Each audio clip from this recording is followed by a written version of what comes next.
looking forward to end the year with a bang. It's nice to play last event of the year because all the best teams are here.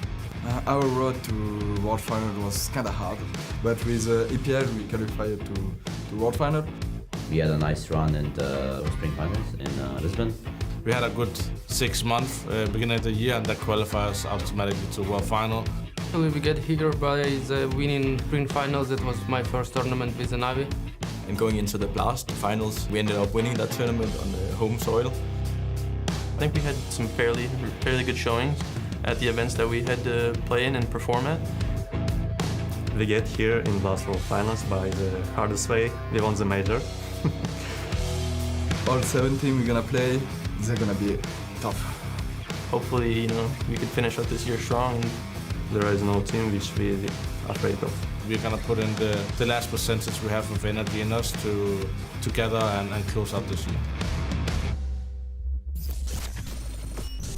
The culmination of the Blast Premier Circuit and the final Tier 1 event of the year. We are live from Abu Dhabi for the Blast Premier World Finals. My name is Freya Spears. Joining me here is Maniac for the final event of the year to round out what has been an epic 2022. I am so excited to get into this one, Matthew. Yeah, listen, the end of the year has been completely hectic. The fact that we've had so many different teams actually lift trophies makes it almost impossible to forecast what's going to happen here in Abu Dhabi. It's quite early for you guys at home. It's probably 6, 7 a.m. if you're joining us in Europe. We are also just waking up slowly. Yeah, early bird catches the worm here in Abu Dhabi. We've got so much Counter-Strike coming up for you guys, of course.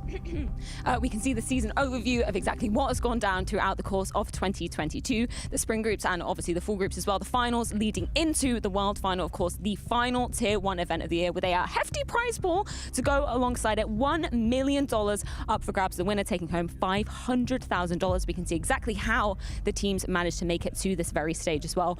What is so exciting about this, Matthew, is the fact that we see so many names that have achieved so many accolades throughout the course of the year. Yeah, that's what I was referring to earlier, right? We have 5 winners of 5 grand competitions we've had in 2022. FaZe coming in from EPL 615, of course, NAVI, Vitality, that was also an EPL Outsiders, the current major winners, and then 3 players, as I hear myself right now, 3 teams as well coming in from the leaderboard. Yeah, it's going to be so much hype indeed. I'm just really looking forward to, seeing some of the teams that we didn't get to see gracing the stage in Copenhagen as well. Obviously, as you mentioned, reigning major champions and outsiders, Vitality as well, joining the fray as well. They failed to make it to Copenhagen, so I'm really excited to see them give it everything they've got to be closing out the year. Yeah, I want to give a shout out to HLTV, who in their preview kind of frame it as the old guard versus the new guard, the FaZe and NAVI, who in the first half of 2022 were hogging all the trophies, and that was really the only conversation we were having, is it going to be FaZe, is it going to be NAVI? And then once we passed that point, we passed into the second stage of the second half of the year, then it just blew up. We have Heroic coming in, very hot, you have Outsiders winning the major, Vitality grabbed the Pro League trophy. It's very much up in the air. Yeah, it's been an incredibly open second half of the year. I saw Blade saying in the HLTV interview as well that FaZe, they're going to be the ghost of themselves. Apparently, they're not going to be dominant if they don't actually manage to take the trophy at the end of this year, which is kind of crazy when we're coming into such an open circuit. Look, the question is not to deter what FaZe have been doing in this year. I think that's already been established, but I agree with Blade in the sense that if FaZe were to miss the mark here in Abu Dhabi, then their current domination would just not be anymore. It would be in disarray, it would be questioned. And also, shout out to Blade for putting pressure on the interviews. Especially a Carrigan thing, and then he's just sliding in like, you guys better win, otherwise you guys be phantoms. I like that one a lot. Talking of domination, we saw the Heroic reigning dominant on their Danish home soil back at the full finals, but now they come in with a little bit of a twist because we've got Config coming in, just standing in for Stan coming into this one. Yeah, that one is obviously a blow for Heroic. Of course, we know Stan and the personal circumstances around that time of the year where he would like to take time for his family, which we fully understand and fully acknowledge. Now, for Heroic, they lose their talisman, they lose their best player, their superstar, and it's going to be a great kind of challenge for them to prove to the world and to themselves that they can outlive Stone, even just for a short time, just to remind themselves that they can do it without him. And for Config, I think, needless to say, he's in quest of redemption, he's in quest of kind of refurbishing his name if he can, and that could be a great stage to do it. I was catching up with a couple of the Heroic players just yesterday. It was Shush and Yabi, and they were saying they'd actually never met Config in person. This was the first time that they actually managed to meet him. They were saying there was a lot of confidence brought to the server as well. That's a word that we always associate with Config coming into things. Yeah, really excited to see what he's going to be delivering. Also, very excited to see what NAVI are going to be deploying here, because apparently 6-man rosters, they're trendy again. Yeah, it's happening again. We are rolling back to the Nivera times with Vitality now. We have NPL, who is going to be filled in apparently for a few maps on the side of NAVI. That's what Blade had let us know in the interviews, and it's going to be quite interesting. I personally am full of respect for what NAVI has been able to do all throughout 2022, considering the times we live in, and now this is the last event for them before they go into the break, and SDY still has a lot to play for. We don't really know what's the situation. They haven't made it clear if he's in or if he's out, whether the jury's still out on that situation, so there's a lot going on for NAVI. Yeah, I'm really excited to see exactly how they're going to be deploying NPL coming into this, because yeah, as you were saying, Blade said, it's going to be a few maps, but we're not telling you which one specifically, which does bring up the question of Anubis. I am so hyped this is entering the competitive map pool this time around. Obviously, a little bit heartbroken that Dust 2 is the one that's going out. There's a... Get out of here. I mean, Overpass, you don't want that to go out instead of Anubis. Anyway, we could talk about this till the cows come home, but Anubis, what are you making of this map, Matthew? Have you had time to play it? Yeah, my first experiences were quite positive on the map. I mean, if you put aside some of the clipping issues with the grenade bouncing against you, that is not great. We're not liking this.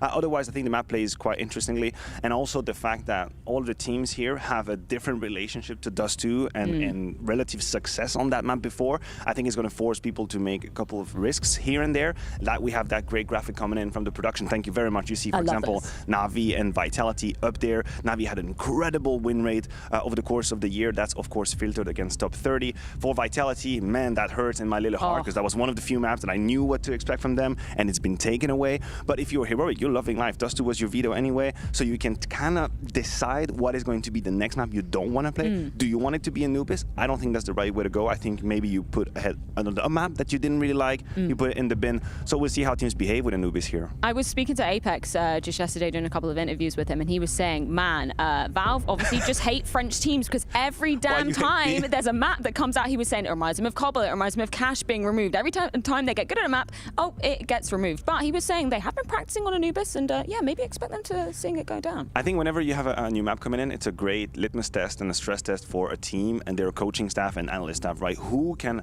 the quickest possible come up with a good way to play the map? It's still very much first degree. I don't think the Anubis we're going to see at this event will be the same in 3 months. I think people will figure out how to play the game, they'll improve their meta, but who here in the quickest time, in the shortest time, can actually come up with winning ways? And that is something that I like to put the teams through. Do you like it as a map? I do. I actually do. Yeah? I actually do like Anubis and how it played out, really. Yeah, I'm really excited to see how it is going to be playing out. Obviously, some weapon changes as well coming into things, which we will be seeing going down, as this is the first Tier 1 tournament we're going to be playing on this brand new patch. But I want to take a look at the exact action that is going to be going down on the card today. Of course, we have 4 best of 3s rather going down today, an eclectic mix of teams, and we're going to be starting off with Team Liquid versus the Outsiders, which is going to be really interesting because this is the first time we get to see Outsiders taken to the stage since they won the major. Yeah, very much interesting to see how Outsiders behave. It is quite a unique situation when you have a squad that kind of shocked the world by winning the major in Rio. I don't think anybody really had them as pure favorite once they walked into that stage. But now they're coming here with a whole lot of different pressure on their shoulders. They're the reigning champions of the major of Counter-Strike. That's their first event. Everybody's going to be looking at them. And also, for the naysayers, the doubters, the people who would like to just throw toxic shit at them, then there is also the question of who they played during that playoffs. You can make a case, you can make an argument that in terms of prestige and in terms of quality of teams, they might actually face tougher opponents here in Abu Dhabi. So there is still some proving ground to be done. I get the argument. I kind of hate the argument. I know, at the but same there's some time, validity to it. No, 100%. Of course, the man we see on this screen just there, of course, we just saw Yakinda. He's going to be going up against his former teammates as well. And Yakinda has been making waves since he joined Team Liquid. Look, I mean, his performance has been nothing short of fabulous in that Liquid jersey. It started in Cologne, but also just in the fall finals, his numbers were through the roof. I believe he ended up being the second highest rated player of the event. Yeah. He was, we have it right there, 1.27. And he is quite unique in the fact that he is that extremely aggressive fragging machine, and usually in the world of Counter-Strike there's supposed to be a trade-off in how aggressive you are and how much you die, which means your rating is going to be a little bit below, but that's not the case for him. He's been able to break through that barrier, be very aggressive, and still have great numbers. Now, what is interesting here, Freya, is that there's going to be a whole lot of mind games between the two teams. They know each other. Yakinda knows how James likes to play Counter-Strike, but James knows how Yakinda likes to do things, how he likes to be aggressive, what other roles he likes to play. And I'm expecting expecting to see some counter coming in from outsiders. I think what impressed me so much about Yakinda, and there's kind of no surprises here looking back at full finals, just the opening stats he was able to put up. 50% of the time he goes for an opening duel, he was winning that. Like, that is absolutely insane numbers from him. It is. It kind of defies logic, but the issue that I have is that I feel when you have a player that is so unique in what he does, it becomes relatively easy to counter, especially if you know him from an inner side perspective. If he's been your teammate for many, many months, you've played with him, you know how he thinks of the game, you know what he likes to do. I'm sure, I have to imagine that outsiders have a couple of traps laid out and they're going to be able to shut him down. To me, this is going to be the X factor of this game. Are we going to see Yakinda finding success in opening, or is he going to be shut down? When we talk about the mind games as well, we've got to throw James' name into the mix, obviously a major MVP as well. And it was the fact that we saw him ascending to new heights in Rio, because we talked about his kind of typically passive style, I guess, as an in-game leader. Obviously, there's all the memes around us, James time as well. But the fact that he's kind of elevated that to a new level, we've saw some more aggressive looks coming from the outside. Oh, definitely. And I mean, he was the MVP of the major in Rio, and that was deservedly so. He had an incredible performance. And then he stepped up on the stage with us at the desk and said during an interview, "If I suck, we lose." And, you know, as much as we like to meme and laugh about it, there is some truth to it. I mean, he has a cast around him. He's got Flit and he's got Fame, who were also magistral in how they played at the Rio Major. But it still begs the question, in that system, the position that he plays in is paramount. If James is not having a good game, if he's not hitting these shots that are kind of tailored for him, then outsiders might falter. So pressure's on him. I think that was what was so unbelievable about their run in Rio, is the fact that, yeah, obviously James was stepping up, but the kind of newer cast surrounding them. Some of these players have only been on the squad for, what, 3-4 months? The fact that they managed to lift a trophy on one of the biggest stages in Counter-Strike, super impressive from them. It was definitely impressive. We have there a run in the end of the Legend stage and the playoffs as well. We see when I was talking about Mouse, Fnatic, and IP Spirit. These aren't exactly the names that you would put up there, but there still is a victory against Heroic. That was in Grand Final, of course, and they made them look very foolish in that Grand Final. But you're right. One of the feat that we can actually give and commend James to is the fact that he incorporated Flit, he incorporated Flame, he had Norber as well, and they've been looking well. Even Norber, if you look at the stats, he's obviously not your go-to. He's not the one guy you're going to talk about or applaud, but he's actually just silently doing his job, and that's what you need to do. You need to be the Inters, you need to be the Perfector, just closing these rounds, and he was doing it well in Rio, so that's a huge shout out to James as well. Yeah, they look like a really well-rounded squad, I guess, coming into Rio too. When we talk about Liquid, though, kind of on the other side of things, of course, we did see them taken to the stage at the full finals. That was an absolute brawl of a match versus Heroic. Unfortunately, they did lose out. That was them down and out of Copenhagen. But I guess a question mark we can put into things is Elige, because we saw way back when Yakinda was joining the fray, Elige, his numbers just jumped up exponentially. Hasn't always been the same story they're going for. No, it hasn't really maintained. We see the graph here, the last 6 months of LAN events for Elige. Of course, we had that Cologne moment that you're mentioning, the 1.25, and it kind of opened up a world of possibility in which Elige and Yakinda both fire up at full power at the same time, and then it looked terrifying. It absolutely looked terrifying, because you have that 1-2 punch in the sense of the opening from Yakinda and then the closing and the trading from Elige. They kind of complement each other quite well, but as we can see, the numbers have gone down. It was just the America's RMR, which we know the level is arguably lower, where he shined, but the rest was a little bit kind of. We can see the picks and bans rolling on down the bottom of our screen. Are we going to see Anubis, though, Matthew? Who's going to be picking it if it is going to be coming in? Not Liquid. They've gone for Inferno. You put him in a bad position, because I have to pretend with the crowd that I don't know, but I knew! we knew it was going to come! I knew the Anubis was going to come from the side of outsiders, and talk about a curveball. I love that. Talk about throwing everything to the wind. Absolutely. The sink, everything is out. I absolutely love this. I was chatting to a couple of players yesterday. I'm not going to put anybody's name out there, but a lot of them were saying outsiders, they've been practicing against them, and they have been looking mean on Anubis. So they have been putting in the work, and I am so excited, particularly with James at the helm, see exactly what he's been cooking up on this map. Look, I mean, the outsiders win in Rio also helped a lot of people jump on the bandwagon. That's James is one of the greatest IGL of this year, of course. All of them silent before that, and suddenly when it happens, everything changes. But yes, this is a great example. This is a great moment, an opportunity for an IGL to showcase his vista, his talent, his vision. You go on the new map, and you have to come up with the winning ways as soon as possible. And I'm excited. Honestly, I don't think that they needed to do that. No. But if you're gonna do it, if you're gonna establish the ground from the first game up here at the World Finals, say, listen, everybody, you're gonna float Anubis, we're picking up against you. You better be damn ready. They're getting some fans as well. I know a lot of people are tuning into this, hoping to see Anubis, and we are guaranteed lead it in this first best of 3 series. I do want to check in with our Betway predictions there. Of course, all the talent and you guys at home have been picking out who you've been predicting for the course of the day. Hell of a lot of games to be picking into. Oh, what did we do? Ooh, okay. What did we do? Why did we curse Heroic? Oh, again. You know it's gonna happen. No, I don't think it can happen. I don't think we have Surely enough power. I really hope not. Launder's going with G2. I mean, good for him. He likes to be different. Good for him. I guess. He's a good yeah, guy. well done, Launders. And then actually pretty split in the NAVI Vitality. Is that? Did you go for that because we're not really sure about how the 6-man roster is going to work for NAVI? Yeah, you're absolutely right. I think some questions remain as to the NAVI that we're about to see on a couple of maps if NPL is incorporated and how he's going to fare. But also the fact that Vitality haven't been on a server for quite a while, and it is kind of the last chance to showcase good level and good performance in 2022. It hasn't been great the last few months, but here you have a golden opportunity for Spinks and the likes. Well, I'm so excited to be diving into that one, but not before we dive into Liquid versus the Outsiders, and Anubis is guaranteed to be on the cards, but not before we jump into the grounds of Inferno. It's going to be Launders and Scrawny with all the action in just a few.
The American dream is back, made up of pure, thoroughbred American muscle. Captain America leads his troops to bring back the silverware America deserves. He's got brains, he's got brawn, he's got firepower, and everything else a good in-game leader needs. Nitro. Liquid have been on the rise. You mean since you left as coach? With increasingly consistent results at each event they attend, they have gained the points necessary to be here at the World Finals. People should watch out for how strong our entries are. I think our T sides are really strong. I would say our standout characteristic is we're really efficient right now.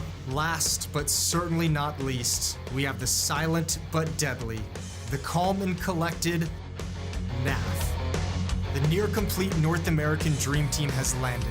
Can the World Final be their event? Well, good morning, everybody. That's right, good morning. Scrawny and Launders on a morning cast, not because I wanted the breakfast buffet, not because I wanted to catch a sunrise, but because I was getting out of bed for Anubis. And we got it, man. First series of the day, first event with this map on the new patch. You know, the A1S is nerfed, Launders. Anubis is in the pool. Dust 2 is yesterday's news. Yeah. There's a lot to talk about as we jump into this with the reigning major champions. This could have been a Dust 2 pick, absolutely. Outsiders are one of the teams that got hurt the most by this Anubis ban, by the Dust 2 removal. But they're embracing it. Leave it to James. And I like that they're coming out with this as their pick because, of course, reigning major champs, Blast World Finals, a massive event, prize pool-wise, to be on everyone's mind going into the break at the end of 2022. But Outsiders are a team who they learn. They're learners. You know, they played it as underdogs at Tier 1 events constantly throughout their careers. They're very comfortable in that zone. And I think that's why this map pick makes a lot of sense. It's kind of on brand.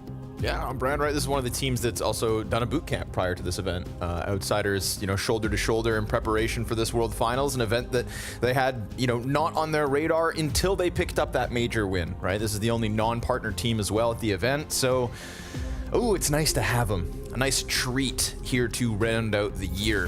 I think, you know, we had a conversation yesterday with Magisk and with Rain, and we brought up Outsiders. I said, do you want to take a piece out of the major champs? And I don't know, I think they're still kind of flying underneath the radar. I don't know if people are afraid of the Outsiders, but I think they should be. The formula that they've offered us so far has been, well, deserving of a major win. But let's get into it. Team Liquid, they were map pick. No Anubis just yet. We've got a gunfight going down towards Banana, and it's Kicker to pick up first blood. Yakinder, no entry today, bud. Yeah, 3 spotted on that push, but there's no action here from Liquid elsewhere. Just with Yakinder going down, they're going to chill for a second, see if the CTs move. 2 are low. Ferno, of course. Good pick for Liquid. I think no surprise out of this one. It's going to be so fun to see this whole Yakinder versus Outsiders ordeal go down. And I think what's another cool narrative here that I kind of picked up from Maui Snake is, you know, Team Liquid are known to take down some of the top CIS dogs, right? Good head-to-head versus Navi, good head-to-head versus Cloud9. And, well, maybe Outsiders as well can be added to that tally. But we'll see. Naf catches Kicker. And that could be bombed down if Fame gives them the space. Sure enough, we've got a retake to get rolling. Norbert, Armored Beretta's already up through Banana. James soon to support this. And Nitro's going to get forced back into the bomb site. He tries to run away, doesn't end up surviving. Naf pushes deep into the coffins. And it's Norbert with a couple kills. Flick can stick this defuse. Naf's going to need some insta headshots. And unfortunately for him, he now needs 3 kills in 3 seconds. And none of that is going to happen. We've got Outsiders with the CT pistol win. Long-range dually kill from Norbert. What was interesting about what you just said was it's actually not true. So Alish had this quote where he's like, we love playing against Navi. Okay. They never beat them. They beat them one in the last series they played against. Yep, okay. But they never beat them. Like, they just always played close. They're like, oh, we're not scared of Navi. We never have a hard time for them. They never won. Nice. So it was like a really weird quote to hear. It's NA brain, you know? It was close is a win in some regard. 13 rounds? That was a win. Yeah. We're rounding up. So the reality is that they did get the double-digit score lines and stuff, but they were not actually ever successful. But with Yakinder, you know, I asked Yakinder, what does he think about Cloud9's T-sides? I was like, they are really strong. And he's like, nah, they're not good. And it's because when Yakinder played against Cloud9, he decimated them. Right. Right? And when Yakinder played against Navi, he was very comfortable. Like, he was, when he plays against CIS teams, he really isn't shy about bringing over the data along with being comfortable as an individual and taking the fights. Yeah. So he knows Outsiders even better than those 2 teams that I just mentioned.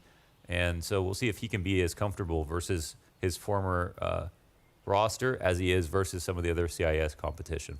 Right, there's such a short list of players who can really get inside the mind of James. It's It's lucky for North America that they do have that Yakinder situation, who, speak of the devil, just found Kicker kind of passive, sat back on CT cross, smoke in hand.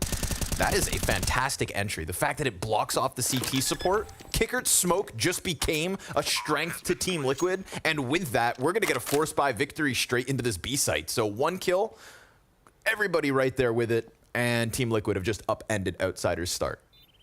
They kept talking about how their T sides have been really good. I think that's very true for Liquid. They clearly have improved a ton when it comes to the variety, having Yakinder and Elige split their roles up on T side. And what's actually interesting about that is with Outsiders, they've done similar thing. They've had Kicker has supposedly picked up some of Yakinder's roles on their T side, but definitely Fame has as well. So they are splitting the aggressive rifle roles in the same way as Liquid are, and have also transferred a player over towards Liquid. Now that is kind of a one-way bargain, though, right? I mean, Liquid get all the information on Outsiders and take Outsiders' former best player. Outsiders really get nothing out of that. They only know about the way Yakinder plays, but everyone already knew that. So that is a pretty significant advantage here for Liquid. And a non-existent head-to-head between these two teams as well. Yeah. So wake up, North America. There's a chance. But there's no preparing for Anubis, so that's really cool. Yeah, oh man. And obviously to contrast to the Outsider situation, you know, Team Liquid also, their preparation in this event was NAVI and Yakinder here in Europe, and then the rest of the team actually back in North America. So they were scrimming EU teams in the morning, and then they were scrimming versus North American teams in the evening. And obviously, you know, trying to find that middle ground of UK servers and whatnot. So I feel like if I had to be one of these teams, I'd prefer to be Outsiders in terms of prep. Leave it to them to obviously grab Anubis right out of the gate. Ooh, these two going head-to-head is going to be a good one. Ooh, Yakinder doesn't even get a bullet off. Fame will take him down. Free smoke comes in from behind. And they get shoved out of mid. Very important piece of utility here coming out of Outsiders to slow things down a touch. Flip with one of the reaction. Oh, that's a great nade too. Gonna drop Elige down to 74. Set up these MP9s perhaps. Jame, easy does it. Elige backs right up into his death. Of course, Jame no escape, so good trade back from Nitro, who did have a standout performance at the Blastfall Finals, you know, individual level under criticism as of late, but that was a decent one for him. Norbert, minimal amounts of bullets go out, and he picks up the kill versus NA's IGL. Norbert putting up numbers to start this day, 4-0, and with 20 seconds left, NAF, his chances fizzle out. Remember that Inferno game from Rio where they played against Mouseports and JDC killed Norbert like 18 times in a row or something? Yes. The kill matrix was just entirely skewed to JDC. JDC, who was like bottom fragging, but killing Norbert every round. Yeah. And NAVI will be a good kind of mirror to JDC with the Halls lurk. So he'll be on T side, lurking Halls every round. He's very, very good in this position. One of his strongest positions this year, I would say. And Norbert, we'll see if his Inferno pit play has improved. He did have a couple of bad maps, a couple of good maps. Was a key part of winning the entire thing, especially in that finals. I think Norbert has been looked at as kind of the weakest player on the team, and in spots looks maybe the most uncomfortable, but then has also shown that it doesn't seem like pressure has really affected him that much. And in some of their big games, didn't lose because he got nervous. Okay. A little wonkiness out of spawn here. Let's reset that real quick. Rewind time.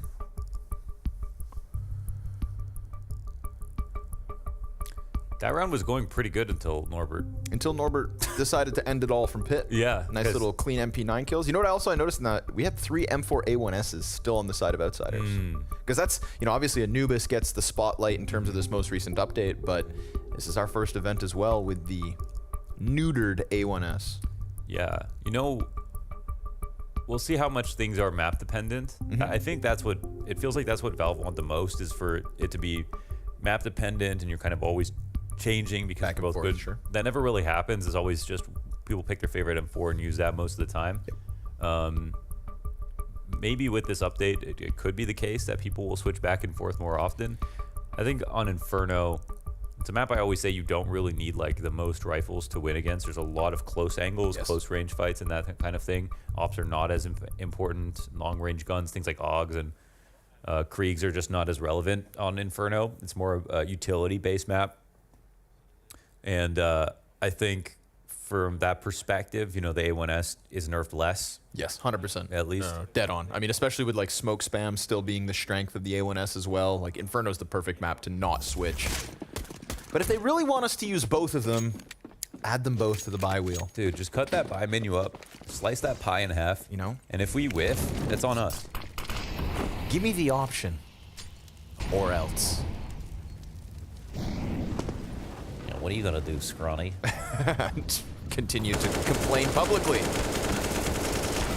Ooh, Yakinder gonna be able to pick up the kill versus kicker. Little smoke spam back and forth. Op on the other end as well as smoke will fade. So let's see if James can enact revenge. Yakinder, the betrayer of outsiders. No, James is waiting for a window flash and taking timings. He's also spotting because sometimes people don't window flash and they just walk up. We saw Katie in a very important round die doing this. So there's that flash. He turns. He hit that at good moments, yeah. And they don't flash again. He's staying here as well. Wow. But one too many times, perhaps. It really was, yeah. Puts his face on a platter. I thought he might even got killed on that second peek because there was like a millisecond of hesitation. But he lines up his shot, gets the kill versus OC. Now, there's a chance that, man, they're really expecting outsiders to over-rotate. I don't know where this bomb is going, but if it goes back to mid, there's a double pit setup waiting for him. Oh, they're just rotating out to A. How did outsiders figure this out? Because James knows all. Piece together the picture. We're going to get Norbert in with the first one. Now that, of course, as they would have expected coming at this A site, but it's really flit down beneath the balk that could be the bigger issue if Norbert doesn't clean up shop on his own. We're going to get... Oh, wow. No, sir. No bomb plant. Norbert, 3 kills, 7 and 0. Easy. And Yakinder's going to get cleared out as well as Flit comes through. Norbert's not kidding around today. Seriously. And it's Pit, that's the position that stood out the most, is the one he needed to work on a lot. And look at that last spray. I mean, he doesn't even wiggle it around. He's not looking for anything else. Drills him through the box. It's beautiful from Norbert. Love to see that. They gave myself a chance there with double pit setup, but the fact that they didn't even need Flit is crazy. They didn't need Flit. Fame came rotating through library early as well, right? Yeah. He was here at this A site, but it's just the Norbert show. Amazing. That's a major champion, Norbert. Major champion Norbert, yeah. More than I love that. I think it's so funny if you go back and see the if you go back and look at like the photos of the whole team on stage, right? You know, you get these classic moments every time there's a trophy lift. You've got 4 members of outsiders, you know, arms around each other, 2 sets of hands on the trophy. And then Norbert's just facing the wrong direction with like the most shocked look on his face. If you go to the Counter-Strike main menu and you see the image from like Rio Champions, Norbert's just staring off into space. Like the guy couldn't believe it. And I don't think he's the only one. That's great. But a reward here for Norbert's early efforts. We've got pistols up for Liquid. My God. Yeah, Liquid getting out-gamed right now. Gonna get a quick little peek here from Fame, but he'll be put down by the pistol. Nice utility damage here out of outsiders as well. So just chewing up Liquid before they even have a chance to come around this corner. Flit offers up another kill versus Elige, and you know, this is really the guys we've got to talk about when it comes to outsiders, right? It was the James, Fame, and Flit show for the major playoffs. And you know what, privately as well with Yakinder, just talked to him a ton after the fall final, and like he didn't have any respect for Cloud9 and like Navi. He's like, they're T-sides, whatever. And he proved that like he was comfortable versus them, right? So he had every right. And I was like, okay, who do you think has the best T-sides in the world? He said outsiders. Really? Yeah. Okay. Paying his dues. He has reverence for this squad and for James as well. You know, it's a sad tale sometimes when you get a major champion following up into like an event right afterwards and then a little fall off perhaps, but you know, listen, we're 5 rounds into the event. It would be cool to see outsiders give us a great showing here in Abu Dhabi. For now, in this gun round, we've got OC with a nice early answer, so his first kill on the scoreboard. Picking Anubis is such an honorable thing to do. Right. Because, you know, it might get picked against you, could leave it for a decider. Yep. And that's always safer, especially with a brand new map. No one knows how well people are going to play.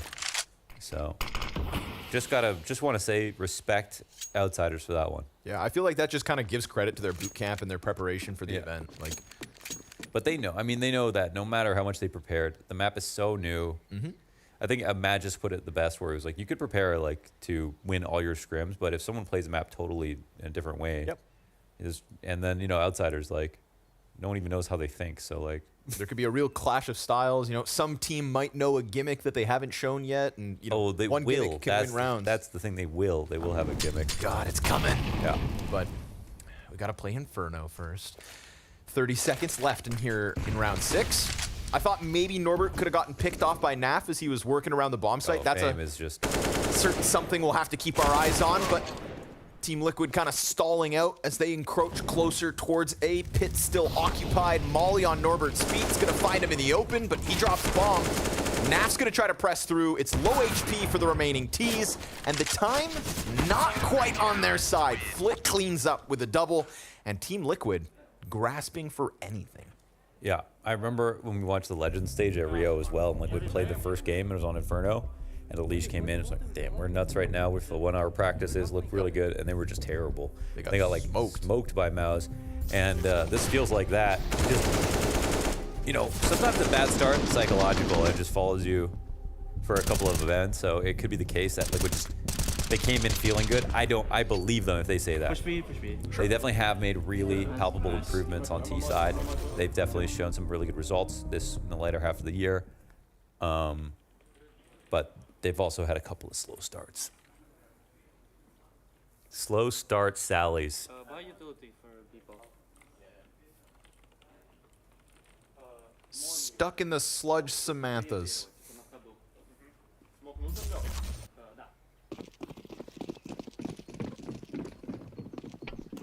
Cold Carls. Armored pistols, utility sprinkled. Let's see it, Liquid. Yukinder's dead. Kicker gonna waste no time pressing that MP9 up into aggressive, and listen, Outsiders are content to take these kinds of fights down. Banana out of the gate. Feels like that major confidence is already boiling over here at the start of Abu Dhabi. Yeah, which is really nice to see. And it's got to be nice to win a whole major and people still treat you as an underdog. Yeah. You know, I think that's probably the best case. Yeah, exactly. Oh, you want us to win 2 majors? Oh, let me just come take a piece of this $1 million prize pool real quick. Fame. Ooh, nice and easy. A little 3K versus what was a hopeful round for Team Liquid. So people who don't know Fame, he's just basically the biggest elo goblin from Face It for the last 6 months. So yeah, it was just highest elo in Europe, and then Shane found him, or they found him. They plugged him in, and he isn't Yukinder. There's definitely shades of Yukinder there. I think they take, like, Hickart's taken roles, but Fame, I think, really has the style that reminds you of him. No one plays like Yukinder, and so I said that I think, honestly, with Fame, they play like a little faster than they did with Yukinder, because sometimes Yukinder would be so far out there that it would just create such a contrast between him and Jame. And that's where, like, Jame really looked like sometimes he was just like straight up baiting, or not on a different planet, less cohesive, yeah. And just the fire and ice between him and Yukinder was the only thing you could focus on. Now with Fame, it feels like actually everyone's kind of moving at like at least an agreed upon tempo, so it doesn't feel like they're ever moving too slowly. I mean, they definitely take their time. Don't get me wrong, that's not changing, but in some ways, it does work a little better. There's not so much contrast between the op and the aggressive rifle. Kicker's gonna take a dink here. Yukinder wants that entry, but Fame's gonna shut it down. Supportive play from Fame. And Yukinder put to rest. Now Yukinder at the major. Not his best event. Picked up some slack when we got him in fall finals. Definitely showed a better face, Yeah, even despite second best feeling player under of the the fall weather. finals there. Yeah, huge results considering, again, they weren't even in the finals. Right now, 4-7. Still, of course, top fragging alongside NAF for Liquid, so it's the whole camp that's come in a little cold. And at 35 seconds left, they're going to try to press into this 3-player B stack for Outsiders. Utility here, Flit still hanging onto the frag grenade. Fame's going to flash in front of the pit. They're going to try to interrupt this at the 20-second mark. Kicker, quick kill. NAF, hot trade.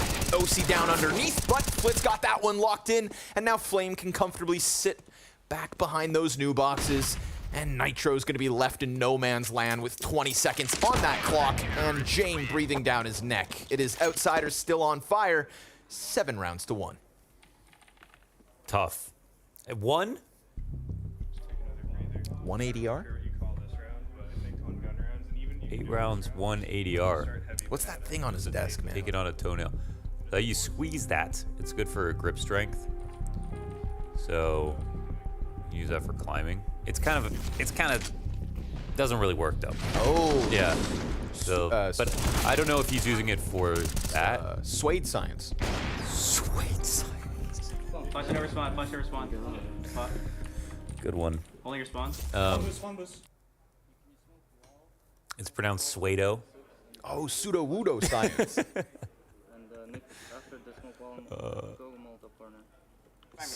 Some people who climb think it's woo-woo. Okay. It's a little woo-woo. Yeah, a little. So it doesn't really work, but... Oh, they're knifing OC out of spawn. Damn. Boys. We got to take it out on someone. Yeah, no, see, OC, it's just the punching You lose bag. to the bully, you start hitting your friends. Damn, man, they're tearing them apart.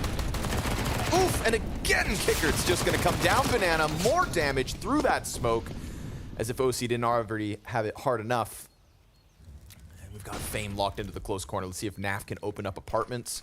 But Norbert's been rock solid, still 8-0 at the moment. They've yet to kill the Norbert.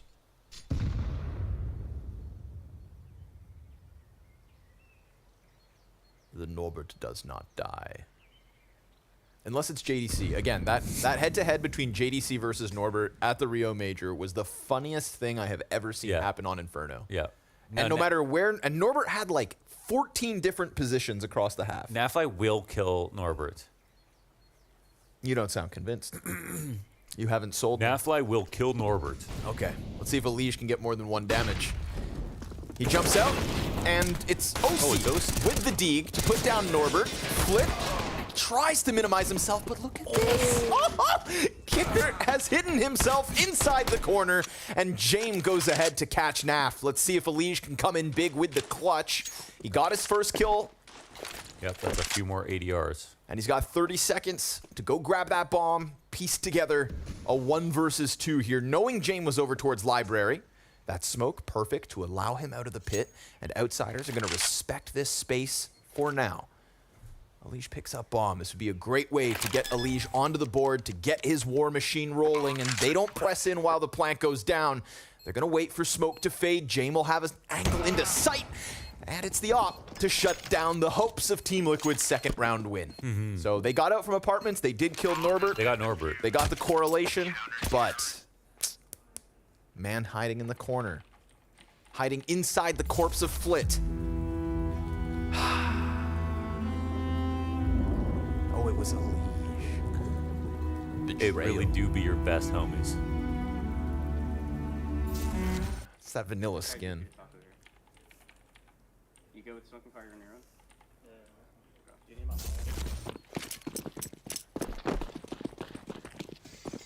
At least they planted the bomb. That is actually relevant. And they still have some money left over, but okay, your Kinder dies again.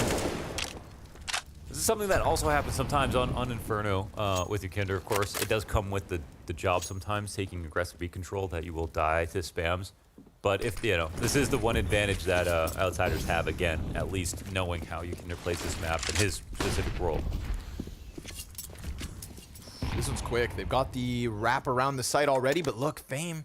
Wow. This is screwed over Liquid already in this half, and now OC seems wary of it, right? With that smoke about to fade, but Fame got down through the tunnel. They're locking him into a very slow round. So James watching them fall.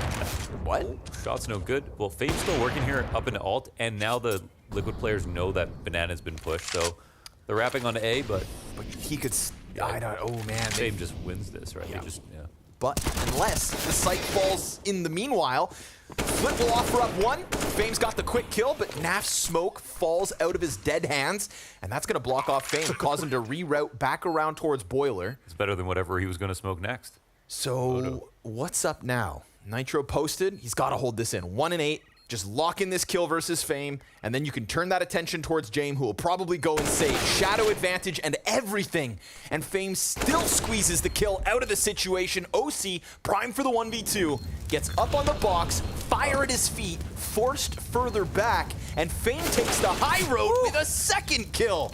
3 on the round, including that on Naf, and time to spare for the defuse. Yeah, Fame is a real gamer. That was a nice couple of kills right there.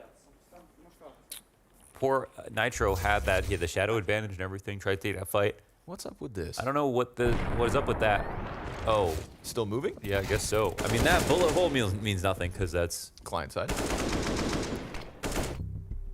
Yeah, that's client side. So not exactly sure, but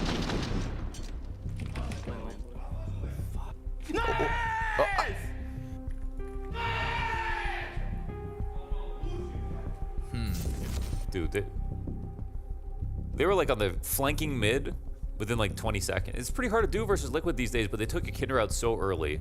They took out their main point of strength. I mean, that's like what Liquid need to keep alive, because he can be alone so much. Like, they're not just going to have everything covered in the same way they did before, and Outsiders just calling them out for that. They get your Kinder early. They're taking that space and not being shy about it. Fame's now 12-3. So that's, you know, Norbert, who was 8-0 for a second over in Pit, and then Fame over on Banana. We can't seem to die easy either.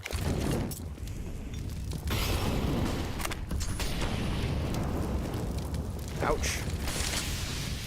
Kinder pelted. Has not had an easy go of this Banana control. They've been fighting the 3 players. It feels like majority of the rounds we've got 3 to start on B.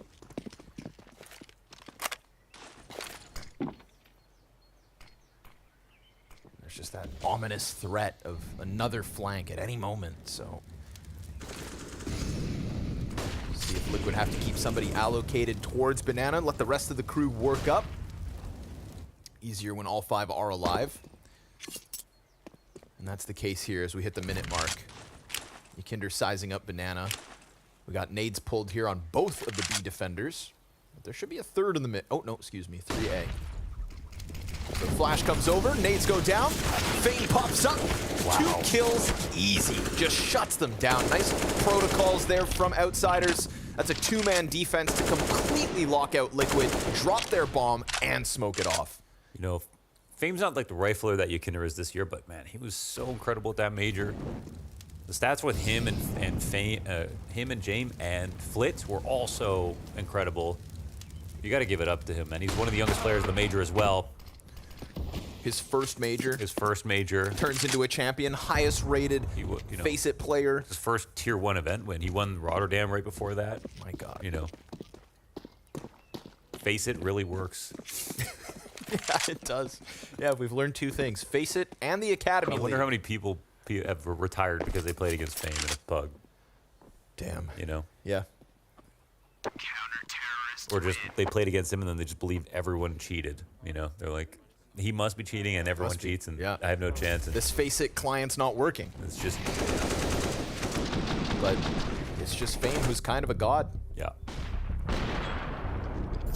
Humble about it too. I was watching James' YouTube and, you know, he kind of pulled Fame aside and said like, so, you know, you're like the best rifler in all of Europe, right? I mean, it's based on your Face It elo. That is kind of a fact. And Fame doesn't see it that way. Humble guy. Says he just clicks heads. Well, he's no Axel. Yet. Yet, okay. Yeah. Well, yeah. It's the great part about the World Final. They got an invite because they won the major. Yep. And now we get to see if they can, if it wasn't for this, you know, them winning the major, they wouldn't have had a chance to play in the last event of the year. All we know, you know, if they didn't get the invite, was just seeing their major run and then just having to think about that for a while. But yeah, we would have to kind of sit back and wait to see them again. I would have been a little worried that things would have cooled off for them. Yeah, you know? The teams here are insane. So they wouldn't play a single team besides Heroic that they had in their major run. They'd have to beat potentially NAVI, FaZe, Vitality, Liquid, G2. Lots of big dogs. Gonna get something quicker here out of Liquid as we get to the 12th round of the half. Can they press through this setup? James ready on the side of the smoke. They've got the double pit stack again. We've got Yakinder trying to wrap around on Arch, but limited to the Tech 9. Ooh, he could find this opening. Gets the dink, finds the frag. That's Fame down, James dead, Flit still in pit, and separate engagements here. Yakinder still on the pistol, but catching Kickert head turn doesn't get the better of him. And Flit will pick up the 1v1 to keep Liquid on one. Yo, Liquid, one thing they're really good at is like positions like that. These days, when it comes to taking like lane hits, they're really good at waiting out smokes and still reaggressing, not getting scared, not jumping out too soon. They really know how to scale well, I think is what I'm trying to say. And so I thought this position was actually one where Liquid would figure it out, but Jame off the corner of that smoke, Flit regaining big pit control after his first duel, and them letting go of that pressure, and then the flank coming in as well at the same time, and Yakinder not getting the Tech 9 kill, of course. All these things just amounted in the round loss. Yakinder getting pelted, getting shot through smokes, cut down to 53 HP. 5 and 11 half on the T side of their map pick. And again, has to walk away wounded. His teammates all blind in the process. No set of helping hands there to try and keep top banana control, and just more and more utility pressure coming out of Outsiders. I think the Blast World final, look, Yakinder had a quote where he said that he's like, it's nice to feel confident again when he came off with one of his biggest wins. I think it might have been the Navi victory, I'm not sure. And that was kind of scary to hear that, because you never really seen a non-confident Yakinder since, you know, since literally they've been one Flashpoint. You know, it's been only confident Yakinder. But it does feel like we get off games every here and again now. NACS will take a toll on you. No one survived. Not even Simple could do it. 35-second crunch here yet again. Liquid setting eyes on the A site. They're gonna have to put out that fire. Jame. Ooh, that's a good peek. Clean little flick into Nitro. Elige with the hot trade. Norbert not in pit, and they look for him. But now he's on the back of the bomb site, gives us a double, even has room for a third. But it is OC to get that trade frag back. 20 HP to his name, but a bomb in the open bodes well for Kickert. Desperation here for NAF, surrounded by the Outsiders. Time is not on his side. And now if he dies, oh, it's just gonna be salt in the wound. Outsiders, 11-round lead.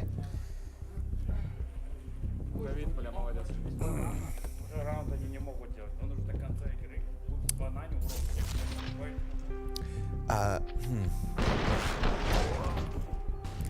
mean, you know, in the Liquid Mouse game at the major, like Liquid were blowing that game. Like they were missing a lot of shots and everything. Sure. And then Liquid are not playing their best right now, but I would say this is more about how well Outsiders are playing right now. 100%. Definitely rotations, taking banana control. If they're comfortable, one of the slowest teams to play CS, if they're comfortable getting down banana and flanking mid within 30 seconds, that's because they're playing so well that they're on a different level, right? And the fact that they're doing this out the gate at the World Final versus Liquid is massively impressive. And yes, that doesn't mean that Liquid don't have any problems right now. They definitely do. Yakinder's not getting what he needs to out of banana. Alicia's having another bad start here. There are no real top fraggers right now. No one's positive. No one's hero mode. Nope. For this roster. Oof. Kickert's killed Nitro with fire. So round 14 not going to be any easier. This is just it's just like a team that can win a major. Yeah. And has done so. And I mean, yeah, we'll see what happens. But you know, again, this tournament has all the teams that people wanted them to beat at the major, and they'll have a chance to play against them. And what I like too is, like, you know, obviously we have an asterisk next to, like, let's say the likes of Heroic, but of all the teams that Outsiders didn't play during their major win, obviously beating Heroic, full forced Heroic in the finals, we've already got that one added to the tally. So it's really kind of, to me, about FaZe and NAVI. And, well, Liquid are a measly appetizer at the moment. Finger food for every single player on the Outsiders camp. You know, this started with Norbert's pit dominance, then they tried to start leaning over into Banana, Fame's flanking you every time you turn your attention, and there's just been no space to breathe for Liquid. 30 seconds yet again. Double man advantage for the Outsiders. They're throwing flashes over top of these smokes, interrupting the push, and Kickert's gonna get dropped. Fame up and above, serves up the distraction for Flit to press in, and the rifleman of Outsiders tearing Liquid up. Desperate for NAF, pistol in hand. Flit's gonna deny that one, and it is now a 13-1 half. Bam, bad goes to worse. Liquid kind of out of ideas right now. Like, here's James, you know, playing on lane, under porch, holding mid the entire time. No Molly comes his way. Money's kind of low here for Liquid. They feel like they're getting out red. Now they can't even do regular stuff anymore. Right.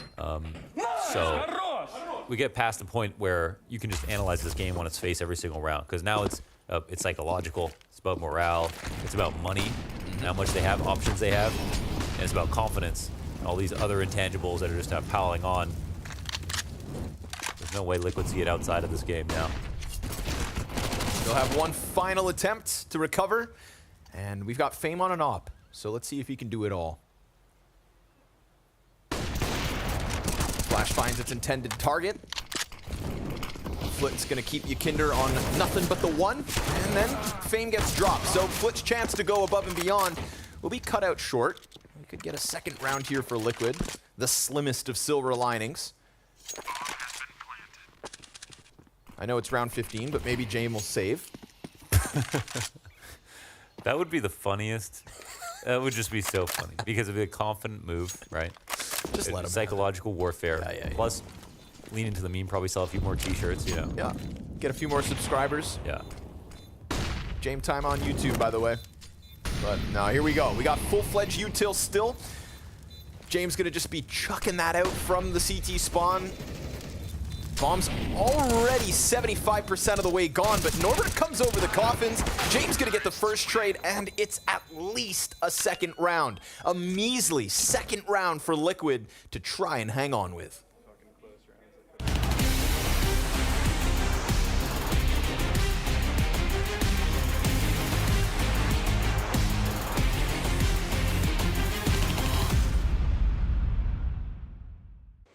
Yeah, they're in a good position. Money's with them. Okay, so the fans have voted. And let's see what the result is behind this. This has all happened over on Blast.tv. So just take a look. Oh no, they picked a dream team to get smoked off of best of luck in that booth. Of course they did. They had to. What are you supposed to do with this? Buckle up. This is going to be very hard to see what's happening inside. Yeah, you can see some of the players further down just disappear in the smoke. So try and play around like this and see what is actually going to be happening. Oh, yeah.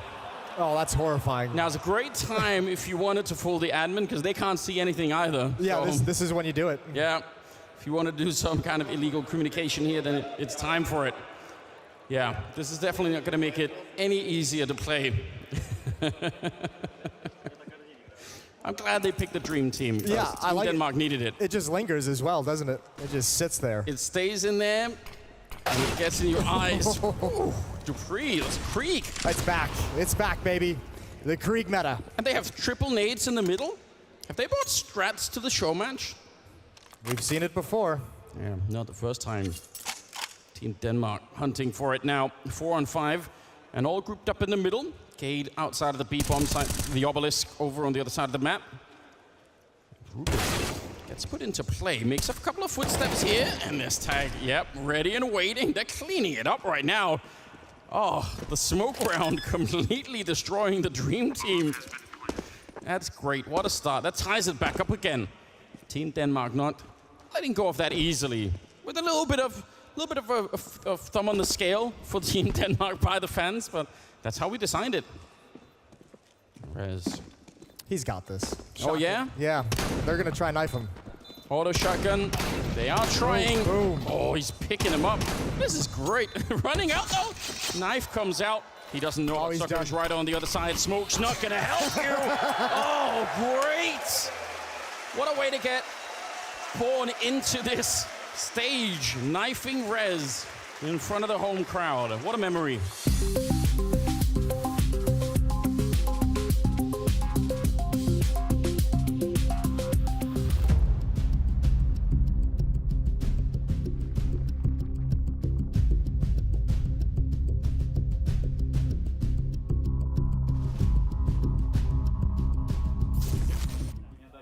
And so we're back for the second half of Outsiders versus Team Liquid Map 1, the first match here for the Blast World Finals. And it hasn't gone Liquid's way. It's been fast. True. It's been amazing for one team. It has showcased Fame, and has showcased Norbert. It showcased James calls. I think it showcased a lot of great things here for Outsiders. You know, depends what part of the world you're from. Could be depressing to watch this game. Right. Latvia, for example. That would suck. Heku out there crying. Yeah. OC, come on, bud. Backs turned. Ooh, nice little tap out of OC. 3 kills on the banana hold. And with that, he is now the top fragger for Team Liquid. And this is a map individually where OC struggles. But let's not read much into it because, again, it's a 2-round T-side. It's hard to make any takeaway. OC's best Inferno performance. But, you know, regardless, the game goes on. It looks like he's playing well, though. He got that Deagle kill on Norbert and Pit. These kills are sick. I mean, look at this. Nice and great easy. flash as well. You know, every opera should be good with pistols. Yes. That's the rules. It just comes with the territory, just, you know, always on your sidearm. So nowadays, more than ever. Nowadays, more than ever. 5 bullet op. 5 bullets in the op. Oh yeah, well, yeah, we'll see what happens if people are even going to buy ops. I think it will, obviously will. But. Oh, see you later, you kinder. Wow, someone gets a good gun. It's OC. Good choice. Bombarded. Nitro chucks that M4 back. Oh, they really just came into this round with almost nothing invested. And got rid of Yakinder again. Worth.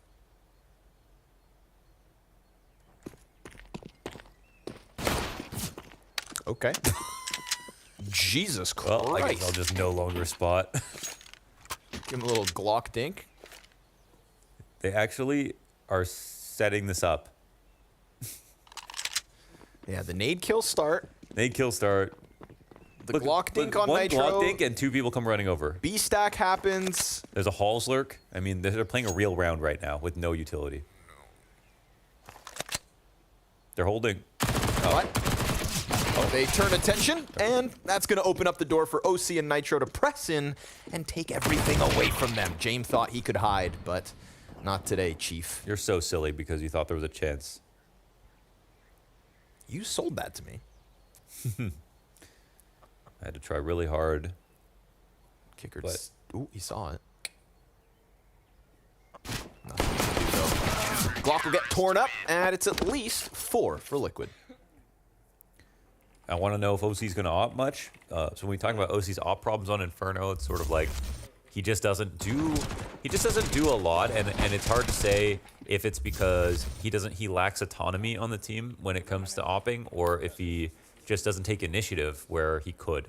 And I think I have trouble believing they tell him to be passive. I have trouble believing that personally. Right. But that's conjecture on my part. But it does feel like it's not the same OC when as soon as Yakinder joined, it feels like there was a vacuum of aggressive players that they wanted to maintain a balance with, and so it feels like OC has now just kind of tried to be more of a stable part of the roster outside of Yakinder and Elysian, make sure that he refrags them and stuff. But now it doesn't feel like he's taking as many opening duels, and some of his usual spots, like his passive angles when he sits on lane and stuff, they're just kind of boring.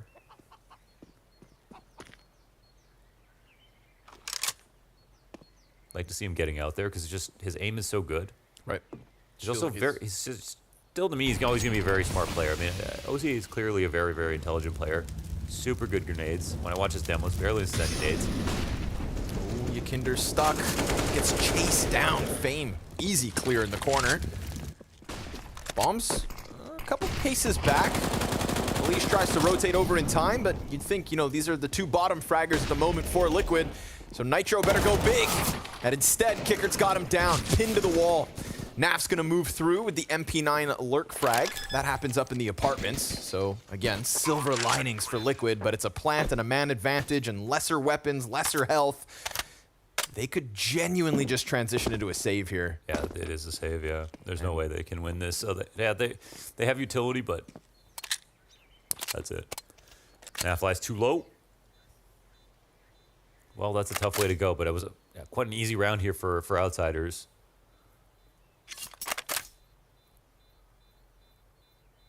But it's definitely fair to say OC hasn't transitioned perfectly, especially, you know, to this team. Sure. His trajectory has been weird. Superstar start in 2020. Simple level stats in North America Online for his first year. Very impressive just for a player who's just trying to come up by himself. Yes. And then, you know, it made sense to join Liquid, and it feels like he had all the markings of being like one of NA's potentially greatest offers. You know, they're the likes of Skadoodle, and you know, honestly, the competition wasn't that big. Sure. From that regard, so it kind of felt like OC was the promised child, and I think if he's been used to his maximum potential, he still is that guy. I don't think they are using him to his maximum potential. Right. Again, muzzled. Could be wrong, but who knows? Like, it's hard to say. That's just how I feel. I feel like if you played under James, I think he'd be better. It also, oh, hold on. Speak of the devil. There he is. He gets aggressive, right? This is what you're talking about. Yep. Weaponized, utilized, and successful in at least clipping Norbert. Round 19's got a man advantage Liquid. I think, you know, we've also got, I think, like, he powers up for playoffs. It was Pro League Finals versus Vitality, correct? Yes. Pro League playoffs showed you that he doesn't get scared. He can be very good. And that was even after an event where in the group stage, it was kind of the OC we'd unfortunately come to expect. And then he powered up. And it's just kind of Liquid's inability to get to more playoffs, I suppose, that maybe they blame him. Maybe he feels like he doesn't have the space. It's so hard to say. Right. Especially when you, again, bring in the guy like Yakinder, and you're not going to try and muzzle him in any regard. But we got fire at the feet of Fame. Easy lineup here for Elige. So freebies fed onto the arch wrap. And we've got Liquid with a fifth. Now again, Outsiders within touching distance of the finish line just because of the nature of that first half. So watch as they walk away and save. Matt just said in scrims after Outsiders won the major, everyone started playing like Outsiders. There's like that one stat where they had like an extra buy round in every single map because of the amount they saved. So they're just so good at math. And then, but he said everyone tried to play like Outsiders, but like no one could do it because like James has not just pretended to play like this. He's been like this for 5 years. Yes. He is the best at it. You know, you can try to imitate it, but there's only one time wizard. It's also not because he's scared. It's because he just understands his advantages so well. And it's like kind of his time, right? Like culture has trended in his direction. Yep. He predicted where CSGO would end up. He literally looks like Jesus Christ. And he has watched every anime in existence. Yeah. Even Valve, they try to nerf him right now. 5 bullets, and they took out Dust too. Yeah, that's true. And look at him. What does he do? Picks Anubis right away. I feel like he's the kind of guy who's probably got 50 matchmaking games of Anubis logged before it was ever added to the competitive pool. Because remember, he is the time traveler of CSGO, so I feel like he would have seen it coming. Mm-hmm. What is Outsiders permaban? Sorry to put you on the spot. What is Outsiders permaban?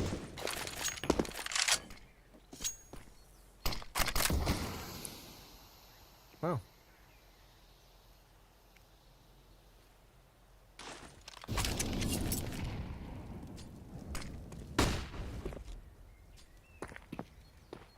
Util both sides. The Kinder falls off arch.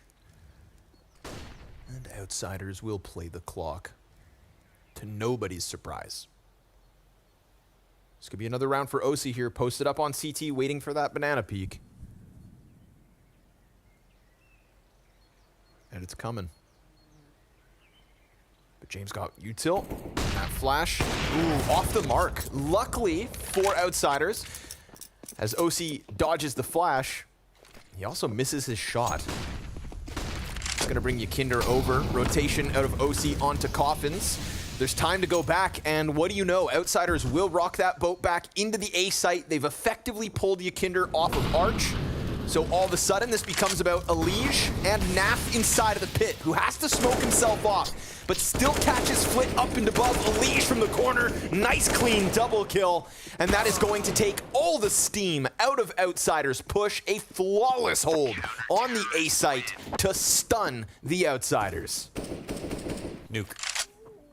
Excellent. It was one of those situations where I couldn't remember what the 7 map was.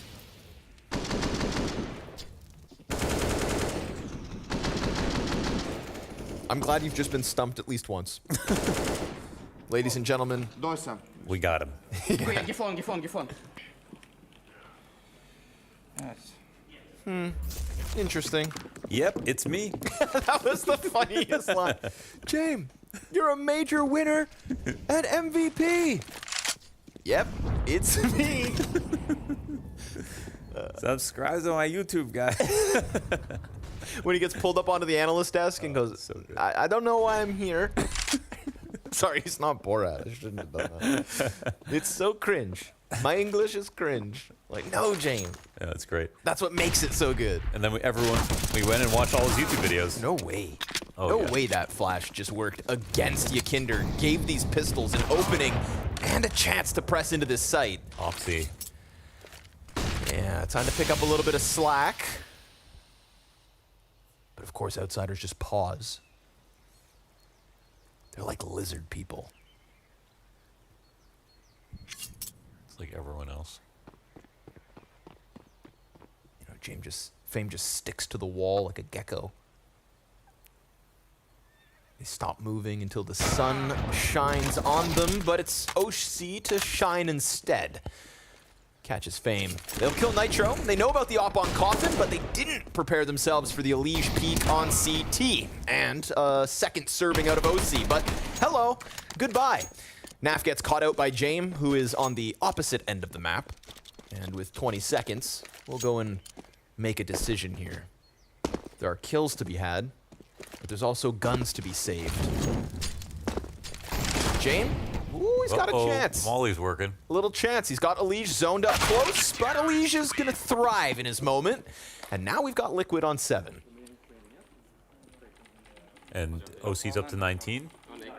You know, they're still kind of far away from the finish line. Liquid did put together a couple of pretty good comebacks. They definitely can win CT side, Inferno, and come back into games. What's going to happen? We'll see. Outsider C side on this map is super good. I think that the volatility will come from a almost contact B explode, like we saw the previous kind of last good round from Outsiders being won.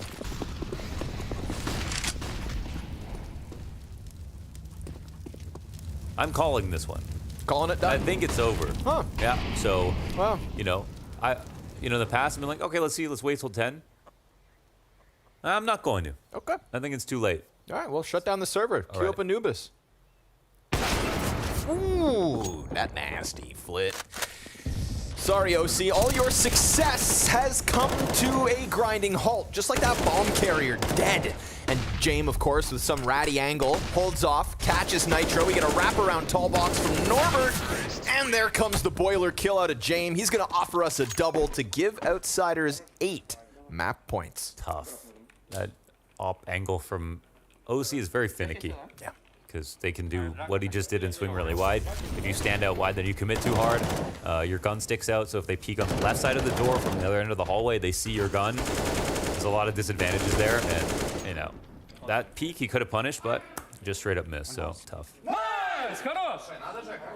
Nice double kill out of James that round as well. First frag off of the mid barrel. You know, Nitro just gets clotheslined.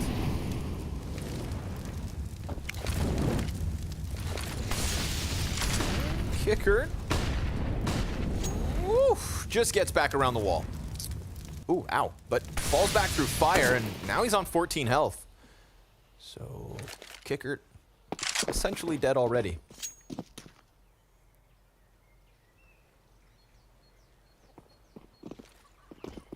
And there's a momentary lull in the action. As Kickert's going to take the big green out of the hands of Jame. Nade, negligible. Flit ready for the boiler pop, and that could put OC's head on a silver platter.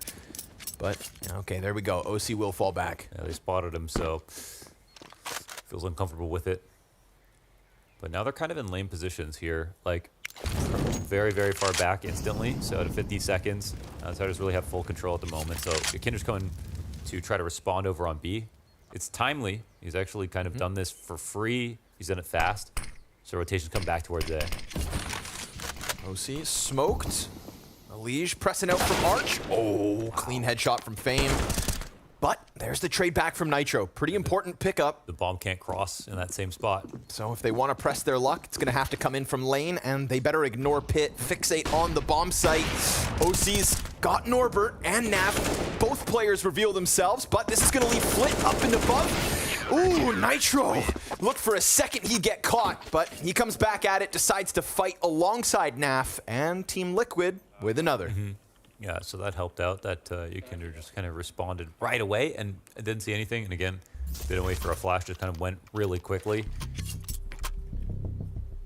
OC hit a good shot, holding from the site.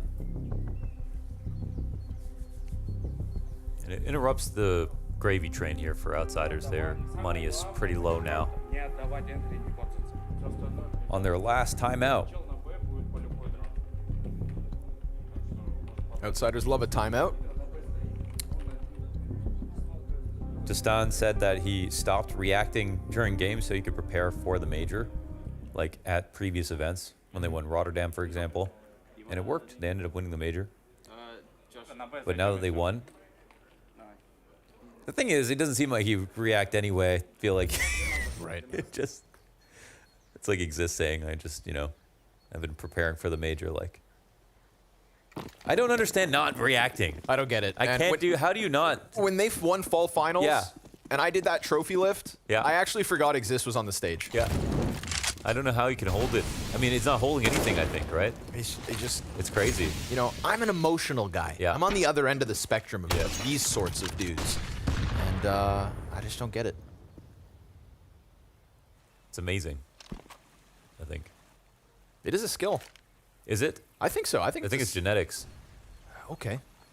Okay, you're born that way, huh? Yeah. Yeah, me too. I mean, you think Exist trained to be that composed? I mean, monks do it. Are there any? There aren't any Danish monks. Sorry. Maybe. No, wait. Sorry, Swedish.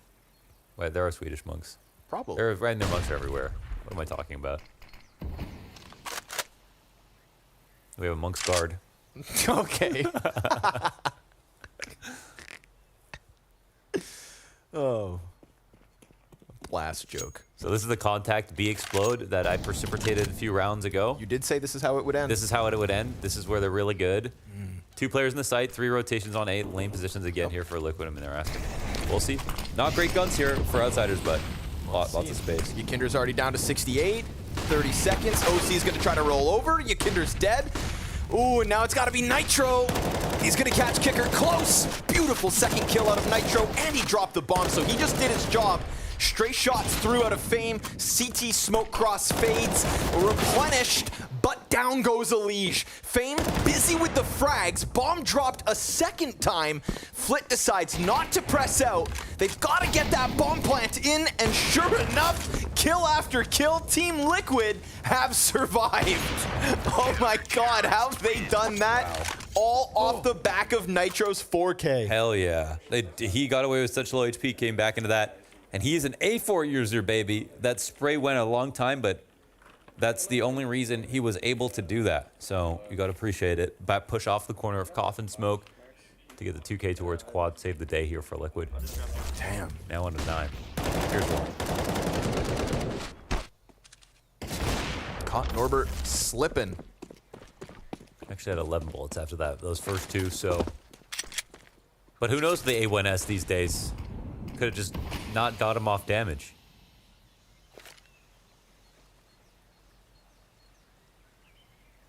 Do you play much CS between fall finals and now? You've been watching demos. Anubis, I've been watching more demos than ever, but. You switch? Played Anubis. Did I switch? No. Ooh, I switched.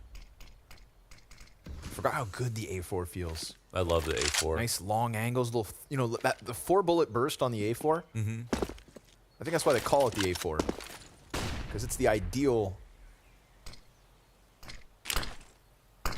controlled fire. We'll see if he can do it again here.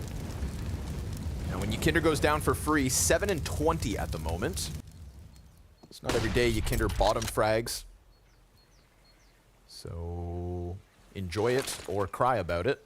Here's that contact B explode that I was talking about. Ah, yes. Second time's the charm, they say. And versus pistols, nice and easy. Sure enough, Ykinder gonna pad those stats. Desperation from outsiders. Ooh, we almost got an ace. It's 4-4 Ykinder, just like Nitro offered last round. So these B pops not yet able to close. There were two very low buys, but they're getting they're getting super close. And I don't mean close in the sense of like closing the round. They're just getting to car without 3 people being in the B side. That means they're doing something really right there. If you knew there's a full exec coming towards B, if there was a small chance to go back towards A, you still have 3B. You have a player boosted CT, double set up in the back of the site. They are not in great positions. When we watched Outsiders in that first half, they were almost always stacking the right side, pushing at the right times. They're taken down to the bottom of banana control. Where's that energy from Liquid right now? They're playing vanilla rotations at the moment. And I feel like Outsiders just playing games with them. Won't lie to you. Economic woes no longer a problem either for the Outsiders.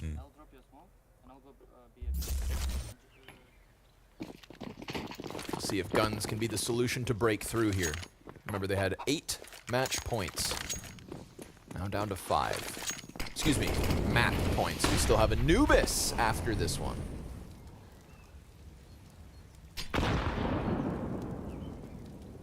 Better call your grandmas. Tell them Anubis is coming. Oof, nice nade. Half of Fame is down. Kickered on 77. Single nade out of Nitro. Substantial damage. And we get that 3-man B stack, so here you go. They're ahead of it, right? Fame walking in. Oh, the flash is great. Oh, Fame on low HP. Yikes. Only half health. Kickert's gonna get tagged down lower, but still stands.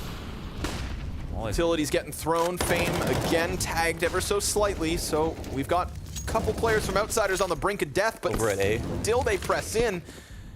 Bomb is here as well on Jane, crosses over to the pit. We've got guys lost inside of Coffin Smoke, and now it's gonna be a retake, but it's such little health for all of the Outsiders, essentially. And Flick gets cleaned up. But Norbert has an op on quad. There's one molly, it's on Nafly, who's over at the A site, and they are flanking CT. They need this molly for quad, otherwise Norbert's just going to light him up. Kicker is just sprinting as he's going to try to compromise this backline. CTs start to move it forward. Norbert's op posts up the first. Everybody else from Liquid actually coming in off of the coffins. Nitro's found Fame. Time is of the essence. Naf's going to get on top of that bomb. Oh, and Kicker caught it from CT spawn. So there we go. Outsiders eventually getting through with a map 1 victory over top of Liquid. Felt like something that was so damn inevitable after, of course, 2 T rounds out of Liquid's first half. And in the end, it's B-Site that falls. Anubis.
Well, looks like the tide was out for Liquid on that T side. Outsiders completely washed them out in that first half. Sure, there was a comeback attempt made, but unfortunately Maniac, too little too late for Liquid on their own map pick, no less. Yeah, unfortunately, another very cold start for Liquid in a competition. We had the case in Rio, we talked about it against Mouse, and here they kicked off their campaign with only 2 rounds out of 15 in the first half. This was the best way possible to start for Outsiders. Yeah, it was incredible to see Outsiders taking full advantage of a lot of the holes that we saw from Liquid deploying. Unfortunately, on that T side, we were bringing up the fact that Yakinda, he was going to be a key piece of the puzzle.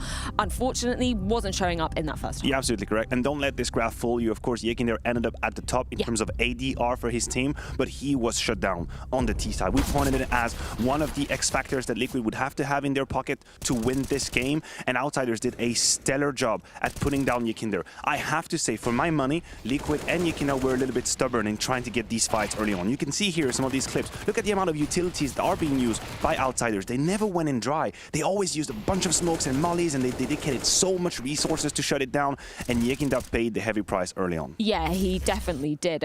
You posed the point coming into this, obviously Yakinda used to play for the side of Outsiders formerly at the start of this year, and you were saying that obviously Jaime is going to know the playstyle really well. He's going to know exactly what Yakinda likes to do. He's going to know how to counter that really well. How much would you kind of put that up to Outsiders, just really taking advantage of what Yakinda was showing in terms of that aggression? It didn't seem to me like they had done anything specific to target Yakinda, but I just think that whatever they started with started functioning, working, and Liquid failed to adapt. That's the issue that I had. They bumped their head against the wall a couple of times in early full buy-round advantages, and that just put Outsiders on a clinic. Like, they had money going for them, they had all the utility, and when Liquid moved on to the A side, I think it's something that was brought up at the cast by Mahone as well, the games stopped being tactical and became mental. When you're down 1-8, 1-9, 1-10, it doesn't really matter what strategies you've been using, because mentally you are above your opponent, and that's what happened here for Outsiders. Let's throw a couple of the Outsiders' names into the ring for this one, because we were talking about obviously Jaime really stepping up at the most recent Rio Major, but Flit and Fame as well, superstar power, and they showed up in this first. They keep delivering. Fame keeps on delivering. It's actually quite crazy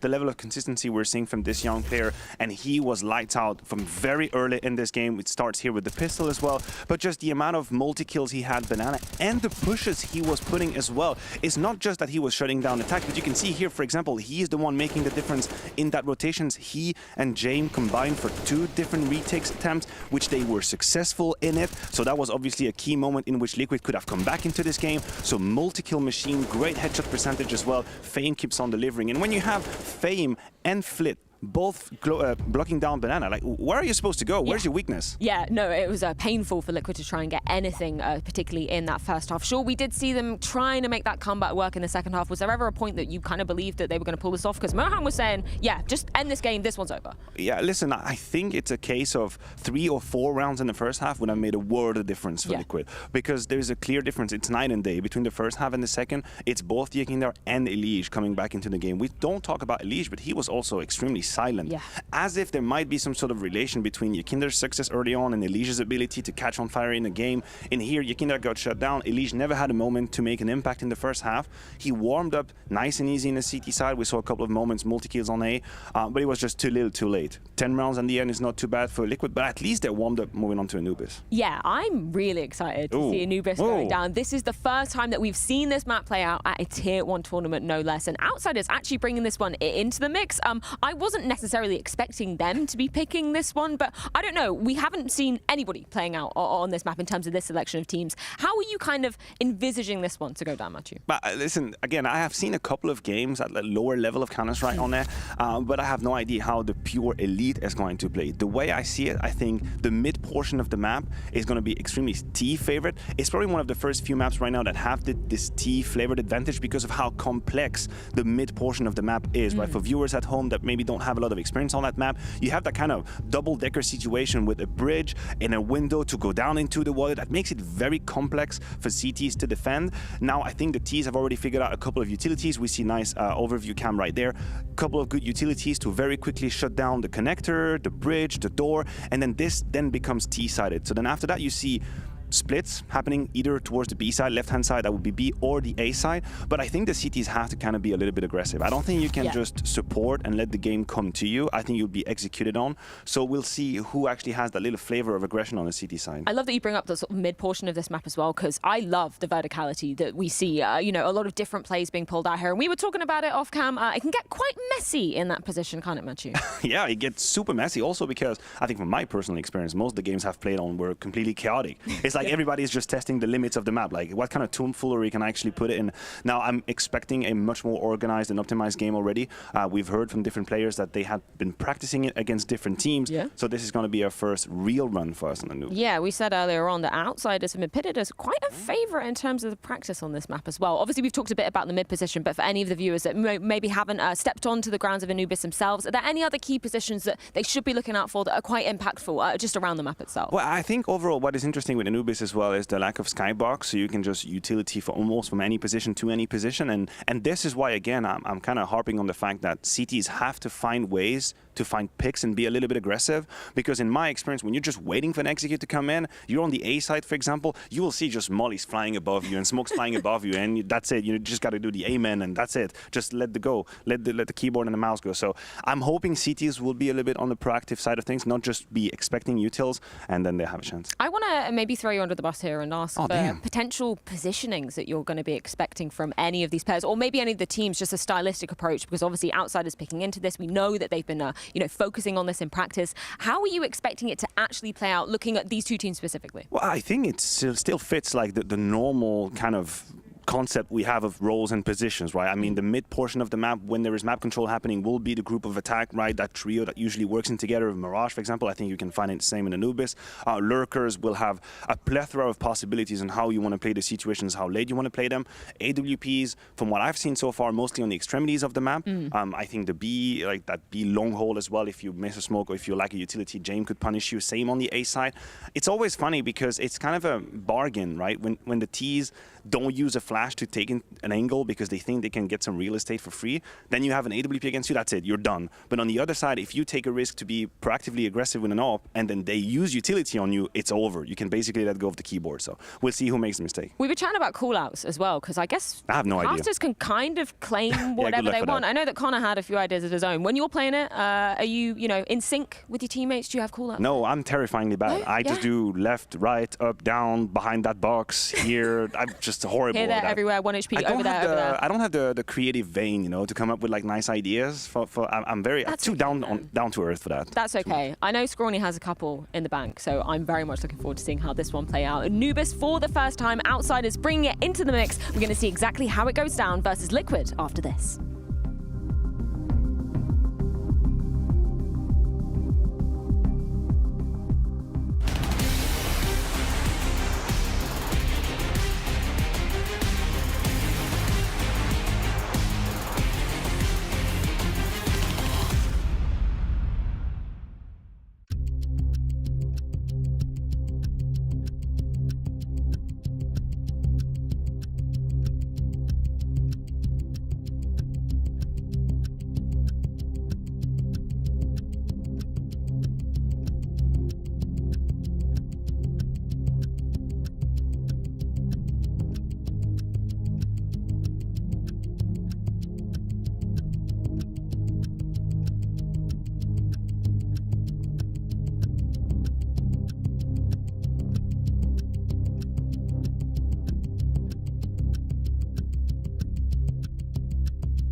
When I saw Anubis coming into the map pool, I thought it would be a great refreshment of the map pool. When I first looked at Anubis, I thought that it looked similar to Valorant map. My first emotion was, what the hell? Why does two? I'm very open to playing on new maps. I think it's very refreshing, you know. When it was announced the first time, I was like, why did they bring again new map? I was very surprised by them removing those two after they made lower pushes available and changed the doors. After when I was playing Anubis a bit, if honestly I like the map. I think the map has potential. I think there's just a bunch of minor things that need to be changed. It's really tough to play city side. Like there is no area to fight for. Overall, I really like it because it's something new. Meta is not created right now. There is no expectations. Like I'm not sure if we'll pick it. Of course, we prepared it. I'm just looking forward to see what kind of playstyle people are bringing to the map. That's the most interesting part, to see how teams evolve every day.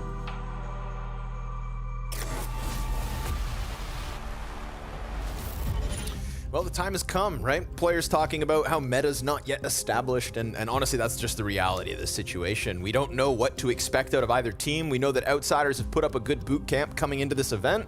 We know that they wanted to pick it as soon as possible, so I think it's both respectable and, honestly, confident out of Outsiders to just roll up as major champions and pick the newest map in the pool to get this Abu Dhabi run started. Yeah. Well, yeah, one of the teams punished most for Dust 2 getting removed. They were encouraged to embrace Anubis, whereas other teams, you know, like Heroic, for example, they don't have to play it if they don't want to. Right. They can, and it's always good to be, especially when you're a top team, to try to take on the newest map, since your other maps are so good and your pool is already very deep. The Outsiders, though, there's just such a high likelihood of upsets in the first few weeks that the maps get picked. Yeah. And in general, people don't always win their map picks. Look at this. For whatever throughout the year, but here we are. Here we are. We're on Anubis for the first time in a Tier 1 event with two teams getting paid thousands and thousands of dollars a month to figure out how to play this the best. All right, let's watch the pros unfold here in front of us. I've played a lot of Anubis in the last 2 weeks, and I was playing with caster stacks as well, so here we have Yakinder getting aggressive, the first kill on Anubis. Kicker. That spot's now called Yakinder, the push. Working through cave. Ooh, and by sitting here and waiting, he catches Yakinder's fallback. Now, a little top mid aggression can go a long way, especially if you can well time it in the mid round. I'm playing most of my Anubis games with Sponge, and this guy has all of the nades you can imagine. So some really cool stuff you can get going in these mid aggressions. But for now, at the minute mark, this A walkout is so powerful. Yeah. And James can also call his teammates over to this. They aren't moving just yet, so Kicker's also going to stop their next point of rotation. There's a duel. Two are spotted, but this is good trades here for Liquid. However, the bomb has not moved an inch at all. Oh, James gotten all the way through the A site. Norbert, yeah, you got to be cautious because of that mid aggression that's already happened. It's like, what's the best way to get there? If you run through canals past boat, it's going to take a bit of time. So he whips out the knife and starts sprinting. Wow. And we've already got James deep through heaven. Honestly, everyone looks so confused about rotations right now, like in terms of where they're supposed to. They're just trying to be as safe as possible. All right. So, goes for the hell plant. James picks up a Liege, trying to run through from beach. And now Norbert heads back towards long. Ooh, but we got two insta headshots coming out of Liquid, and so easy retake. I don't know how much of OC was visible to James, but kills a kill. They won the first pistol round on Anubis ever in Tier 1. Damn.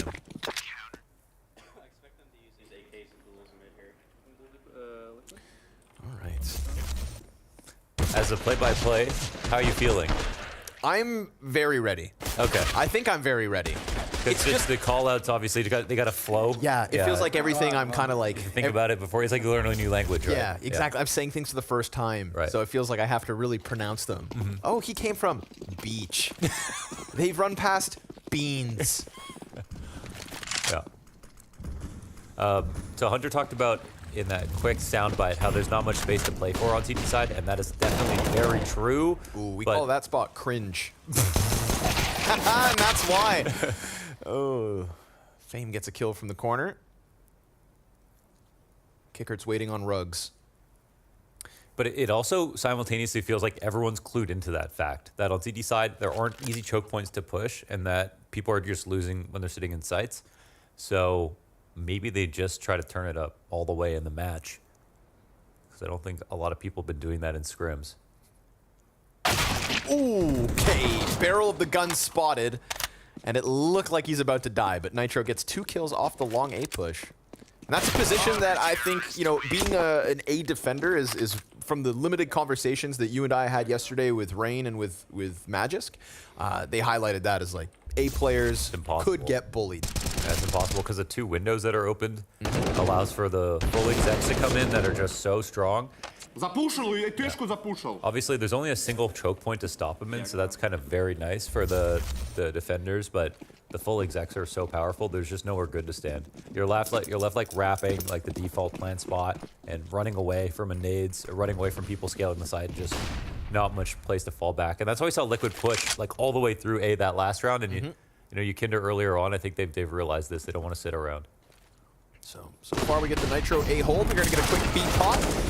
Norbert drops Ukinder. Nav playing off default, little bits of cover.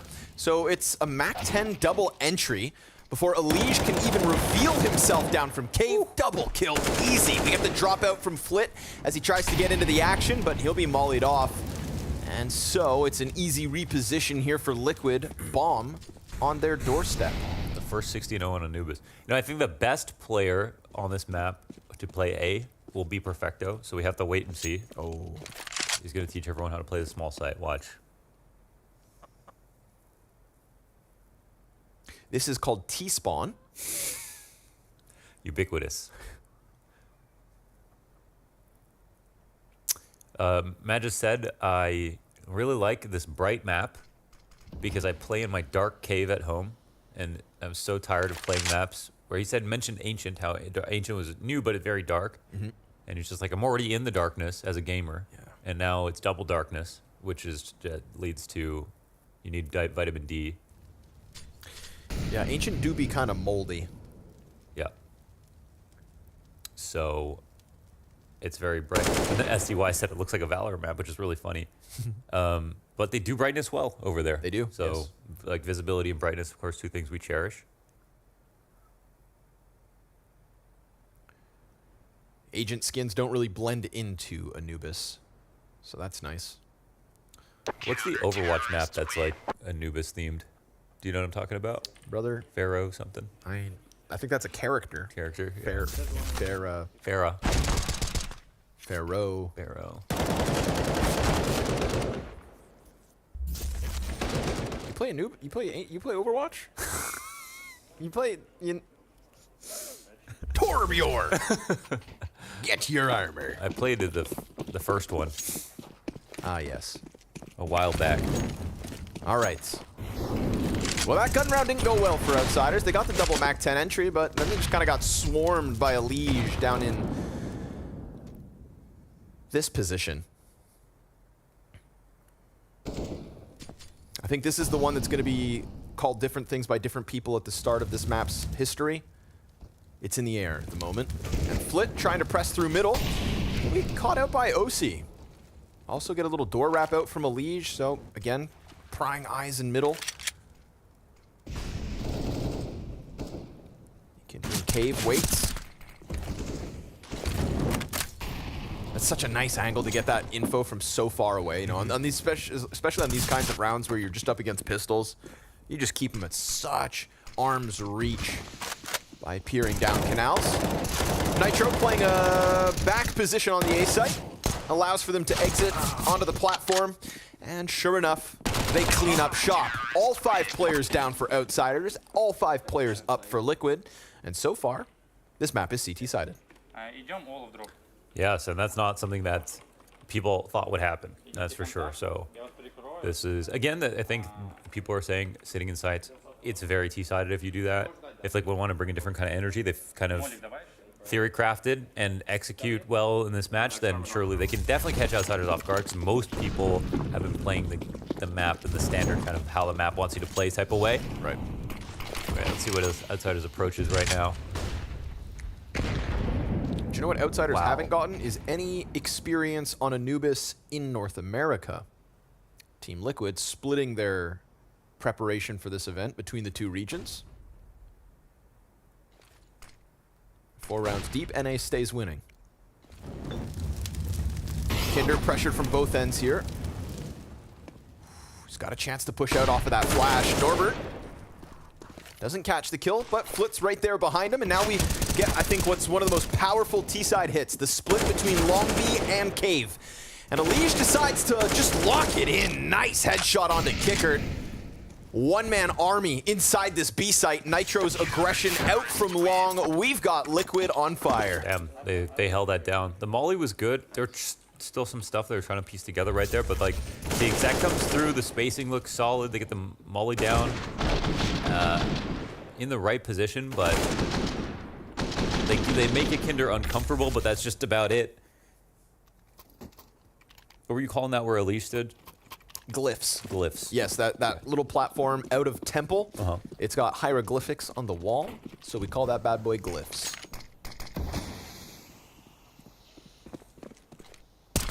Or Glizzy. Glizzy. Yeah, I like Glizzy. But that's like our TeamSpeak specific. No, you know? I mean, let's make it global.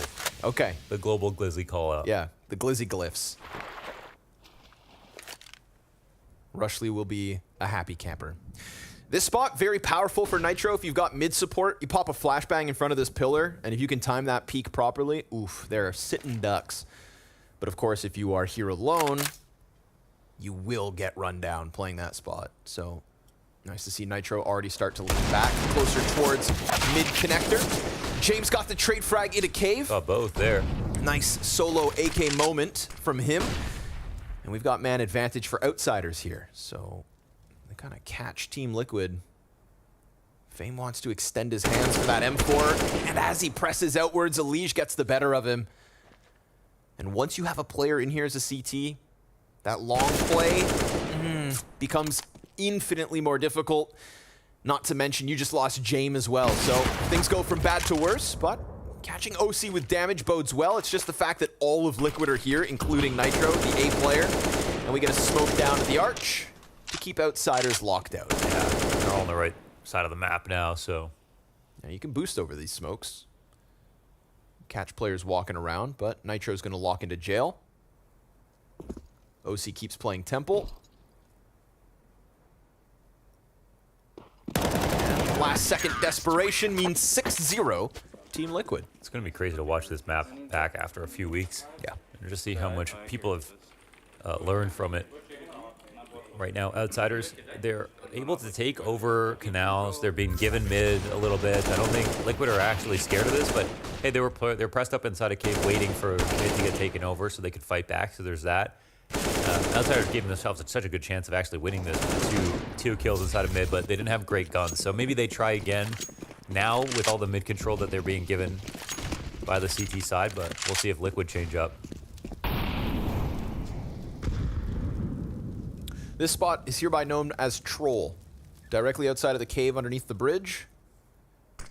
Again, sometimes you get people peeking down canals expecting the cave fight, but if you're outside of the doorway,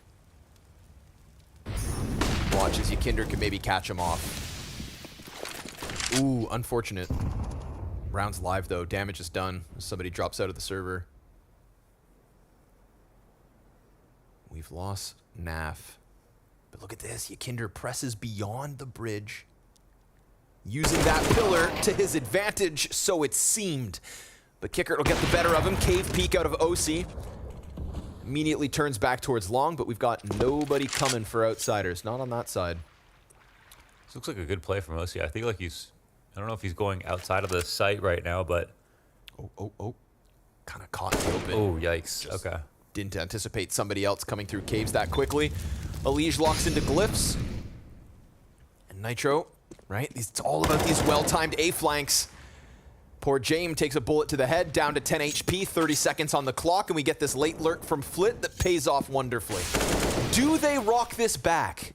25 seconds, and they know that the last member of Liquid is inside of the B site, so why not run that bomb and get your free plant A?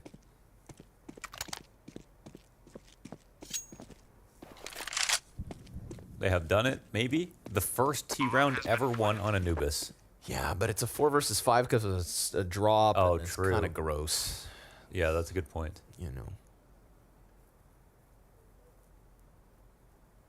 Just kind of gross.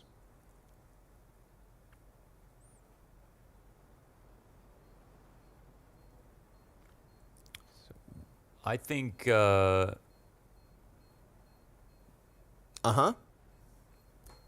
I don't have any thoughts. All right. I like this map a lot. Yes. I like the map a lot. It's not playing how I thought it would so far. Okay. I think that's because of outsiders. Okay, that's probably true. Yeah. And I think there's also, yeah. Which is sort of jarring, just because, like, you know, again, I thought I put in the reps. I thought I was prepared for whatever was going to happen, and it's just kind of stringy at the moment. But I think that is fair, right?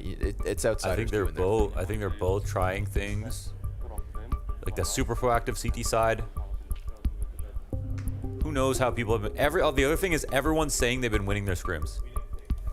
That is true. Matt just said they won all their scrims. Yep. Except for versus FaZe. Rain said they won all their scrims. Which checks out, based on Magic's opinion. That's true, yeah. I mean, technically we didn't say it, I guess. I don't know. I heard Heroic been playing Ancient. Ancient? Or sorry, Anubis. Anubis. Okay. But everyone's who hasn't been, probably. Right? Yeah, I feel like if you just immediately write it off, I don't vibe with that kind of person. You're a boring person. You don't have to play it moving forward, but if you don't even give it a chance, if you just go, oh, cool, new permaban, I just don't respect you.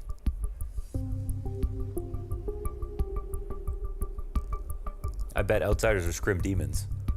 I bet they're the worst teams to play in scrims. Yeah. Ooh, Jame would make me mad in scrims. Oh, yeah, I would. I'd blow a gasket.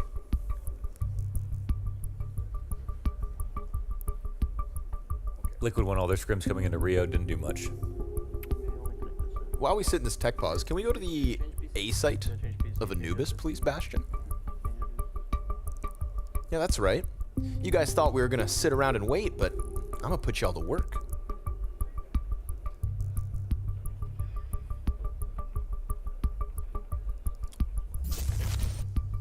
So here we have the A site.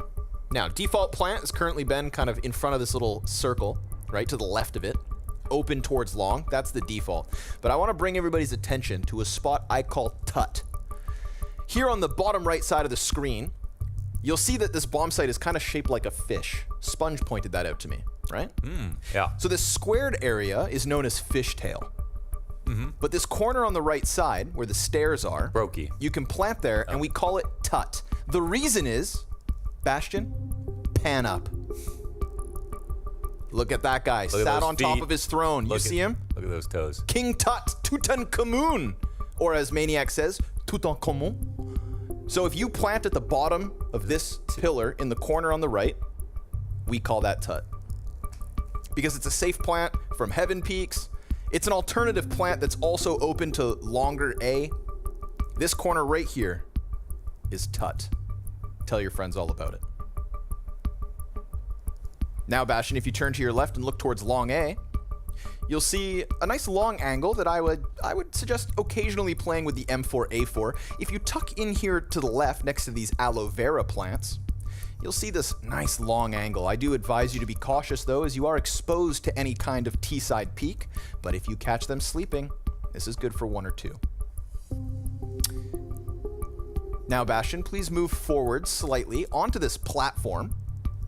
This is another great spot, known as fountains, by the way, because of, as you can see, the water trickling down the walls.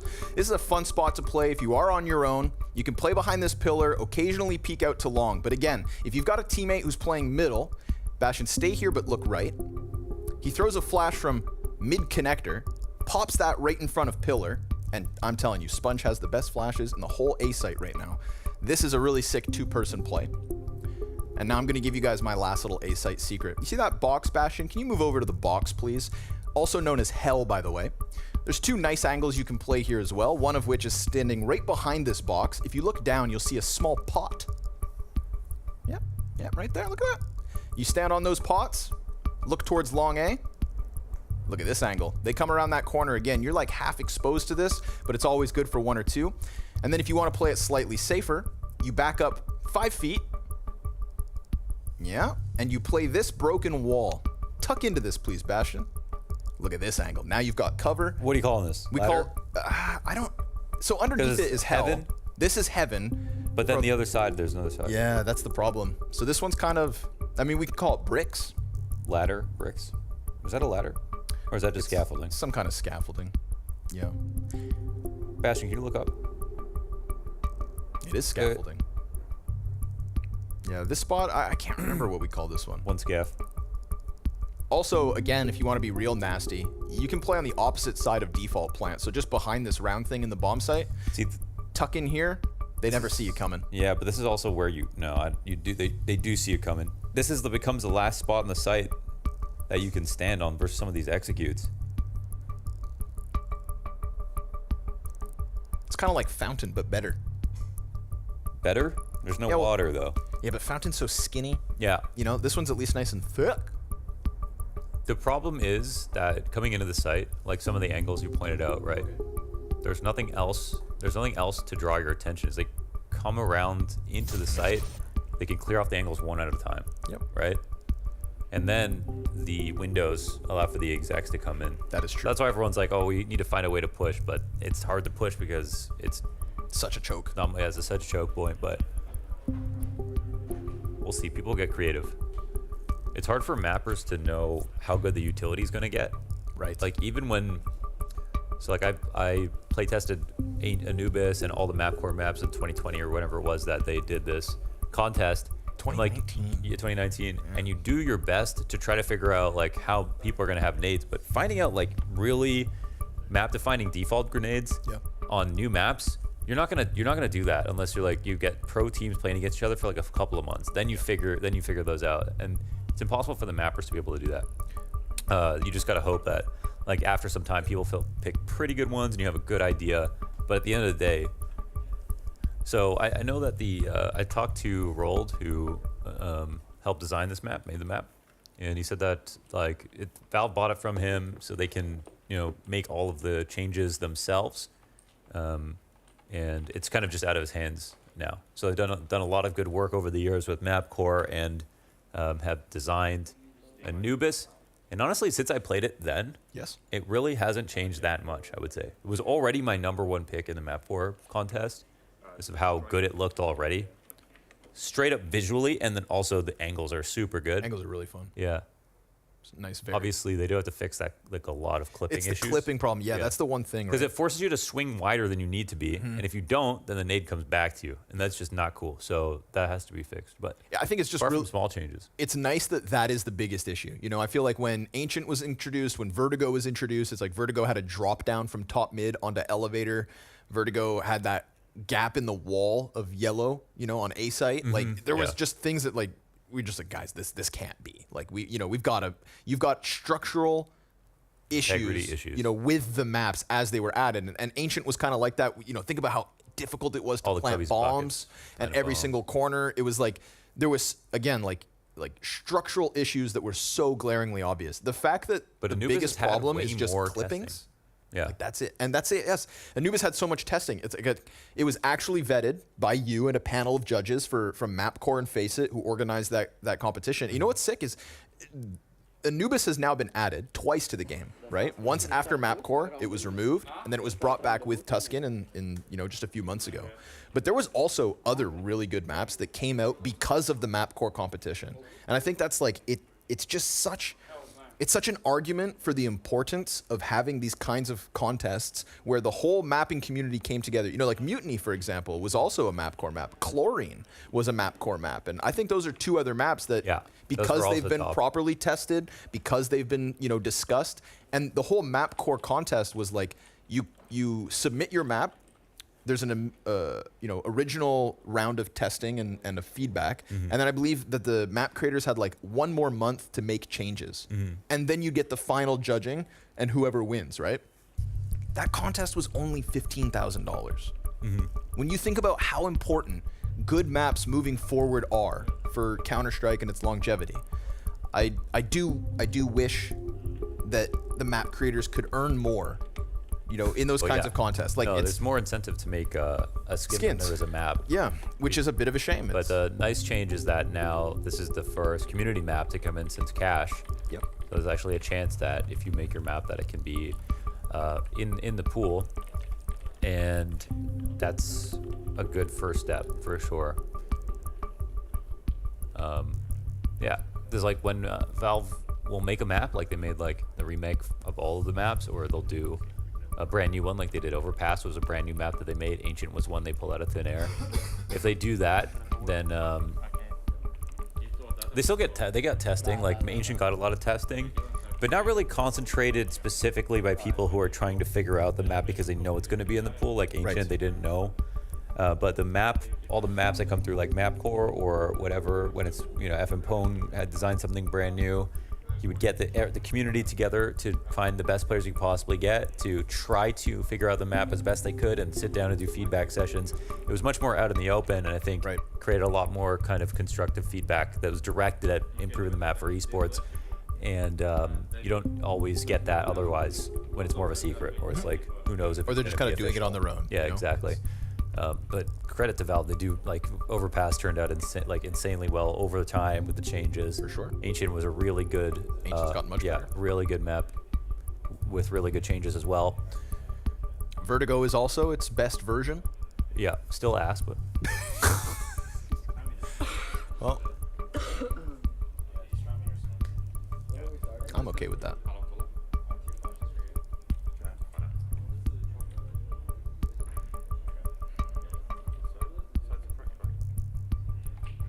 But yes, in history,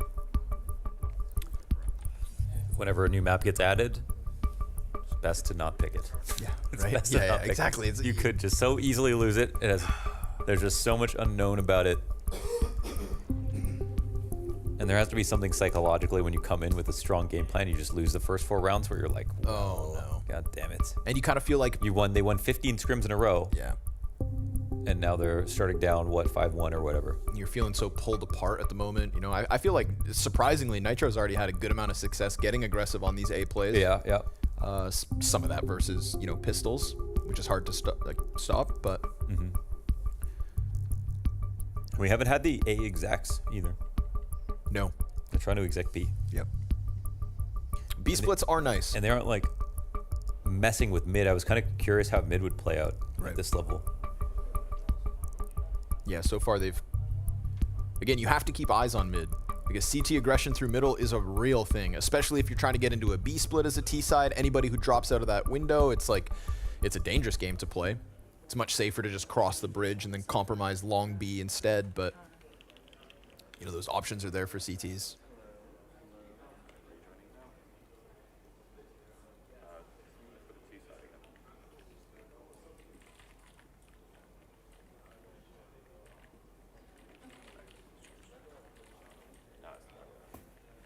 You know who's got smoke lineups on this map? Rushley? Stunna. Stunna? Stunna. Let's go. The other day we were playing. It's like Moses, Sponge, and I, Harry and Hugo, I think. Stunna jumps on TeamSpeak. We were already sitting in like a Nader server. We were going through all different execs and whatnot. Stunna guys, watch this. And this man had multiple smoke lineups. Multiple. Not as many as Sponge. He is still the king of Anubis. But Stunna's out here putting in work. And I thought that was respectable. What's the King Tut lore? Man, I don't know that much about ancient Egypt, but I know that King Tutankhamun was... Is it Tut uncommon, or...? What do you mean? What? How did you say his name? Tutankhamun. Is that how you pronounce it? Yeah. Oh, okay. Yeah. Thought it was Tut uncommon. No. Excuse me. Preceded by Tut rare. I'm still looking for a Cleopatra call. I thought that would be a good shout out. We should have a Cleo somewhere, but I haven't seen any lady figures, you know. Originally the hieroglyphics on B site, or yeah, on B, you know, they looked lady-ish. But glyphs is just too good. There's also an Easter egg on this map. It's It's glizzy. Glizzy. There's a, God, sound like Freya. There's an Easter egg on this map. If you no clip through the jail fence on B site, then a King Tut head will just, like a sculpture, will spawn in front of you once you enter the room. But you can't see it unless you pass the cage. So if you're ever no clipping around on Anubis, go check that out. Make sure you're sitting down so you don't get scared. It'll freak you out. Okay, well, let's get back into the action, shall we? Outsiders round will stand. Damage was done before the drop of NAF, and so they find their first one. Can they find two?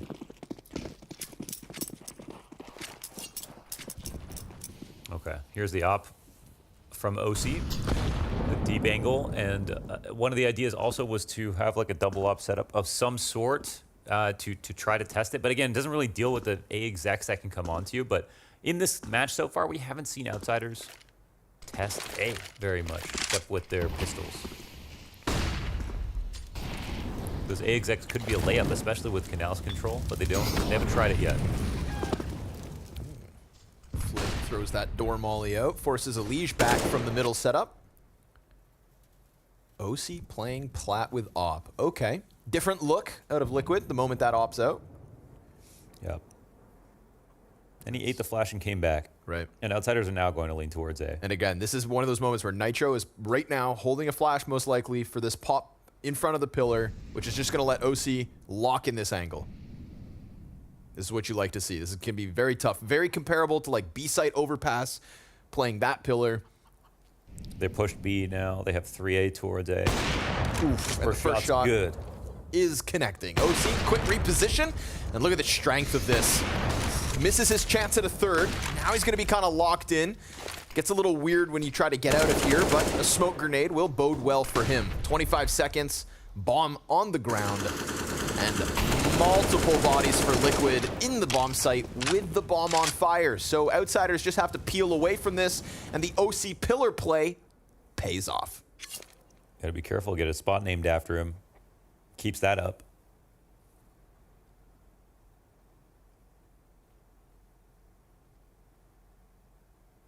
Counter-terrorists win. Liquid are currently the best Anubis team in the world. Right now, by far. So they didn't try to do the exact, they tried to do the contact here, but so it was a perfect call here from Liquid to go with the op play from OC. And obviously the first step to this was dodging the flash early and then just coming back in the angle and calling them out for not peeking with it.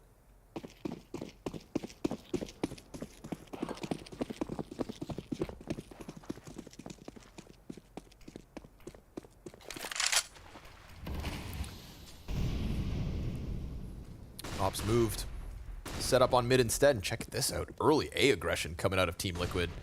Hell yeah. Ooh, and if you don't keep eyes on it, now Kickert's sitting on Troll. But it's a nice deep angle. Nitro presents himself, and we've got a little mid-success for Outsiders for what I feel like is the very first time they've gotten a kill in mid.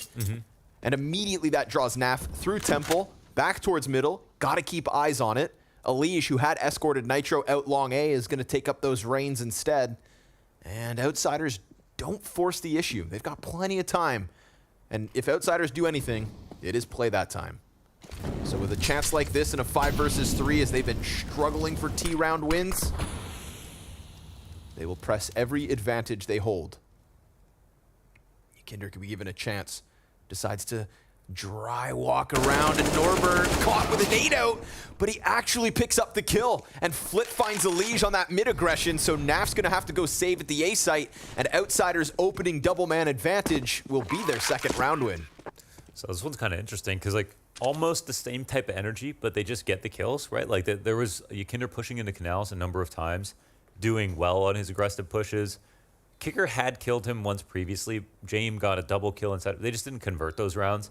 And here's one where, you know, they take it, they really keep running with it, where everybody dies in the default, and most importantly, the A push gets shut down, which was a pretty long distance spray down from Kickert, who was sitting in Canals watching his flank.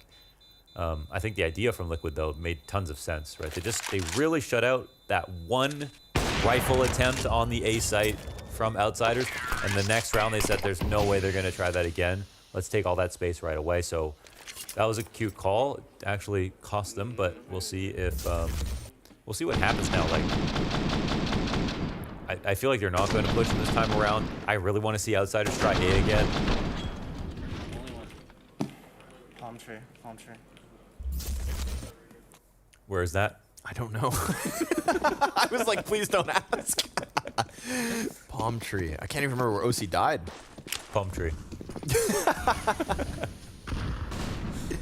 Ooh, you think you're going to get away with that, but James that got was the other sweatiest ideas. angle. He was boosted on something back there. Spot's not called James.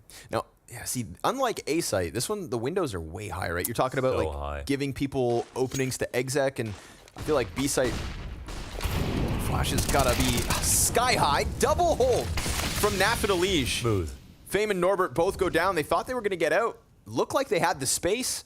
And now it seems like Flit's going to have to succeed in mid instead. Nitro, leg spotted, does a ton of damage, and leaves OC to crawl over towards that A site, wary that they could already be up long. When in reality, Outsiders don't have much real estate. No, they definitely don't. And this part is really tricky from Flit. That smoke comes up. You know, he's worried about the door push. There's this right side peek that can come out at any time. He's probably trying to figure out what he should do from here. And, ooh, that's his gun. He's not getting away with this, Connor. He's just not. He has 34 health. He's not going to get this sick peek one tap on Elige. You don't think so? No chance. No chance. Not even Flit will. Oh my god, this is a game of patience. And the thing is, OC's going to need help. Eventually that bomb's coming around the corner, and if Flit doesn't move I think muscle, Elige just never moves, even if the exec fully comes. Nafly rotates first. He's got to clear get it. this, yeah. Oh my god! Flit! Wait. Statuesque. He knew he was there, right? I don't know. OC, he can still stop the round, though. That's what's important. We've got the op versus op point blank. OC, missed shots both sides. No scope, no plant, no hope. Flit, despite that sick kill mid, he won't even survive. That was like Cobble-esque on the B side, wrapping around. That was that like Kenny S versus Kerrigan moment. That's what it reminded me of. This moment right here is so funny. I feel like Elige is just being careful. Thought maybe he forgot. His Flit just didn't move forever. Didn't. That's when you start to doubt yourself. Yep. Swear he saw him though. It looked like he was looking and holding right where his gun was. Can't believe Flit gets away with that. Murder. But hey, really, it's, I think, OC who gets away with it. True. And honestly, the best opper. Considering the blowout in that first half of Inferno, it's a good day for OC. He's 10-2. Yeah, he was 20-17 or something on Inferno. Good day for OC. Tough one for you, Kinder. Yeah. But hell, if everything else is working, you're up 8-2 on the CT side, then you know, it's only problematic when you lose. That's what you got to tell yourself. OC and Elige double mid setup. One liability here is Flit's Tech 9. And he's been getting curious these last couple of rounds. You come around that corner, OC's got you dead to rights. We're going to get back into that A lean by the looks of it.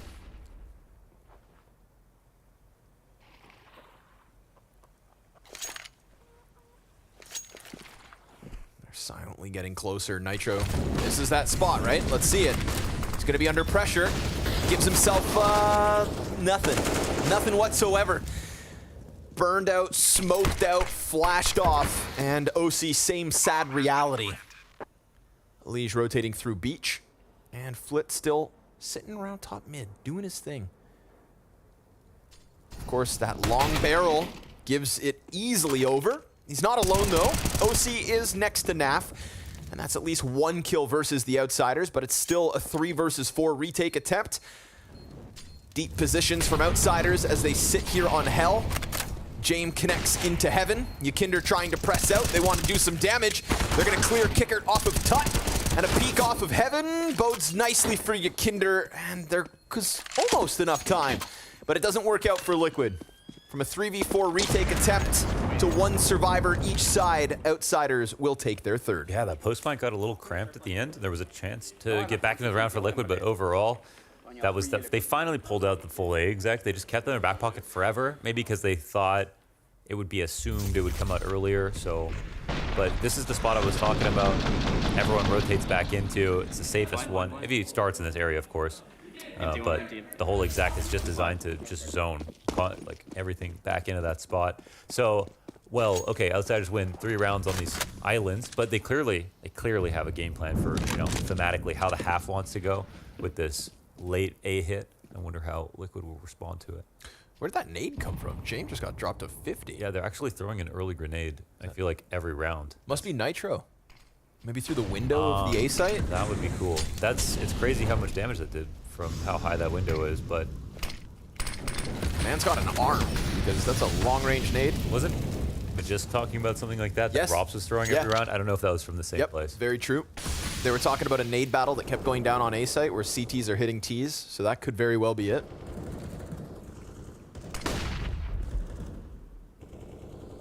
So the one thing is if you come down from like the stairs of T-spawn, it is actually lined up perfectly with the window.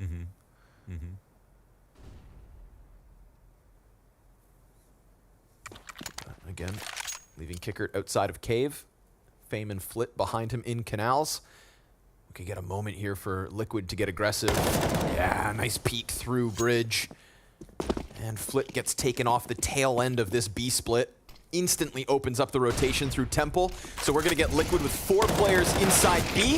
Yakinder empty-handed. We've got Kickert and Fame in with entries. Damage done, of course, to the T side. And OC scrambling back through Temple as Elige pushes up on long. We got another post plant. Can they hang on from inside sight? Kickert's Mac 10 finds another victim.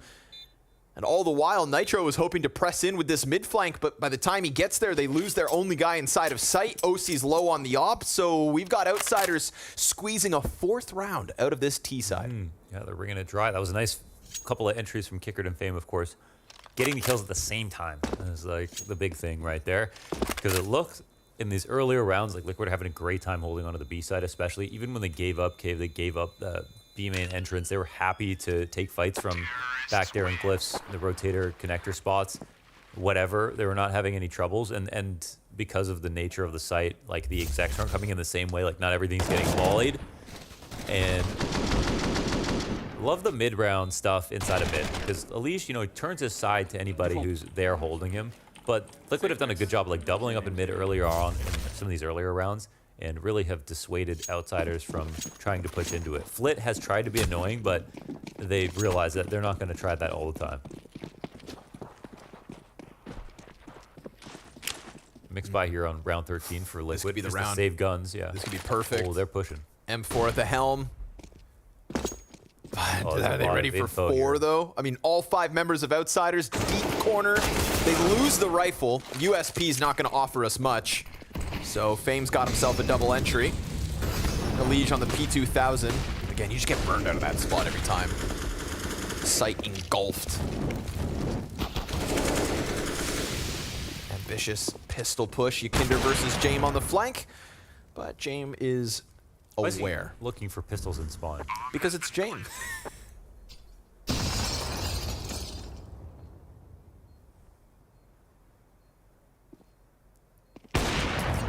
OC's gonna run through Temple. Outsiders starting to crank it. Oof, they wanted to get this op out, and worth it. But how many bodies fall? Missed flick from OC. Flit's gonna end him. 4 survive for Outsiders, 5 rounds on the board, and sure enough, through perseverance, they're starting to get enough of a T side. They really are. So want to see this Liquid T side as well. Full buy comes in both sides, but no op this time for OC.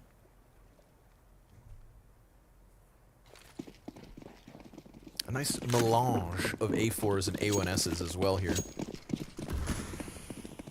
Love to see it. Did we find out about that HE? No, it hasn't been thrown yet. No, not yet. I've been waiting. I've been watching Nitro every round.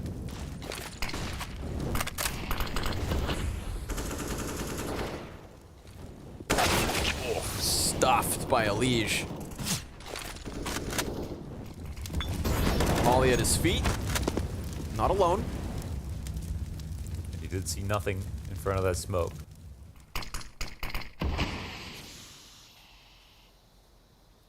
Keeping options open for later. 3 stacked in B. Outsiders, what's the move? It is this kind of curious thing where like people are, well, like Nitro's here on A almost always alone, but it's also a really vulnerable site to the execs. But how do they guarantee it's not going to be the B site before the exec potentially comes in? Well, hard to say. They're starting to move in now. Ooh, like this. Yeah, an interesting one-way here, maybe here for Nitro. Just giving them a way to play on the open floor. It seems like you can see over it, maybe on the left side. The thing is, he could have pressed through the right. He would have had still good cover. But he finds Fame trying to climb over top of platform. Yakinder is here on pillar. Back is covered to cave. Allows for him to fixate onto long. And that's perfect. No reason to move whatsoever. OC holding outside of Temple. James looking to hang on, but we've got Liquid in with another and a CT side on the cusp of double digits. I like that spot a lot because, like, why would your teammate ever clear that coming into B main if someone's standing right in front of the skinny pillar? Cool play from Yakinder.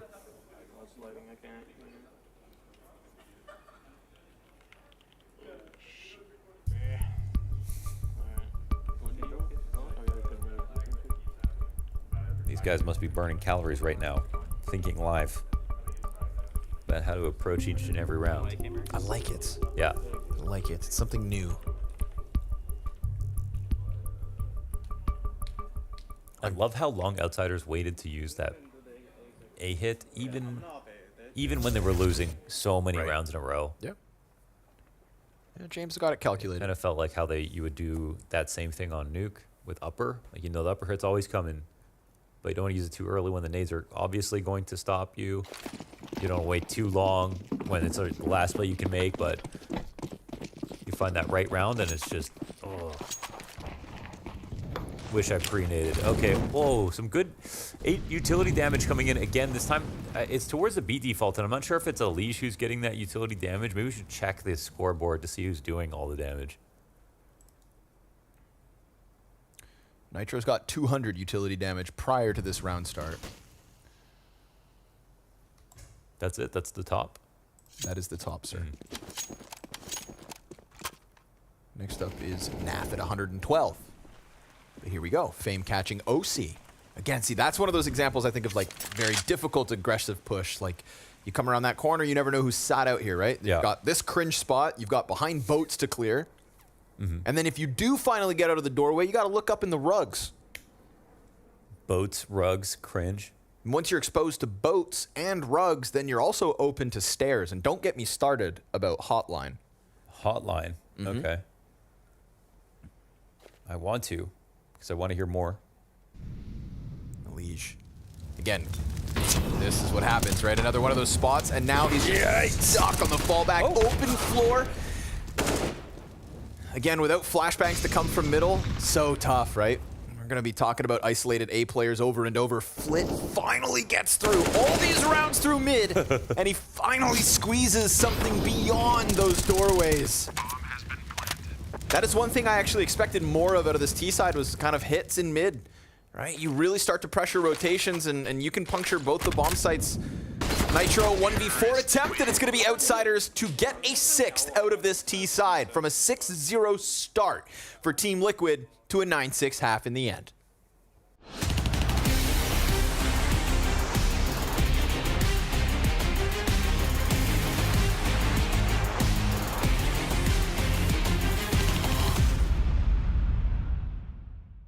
Hello everybody, this is the EPOS experiment, and things are about to get a little wild around here. We've got 2 players coming in, and we're going to be testing out gaming environments. 2 laboratories, let's say.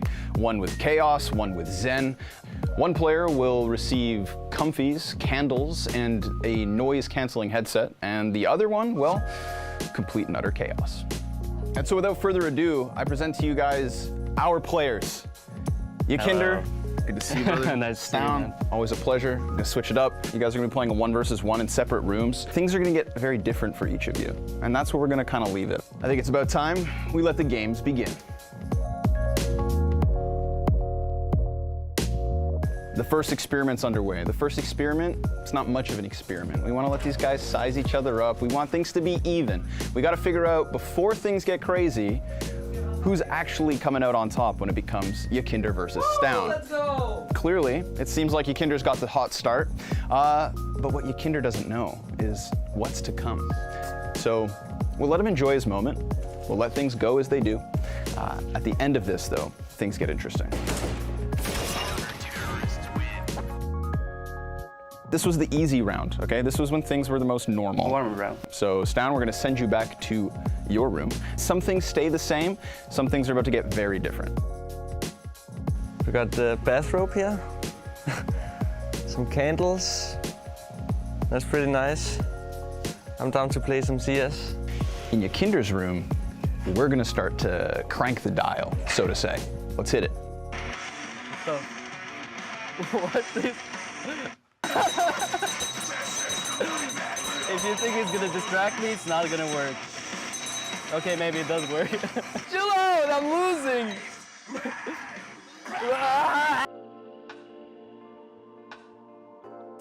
Four. Focus, Connie. We need to win this.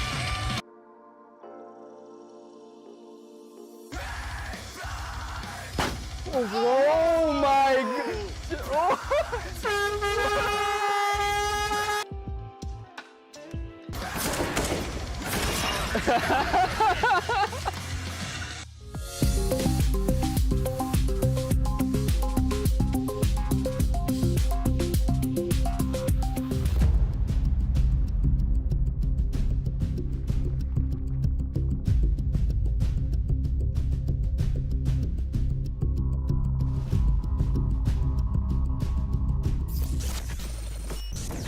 Landing B right now. Two. Let's split. Two Let's there. split. It's some B split. I'm going B. I'm going B. I'm gonna push him in. Cheetah dead. Nice. That's nice. main guy. Two B main. Hello? Three B main. One more B main. B main and one cheetah. Cheetah dead. B main. Nice. I'm blind. I'm blind. B main and lurker. He's dropping. Did you scope? No. Cheetah dead. Cheetah dead. Nice. Let's B main. Let's B main. Nice. Cheetah. I got up. Okay. Cheetah. What the hell is cheetah? Cave. But there's no cheetahs here. Maybe they're... It's Egypt, bro. Do they call... Well, they're cheetahs in Africa. I don't know about that. I do. Okay. I didn't see no cheetahs. Come on. Is it because of like ancient? Like it would make sense. Yeah. Yeah. It's like a cave. Right. Exactly. Yeah. It's cave, guys. Come on. Maybe they called that cheetah. Oh, they better call it cave or else. And where's Palm? We still don't know. So many questions, not enough answers. But here we have Team Liquid's T side, all right? I'm just so excited to see what looks different, what's comparable. We get a temple. Oh! We have a man flying through the sky, and now Norbert's he's holding on to the glizzy, and he dies. No, he wasn't. Those are dualies. Oh, sorry. He got glizzy though. Now that bomb plant, not gonna stop it. A temple to be wrapped in a pistol round? I've never seen it. Naf holds on to glyphs. Fame. Uh-oh. Yikes. Runs out of bullets, and the peaks, a plethora of them, will be his end. Flit will run away through beach. And Team Liquid takes What's this one? What's this called? I don't have a name for that. We don't have a name for storage? that. There's boxes and whatnot. Storage is good. Yeah, I think it's storage. Easy. Yeah. What's this again? Italy? A main. Long. I would call this corner weave. Because of the, you know. Weave, weave. He's weave. He's weave.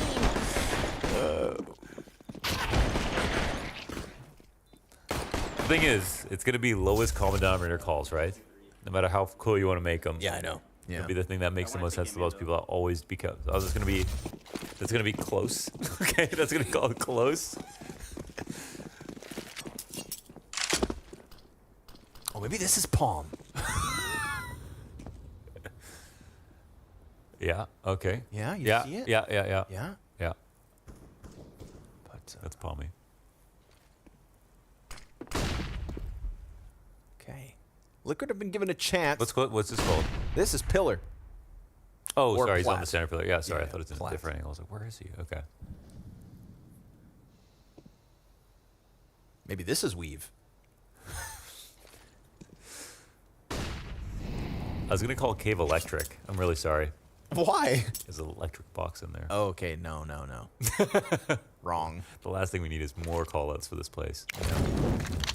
If you read this sign, it's technically called the Temple of Ra. One Raw. Yes, I have read the signs. Splitting Raw. I like that. But through Cave, Yikinder will work. And, of course, Outsiders, USPs. We've got nobody inside this B site. What's wrong with Raw? Or when you thought about it? No? No. Okay. Because, again, you only know if you read that sign. It's Raw!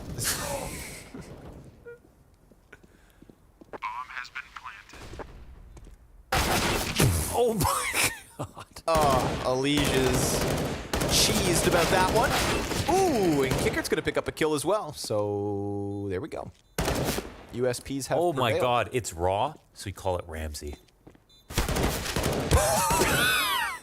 Okay. Okay. Oh. Wow. For a second, I felt like an idiot sandwich. There we go. Fun fact, that's Julie Chen in there, in the idiot sandwich in that GIF. Host of Big Brother. Icon. By the way, these phones here on the right, that's Hotline. Ah, okay. It's 2 pay phones. Oh, look. A free... Oh, no. Oh. Thought he was going to come back, but... Ramsey? Listen, man, you're too late, okay? We had 2 weeks between fall final and now. You missed the games, bro. I already know that Cave is going to be contentious. Okay. I think Ramsey's going to be loved. Okay. You get on that. Apparently, it's Cheetah. Yeah, Cheetah. There's the nade. There's the nade. Where was that? Yeah, it came through the A main window. Okay. Yeah, so it's this window right here But the above thing connector, is- blows up above the stairs. Yeah, but in the first half, it was Nitro on. It was Yep, it was Nitro. from A site. So that could be the one that everybody's talking about. There's another one on B as well, because I think the other guy was. Is it Nafly?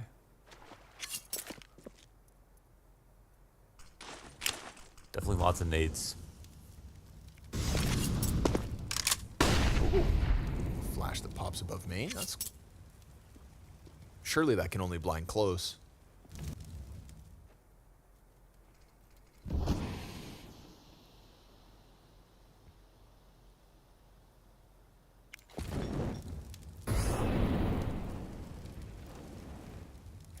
Gun round, come on. I want to see something new. Everything is new. Yeah, but I want more of it. Smokes and nades come out from main. Every time you smoke that, there's this possibility that somebody crosses for free, and then you're opening up a dual peek once the smoke fades. So outside, that's the clipping problem. That's it right Look there. at that. Look at egregious. Yeah, that's levels of clipping here. That's the #1 priority on the fix list. But nice deep smoke here on long. Outsiders playing outside of the site. Nobody over on Glizzy Glyphs. And because of that, we're looking at a bomb plant in a 5v5. Temple door gets spammed. Jane connects to the headshot. Plant at the 9-second mark. And then Nitro pressing in with a beauty of a second kill on Kicker is going to take all the wind out of Outsiders' sails. And their boat will sink. Damn, that was a good split to Ramsey.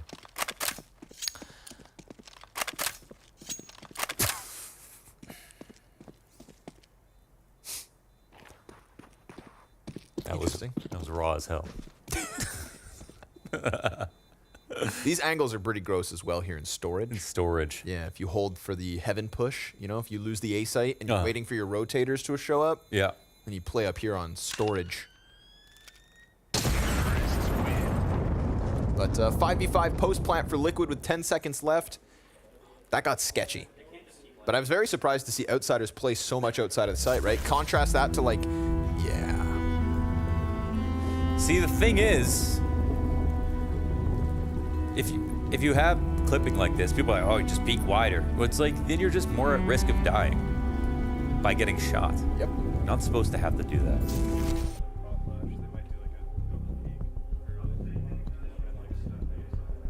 What you looking at, Nav?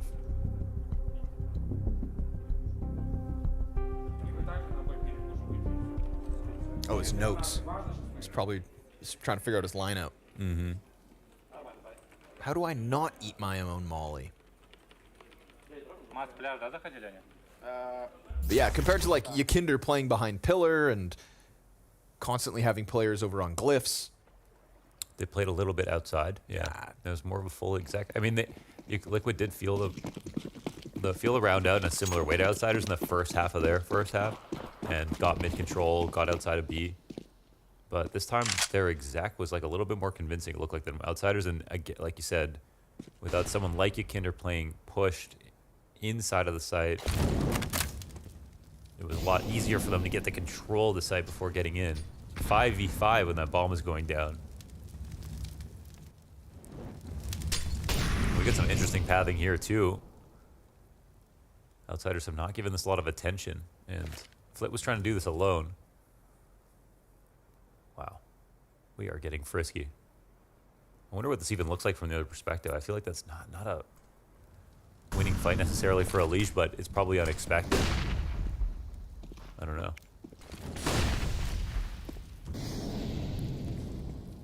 Got bottled up A defense. Fame comes back from long. Again, right, once mid is compromised. Yeah, the CTs are scrambling around. Becomes so nervous about it, right? James going to A. Through storage. And they are going A. How the hell did he figure that? It's just James thinks. They put another smoke down for connector, and then we're going to get an all-in out of Liquid. Again, it's down to the final few 30 seconds. And Fame's going to just be playing Palat. Ooh, peeks out. Just finds the timing there. There's more bodies coming. More than one, more than two. All of Liquid going to be trying to press out. We're going to have Jame on the back site. Flit's going to draw attention, and Jame, just the one and done. 8 seconds, and Flit, well, locks down bomb. Kicker catches Naf at the bottom of the steps, and we've got Outsiders CT side starting. Jame rotated to A like 5 seconds before they decided it was going to be the A site. Like, he had figured that out, so there was some kind of tell right there. It looked like a really good start to the round for Liquid, where they caused some doubt as to where they would want to go because they took mid control first, and they didn't. There was no friction at all, like no damage back by Outsiders, no vision either. They even like let Elige peek through the crack on the mid door, cut through the middle of the map, and like Outsiders are not worried about it at all. Just rotated around it. There's that nade, 20 damage.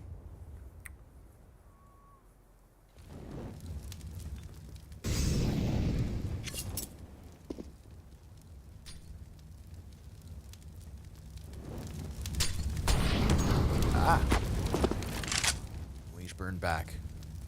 One thing that's interesting about the drop down, Rain mentioned, like, there's not much value in going for it in the, when you're in a 5v5. It makes sense when you're in like a 1v1 or something like that, but it's just a dangerous way to do the same thing you could do without like, by just going down the stairs naturally or... There's a really sick piece of movement that... Yeah, jumping back up? No, it's like you can jump from the window down into the right, and there's, remember those weave baskets? Yeah. You can actually land on top of that. See these weave baskets on the left? You jump from the window and you land on the baskets. You can make that jump happen, and then you're actually covered from cave. So, okay, super risky. Safe way down. But there's a way to just instantly disappear. So is it risky or is it safe? A little bit of both. It's risky while you're flying, safe once you land. Let's see if Kickert's gonna cook here. Inside cave. Gets peeked and instantly popped by Yakinder. Oh, that's not the ideal setup. Jame gets away with the second kill. Kind of lost in translation. But the fact that Yakinder is able to just kill the player over on jail because that guy thinks that James got him covered. There's a gap in the setup there from the CTs, and it's going to cost them as Liquid will prime a 13th round win off of the back of that cave entrance. They're looking slick with it. And they're doing similar stuff to Outsiders, but they're like winning a lot of their early rounds here on T-side. And yeah, just straight up, Liquid were just better on their CT side of just holding the same positions. They put through a lot of good aggression. starting off on a good foot. Also just, yeah, like their slow start on Inferno made it feel like they're just going to play bad today. And then just throwing a new map on top of it and Outsiders map pick, it's like, oh, what'll happen? But clearly they've warmed up. And clearly they're prepared to pay Anubis as well. Look at this second kill. Look how easy this is. Just sat there. Oh, he was also blind. Yeah, it looks like a lot of people are just being compromised to these B splits in some of the closer positions. Sort of way too easily. I'll try to focus on B main.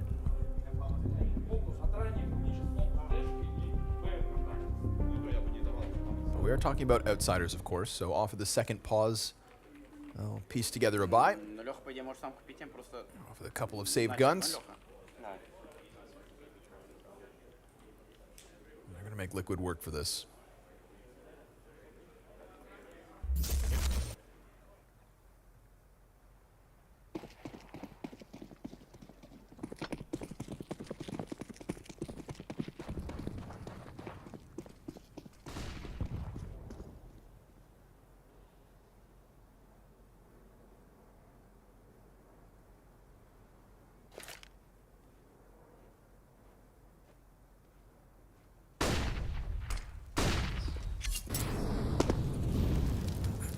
See on 2A setup if they actually are going to ever try to push. Yeah, it looks like maybe not. They're not keeping it smoke either. Whoa, real aggro here from Elige, but I like the call out. They've been giving them a lot of space here, and Liquid were very serious about making sure that like no teams were going to do that to them. Right. They were constantly fighting back in that spot. Oi, fire. Whoa. Kicker lucky to be alive as Yakinder almost gets the entry. Ooh, and then nobody watching the jump back, so desperation from Kickert as he will tuck into glyphs. Norbert drops his smoke for long and turns attention towards Temple. Again, because mid is so compromised, right? James gonna hold it from bench instead, so Norbert can just turn, fixate back on site, 40 seconds up, and we've got Team Liquid on the brink of another B split. This has gone very well for them. They're gonna try to queue it up one more time. Smokes rain in from above. Norbert tries to body block it, gets caught moving. Now he's also on 9 HP. The little bits of left that were for Kicker is good enough. And a back turn, Norbert catching him off guard. But Nitro's gonna press against the smoke. And now Flit's chance as they leave. Smoke fades. He would have heard that cross back towards long. Yakinder up on glyphs. Oh, they spotted each other. He's trying to press in. Cave held. And all is good from Liquid. Again, doing what Outsiders couldn't in taking that B site. Yeah, and they haven't even tested they haven't really tested A at all. So leaving that open, just showing how T side of the map can be. It kind of feels like if this is how the map started, it would make more sense for people who have kind of heard that Anubis is feeling T sided right now. People talking about what their scrims have been like and how T sided things have been. But these are well orchestrated splits for sure. You can just feel really how cramped it is and how many good spots get taken away with with control of mid at the same time.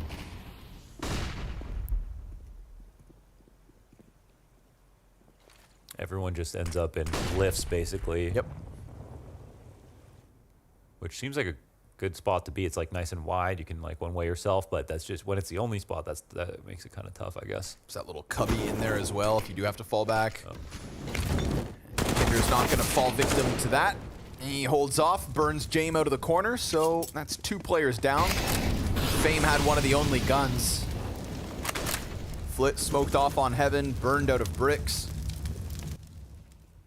Has to sit back, and A site has gone. So here we go, Team Liquid with a look into the A site. Nice exec, good utility. 4 CTs out of any close corners. And it's going to be Outsiders to concede a 15th. So safe to say, clean with it. Map pick didn't go well. It didn't go well. And they knew Liquid were going to be good. They knew everyone knows everyone's going to be bringing some new flavor right now. No one knows which ones are going to work the best. But Liquid do look like they thought about the same things better than Outsiders in this map so far, especially with the way they've had some respect for the idea that like they don't want to give up mid on CT, let anyone lurk through. Outsiders don't have that same energy. They're barely playing mid at all. And allowing Liquid to take control of that part of the map. Also, Outsiders started their default sitting in canals, waiting in that position. Liquid have been pushing the extremities and pushing inside of middle different times. They did a better job opping over towards B in general. So they've really earned their way through this map and look better than Outsiders, I think. They've actually thought through this, I think, better than they have. I would say shout out Nitro as well. I think he was way more successful with his A aggressions. Well, yeah. Yep, and how many times was like Kicker or somebody else sitting at the bottom of stairs or sitting outside of the cave by Troll and then just getting caught by those Nitro flanks. Yeah.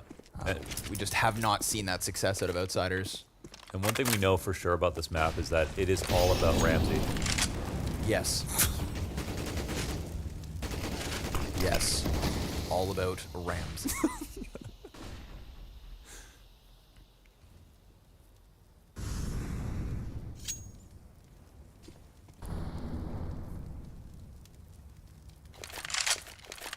I think there may have been a King Ramsey as well, so that could actually Yeah, that's what I'm saying. That's the whole joke. Oh. What the frig? It's so creative. Well, that's way better now. What the hell? How'd you not... Now you really are an idiot sandwich. Yeah, I thought we were just talking about Gordon. I think I just said Ramsey for no reason. Yeah, I didn't understand.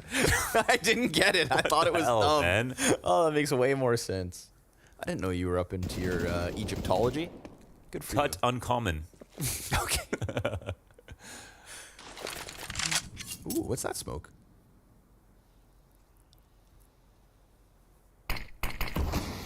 Blocks off Temple. Very cool. From Troll to Temple, Jane, ready for the connector peek. Man, they're looking Where do I everywhere. look? They're so afraid, so scared, and sure enough, the pressure's on. Woo. Another position compromised by a split. It's not accommodating positions for each other here for Outsiders, so they're gonna get squeezed inside A. Oh, and Norbert, well, he's got a leash spinning around on a swivel. Naf gets out from long with 7 seconds left, and we've got another here for Outsiders, so they're not done just yet. Yeah, that was a little awkward. It did still look like a good attack, though, for sure. That was real pressure from Liquid, and they finally used mid, where they were always testing it. You know, like Elige coming out there once in a while. What are you laughing about? King Ramsey. How did you not? I can't believe. Come on. Because You've never heard Ramsey before. Bro, you started this cast by saying Tut uncommon. Yeah. And I was like, oh, this guy knows nothing about Egypt. Oh, okay. And then you pulled out the, King Ramses the second. Didn't notice I just never said Gordon? No. I just thought it was, a given. Oh, God. I can't look at you. Okay. Oh, that's true. I did say Tut uncommon. Ooh, the little jump spot smoke gives way to the entry, but Kicker's got a double. Alicia's gonna do the damn thing. And Nav finds the insta-kill on the attempted transition through Temple. So, man, advantage here for Liquid. This could be game. Or at least map. Jame. Yeah, gonna fall victim to Naf, just tucked out on the open wall. It's gonna need to be the Fame 1v3, or Team Liquid have punished Outsiders for going for the ambitious Anubis pick. It's a great recovery from a failed first half back on Inferno. Team Liquid have showed up in this series, and now we're gonna go back to our regularly scheduled programming. Anubis for Liquid, map 3 up next.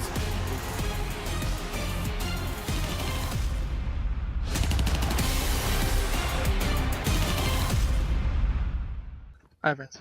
How banana? I'm not gonna walk in though. How banana? Ruins one. Nice. How banana? You can leave me. Swap with me. Okay. Take CT now or banana. I'm gonna fight for him. Hold in. Nice. Just hide now if you can. Oh, just rush the fucking go. Down! You can just kill them. I'm gonna stay. Holy shit, bro. Get the Canadian slap! Boom! Can we boost back up? Can we boost back up fast? Please. Nice. You smoke upper. Someone boost. Come on, boost me. Come on, boost me. 1A.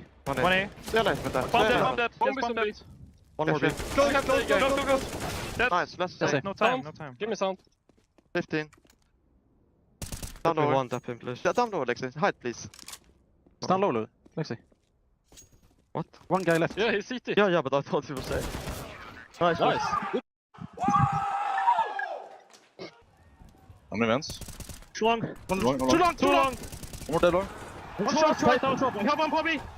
Wrap that. We have one. Hi, Daz. Hi, go ahead. Nice job, Good job, man. Bro, I didn't expect that. I didn't know they took it. Let's go. Nice open. Good. Thank you. Hero hold. I'm on miss my smoke. Oh no. Come on, empty. I'm just gonna pray. I have market. You're fine. Did you guys make some noise for me? I don't see anything. Maybe one PF still. Oh, Edward, BFs. BFs. Okay, wait, Justin will kill BFs. Hide, Rasmus. I'm hiding? Maybe. Watch if he comes cat, like on the right side. I'm holding door. One upper. Okay. Should be bench.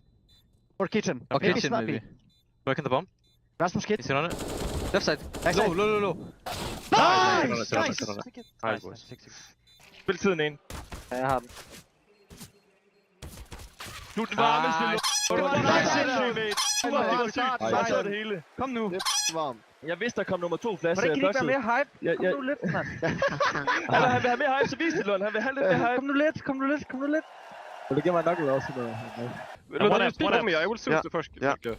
I'm gonna wipe when you short. Down. One short, come in for short, I think. And one short. There's no one long. Short. No, long there. Short thing, 1 HP. Go short first.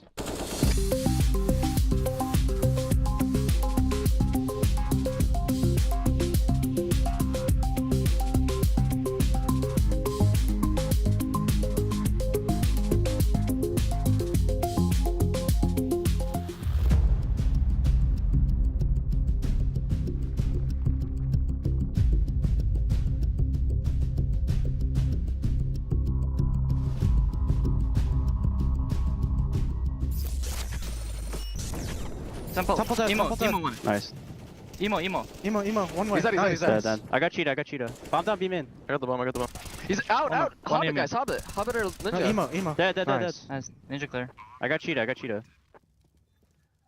Emo is clear. I'm in triple. Mid player and A player. I'll see flank.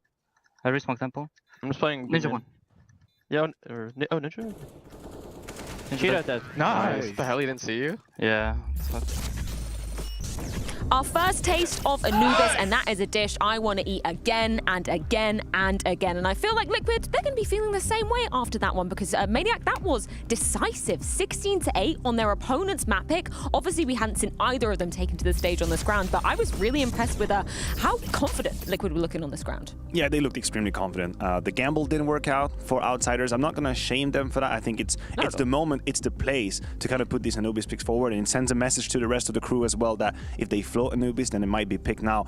I have to say, the way this game ended, the way the second half went on, is how I envisioned Anubis to go down, which is a defense that is struggling to find its footage. It's a lot of space being taken from the T side, and then it executes onto defenseless, poor Lil CTs completely lost. That is the Outsiders theory, that's the Outsider program, and how Liquid ate them. But the first half was surprising for you. I didn't expect that defense coming in from Liquid. No, the fact that they started off so solid, obviously Outsiders coming back into things with a few good-looking T rounds of their own. But yeah, I think it goes to show just how maybe more prepared or maybe more well-drilled Liquid are coming into that second half, because we were talking about it. Obviously, there's so many complexities on the CT side of Anubis. When you lose one player, there's so many positions the other opponents can come from. Yeah, and this is why I was surprised and kind of impressed by Liquid, because I think early in the first half, they held their defense quite high on the map, and they weren't punished for it. In fact, they forced Outsiders outside of their game plan. You see, Outsiders and Jame, for that matter, try to play a relatively complex default T play style where you have a lot of players in different positions and you play the reaction.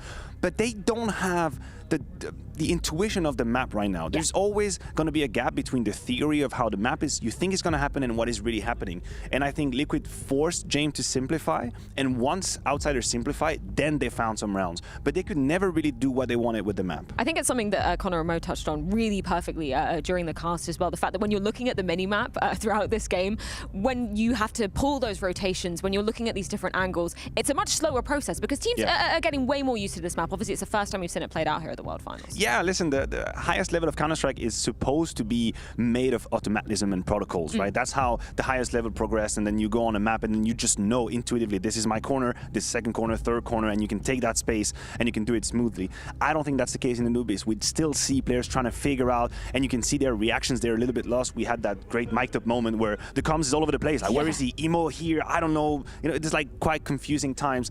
And this is something that we'll have to deal with for quite a while when you have a new map being integrated.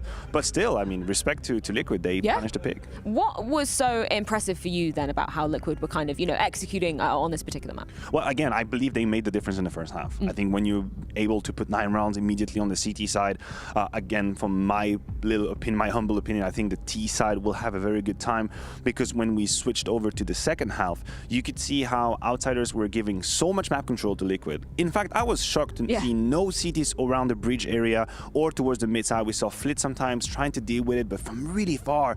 And what it means is that you're giving away so much possibilities to Nitro, where he's got players who's got the control of the mid side of the map, potentially B cave side as well control, and you're basically playing a guessing game. When James guessed correctly, a couple of times he was where he needed to be, that was right. But if you don't, I mean, the first information is coming way too late. I think that was what was so surprising about how Outsiders were kind of playing that defensive half as well. The fact that mid was open quite a lot of the time. I was kind of shocked to see them playing it in that fashion. Yes, and usually I think the reason why Counter-Strike has become so CT-sided overall is that players on the other maps have positions which they intimately know and trust will be a multi-kill position. We saw Kicker a couple of times in the B cave area where he was really uncomfortable. He was trying to find the right angle, maybe playing a little bit with the verticality to be able to punish, but he did 1 for 1 or 0 for 1. And this is where the T side can actually get advantage, because if you force the CT into a late spread out situation, we don't know yet the multi-kill positions. We don't have the knowledge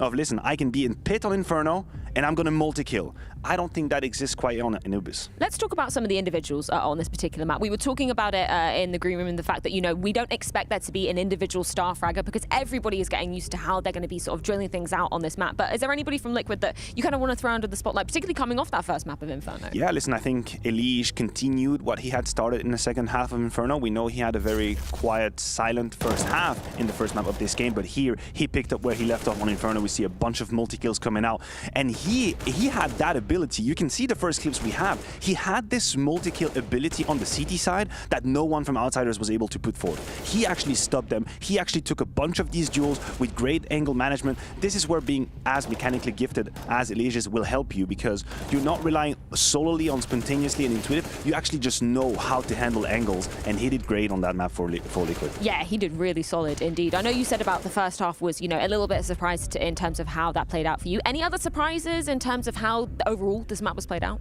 I think the CTs were not nearly as aggressive as I thought they might be. Okay. We saw a couple of attempts. I think Nitro pushed towards the A long side once. He got punished for it.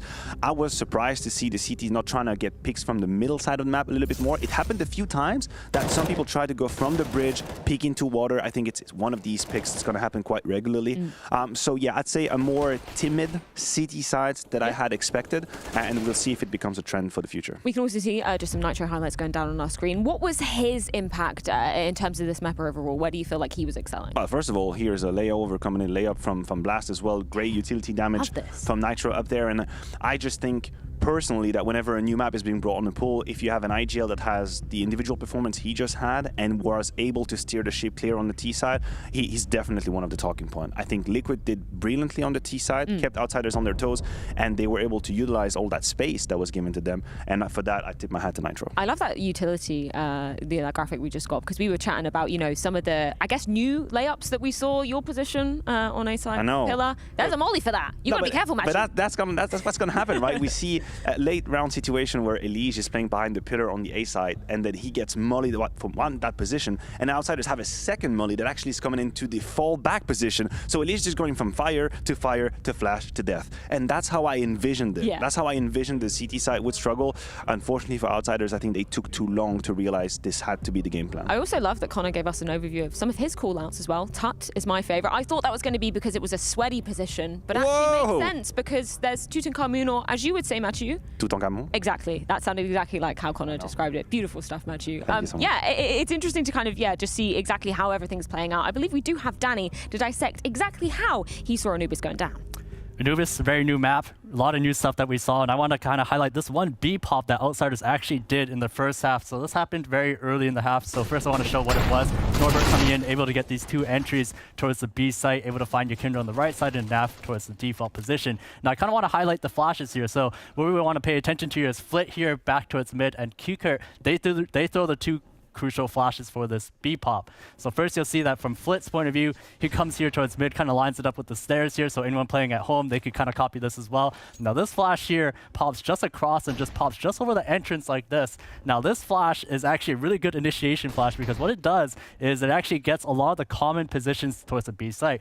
One player who could be playing towards CT, anyone playing behind this default side, anyone even playing in this cubby over here, because for this flash, you'll see that from every single person's point of view, they get blinded if they're playing here. Even if they play an off angle towards the entrance like this where they're not directly looking at it, they're still going to get blinded anyways. And that's what's so good about this flash as the initiation.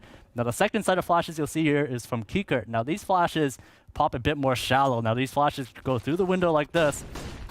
They pop right about here, and these flashes are really good for blinding players who are playing either in this area here on the left side or anyone playing this hard right area. So what that means is that for the player coming out on the entry, he doesn't have to kind of worry about a 50-50. He can check both these angles clearly, because both sides will be blinded. You'll see that from the player from the left, he gets blinded really well, and from the right as well. So these 2 sets of flashes are really effective, and that's what allows Norbert to basically come out here knowing that he has flashes from the top side and the flashes down low. So when he comes out, he only has to really worry about this right side. And as well, you'll see that from Naf's point of view, that initiation flash pushes him off, and then when Norbert comes in, he doesn't have to worry about getting blinded from the flashes that come up top, because Yakinder, he's going to be the one blinded from that spot, like I mentioned before. So although Outsiders, the pick didn't pay off, there are a lot of new things that we saw on this map. Can't wait to see more as well. I absolutely love that from Danny. That was a really interesting dissection of just, some of the intricacies that we saw Outsiders pulling out. Sure, they didn't actually manage to convert that. It was more about the reactions from Liquid coming into things. But the fact that they had those setups already well drilled, really impressive from Outsiders. Yeah, I mean, you have to do the work to kind of come in with this first-degree idea. And then what's being tested is your ability to, on the fly, realize that, okay, this is a theory, this is what's actually happening in reality, and this is how we have to kind of change our weapon. But I like that we have Danny on site to do all these weatherman segments for Anubis. I mean, Danny, I hope you're not ready to go to the hotel, because we're going to need you a whole lot when Anubis is being played here. Hell yeah. I'm really looking forward to seeing if any other teams are going to be picking Anubis coming into things. But we've got to talk about the third and final deciding map in this series, and it is going to be Mirage. And when you look at the history between these 2 teams, great map for both of them through and through. I mean, it's pretty much unstoppable force meets immovable object. That's what's going to happen here on Mirage, because both teams have a stellar record very recently. If you look at Outsiders, of course, there are 2 wins during the playoffs of the major. They took down Fnatic, they took down Heroic as well in the grand final. But for Liquid, there's nothing to be shy about either. They completely demolished Heroic during the major on Mirage. They spanked NAVI at the fall finals here. So it's a clash at the highest force. That's what we're going to witness. What was that, like 16-5 versus Heroic, I think? It was yeah, you're right. Absolutely insane. Like, I wasn't expecting that to come out from Liquid. What, when we're looking at this map, particularly from Liquid's point of view, what makes them so dangerous on this ground? Well, I would like to give you the Yakinder answer, but the truth is he's been relatively quiet in that series. So what better ground for Yakinder to actually step up? And of course, there is a little bit of a romantic aspect when you're playing up against your older teammates of Outsiders, and he's been relatively silent and timid in that first 2 maps, or first map we're seeing right now. So I'm hoping to see Yakinder lights out for map number 3. I think the show would like to see that. Is it just Yakinder that is under the spotlight for Mirage? Anybody else that needs to be stepping up in this one? Well, I mean, if we are being fair and we are criticizing Yakinder for not showing up, then I think the other side of that continuum is OC and the good performance he's having right now. He's been catching a lot of fire for his performance in Liquid ever since Yakinder was brought in. I personally thought that he was one of the players that didn't really elevate his game. Now that they have a potentially championship-winning lineup with Yakinder, he's been a little bit struggling, but nothing to criticize about the 2 first maps he's had. He's definitely on point, and if he can continue on Mirage, that'd be definitely an aspect. So when we're talking about AWPing, let's inverse this and speak about James on Mirage. Where do you particularly see his impact coming through? Well, I think James hasn't provided much of what we were expecting so far. Yeah. Again, I take you back to that kind of trolley interview where he says, "If I suck, we lose." There is a little bit of that happening right now. He's been way less efficient than I expected him to be. I also think that being on Anubis and being removed from your comfort zone as an operator can be hard to handle.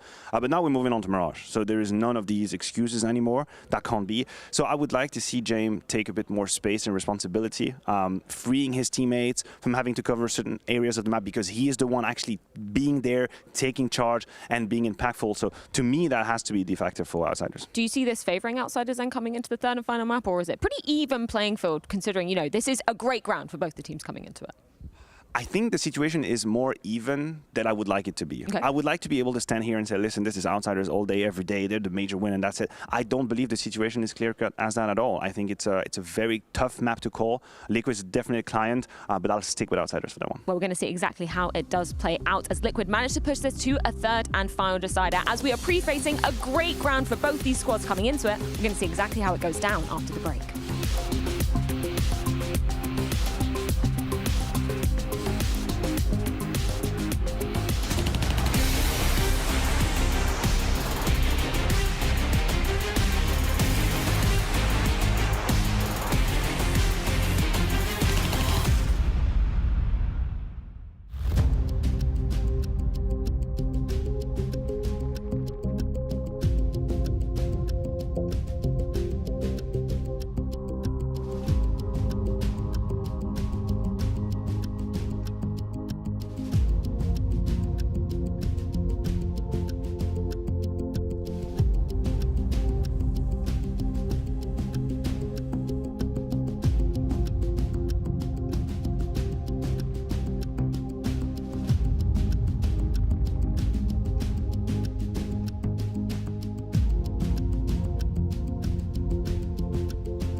The American dream is back, made up of pure thoroughbred American muscle.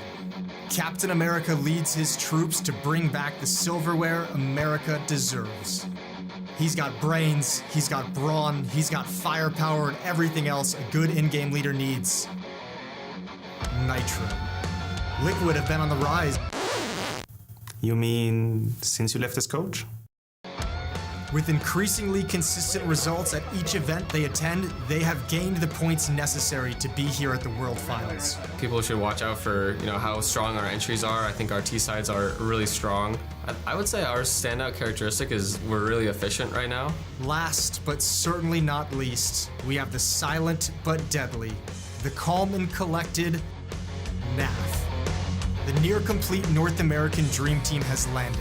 Can the World Final be their event? Can the World Final be their event? That's the question. Listen, it's their bounce back within this series. The fact that they're able to survive Outsiders' choice of Anubis, and not just survive, but thrive. That was a very well-played second map to get this series back to an even score, as we now go back to what everybody knows. It's a little bit of Mirage. Yeah, this is great. That was refreshing to get, just refreshing to get Anubis in there, to see that being played, and to now get to see the map end on Mirage. It's so much more familiar. I do feel like we were transported to a different reality for a little bit there. Yeah. It didn't feel real. No. Let's go back to what we all know. Okay, just on its face, like now, who are you feeling kind of just? Outsiders still. Outsiders? Yeah, I think okay. they maybe just bit off more than they could chew. Okay. They were testing the water. It's I'm feeling a little liquid. You feeling a little liquid? I'm feeling a little liquid. Well, that's a disease we can fix. Flit, opening kill. Naf's got the trade.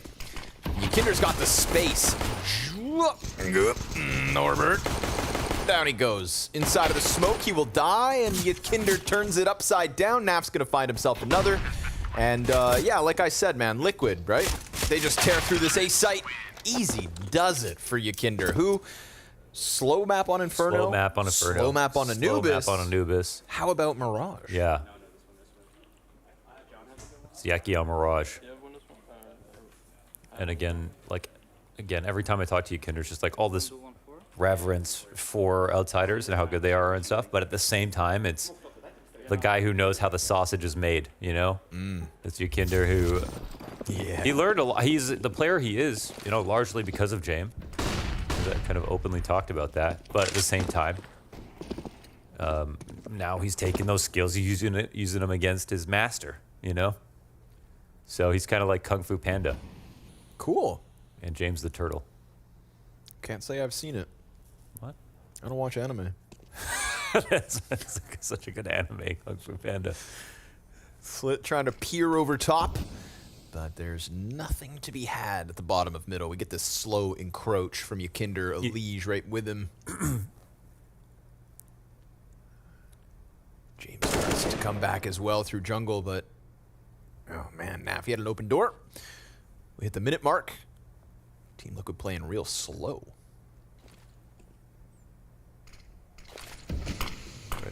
Into the 4-player stack here, but it's a solid split.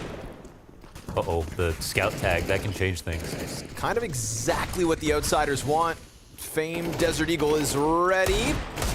Oh, but missed a couple of shots. Opens up James' door. Scout connects, and now we're gonna have Team Liquid trying to press into what is all of the Outsiders. Nitro can't see Jack. Elige will cover onto Norbert. Mac 10's empty, so he's just got the Glock out, and Flit lines up 3 off the FAMAS. Wow. Just body bags him. It's one thing to have 4 players like on the B site, but versus a cat split, you're still going to favor the team attacking, I think. But in this spot, I think the scout tag is the big one. It slows things down, gets a kill as well. And then there's just enough time for the rotations to come in. And again, I want to credit Liquid. I think they have been good in these positions of not getting scared when they're sort of out in the open, trying to scale. But they get outdone because the stack plus the extra rotation and good enough guns. Not everything they needed, but scouts can be very deadly. Yeah, that sends Liquid spiraling back into despair. Kinder's Galil smoked off and already revealed. So Outsiders on high alert. But they get a free FAMAS, a free M4, and a free MP9. So one thing we haven't seen so far with the new change is Opper's running out of ammo, which is something we will see. We're going to see an Opper reloading and get swung on at some point. It's going to happen. At this event, for sure. It's going to be a thing. We don't know when that'll be. But on this map, for example, could be a good first chance. Inferno's an exception. Anubis is brand new. Who knows? But ooh, that's what you love to see. Yakinder's gone deep down jungle, catches Flit in con. Nitro's bomb plant uninterrupted. Yeah. We're going to get a long flank out of Fame and a patient position for Jame. Kicker catches OC on the fallback in the meanwhile, and man, Nitro's still just stranded on that bomb site. We've got a Leash flank coming through Murder Hole. Jame catches him. Stringy and odd as Fame doubles back around through Palace, and perfect peek out of Nitro. The fact that Norbert gets dropped is now going to force Jame forward. Fame comes out with the kill. Time is of the essence. Nav picks up one, and then Kickert's MP9 will get him. Sure enough, Fame's got time, and Outsiders will survive with 2 up. yeah, that's really well done. Actually, it was because Jame got up on that table inside a window, and Yakinder came back to clear inside a window, but didn't go wide enough. And then Elish dies as he's rotating on this flank through B. If they had any idea about Jame, then it was pretty much over. It was a nice kill from the back of triple as well with the P250 from Nitro. So fine margins, but Liquid do a lot with very little on that round. Come into this one with a similar buy. Just the 1 AK going on to Elish. Gifted over from Nitro.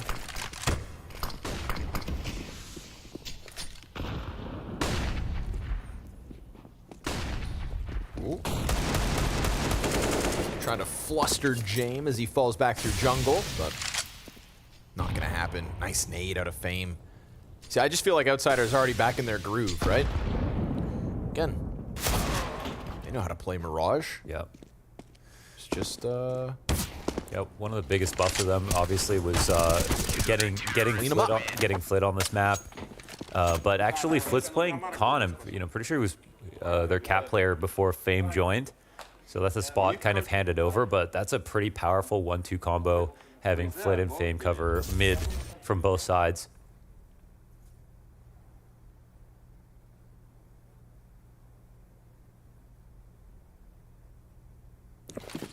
If FaZe can pull out Vertigo at the major and lose it, then I think Outsiders can do the same thing here with Anubis.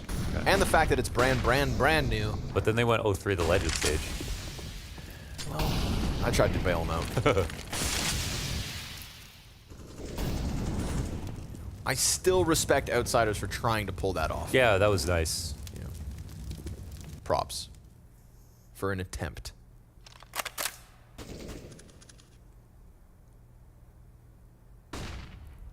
The underground walkout. Ooh, almost.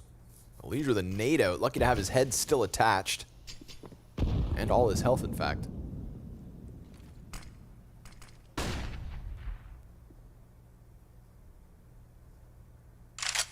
Really fighting for this late approach onto middle, and it feels like Liquid are going to get it. I mean, they still have top boxes. They have Yakinder here groping. Fame can't really come forward as much. So Elish has some protection.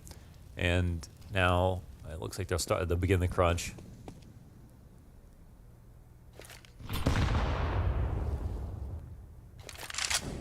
Fame gonna take up ladder. I feel like they've got a tempo on Outsiders right here. Outsiders, but they're pushing B actually, all the while.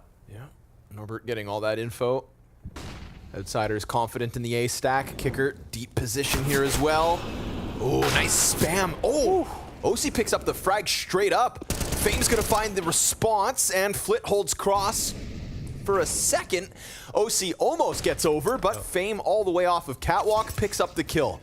Nitro grabs the AK, and they're not gonna push their luck, but little do they realize, Norbert has already got ramp locked in. So Outsiders, perfect flank, perfect hold, perfect cat impact, in fact, from Fame. Yeah. Quite surprised he gets that easy pickup. I guess there's a small mistake there where they were taking connector, so they didn't want to have top con smoked, but because they didn't, their A side players swinging just ran right in front of Fame. It was an easy kill for him off cat. OC with that sixth sense. Felt like that could have done it. They were missing something here. I mean, they had Flit open inside of jungle, no smokes there either. Yeah, same for cat on Fame's position.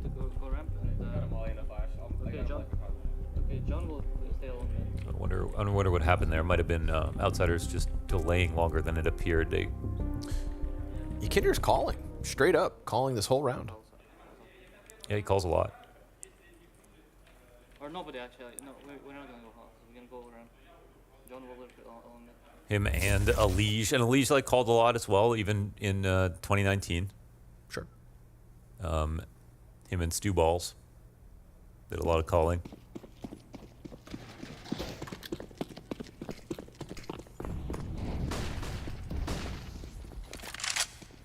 It's a quick one.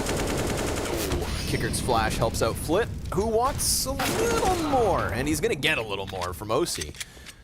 P250 shot from downtown. Fame gonna have to pick up the slack off of the cat hold, and Palace is prime for the push here. Kickert could get in, and if he can tuck around the corner, that's an insurance policy for James. Gets pressured off of Ticket. Losing Fame on catwalk means mid very much compromised. Kickert could be the playmaker of the round. Again, as much as Naf wants to get up to his shenanigans in mid, everybody else just has pistols, and Kickert will slide out and stop bomb. Oh, but Nitro catches him on the ladder. Things are getting weird. James got a pistol pressed up against him, catches Nitro on the jump back across, anticipates somebody up close and personal, and Yakinder, P250 point blanks, doable, finds James looking the wrong way, and now with weapons offered over, we've got 40 seconds, bomb down, Norbert 1v2. Yeah, they know Norbert. He could be on the flank. He's obviously a small site player on this map, but where has he gone is the question. They cleared out CT, and Yakinder's holding the ramp flank, so they can plant for CT with Yakinder in the perfect spot. Hardest possible here for Norbert. He has a full kit, however. Oh, insta headshot out of Naf, and we've got Liquid in with a second off of the back of 1 AK and pistols. I figured that out. Lots of key pistol kills coming out. Impact from OC top middle, finding Fame here, finally shutting down that cat control. And I like the utility that Liquid are buying on these low buys. They're making it go far. I mean, even that Molly and connector encouraged Flit to fight towards top mid, and he could have still won, but it gave Liquid a chance to get a fight right there. Yeah. And OC sees the opportunity. I think you just started A ramp with us. You can go false key. And like Beard Molly Shadow. Well, the second timeout called here for Liquid. Nice and early. I will smoke up on that three. Yeah, I see that.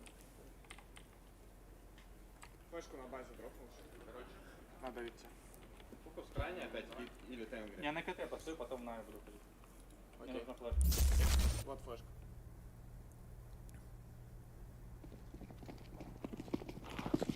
of course, chalk that up to a hiccup. See if Outsiders can get another round up.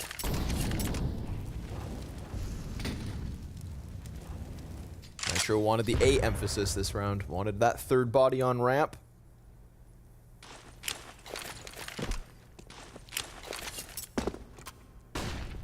Here comes the Nitro entry. Kicker behind triple, all about the timing. And so far he holds. They're kind of stagnant back on Tetris. Missed op shot out of James. They don't seem to be aware of triple. It's not getting mollied either. Kicker could light him up. Yeah, this could be a big one. Sure. Oh, wow. Nitro turns it, gets the headshot. Alige will barely survive that gunfight. And James is pressed on the other side of the smoke. So now he's going to round this corner, catches OC in the open, bomb goes down, and Naf gets the kill to Norbert. So man advantage held onto, maintained for the time being. And now there's nobody up close versus James, so he'll still have some room to work. Still have two good positions here, and Fame is on cat waiting for this top con smoke to come up, and James done a good job of like fighting them as this happens. So where's the plant go down? That's what we have to figure out. Now James knows some pressure could come towards him. One flash, and he's in a bad spot. They're covering him. James looking to get this. Nafly takes the perfect angle. Yep, just a little further out than that bomb plant. And James not sure which elevation he wanted to watch. So another A-site success story for Liquid. And that one, unlike the round prior where Kickert goes down for essentially free, this time, that Nitro turnaround. That was crazy. He didn't even look like he finished turning. Dude, cue that one up. That was clean. Hiko-esque. I mean, Flit's putting up numbers right now. James trying his damnedest. Kicker's getting one, but been a couple rounds on this A site. Norbert goes down for free. Norbert on. I don't know why he was A this round, but oh wow. Yeah, he didn't. What the? What? I'm more confused now.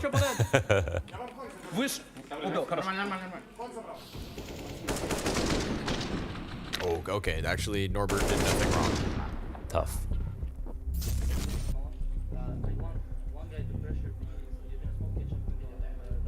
Three timeouts already, huh? Wow.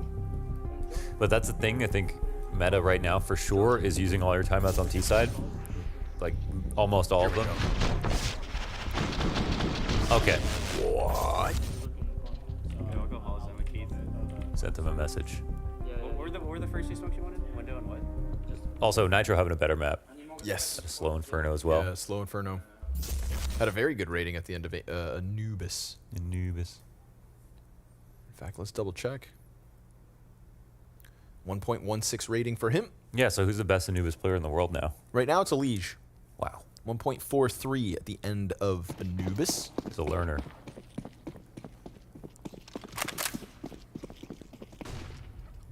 Sure has put in the work. 1 M4, 1 op. That classic Outsiders formula. Give Jame more ops. But he's got to make sure he survives with it. It's always objective number 1. Nitro, gonna catch him falling back. Woof. He'll get there. Ton of damage done, but not gonna be enough to queue up that M4 for anything other than the Nitro frag. Again, James slides away with the AWP, so that part of the plan goes swimmingly.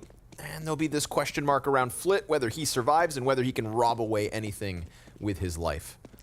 Well, control this game feels like it's switched hands at least a little bit. Oh, wow. Damn. Nice shots. Flit putting up the numbers. P250s today are blessed. You heard that scope. What you gonna do, you Kinder? What you gonna do? Oh. Oof. Flit hangs on, but a Liege could still take it all away. Hell, you Kinder could do the same. Jame out in the open, and oh, they both get away. Okay. 2 guns held onto by the Outsiders. That's key for the Outsiders for sure. Keep this op forward. But man, keep saying it. Just really love like how improved Liquid's T side looks like in the second half of the year. It's getting better and better. I still feel like they have pressure problems. I think that's why they lose a lot of big games. Like, you know, when they got eliminated from the major versus Heroic, that was a game I felt like they just had locked up. Right? That overpass match. And so they lose big games in that fashion, and sometimes just kind of quietly go out. The fall final as well.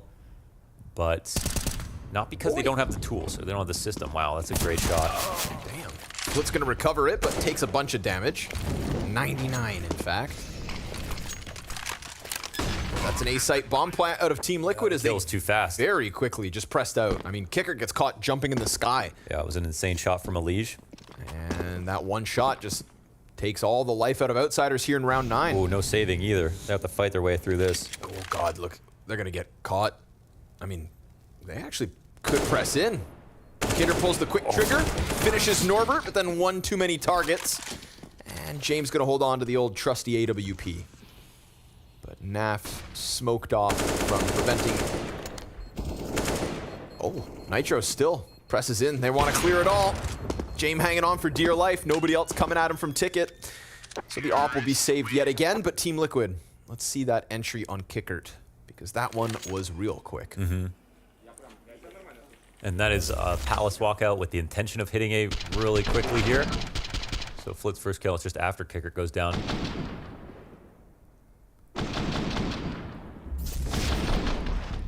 Some late round insurance to make this follow-up round as hard as possible.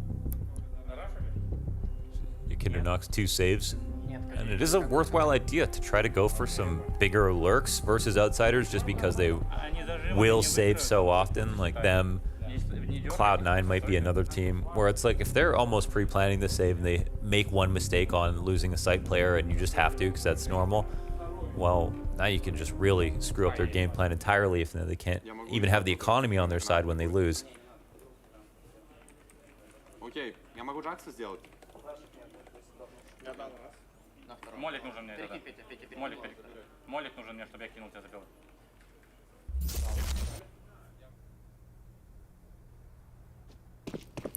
Cool to see a fresh matchup. These two not having any head-to-head. Yeah. Nikinder playing against his old team as a story. And the last World Finals for the Outsiders to kind of cement that they are the real deal versus all the teams that people wanted them to play against at the major. Even though they played their hardest team in the finals. You know, they played a very good final there. Nitro's out. Fame gets tagged up, and Norbert's just got the MP9. At least the Nitro kill's clean. OC back on apps. Will be covered by NAF, and the B site crumbles. Jay missed chance at what would have been a very critical kill, killing Elige, dropping bomb. Would have really stifled Team Liquid for a second, but man, they're wasting no time on these rounds, huh? Yeah, no kidding. Rapid decision coming out of Team Liquid. Nice double op shot out of OC, and yet again, it is Outsiders sent packing, sent to save. Round after round, they're trying to hold on, but it's the tempo out of Team Liquid right now that's just catching them off. Yeah, and that's Outsiders. They scored an eco and then won 2 follow-up rounds, so Liquid have really won a lot of rifle rounds so far in this game compared to them.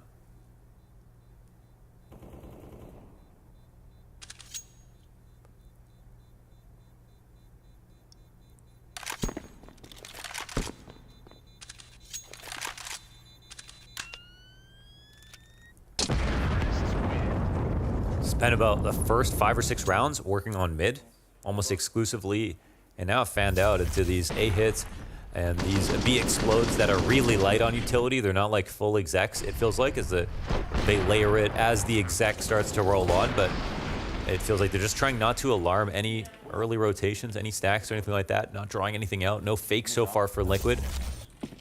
Just really quick and light. And now back to mid.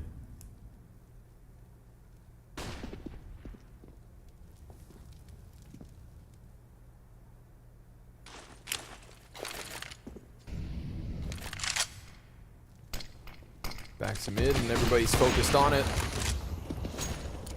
Wall of smokes on A site, opens up a door. Not that anybody's going to push through it here for Liquid. Wow, Flit is roaming. Ooh, wow, he gets caught off. That's I feel like a kind of a big mistake here from Flit. I mean, they have no reason to think that underpass couldn't be an issue. There's no hit coming in from A or B. Pays heavily for that information. And now Outsiders will make a bit of a commitment here. They'll keep Jame on the A side. Everybody's leaving actually B.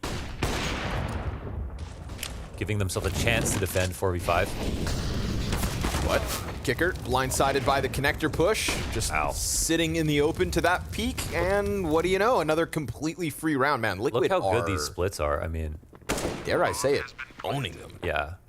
Elish said the word that defines him right now is efficient. I mean, that's, you know, that self-praise, I think, speaks volumes for somebody who's such a perfectionist. I think you can really feel it. It's palpable that Liquid are moving well. Yep. And in that same piece, also kind of praised their T sides, right? Saying that right now their entries are world class. Yeah. And I think we're getting a good example of that here on Mirage. It's true. Apart, you know, some like slight individual inconsistency, but like their T side, like NAFI aggressive lurking in a lot of positions, who's been looked at as a support player, still by the stats like the best, you know, North American player besides Twist somehow, and then Elige and Jakinder doing a lot of the aggressive attacks on multiple maps on T side have just made it so they're just such a force right now. Nice. We cut away a little early, but he did save that gun. So Outsiders allowed to It hang feels like OC is almost the 4th most important player on the team, which is a scary prospect. And I feel like they haven't really activated him to his potential yet either.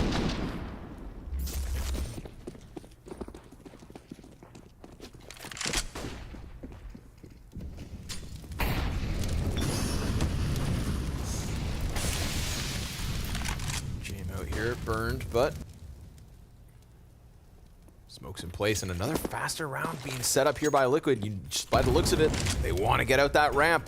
NAF could very well extend out Palace. Met by smoke. Flit loses the duel. NAF is straight up smoked out of this, and still Flick gets taken off of the staircase. James wants to get something going, but dangerous game to play. Doesn't want to leave Kickert on his own back towards this triple stack. And Team Liquid just kind of hit the brakes for a second. Oh, man. And it's that late round play again. Yukinder's super slow out through underpass. As they're already thinking about backing away, they can feel the pressure. They lose connector control. No one on cat this time around. No op in CT spawn to stop this scale from happening. James starting to rotate around. And while they're pulling the goalie on B again, this time it's a little later. OC, however, he has the bomb on his back, so he can't sit here. Kickert tries to go out. Oh, they're just getting mauled. Wants to get the fight into connector, but instead gets clipped out by Tetris. And now it doesn't feel to me like Outsiders even want another piece of this. So save called. Round after round, it is Liquid pressing into bomb sites and defenders dying empty-handed. Yeah, James getting small chances. Like, he is putting himself in some spots, but he's like falling off a box. He's falling off the stairs. He's not hitting a shot. Kickert, while being behind Firebox, tries to fight ramp, dies to connector. This round tries to fight connector, dies to ramp. You know, he's kind of exposing himself to too many players. And Team Liquid are absolutely, what's the, yeah, owning. Owning. That's the word. We can do no wrong. They're gonna clear Norbert out of this one. James hanging on to the trusty op. Ooh, he's got it. He had Yukinder flanking him fast, but he'll hold.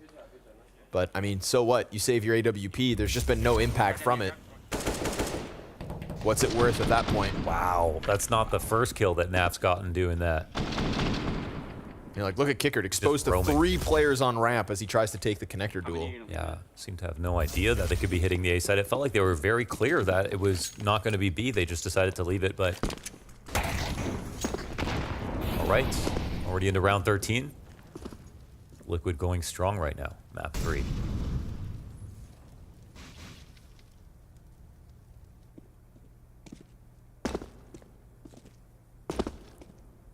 Now, if you missed it, Outsiders looked amazing on Inferno.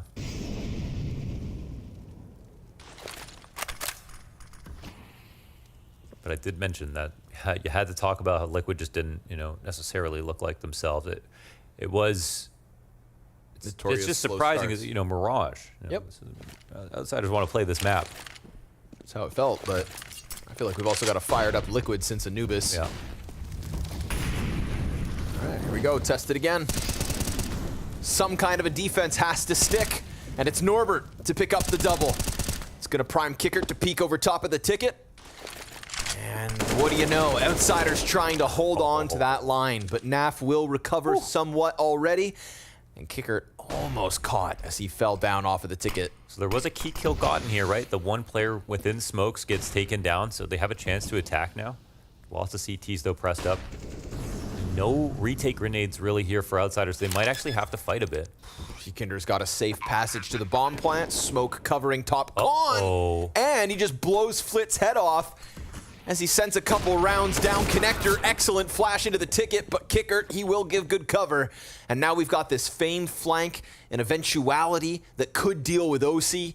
And they could serve up a distraction as he starts to press out. He's about to come around the corner, so OC's dead, but still gets Kickert right before. And NAF gets that quick trade back to the ticket booth. So now Fame, he's forced outwards, but he doesn't have the tools for the job. He doesn't have the kit. He doesn't have the smoke. And he needed a new gun, which just lost him critical seconds. He wants to save the op instead. Liquid will take a 9th, and that AWP held on to, but at what cost? Yeah, he made that a priority. But yeah, there was a chance to win that, but OC should not have been able to get his kill. Like, those Fame is supposed to kill him for sure, especially after he misses a shot right there. They guarantee they know him Apex, and that's what I was telling you, that obviously that kill that Yukinder gets is kind of fortunate, but once they got the kill within smokes, they got themselves into a similar spot that they had previously where they didn't lose anybody. So even though it was 4v5, 3v4, whatever it was, I think they felt better. They knew they could win from there. Flit. Oh, nice second kill on Yukinder. But a 5 versus 3 wasn't enough to get a round win in the prior round. So let's hold off. Liquid on fire, but look at Outsiders getting aggressive top middle. Jame pressing the op into the ramp, not leaning on Kicker and Norbert to hide back in sight. And now, OC! A sickening second shot that all of a sudden sets the CTs into sight. OC, just off the mark for the third. Elige comes out from connector. Back-to-back 3 versus 5s could be likely, but Fame hangs on to a little jungle control, and he'll get back into the corner, locked into this, puts a smoke down in front of him, and if only OC had bomb, he could play this clutch inside sight. Oh, wait, hold on. He might pull out this gun in case a flank comes in. We'll see if he... No, he's got to go all the way back, and he's going to get caught slipping up. So there we go. This one will get closed, but again, it gets sketchy. It was a little sketchy for sure, and it was actually OC's Molly that pushed out the third guy as well. Really did as much as he possibly could to make this back from a 3v5. Damn. Definitely got Outsiders scrambling a little bit. But I mean, as good as this half is, it's still like numerically kind of okay for Outsiders. They have their 5 rounds. They could still get 6 potentially. They've got a full buy coming into round 15. And we know they're going to fight to the bitter end on T side as well. They do. Flit's still putting up his numbers. Ooh. Kinder top mid box peak. Okay.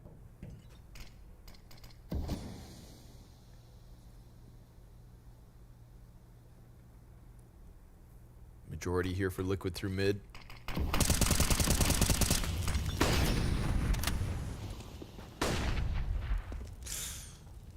Woof.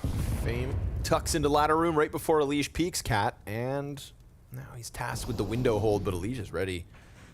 Hunting this kill. He just tucked in. Spotted. Dinked up. Oh! Elige hangs on for dear life. And with 22 HP, catches the headshot on Fame. Norbert versus Nitro, and it goes the way of Liquid. They can't buy a duel. An open B bomb site, and every kill that Liquid need goes their way. Check out the HP. Nitro, Elige, OC, and Yakinder right before he died, also low health. But it's all come up Team Liquid, and this is going to be a 10-round T side with a 3 versus 5. In the mix of it all. And poor Outsiders from a map win on Inferno, a dominant first half, and an Anubis failure to a 10-5 T-side Liquid. This is slipping through their fingers.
Two CT, I think.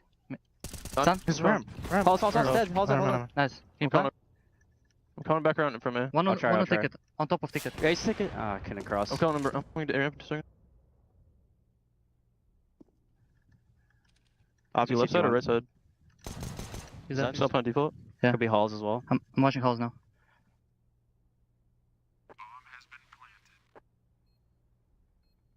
Nice. Nice round. Nice. Good job. I don't know what happened here with Outsiders in this matchup because Inferno was a different story. Yep. And by the end of this half, they just couldn't buy a trade, man. They couldn't win any of their good duels. They just felt like they were falling apart for weird reasons. Like they just lost that fire. Where's that dog in them? Huh? There was also some wild kills coming out of Liquid though on that bomb site. That's true. Amount of times through con smokes and whatnot. So let's see if Outsiders can recover on their T side.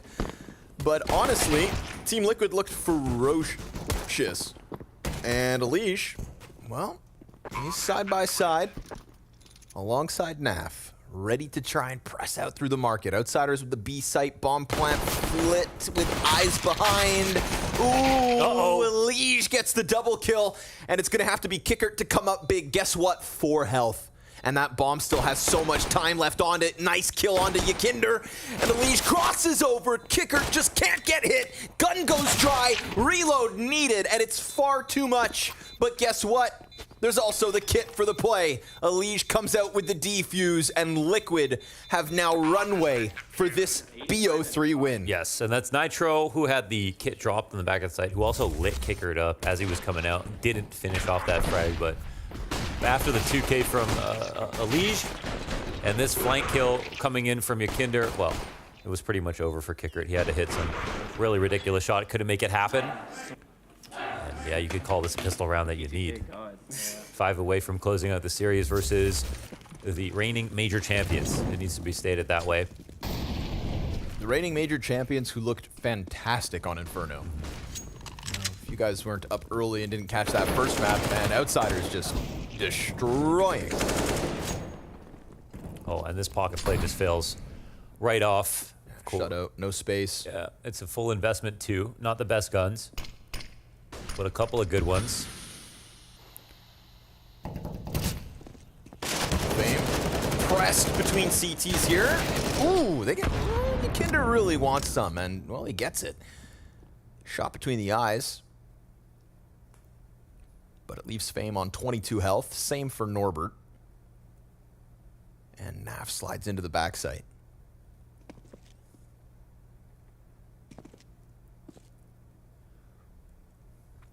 Now full score back some info. It felt like Outsiders maybe we're going to go to the B site. Bomb. Resting here at the bottom of A steps, and 2 coming down late mid. But look at the CTs, man. They're joining them.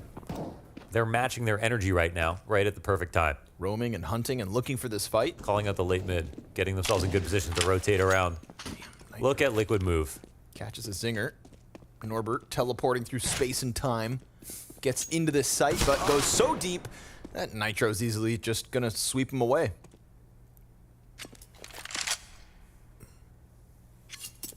Oh, they're gonna keep these guns. Fame and James, such low HP. Another super strong round here out of Liquid, stopping the A play, having one under Balk as well with that MP9. Even that guy by himself could have been able to stop that. Not only that, having a rifle, watch it from the back lines, keeping control of mid. In the late round, flowing exactly where Outsiders were.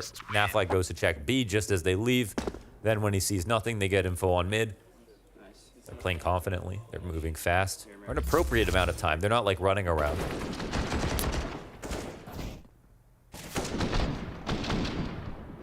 This suddenly feels like a layup, where it felt like it could have been a 2-0 here for the Outsiders. Yep. I think they're gonna go counter cramp. There's a couple of weird ones in that first half, but this is also Liquid looking very good. Again, kind of just notoriously slow starts. Happened in Rio, happened at the fall finals, happened here on map 1. But at least they recovered fast enough in this series. Maybe Anubis was an open door. Yakinder, nice nade on Fame. As Outsiders try and jock for some kind of an opening, something to work with. James gonna find it. Straight up AK duel versus Yakinder, and he wins it. Did he get spot leaving, though? Let's see. NAVI starting to work back into the B site. He's only got to farm this. Not great guns, but still an opportunity to multi-frag. There's a head. Yeah, freebie as Norbert tries to crouch across. Ooh, and a ton of damage as well. Almost finishes off James. Nearly enough. But man, advantage here for Outsiders. This could be a quick little recovery. Could be. They can't get that gun, however. Nitro really taking his time here, but I think... I don't know. Maybe they're overestimating how much they have to work with because it feels like they're locking off their exits right now. Yeah, letting this one slide through. So, Outsiders have managed to squeeze a 6th round out of one they shouldn't have won. Shout out James. AK headshot into Yakinder is pretty critical, not only to get that gun out of there, but also just for him to survive the fight. And they find the perfect exit route, too. They get off cat. Sorry, Liquid. Not today. So, M4 upgrade here for James right at the end of the round. And yes, all 3 Outsiders players survive.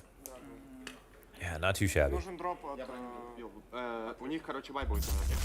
And with that, game's not over. You know, here's a nice shot from James. Really patient on that tap. And NAVI, they caught him in transition. He would never agree to fight in this position, knowing that they're coming this way. He's trying to get to one of the pillars, either, you know, door pillar or window, or empty or window. But once he is spotted, he knows better than to try to run from that. And just gets played with by Flit.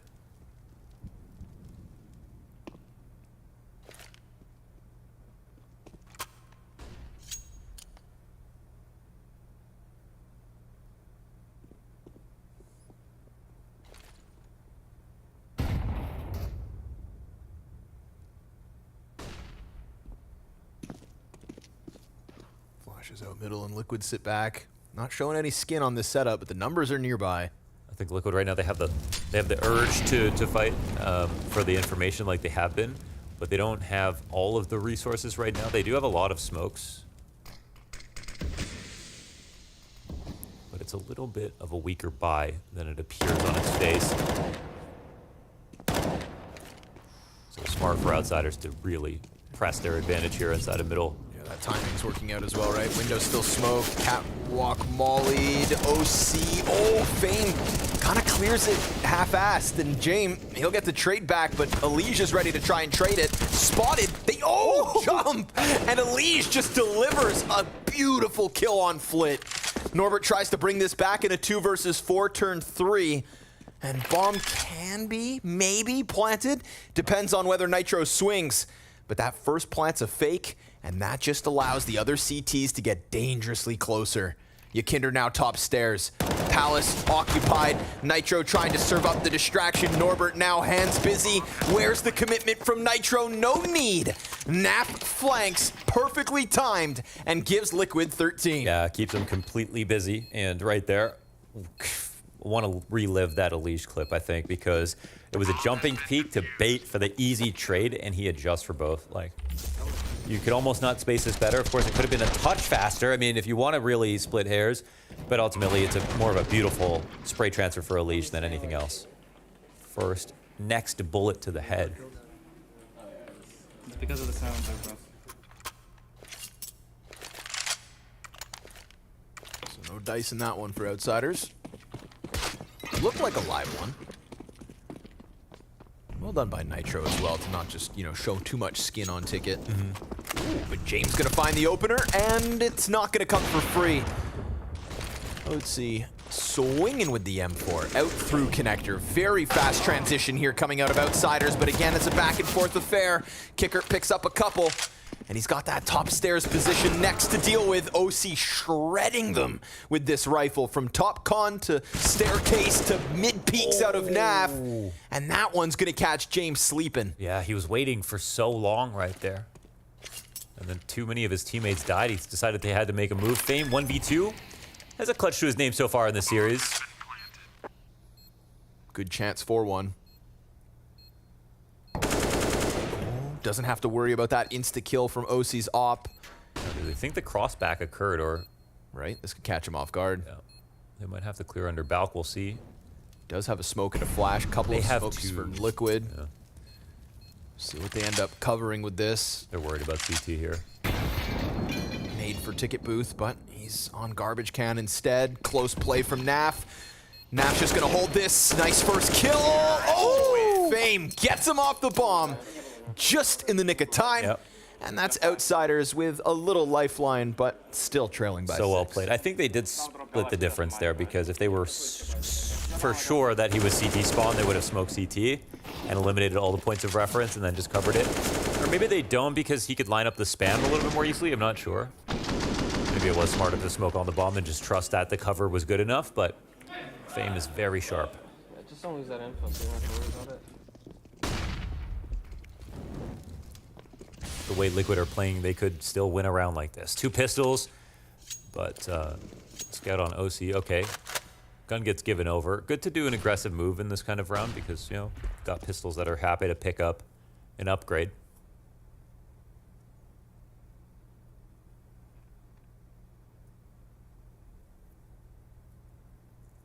This will slow things down a lot for Outsiders, who now have a huge advantage. And quite a comeback to try to mount.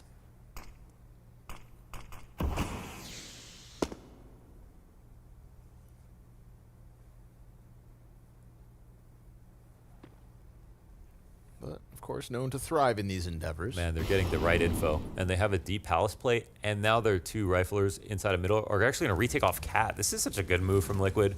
Not Molly. Let's see if it's covered. Oh, it is, but Jay misses a shot. Just stopped burning in time for that quick peek out of Yakinder. Alicia's flanking a ramp now. Holy hell. Yeah. But what do they lose in the meantime, right? Fame catches the Yakinder kill. James allowed to get away from Connector, tucks back in top mid. This could boil down to what Alige can end up pulling off. And honestly, will it be enough? Solo mission, Kicker turns attention, but not fast enough. James still here, top of middle. Low HP, but yeah, they're not coming in to help him. So right, yeah, looks like the Yakinder kill is the one that makes the difference. Yeah, no opening here for NAF or OC from the B site. Despite Alicia's desire to get that A site unraveled, it's just going to be his 1 kill and a departure. So that's 8 for Outsiders, 5-round game. And Alicia's going to get caught as well. So James will hold on to the op. Economy building here for Outsiders. And you can see them just trying to keep them low. I mean, they could have just tucked. I guess Alige wasn't in the best position to save. Maybe trying to get to a slightly better one.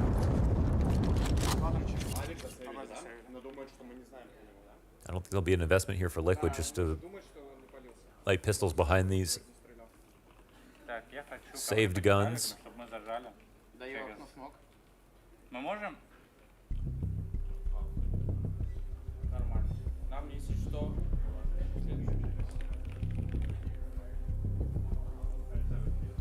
Many timeouts called on that T side for Liquid, so this is the last of the 4. Yeah. I'm gonna save one for a really good moment here. They just lost a couple of rounds. Yep.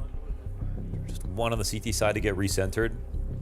I really feel like they have this game, like mentally, they seem like they've got more than enough left to close this out. So there's so much onus on Outsiders to try to get back into this. Similar scenes, the opposite, you know, to what happened on Inferno, where it just felt like towards the end of the game, Outsiders just barely showed anything and still had so many rounds to play with. Unfortunately for them, though, this is the map that decides the series. I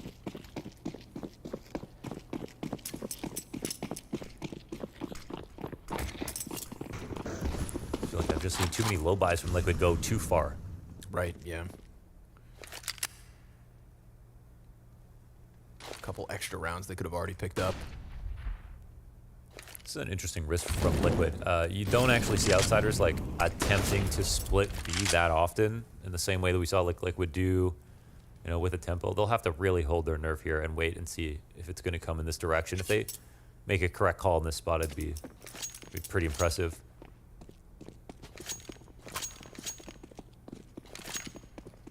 Yeah, looks like it's going to end up going towards the A site, but they've also, hey, they got a contingency plan. They were looking to push. I don't think they've once got caught looking for information pushing B. Nope. I feel like that's why it does kind of still feel like it's in the palm of Liquid's hands. And at a minute, I mean, you know, Outsiders, they might attack, but I feel like there's going to be some time here. Yep. Kinder presses up close. Get an easily USP. Insta-kill, but the scout shot connects. So Norbert suddenly a liability and mid-kill, which means free Galil for Elige. Now, unfortunately for him, he's only working with the 6 health, but Osi's still alive and kicking. Naf is still fully fledged and firing off. Again, Naf gets away with robberies through these smokes. Bomb dropped out in the open, pressure applied from Elige. He finds Kicker again with just spams, and Nitro's pistol prevails. Wow. Oh, that is gross. Dude, so impressed by Liquid, man. They like, yeah, right there I was like, oh, they're just gonna try a beat stack and sit, and they didn't see anything, so they decided to push. I think I want to say 3 rounds that they pushed upper B and got the full flank off onto the ramp without Outsiders noticing. And then, of course, you know, you've got some smoke spam kills, but that's just part of the map. Nice! Let's go! Those are very strong angles to spam through. Yeah, they gotta be feeling good about that, man. Even the rounds they don't win, where they have half buys, 2-3 guns, yep, they're making it close. Oh, window smoke missed. Cracks in the armor here for Outsiders.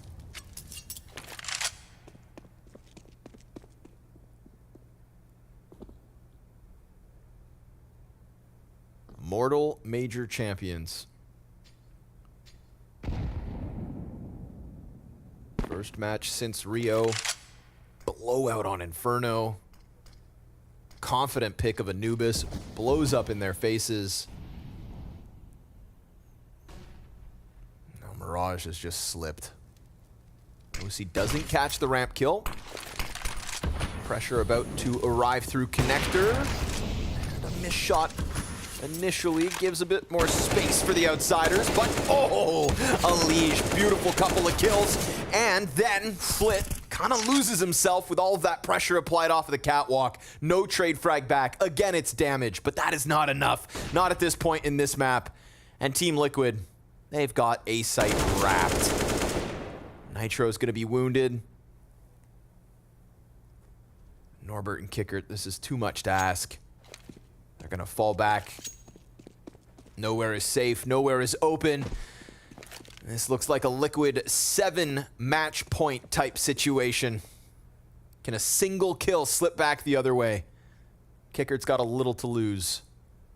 And an AK to grab, so that's at least 2 rifles held onto, but... Dude, they're getting smoked. Beautiful headshots from Elige. Amazing, yeah, that was... Yeah, he's been hitting clean shots here on Mirage. Great cover from his teammates, and yeah. Another solid map from Nafly as well. And again, Nafly's kind of gone under the radar, but he's had an insane year.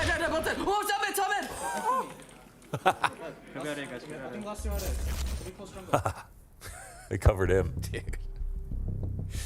Elige is cranked to 11. Honestly, why not? About to knock down major champs. Big pickup, and also kind of, you know, unraveling this whole tale of Liquid starting events slowly. Inferno was exactly that, but... It's kind of like because the thing is, you can't just give up your map pick and like expect to win the series versus a really good team. So if you have a slow start, like Liquid could play well from there on out and still lose. So their slow starts are usually just that map loss. And then they play well in the series. Right. But they usually end up losing the series because you can't just sustain a free map given away. And it can come down to sometimes if you pick that first map, because you can afford to lose your opponent's map pick, right? If they go first and have a slow start there. Nero actually did a really good analysis on this at HLTV, wrote a great article, one of many that he's done. Go and check that out. So 2 AKs, double deagles, and a Tech 9. All of a sudden, Outsiders' 6-match winning streak is about to come to a very quick end here on Mirage.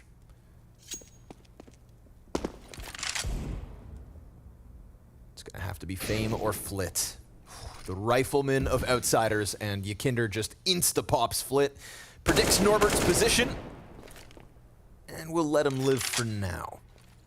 But it does feel like time is running out here for the Outsiders. Fame trying to prime the connector kill, but as he fixates top connector, that's going to be Yakinder with a second and a nice downtown headshot onto James. So Team Liquid have showed up in Abu Dhabi with a total blowout on Inferno. Remember, 13-2 half to start the day. But that Anubis pick of Outsiders doesn't go the way they want. And honestly, here on Mirage, it felt like Liquid could do no harm. Deagle from across the middle map and a little more damage, but it's a 16-8 close for the North Americans. A good showing out of Naf, Elige, and Yakinder. And not the worst day from Nitro either. Looks like he could be that Anubis specialist. Poor old Outsiders. Major win in their back pocket, but a loss to start World Finals.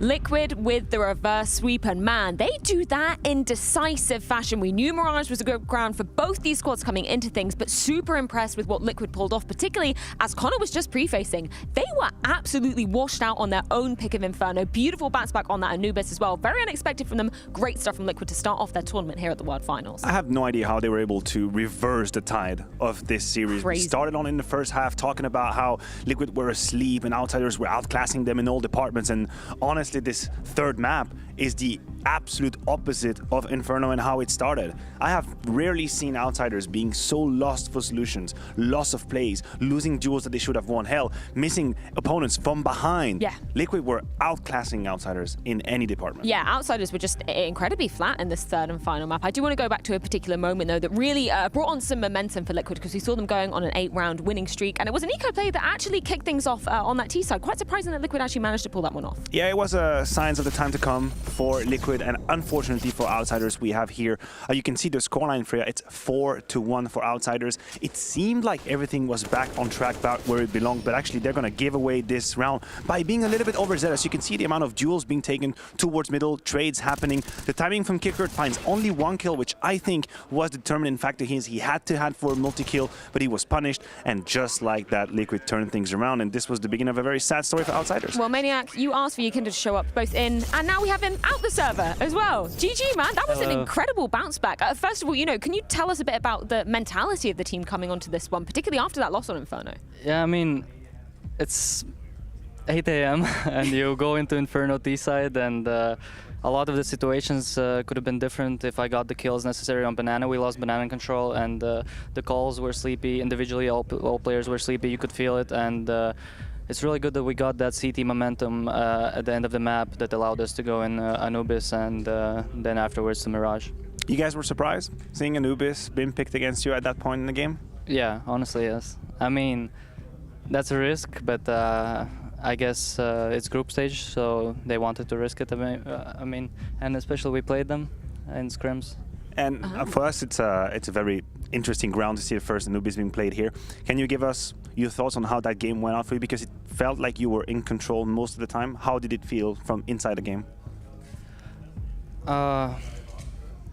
I mean, by stats, Anubis is T-sided, right? But we got really fortunate with a lot of CT side rounds at the start of the game, and which allowed us to comfortably take duels and gain information around the map and play comfortably. If the game started 3-0 for them, for example, or like into 5-0 for them, then it would be really hard to win the map. So a good start and then a good close. I'm really curious as to how much practice time you actually had on Anubis as well, because we heard from quite a lot of the teams, Outsiders have been practicing it a lot of people have played against them. How much practice did you actually put onto this map? We actually practiced it a decent amount. It was pretty funny because all this practice between the tournaments was they were in America and I was in Europe, and were either playing day 3 people with 100 ping, 120 ping, or me with 150. And that ain't the vibe. Yeah, it was pretty fun practice, but Anubis was definitely one of the maps that we focused on, because we understood that if our Anubis is going to be bad, then our map pool just shatters. I just wanted to also touch on the last map. From an external perspective, it felt like Outsiders were really out of it. No joke, no pun intended. It felt like some of the duels they were taking, they were quite fragile and weak. Is that something that you guys felt in the game as well? I would say that yes. In terms of some individual plays, you could feel that they're lost at a point. For example, when Flit pushed top mid, we were expecting that, but we just didn't kill him. And as soon as you understand that they're going for these individual solo plays, you understand that their macro game is not working, and you just expect and you're comfortable playing. But I would say it's just a matter of T side. Literally how we won, how we got rounds on CT side Anubis at the start, the same way we got the same rounds on Mirage T side, and we controlled the game, we controlled the pacing, and it's really hard to play when you're behind. Well, Ykinda, really appreciate your time. Thank you so much for your words. We'll let you go off and celebrate with your teammates as well. Yeah, really looking forward to seeing you in the subsequent days. Thank you, man.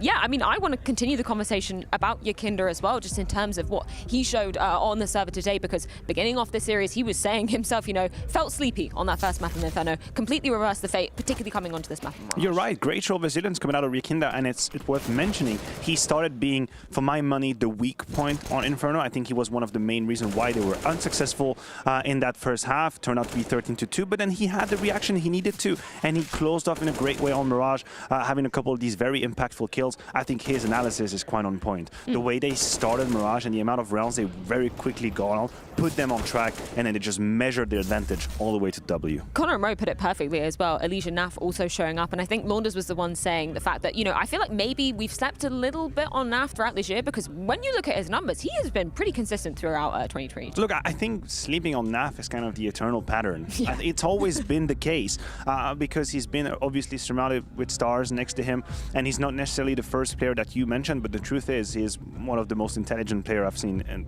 ever in Counter-Strike, very rarely making mistakes, always providing. And you could see on Mirage as well the amount of timings he hit, where it's just pure game sense. And I think if you compare Outsiders to Liquid, Nav kind of embodies this, being sure of what you're doing and very precise on your flank. We had that 3v3 situation on the A side where Nav is coming in from behind. There is no question, there's no joke. It's a quick double kill, the round is over. You go to Outsiders and you have Fame coming in from behind, but they fumble the bag in a 3v2 because he takes too long. That to me was the difference. Liquid were certain, they knew what they were doing. Yeah, when you're talking about precision and efficiency as well, I think it's only fair to put Elysia's name into the spotlight too, because man, what a reversal from that Inferno as well in the first, what was it, 10, 11 rounds of that map. He had literally no ADR. There was nothing for him to be posting on the scoreboard. Mirage, completely different story. Yeah, you're correct. I believe Elysia posted an ADR of 1 after 8 rounds on Inferno. But, you know, I think that in itself just speaks volume to his mental quality, right? Coming back into the game after such a shaky start, and he did the business to them on Mirage as he did on Anubis. I think he was very much on point individually. You can see here as well. Elysia is one of the players, if your opponent is a little bit outside of their usual comfort zone, which Ykinda alluded to, their macro game wasn't exactly working, a couple of mistakes are going to start happening, a couple of mishaps in maybe the timings, the utility being used, and Elysia is just a prime candidate to punish. You can see the double kill he found in jungle.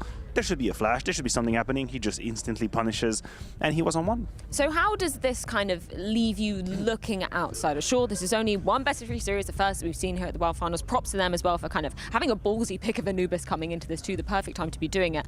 How does this leave you, I guess, with a temperature check of Outsiders going into the rest of the tournament? I will be honest, I hated what I saw on Mirage. The Anubis pick and the disappointment, being caught off guard early in the beginning of their CT side, is something I can imagine, I can envision.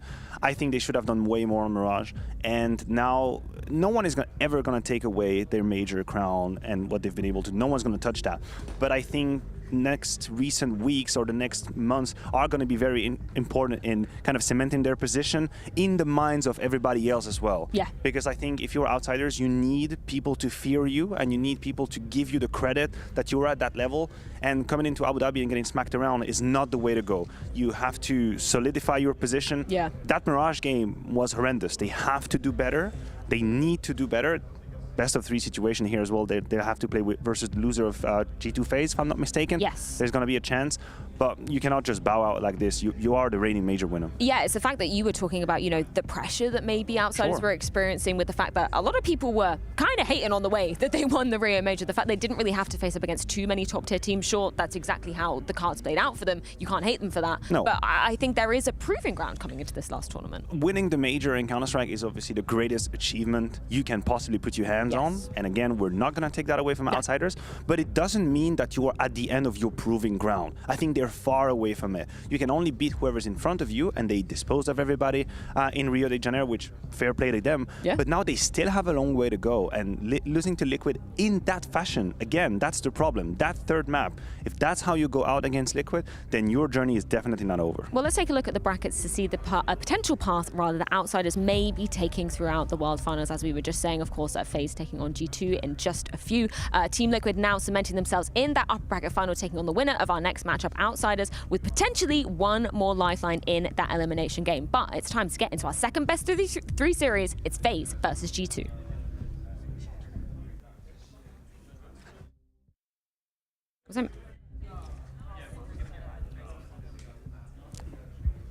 I don't know.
G2, the promised super team that has not yet delivered.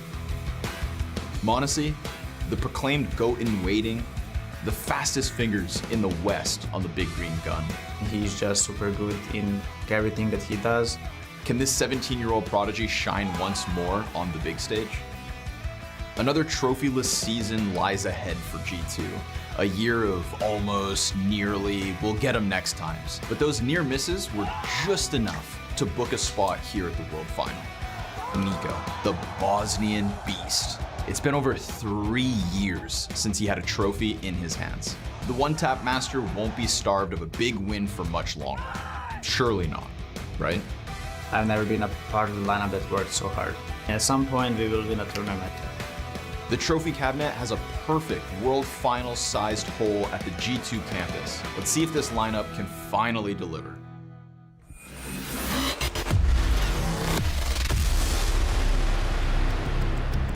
falling at the last hurdle at the fall finals, but still a valiant effort no less against the eventual champions in Heroic. Now FaZe are returning to take to the stage once again here in Abu Dhabi. Their first opponent, however, is going to be the side of G2. So Matthew, how are we shaping up G2 coming into this particular tournament? Well, listen, I think we should probably start by quickly addressing the tragedy that HooXi has gone through. He's been public, he's been vocal about it, the passing of his father. I just wanted to pay my respect, my condolences as well, and respect the fact that he decided to stay here with his team and play, be a competitor. And we are hoping to see a team really come together and maybe pushing the extra mile.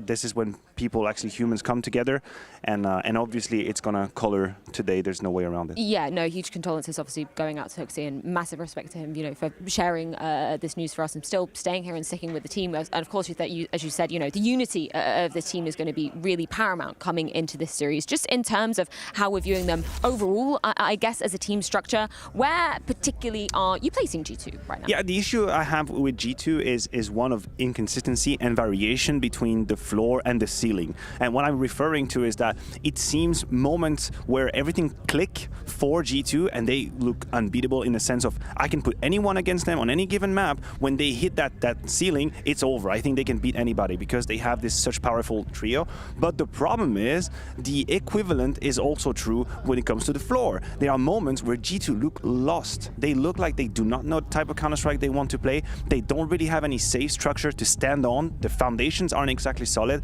and this is a problem and why we see them do the roller coaster of results and why it's hard for us to pinpoint their value right now. It's kind of like if you were to throw a tennis ball really hard into a tiny weeny room, bouncing around all over the place in terms of the height. Picture it. You Yeah, ever done that, man? That's a really favorite when I was a kid, maybe of mine. Yeah, still do that to this day. We'll get you some tennis balls for that. Thank you, man.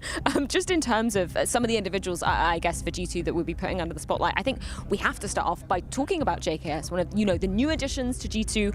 Where do you place him in terms of, I guess, your own satisfaction with what he's delivered in this roster so far? I don't think he's come close to what we were hoping to see from JKS, and I know some of our expectations, were probably misplaced and misguided after Katowice. Because he came into FaZe, he helped them out, and it just completely blew everybody out the water. Now the truth is, in the current G2 puzzle, I don't feel like JKS is giving them enough rounds. I think as that fourth player, if you think about the Perfectos of this world, if you think about Inters, if you think about FaZe, who's their fourth player, it's even debatable. Yeah. All of these names will at some point give you rounds. They will have impactful situations where they will definitely just decide the fate of the round. I think JKS has been too silent for me, too passive, and he hasn't provided that enough. And that's why we are currently talking about a trifecta when it comes to G2, and not an actual core that can be competitive. Yeah, let's talk about two of the sides, I guess, of that triangle as well, in m0NESY and NiKo, because they have still been hitting, pretty decent heights. Obviously, missing out on the major will affect those statistics just a little bit. But in terms of what we've seen from these two, I'm still pretty satisfied, but simultaneously heartbroken that hasn't actually translated into many results for G2. Yeah, it hasn't really, but you're right. If we're looking for a bright light or a shining light for G2, then these two names will always be the one we are mentioning. I think NiKo, in spite of the up and downs of G2 this year, still maintains incredible numbers and incredible consistency. We have the fall finals stats line right here on our screen. We see NiKo and m0NESY both about 1.20, which is excellent for players. There's no way around that. And if you look even positive as silver linings, I think m0NESY actually made the jump that he was supposed to make when HooXi and JKS joined. Everybody said, we're going to make you a superstar. You're going to take the positions, you're going to take the space, the autonomy, the responsibility, and you have to be a star. For my money, he's been delivering. I think he's been fulfilling his contract, his part of the mission. It's the rest of the gang that still has a bit more to give. I also believe that m0NESY just won PC Rookie of the Year. Let's go! Well, my guy. Good Counter-Strike, represent.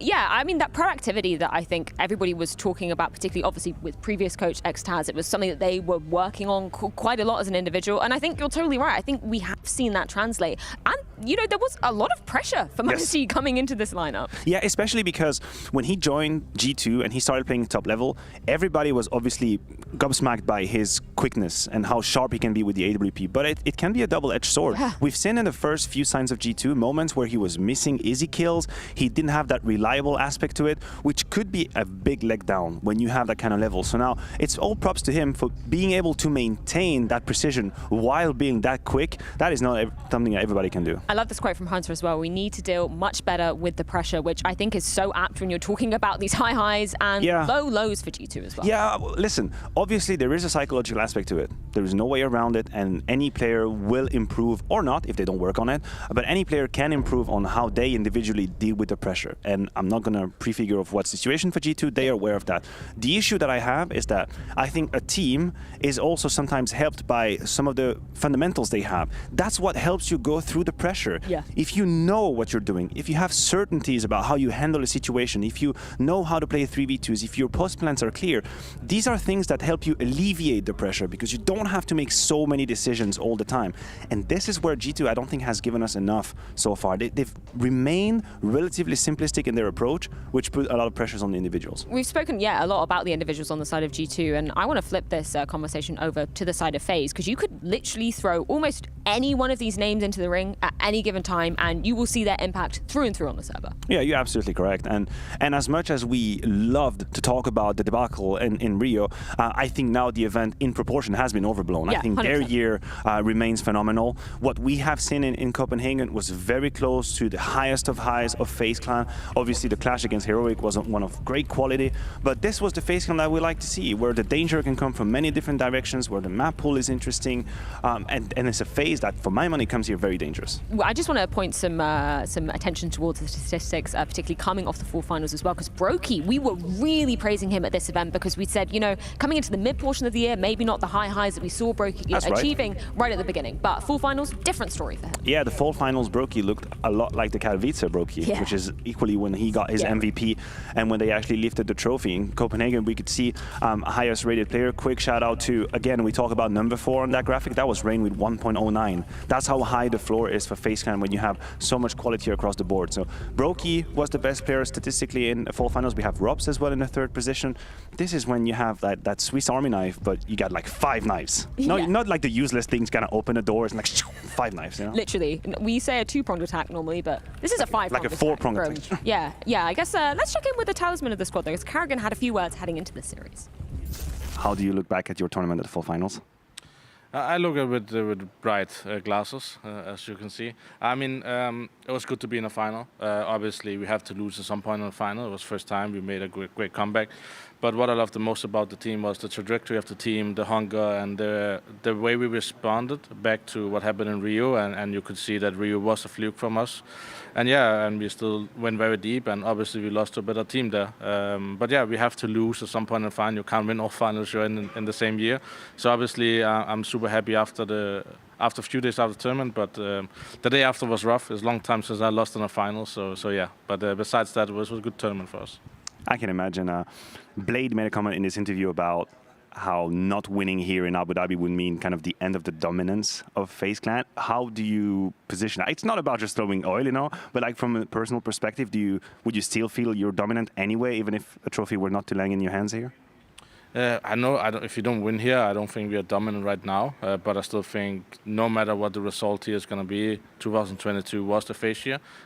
We have won 4 trophies, a major and Cologne and Katowice. So, of course, if you don't win now, there's no talk about an era or anything right now. It makes sense. We haven't won since Cologne, right? So, whatever happens, happens. But for me, the main thing is for next year closing out the Grand Slam, which will then showcase what calendar year we had or what we had over the past year, right? So for me, it doesn't really matter if we have a dominance or not, as long as we keep playing good. And we are in a position in a team right now where we have to respond good to losses, and we have to adapt. And new map pool and new meta is coming up because of M4, so everything can happen here and also next year.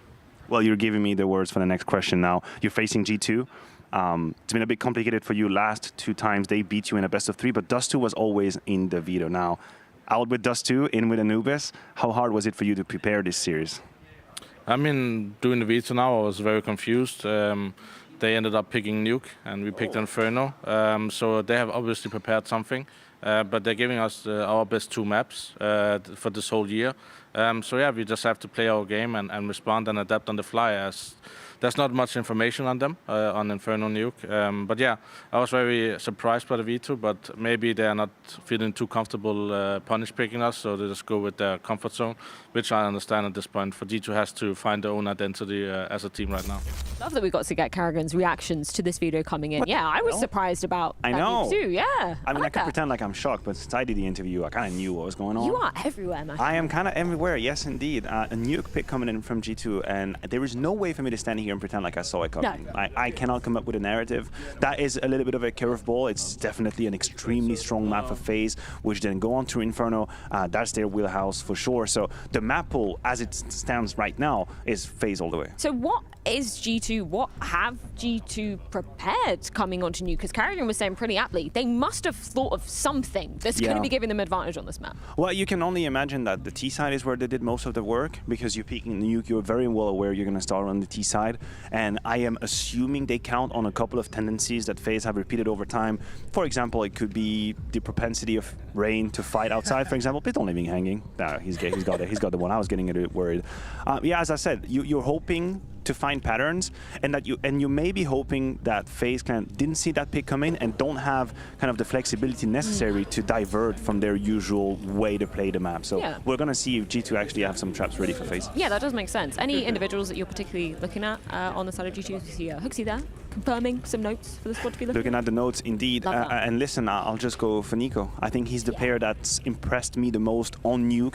He's had moments where you see the amount of risks and responsibility that Nico takes on his own, and he's kind of been redefining what a rifle is supposed to be able to do outside. Like usually we'd see either two men set up with two different rifles doing the work, or an AWP. I just feel like Nico just said, I know I can do it with a rifle. Just leave me handling that area alone. I'll do it on myself. So we'll see if he can keep up the rhythm. Well, we can see the teams getting ready to dive into this one. A bit of a curveball pick from G2, bringing Nuke into the mix. We're going to see if it's a home run from them in just a few moments. The first best of 3 here for both these squads at the World Finals. We're going to a break. Don't miss out on the action after this.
the boys are back in town. FaZe Clan jumping into the server versus G2. I am Scrawny, this is Launders, we love Anubis. And FaZe obviously the favorites in this one. G2 beat Fluxo when it came to the fall final. Obviously we didn't get to see them in Rio, we waited for their next showing. Outside of that series win over Fluxo, you know, G2 didn't really make big waves. Yeah, that was disappointing. That kind of like drove the story for them coming into the world final, and you know, they missed the major and then they got the chance to fall final. That wasn't great, and it's like, okay, G2, when do you kind of improve, I think is the big thing. Right. Yeah, I mean, you know, it has to be said that just tragic loss for Hooksy coming into this event. I mean, you know, it's not something I want to talk about too much, but it's just it has to be noted. Yep. You know, community is thinking of him. I don't even know what it would take to be able to play through a tournament after that, but he's here and the team's here to try and win. So we'll just have to, you know, kind of take it game by game. But Nico said in the interview before, he's never worked on a team that's worked so hard for what it's worth. Yeah! And in some ways, even though Hooksy's individual level and some of their games haven't been awesome, they have clearly improved as a team in some other aspects. Sure. And there's been some weird and interesting changes where it's like, kind of like, you know, there's been more of a focus on Monacy. His rating has gone up under Hooksy. Hunter's rating has gone down under Hooksy, but still is really good. Okay. Stats wise, Nico is still an excellent top 10 player this year. Absolutely. You know, we don't know where he'll land exactly, but it really has just been about activating their offer. And like, you know, structurally, that makes sense on paper. Put a lot of emphasis on the guy who's the most expensive gun, who is your, you know, PC Rookie of the Year, okay, and has unreal talent. You know, it feels like I feel like at one point, I've said this already, but like at one point, Monacy could be the #1 player of the year. You know what I mean? It feels like he's on that kind of trajectory. There's no real reason to doubt when that happens. And even throughout this year, kind of his first like real professional year, he has just gotten better and better as the months have rolled on. Right. And it was always good. So we'll see how much talent will be activated today. They're going to need all of it here to win versus FaZe. And at the fall final, of course, they lost in the finals to Heroic, but at that tournament, FaZe looked extraordinary. It only spoke to how good the win was for Heroic, but FaZe definitely still they looked like that best team of the year from the first half of the year, 60% of the year. So we'll see if they can continue on here at the World Final and end strong. Because they have Brokey back. You know, started the year with spectacular form and was MVP of Fall Finals despite not winning the event. But speak of him, and he will deliver. It's Monacy dead instantly. JKS traded back. Kerrigan activates in the squeaky push, but Nico is actually inside of Hut. Ooh. Things could get weird here if they decide to come back, because Nico's thinking, listen, it's all good. Hunter's a little bit more fixated about Squeaky. And JKS wanted to come and clear it. Kerrigan won't get more than the one. Rain slides out from heaven. Gets cleaned out by Nico, and now that A site looks prime for the taking. Yeah. We got smoke on Mini, we got a molly down in Vents, and it's gonna have to be Rops and Twists for the 2 versus 3. And that's just because Nico took that lead inside of the hut, so Rain thought he could get into a better spot and stop them as they were coming out, but that was a very nice attack. However, it's still a 2-on-2. It's getting pieced together at the moment. I don't know if we've got a kit down. I don't see it. And Twist spots one back sight. Hunter. Oh, Nico got it. Yeah. Helping hand from his brother-in-arms. And Twist's chance now knows where they're at, but gets smashed between the Kovac. And so we've got G2 with a T-side pistol win. Really nice round there from Nico, like from beginning to end, just from the perspective of positioning as well as trading, and always in a good spot. Very, very clean shots. Clear moment there. Rain just thinking he had that extra, 10 feet. And Let's go! just screams it and then says it as quiet as possible. Nice, calm down. All right.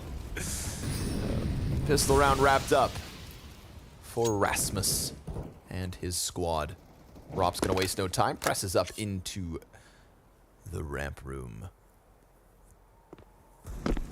He sees the scout, but that just plays perfectly into the hands of Rops. So despite losing pistol, FaZe 5v4 and Twists ready for it. Ooh, but JKS. Oh, I wanted to know if he hits it so bad. What a tease. Shows no skin. And while Monacy has won PC Rookie of the Year, Twists, what did Twists win? Esports? He had Moment, I think. Moment. Yeah, he had a play. It was the Play of the Year? Antwerp Canada call. Yeah, the falling off a silo. The mischief managed moment. Kerrigan got a smoke to work with in front of him. We get this quick redirection out of G2. Yeah, this works. Turning it on a dime. They're gonna head down into the ramp, and at the B site, CTs do await them. Rops, nice dark corner, and he's gonna catch Monacy. Haphazardly jumping around JKS. Ooh, gets the headshot. Deals with Rops, twists Deagle, finds its home. Hunter's got the answer. JKS gun empty, but the Glock still works. And he shuts down Kerrigan. Brokey's scout, if it can find JKS, would kill him in a single shot.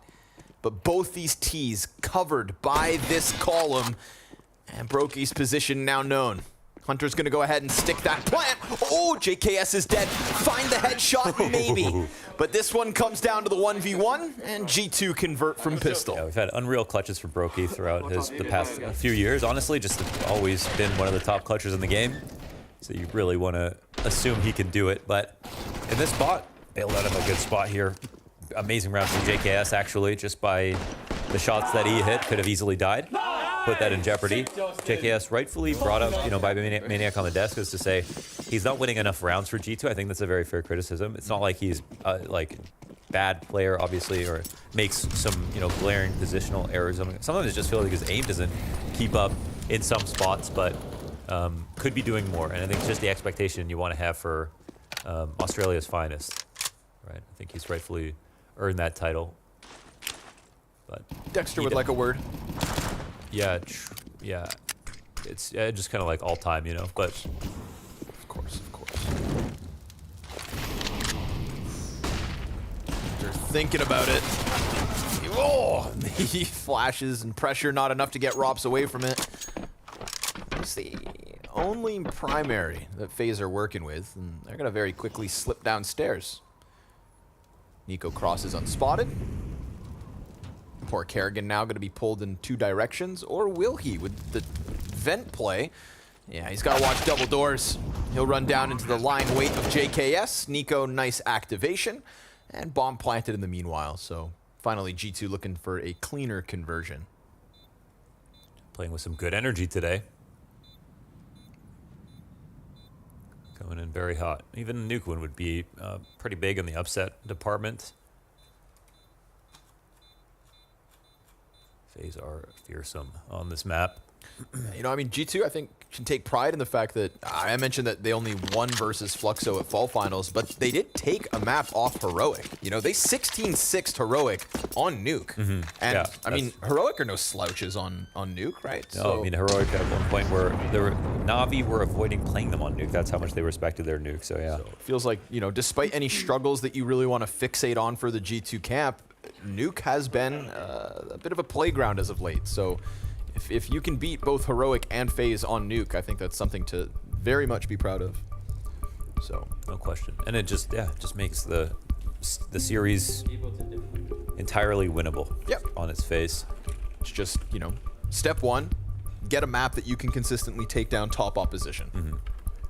And it does kind of feel like a little late to be talking about step ones for this team, but again, after the struggles they've had, you take what you can get. I think G2 and Liquid do have this in common, that they both are teams that haven't won a tournament, but they both have shown that they can, that you could reasonably expect them to beat a lot of the teams that could win that event.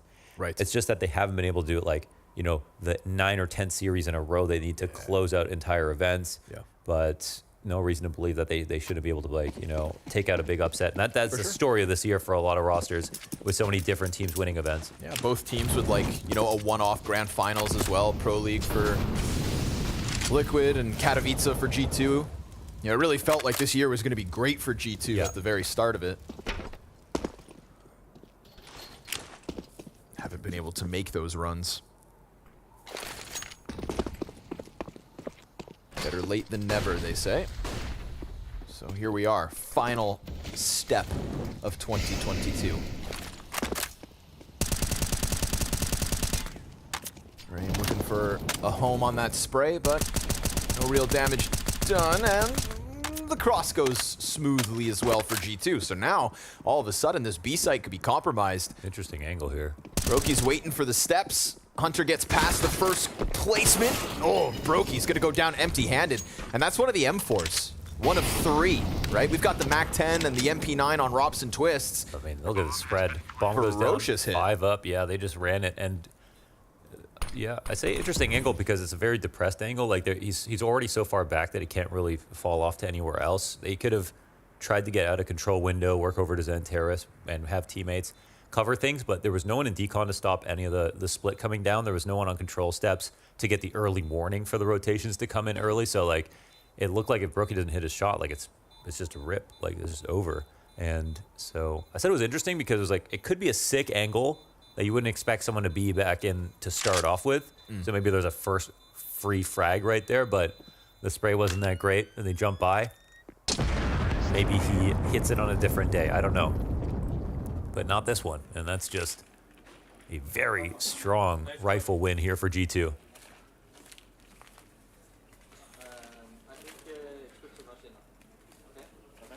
Yeah, I throw flashes.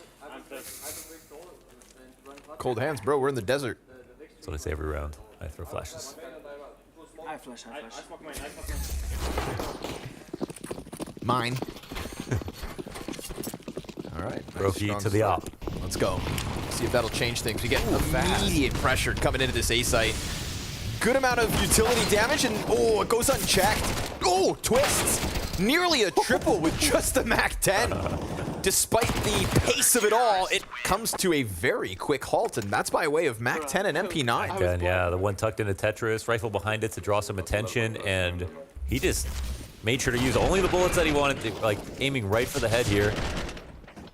Nasty how he just transitions from one fight to the other. It's a 3-bullet MAC-10 kill for Twists. Bro, I was blind. All right. Use his third eye for that one. Of course. I didn't see the op. Chalk it up. Oh, almost. Ooh, ouch. 56 damage there. Yeah, late spread.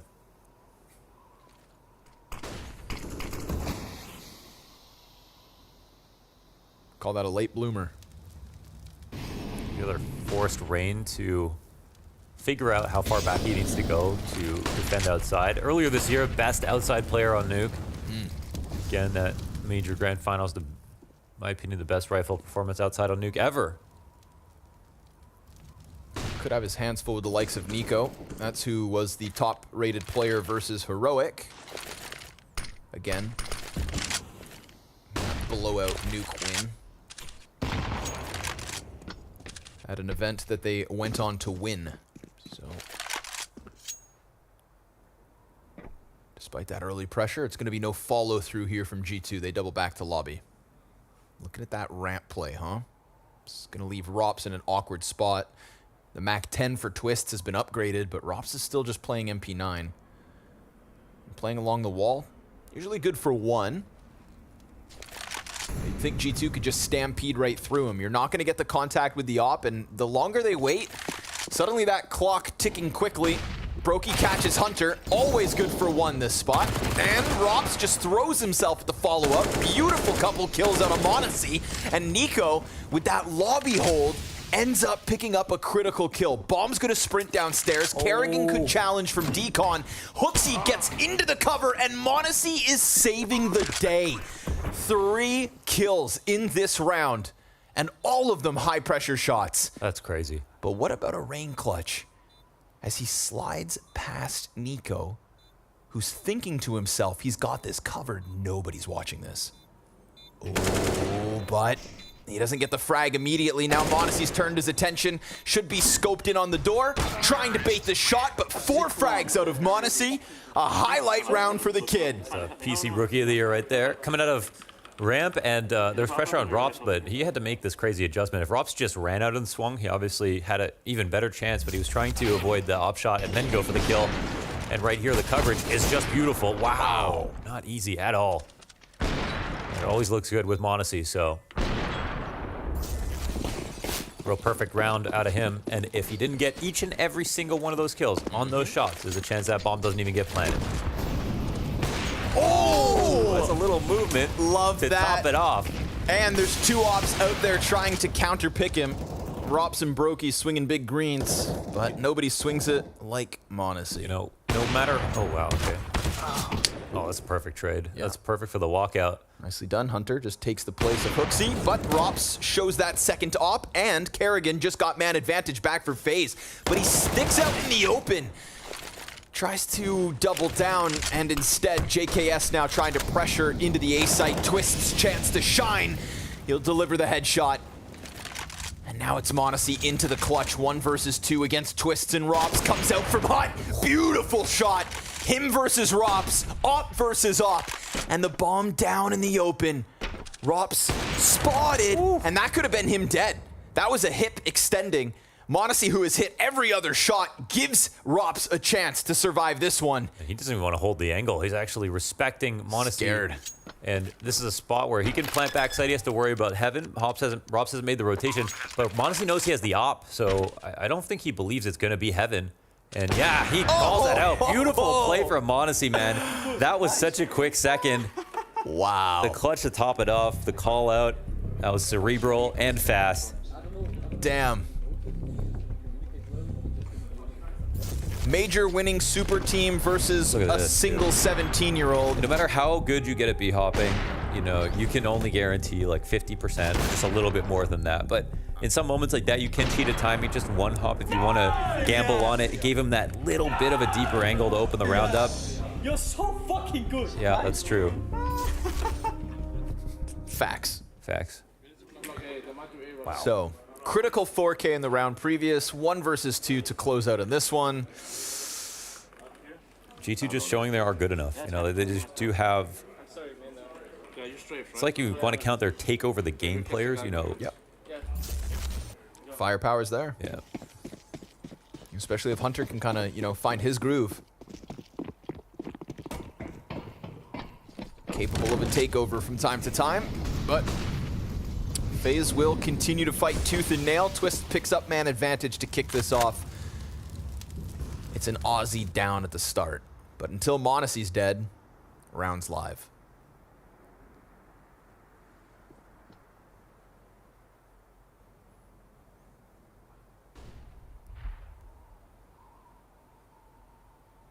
This is dangerous to play with Nico. You know how good he is on this shot.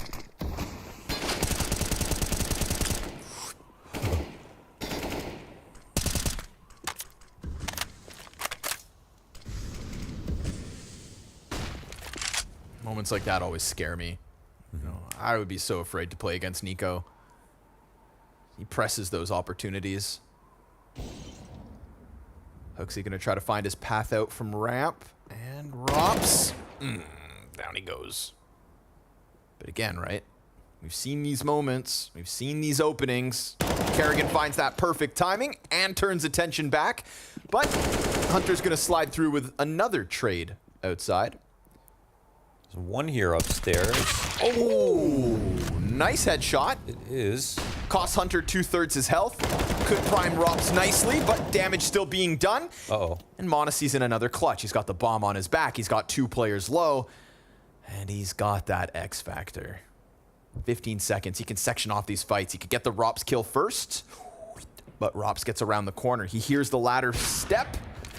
Knows. He knows where all 3 players are. He knows where all 3 players are. Oh my god, that shot was so fast. God, Brokey shuts it down. No 3rd round impact here from Monacy. Jesus. He is an ember right now.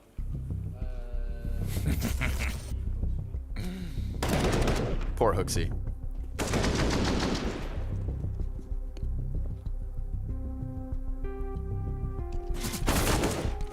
That was clean.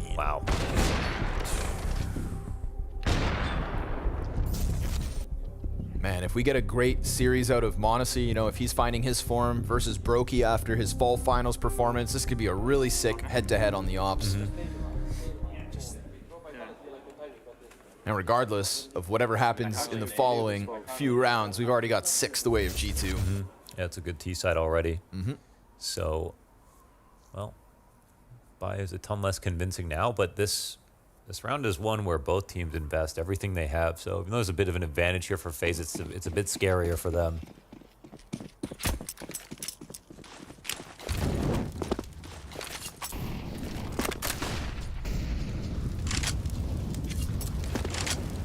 Uh-oh, not again. Nico is Weapon X outside on the T side. Often roams alone. Rain back exposed. Ooh.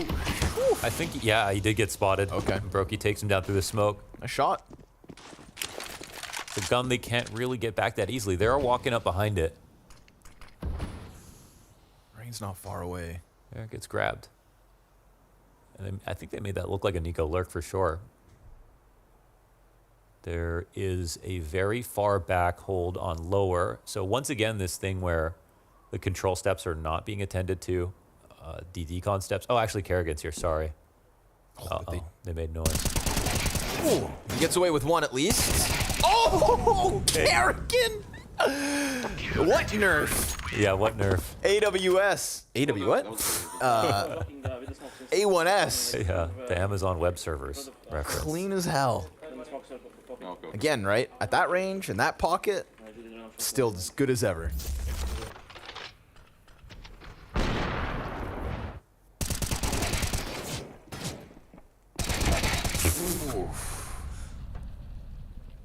Damn.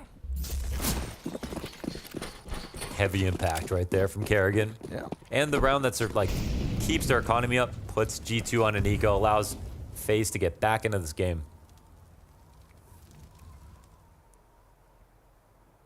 Pistol's about to pop on Squeaky. Ooh, Twist gets dinked. Twist goes down. It's Rain and Kerrigan to pick up the slack. And sure enough, between the two of them, they deal with it all. FaZe got to take it one round at a time. They're still looking at potentially 9. A lot of individual plays got G2 the rounds that they won, but there were some good, really good calls too. They got a bomb plant down 5v5 in one of these rounds.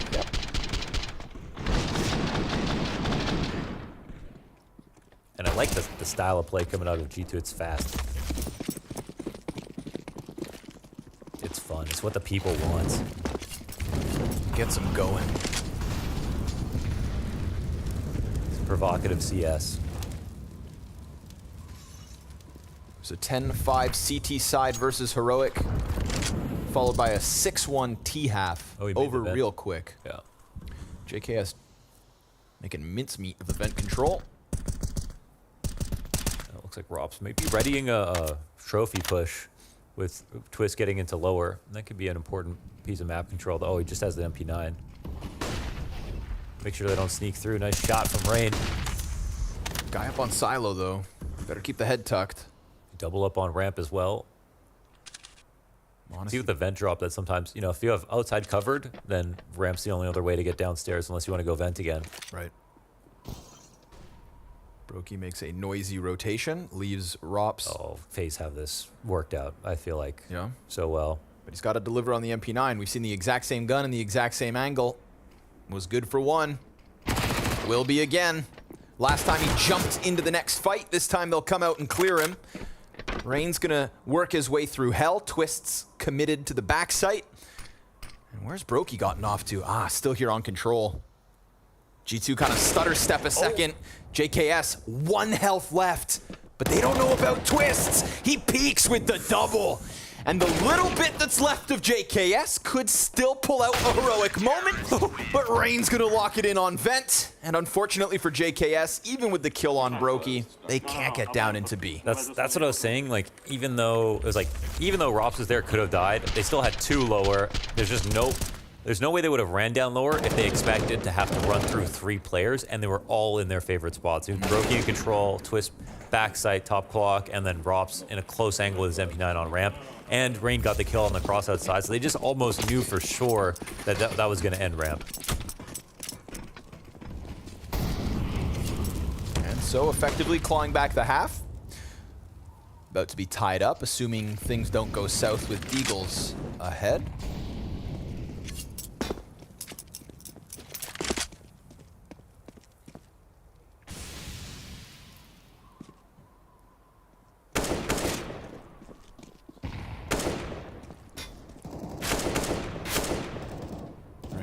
Tapping away, but there it is. Ooh, Hooksy! Oh, okay. Love that. Double Deagle. All of a sudden, a shiver down the spine of FaZe. Twists. Picks up a bit of real estate here. But Hooksy is still alive and kicking. Yeah, one more. Warning shots through the wall. Twist with the audible. Kerrigan's right here. He's coming. And Rops has also moved over as well, so they've got these players corralled, but come on, Hooksy. Do it 30. Better gun back there. Yeah, wants it. But while they're preoccupied outside, it's, you know, you got to keep eyes on Hunter. He's worried about that ramp flank. They actually have info on 2 out of 3. I think they knew one was Mini. Yeah, it's a second mini player they don't know about, and they're thinking maybe ramp is open, but Rops wasted no time doubling back with his upgraded gun. That's still a possible shot here. Oh, baby. Hooksy, that's 3 right now. No way. Kerrigan finds Modesty in the meanwhile. Twists, runs out, challenges. Time is of the essence. Hooksy, gonna get cut down. Valiant effort from Rasmus. That's still like 15K knocked off the board here for FaZe without the half ending right now. Might have some impact here, though. There is quite a bit of money here saved by FaZe, so they'll be buying in full. Oof. Third one's actually the nicest. Yeah. That's how it works, you know, they get powered up.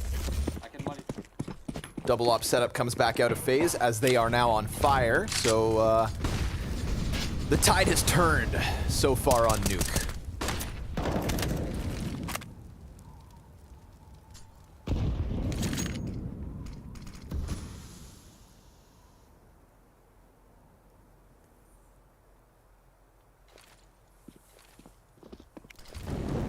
We've already got Rops down secret on the op.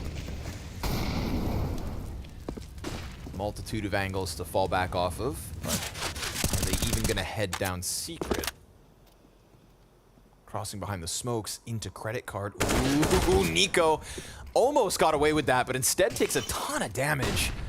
Yeah. Rain's still floating out in the open. He actually picks up Hunter as Twists finishes off the frag versus Nico, and then sees that as an invitation to pressure, and that is clean. That's that A4 highlight I'm talking about. Those quick little 3-bullet bursts. Hearing A4s is so nice. It's so nice. It's so nice. That is the worst thing about the A1S, is that especially when we were doing like arena casts. Yeah. Silence M4s just don't sound good in arenas. No, they don't. But this, much better. And look at the aim. Listen. Watch this third one, dude. A4 commercial right here. Brokey. So we can drop down without 30 bullets. Think about it, 30 bullets. It's so many. Uh-oh. Another Tech 9 rush. He gets close quick. Change of pathing, obviously. Yeah. Got to divert. It's going to send the ramp players scrambling downwards.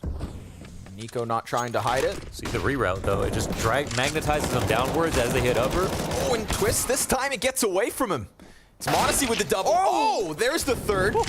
His best Hooksy impression. And it's a couple of rifles as well. Robson Brokey drawn down to that B site, and all of a sudden, what do you know? It's Modesty with the X Factor. So what happens right there is Nico clearly has the intention of dropping in a mini, right? He's going downstairs, going into mini with some distraction outside so that he doesn't get shot, but he gets spotted, changes to secret, and then does this fast lap down secret, and just magnetizes 2 players to rotate down ramp. They want to respect it. They've seen the lower hits be a problem. And instead, what happens is everyone's already grouped up for the upper hit, and then Deagle gets ready to come up the vents. So, of course, a lot of this comes down to the great Deagle shots that get hit by Monacy. But it's also just a very good, fast adjustment that still maintains how cohesive it was from the jump, and it's hard for FaZe to read into it. So we're not ready for all of that to come out of HUD so quickly. Of course, hinges on this. Oh, wow. That's really nice target selection. That does help. Just ignores twist. Ooh. Wow. Yeah. Okay. Too hot. Yeah, too hot to handle. Okay. Good frag movie name. But of course, FaZe back in with the guns. So G2 could be proud of this half. Looking to finish it with a cherry on top. Twists is playing behind sight and slides out. Kerrigan tries to serve up the distraction, but it's Hooksy in with the double. Nico's got man advantage here for the side of G2, but it's little HP for Hooksy and Nico. And obviously final round of the half, so Rops and Brokey gonna try to see what sticks. We got a 1v1 outside. Nico can just buy time. And with Rops preoccupied, it is Brokey on his own through Mini first and foremost. And I love that from Nico. Drop the smoke, create a question mark, run over towards lobby. Now the utility starting to pressure the retake. Monacy gets hit by the nade. Brokey comes through with a fast one. They're still worried about Nico outdoors. Brokey's pressing in, and Hooksy's on the backside of the site. Rops, oh, head comes off. Brokey picks up kills, but time is the decider, and it's not there for FaZe. G2, 8T rounds.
Vent rotating. Back up the Vent, left, one. left.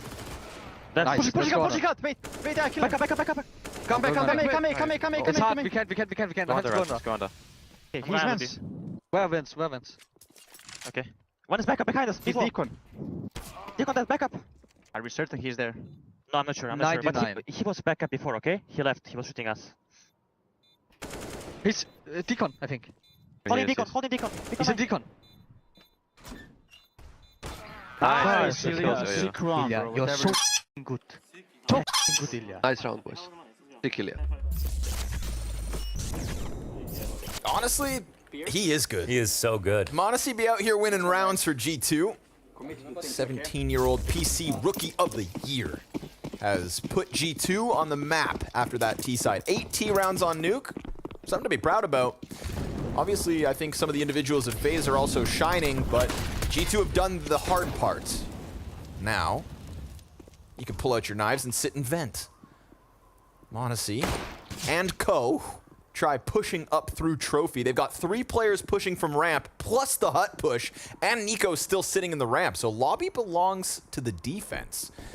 Kerrigan has to fall out. Hooksy catches Brokey out on vent exit, and this pistol's going swimming. They're just running over him. And then backing up and driving over them twice. The only damage is pretty much that pre-fire from Kerrigan as they were like running into the lobby. That one headshot. And that Monacy, who was the guy who got gushed down to 7 HP, wins his next duel. Wow. 6 shots. Lordy. Feels like half of these rounds, all of G2 are just staring at Monacy. Yeah, no kidding. Okay. Okay, Hunter. You know what's nice to see is G2 having fun. Yeah. G2 be having fun. I think people have really prioritized mood in the last year with like Vitality, for example. Like Magus was saying, even though they're ending kind of weak or whatever, they're having he says his favorite kind of environment to play in, where everyone's just such good friends and having such a good time outside of the server as well. NIP focused on that after their shortcomings in Rio. Definitely feel out with FaZe, G2. Even Liquid, I feel like, are having fun, even like in trying moments sometimes. Wow, it's like the year of happy C8 losers. Yeah, it's like they all make copious amounts of money to play Counter-Strike. Well, they always did, though. That's the thing. It's true. Yeah. I'd be having fun. I am having fun. You know, broke.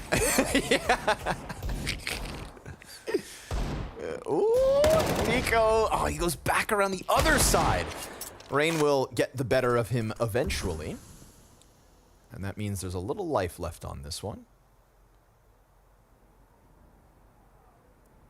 But just a little bit of life, like a single cell organism. Doesn't know it's alive. Maybe a bit more. Okay, a couple cells. Got like some armor here. Yeah. What are those creatures that can survive in Extremophiles. Extremophiles. Hunter gets down towards Decon. Oh! Ooh, well. Twists. Yeah, this B-site looking real juicy, huh? JKS tries to shut it down, but Twists continues to fight, and the bomb has hit the dirt. Rops' chance 1v2. He's got no time to win the round, and he won't find Hooksy either. G2. That is 10 over FaZe's 7. Dude, they're close to the finish line. They are looking good off that pistol. It feels like they should almost win at this point. Like they definitely... They got both pistol wins. They got both pistol wins. They have a solid CT side. They destroyed Heroic on this map, the last event they played. And this is their pick. Some good signs right now for G2. I think it was a slow start was the only thing that you'd wonder if today was their day, but not a slow start at all. Oh! Whoop. Nico dunks on Brokey. Deletes Twists. Kerrigan gets popped. Ooh, I'm gonna take that anti-eco ace, please.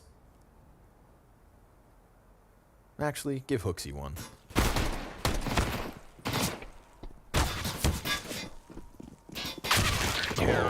Drive by off the MP9, make a little bit more money, keep that lead nice and healthy. 4 rounds over FaZe. You can maybe do your Yeah, here's where the real game begins. Start Untitled. And we'll see what kind of FaZe we get. Now, there were some doubts about FaZe coming into the Blast Fall Final, of course, coming off the Major. But the Fall Final, they were insane. Like, right off the bat, they seemed like the best team at the event. And then, of course, Best by a very primed Heroic. Impressive, but not expecting a FaZe Clan slow start here at the World Final. Not a story for me. Of course, best of 3, there are more maps in this series. And if G2 have had any success as of late, tends to be here on Nuke. So, just nice to know that that one win over Heroic may not be an anomaly. Maybe. Honestly's not alone over here. Molly's going to keep JKS back for the time being, but Honestly, could shred him unexpectedly. I like this setup a ton. I mean, especially with the outside control early. Yeah, they can double up here, and they're in a really, really good spot. So JKS can even join in this late. It's going to be hard to read a double push, and he can pick just a timing whenever he wants. And the thing is, if they leave, that's huge info. So, oh, man, Kerrigan gets around the box. He's going to clear it, though. Oh, wow, that was close. That was an opportunity for Kerrigan, for sure. Leaves him on 13 health. They're going to go test ramp. Nico, gets bested by Twists, who's now left on a measly 7 HP. Kind of mirrors JKS's problematic situation. Deagle here for Hooksy. Through smoke. It's like that. Dude, the overkill in that situation. JKS doing some good damage right there, too. And Hooksy back to the Deagle. Fire on his feet, opens the door. Brokey's going to plant that bomb. Nades go flying out, but they've got the post plant. And they've got JKS on 10 HP. Not to mention Hunter's limited to that MP9. So this one is winnable still for FaZe. Brokey tries to dive all the way back and gets away with his back turned. No smoke. They've got a flash on JKS. They've got a kit on Hunter, but the bomb is planted for this ramp post plant.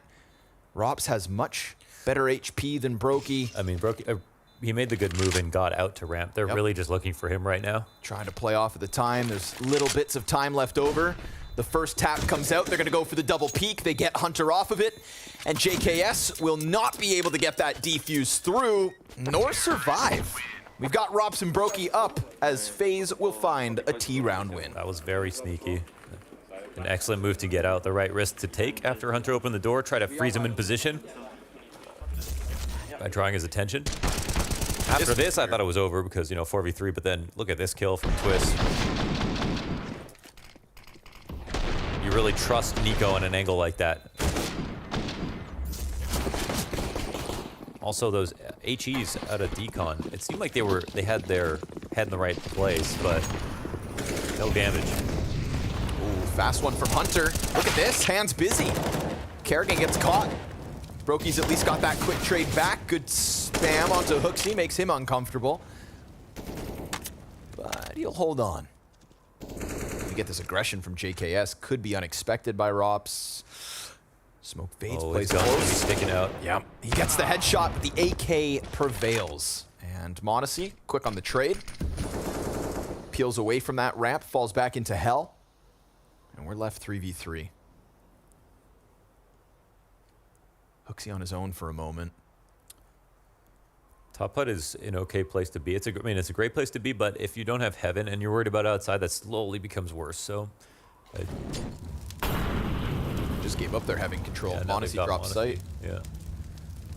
And then moments afterwards, Rain. I think this is a good setup. Like, oh wait, they're actually walking right in front of this. Monacy back turned to Mini. They have no idea Alert could come out this way.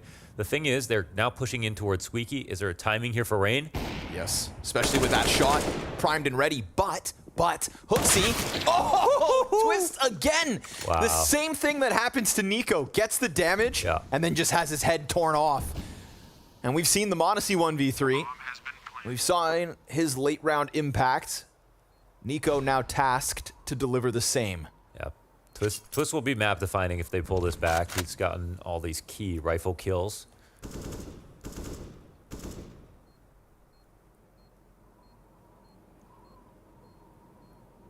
Nico doesn't even give it a chance. FaZe closing that gap now. 2-round game. thought the 2 upper setup was great, but they couldn't play in the site on the floor because they didn't have heaven. Right. So pushing it was fine, but normally if you went through hut,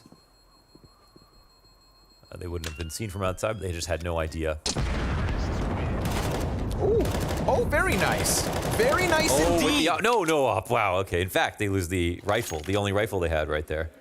Still worth for the damage. I'm honestly thinking about buying. Ooh. Thinking about buying with those 2 kills that came out. Now, if not for them, no way they do. Check this out, folks. You'll never expect what Hunter has. A Nova. Hell yeah. Hell yeah, brother. Load that buckshot. Didn't he have a camo skin for this? I think so. Because he'd had like an all camo used to setup, right? Yeah, but now he's gone blue. It's like the Forest DD Pat. Yep. Now he's on blue. Yeah, it's all blue nowadays. Oh, nice molly. Yeah. 5-7. Gonna get cleared out point blank.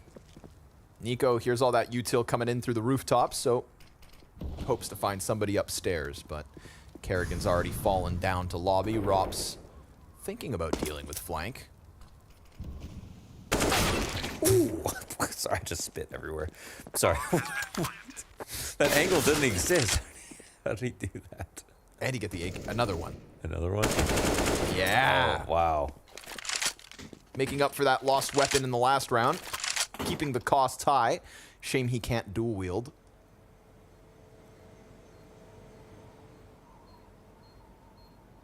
But it is a 10th for FaZe. So a T side that, again, they lose pistol. It's a 3-point conversion for G2. 3-round conversion. Now 3 straight back from FaZe. Mm-hmm. With guns.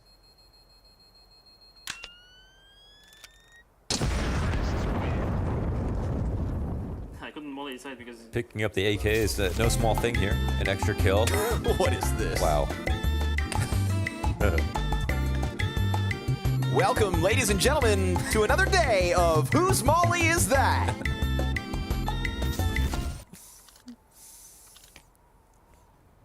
That's what I say when I miss my mollies. I say, whose molly was that? Whose molly was that? Oh, they molly T roof. Yeah. They're flashing, eh? The OD reference. All right. Economic woes for G2, but who needs guns when you've got scouts? That's an opt-down. Damn. Brokey just got smoked. And I love that you just wastes no time. Instantly outdoors, looking for something else. And you've got a guy on top. Oh, I hate this position. You hate this position so much. But it's so good. Works. I literally play it nowadays. Because it always catches you off. They never see it coming. So we get a scout kill and then an AK kill, right? The 2 weapons that G2 have to work with this round, and they've already found their success. Yeah, punch is slow outside. If you swing outside, obviously that spot is not as good because you can see them getting up there, but looks like the 2 perfect tactics for the setup phase. And ooh, no op that has been taken back. So Hooksy, he can hold on this very strong angle. Wow. Gobbles that up real quick. Got a little crazy with it right there, but it's still a 4v2. JKS here's the movement forward. A site's going to be nicely stacked. Heaven, site, hut, tough to get out if you're FaZe. But Hunter makes sure to drop bomb. Rops is back exposed, and JKS is creeping in. A beautiful round out of G2 with only a scout and an AK. There's not enough money for FaZe to buy everything they need, if anything, actually. And that's Nico knows it. Yeah, that's with 12. So that's with tempo. That was a mixed buy. That was the round FaZe could have just built their economy off of and then got into a situation. It would have been a tie game with a lead here for FaZe on the horizon. Now it's G2. That could have been a map-winning round. FaZe are saving everything they have. Oh boy. That's our X Factor moment. And it was a great tactic on both sides of the map. Right. And like you said, m0NESY being pervasive throughout all of that helped draw some attention from Nico too in his pot. Monacy now reaping the benefits of that op that he took down himself. No way, Rain. Free one up here from heaven. Yeah, sorry, Chief. Not versus Monacy. Not at that range. So it's going to leave FaZe huddled inside of lobby. Prime the ramp push.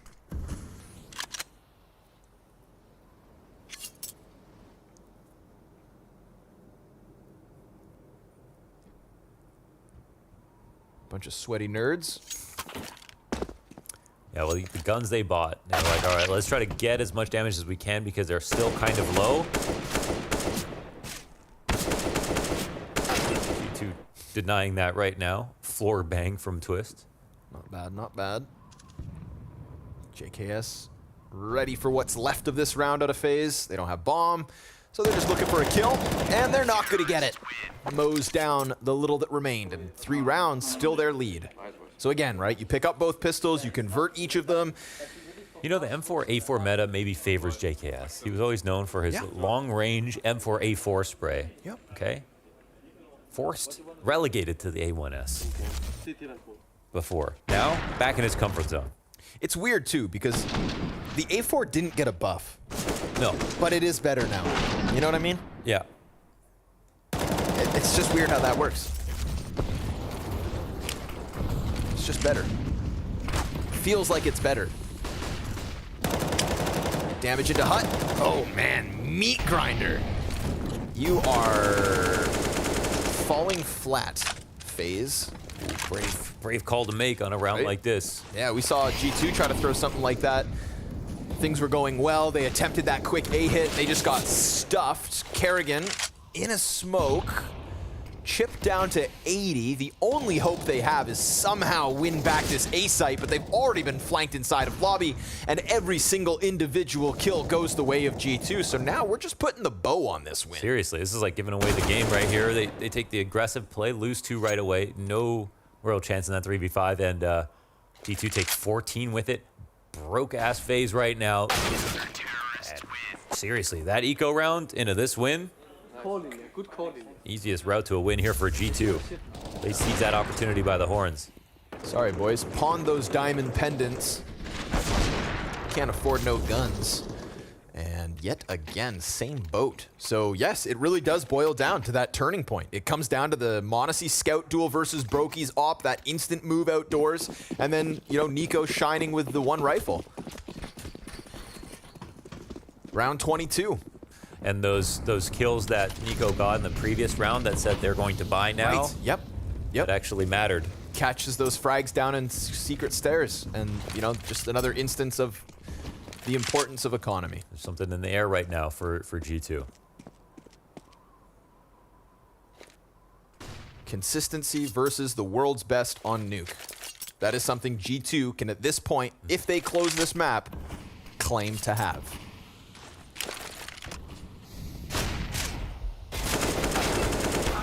Nico's gonna fall, so it's not all sunshine and rainbows. AK in the hands of Rain. Hunter coming forward is the best move right now. Nice. Hooksy gonna make sure that they can't get away with the weapons. Stop the bleeding right then and there, and a nice little secret push from Hunter ensures the fact.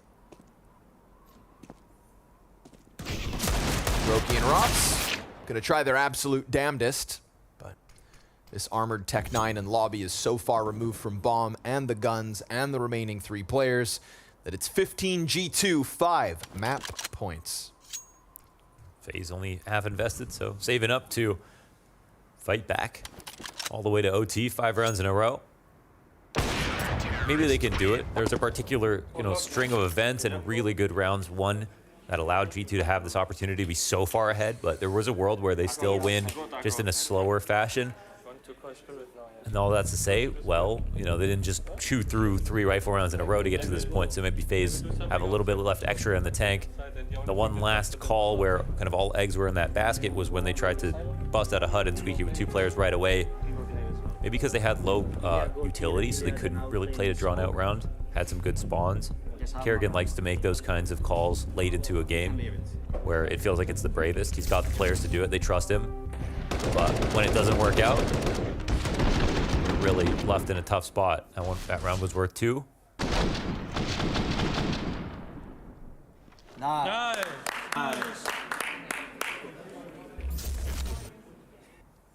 I like to clap for myself too. Feels good moment getting that 15th on the board.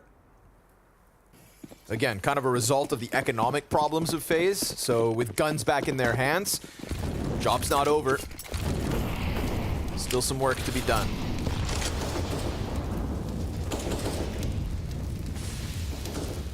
Honesty very quickly back behind Red, and the only thing here to stop him is Rain. Oh, Nico opens up versus Rops. Rain kind of getting drawn towards Mini, but we've got bodies all over, and Honesty. Oh my god, he survives. Oh my god. Hooksy's gonna pressure in from ramp, loses out to Twists. JKS trades, but we've got bomb down in the backside. It's Brokey and Kerrigan to try and hold off versus 4. Nico's up in heaven, they've got Mini, they've got flash support, and Kerrigan is so blind. Brokey's gonna have to do it all, pressured from both ends, and G2 pick up an opening map over FaZe here on Nuke. They've done it versus Heroic, they've done it versus FaZe, and they'll have 2 attempts to close out this series. What a great start here in Abu Dhabi.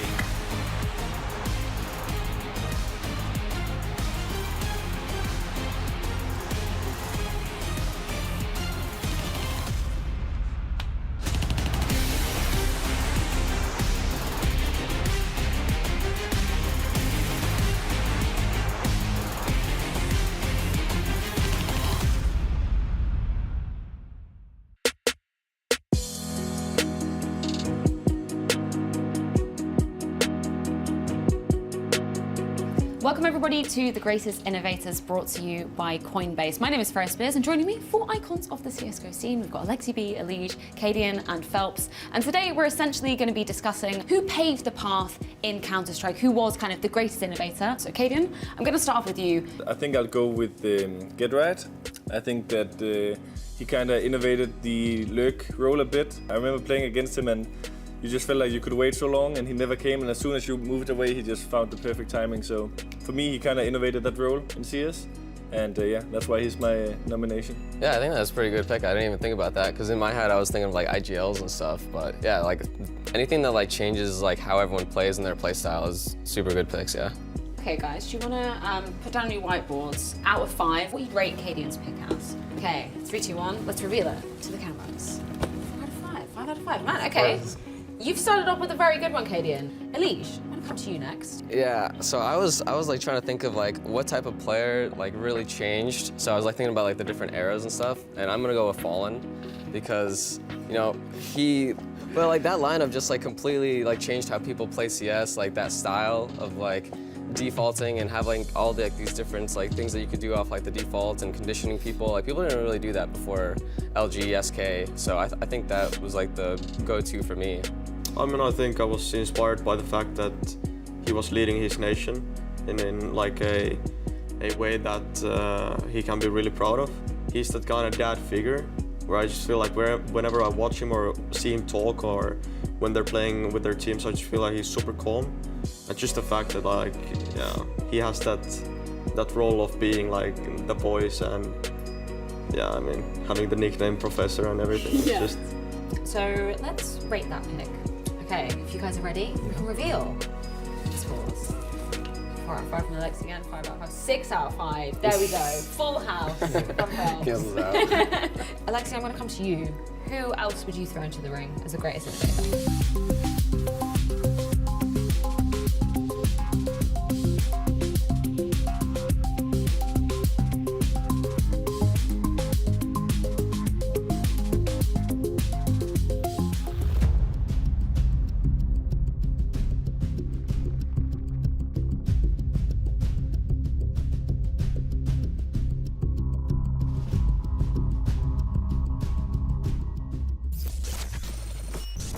I'm going Going to smoke main. They smoke me. Volleys. I nade in front, Russia. That door. I'm holding door, holding door. Top refresh. Can be outdoor. I have hard, Russia. I have hard. Top. Nothing else. Picking you. Nathan. Only one, right? Can be outdoor. Coming door. Coming door. He's going back top. Door 1. You hold door, Ilya. Holding door, yes. I think ramps, guys. I peek on your contact, Russia. They can go down once. Door one, I'm not peeking. Nice. That was single. Can be main. Last guy drops though. Yeah, we could be main. We're Sharing hot. Nice! I have hope. A surprising pick coming out from G2, but this one turns into a home run. Maniac prefaced this by saying the T-sides was what he would be fixated on. That is where he would need to see adaptations coming in from G2 if they had any hope of taking this map. And what a way for it to come into fruition, Matthew. 8 rounds for them in that first half. Yeah, listen, I think the start of the game was where G2 made their more important points, and they went up very quickly 6-2. I think Hooksy had a very great idling at the time. Yeah. We could see then FaZe come back into the game and kind of regain control. G2 had to count on individualities and flashes of brilliance to win a couple of more rounds. But where I'm actually impressed is that the defense of G2 were able to completely shut down FaZe, and that is not something I had imagined. Yeah, only 3 rounds FaZe managing to put on the board in that second half. You talked about the individual brilliance and something that was consistent across the entirety of this map. Maniac was showing up big time. Great to see it from the PC Rookie of the Year just awarded today. Yeah, man, he keeps delivering. Maniac keeps delivering and keeps impressing us. You will see here early on, in this game, you see the scoreline is 1-4, and he had a couple of ever so impactful rounds with the AWP. He just posted round number 5 on his own. You can see here how he just completely creates a round as well. He basically won on his own 2 full gun rounds for G2, and that was in that early stretch that I'm talking about where G2 posted the maximum rounds thanks to that, man. Yeah, it's absolutely incredible to see him being able to pull off such impactful plays as well. And sure, they look beautiful when he's pulling them off, but it's actually making so much of a difference, in the trajectory of this map. Oh, definitely. He was the defining factor as far as I'm concerned. We could also hear from the interesting mic'd up moment we just had the good feedback loop of communication that they had. And this is a syndrome of a team that is on one, a team that is activated. You could see information coming in, and then you have the recipient of the information confirming it. Like, Ilya, you have this? Yes, I do. I heard you. And that is a team that's on one. And even just the good vibes as well. We heard Hooksy saying at one point, "You are so effing good, man." Like, I absolutely love that. We were talking about the vibes right now, particularly with the context of G2. They have to be so tight-knit. I love what we heard just in terms of the comms there. Yeah, listen, they came together and they played a beautiful first map. The mission has been accomplished. We talked about Nuke being a risk, potentially going up against FaZe, but when you have that great start on the T side and you can just cruise control and block on the CT side and job is done, map number 1 is for them. Well, when we speak about Maniac's impact as well, let's throw it back to our eco play. This is round number 14, just about closing out the first half for G2. Yeah, I mean, we have round 14 and it's not just about Maniac. It's about adding structural ideas and individual brilliance. We see that wall of smoke outside being put for Nico to make noise. Again, he is supposed to make noise. He is supposed to get the attention of everybody, making it seem like it's going to be an outside play, but it's actually an inside pinch. He comes out of vent, and then the brilliance from Maniac, triple kill with the deagle. But once again, this is not just an individual feat. It is an idea. It is a vision from G2, and that is embodied by Nico making the play and Maniac destroying with the deagle. That's what I wanted to see from G2. Yeah, I absolutely love that initiative taken from Nico to kind of open up that round as well. And that continued on. We talked about Nico, being the most impactful player stats-wise when we were coming on to the ground of Nuke for the side of G2. That definitely showed up. He was super impactful throughout this map. I mean, Nico was able to do what Rain couldn't, really, when it comes to the CT side. Once again, this is where G2 made the difference. This is where they completely shut the door on Kerrigan's face, and Nico was obviously one man of the hour. You see the amount of times he had to handle some of these outside pushes. I told you he would take a whole lot of risks alone. You can just see his positioning. I'm not lying to you. He's just very much heads on. He wants to fight outside, and no one on the side of FaZe was really able to put it out. Look at this, he's on the actual garage. He's on the garage. It's such a visceral player when we're looking at that particular position, which we know is instrumental on the grounds of Nuke as well. But that does beg the question for FaZe. Were there any kind of glaringly obvious holes for you? Because when we were looking at this video, even Kerrigan was saying, I don't really understand why they've picked into a map which has historically been a very good ground for us. I think the T side was a little bit lackluster. It was a bit flavorless for FaZe, and that's what worries me a little bit. Sure, we know Nico is going to make these type of plays. We know he's going to be problematic outside, but you would expect from FaZe to come up with ways to play around it. Maybe the same way G2 won that eco play, maybe throw a little bit of fake outside, some activities, and then try and play the contact play somewhere else. You have the bodies needed for it. It felt like Kerrigan was a little bit out of solutions. You can see the great round timeline coming in. After these 3 rounds, that streak that FaZe found early on, the door was closed, and then could never go back to W. You know what I love about this performance from G2 as well? The fact that they closed this one out cleanly. Time and time again, we see G2, faltering at the last hurdle, giving up a few rounds here here, there, and everywhere. And it was nice to see them, getting that 5-round streak, being decisive in this victory. Yeah, this is usually where they falter. You're absolutely correct. And it's a syndrome of a team that is looking for confidence and that doesn't have it quite yet. Now, if they are able to actually close 16, it's one of these concepts where the more you do it, the easier it becomes, right? The more you're actually able to close a game, the easier it becomes to close the next one, and then the next one. You can build on top of that. So a very important win for G2. And now we move into Inferno. That's FaZe's turf, we shouldn't forget. Right. Inferno is an interesting one because we were just looking at the stats before coming on air. The last time we saw G2 playing on this ground was in that game versus Gamer Legion. Oh, no. You all know what I'm referring to. That spelled the end of their run at the RMR. That spelled the end for them of potentially making it to the Rio Major as well. I don't know what they're going to have, been putting in terms of work on this ground. I'm interested to hear your kind of takes of what you would expect from G2 on this. I'm expecting G2 to have a better CT side, or at least this is where I would have put the focus. Let me rephrase. I think if I'm at the helm of G2, I'm using that time to make sure that I finally find this formula on the CT side. Some of the games that we have seen prior to the major, the RMR, as you mentioned, it just felt like it didn't really make sense, and they were struggling a little bit to have a lot of impact. So I'm hoping that they have found solutions on the CT side, and I don't know if they can count on a Gala Monacy again on Inferno. It's one of the maps maybe where he doesn't have yet that same kind of gravitas that he find on different other. Yeah, I mean, I was just looking at the stats for the past 3 months for the individuals as well. He's actually on the same level as Nico, both with a 1.27 rating over both sides of the equation, which I was kind of surprised at because I feel like we hadn't really seen those flares of Monacy as of late. I'm hoping that he's going to be proving that consistent form. I mean, I might just be victim to the recency bias, right? Exactly. You see a couple of important losses on the map and then suddenly your brain just zaps you into thinking they're the bad team on it. Still, I have a feeling that the CT side hasn't been quite figured out for G2, or at least that was the case last time we saw them on Inferno. Is that in terms of cohesion that you're looking at it, in terms of sort of, clean communication and being able to read the situation as well? Exactly what has been your issue with the CT side of for G2? I think most teams that struggle on the CT side of Inferno are too passive and lack mobility for my liking. If you think of the likes of Heroic, for example, who play an extremely movable type of Counter-Strike where they run around, look for information, I see teams sometimes accepting a little bit too much to play the 3-2 passive setup, 3 on A, 2 on B, good luck guys, and then it puts a tremendous amount of pressure on individuals to do the work. If you're 2 players on the B side, even if you have Nico, which it's the position that he plays, a very good execute from FaZe, 2 smokes, couple of Molotovs and flashes, it's hard to mold kills. It's really hard. So I need player to be a little bit more proactive, maybe take the risk of sending a 3rd player to get information, take banana, go back to 4, back on A. This, to me, is the signature of great teams on Inferno. And I think that point becomes even more apt when we're looking at FaZe. As you mentioned, we know there's such a well-oiled machine coming onto this map. In terms of how you would characterize FaZe's style, what we should be looking out for coming into this one, how are FaZe going to be looking to bounce back and push this to a 3rd? Well, if you're FaZe, you don't hit the panic button quite yet. You've lost your opponent's map pick. You're going into Inferno, which is definite comfortable territory for you. The T side is, I think, where they have this magic. I think they, better than most teams out there, can utilize the space and make you feel uncomfortable when you're defending them. You'll see Kerrigan trying to take long control, for example, but it's a little bit unclear. Are they splitting A side, or are they just holding CT spawn to then late B split you? This is the mark of the greatest teams on Inferno. They keep you in the dark, they take map control away from you, and FaZe do it. I think FaZe is a very hard team to read on Inferno when they're on the offense. I think particularly when you're looking at Robs as well. I mean, that's on more of the defensive side, but just that lurking ability towards Ab's position, it's just so damn annoying. He gets so much information, and it must be super frustrating to play against it if you're in opposition on this map. Now, he's the luxury closer. That's how I picture Robs. I think if you are able to shut down the first wave of attack from FaZe, the first maneuver in the map control, if you can shut it down, Robs at times can be a little too passive, and he's not going to put his life on the line to make a difference.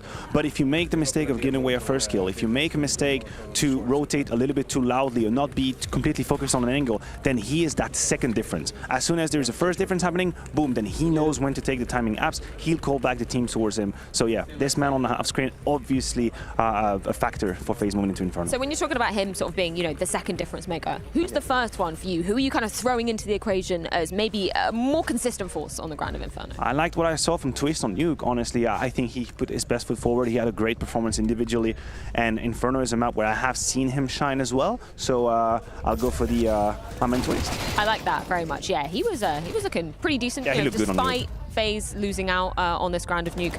If we're flipping the script back over to G2 and you're talking about, you know, the CT sides from them, been a bit lackluster, that's where you're looking for improvement. Is that the only factor that could make a difference in this game, that could spell a G2-0 in this one? No, definitely not. I mean, if you have m0NESY and Nico maintaining the level that they had on Nuke, then obviously by design the possibilities open up. But I think there's another angle we can look at, Freya. The loser of that team will play Outsiders to stay alive in the competition. This is how high quality, rather, I should say, this Group A is at the World Final. We could potentially lose FaZe or Outsiders. FaZe were to lose Inferno, that's it. We either lose the best team of 2022 or the major winner. That's awful. Hypothesis. I'm sorry, you just have to realize what's going on, you know? Do that. I think that's what's so crazy about, you know, the format of the World Finals as well. It's designed to take the best teams from the duration of the year, looking at the entirety of 2022. And I don't know, coming into this, and we were talking about how open the format is, I think this bracket perfectly illustrates that. Yeah, Team Liquid are in the upper bracket too. Yeah, and stories don't usually or don't always follow what's going to happen. You know, you'd like to think Outsiders is an easy slam dunk. You know, major winner's going to be all right. They'll make it to the arena. Right now, they'll be fighting for their lives. And either G2 or FaZe, none of these are actual easy win, obviously. Hell no. And for Outsiders, you know, that path that I talked about is trying to earn your stripe and taking down bigger names again and again.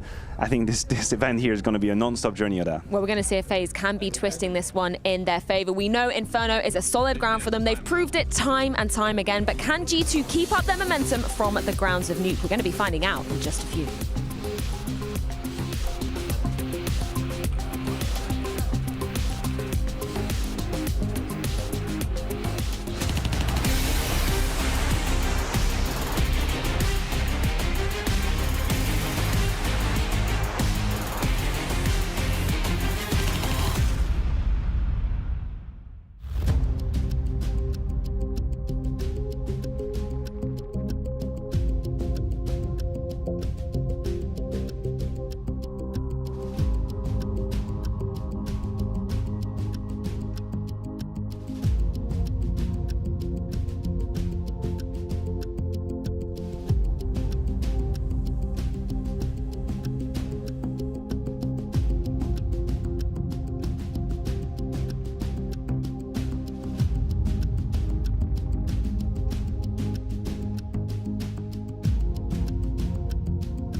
Welcome back, everybody. We got another map of G2 versus FaZe. G2, now the betting favorites to pick up this series, folks. Again, Nuke, they won it versus Heroic. They've won it versus FaZe. We've got a little consistency coming out of G2, which after this tumultuous road is a nice thing to see. I'm glad they've got one over FaZe. It's a big win for an opening map, but of course now we look to Inferno.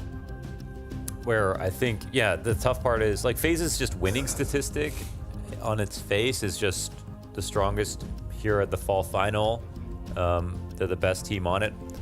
The thing is, the other statistics, kind of the micro statistics that go into the maps, like G2 look pretty damn good. It's got a much higher pistol win rate, for example. Their conversions are like competitive with FaZe's in terms of the round conversions or 5v4 conversions and stuff. I think their overall win rate is lower, but they kind of have shown that they can like do well enough on the map, and they have a big win over NAVI in the past 3 games. They do have that loss versus Gamer Legion at the road to Rio. Could be something of an aberration, just haven't played it in some time. So I don't think we know exactly what to expect. When Yakinder played against G2 at the fall final, he said they haven't changed much. That was kind of like calling them out for not getting better.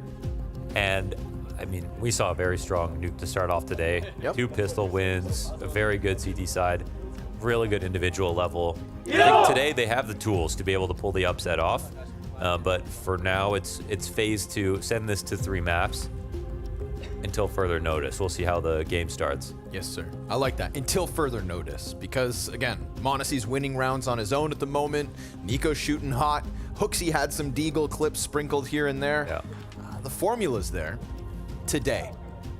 Maybe not every day, but today, G2 have a chance at this. Good first map in their back pocket. Like you said, both pistol round wins, so and see if they can keep that rolling. Yeah, they have a much better pistol round win rate on Inferno in these last 3 maps, 70%. Could bode well. Almost. Not to mention starting off on the CT side.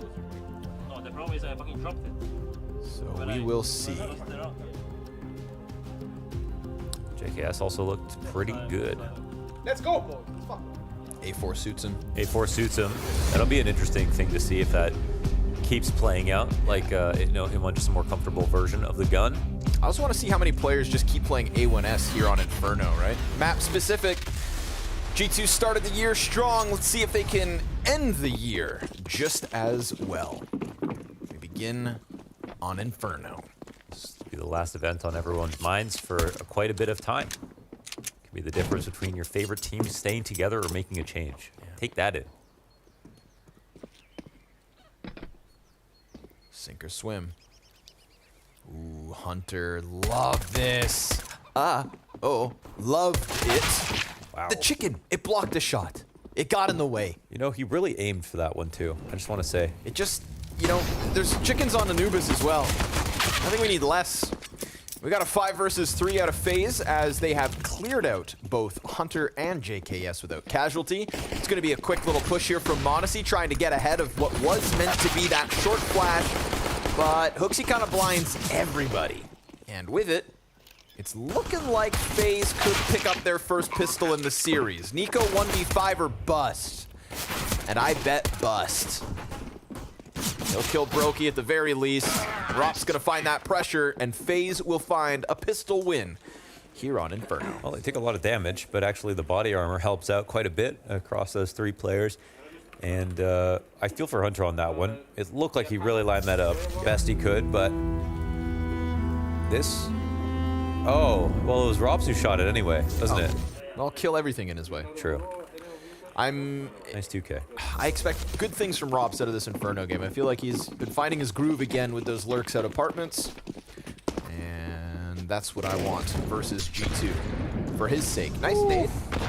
Nice nade. Oh! Nice nade. Oh, another... Nice nade. No. Oh, yeah. Not another nade. Oh. No. No. How many nades? How about 12? Dickhead.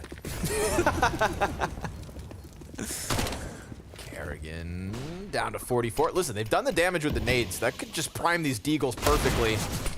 Win a pistol is one thing, but if you don't convert it, then you're not doing as well as G2 did on Nuke. So they get Kerrigan locked into the moto. The split is almost set. I mean, Bombs have to go for the wrap. We'll see.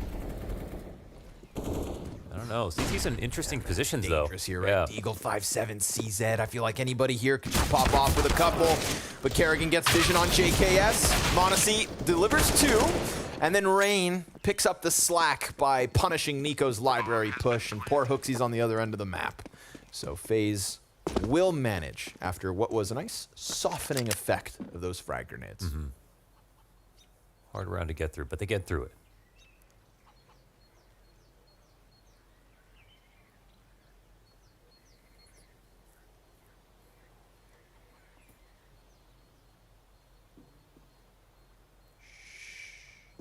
There's a chance. Yes. Yes, Hooksy. A delivery. He will get cut off. I don't know. Looks like he'll be able to save it, though. Unless Rops still has the time to find him.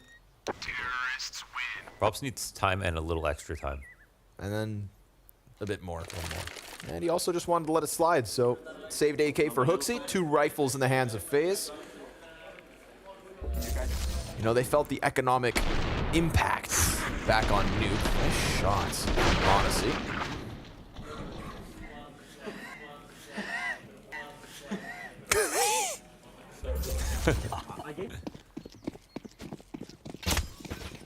What's Hooksy got to offer? Surely that wasn't a whiff. Yeah, he was.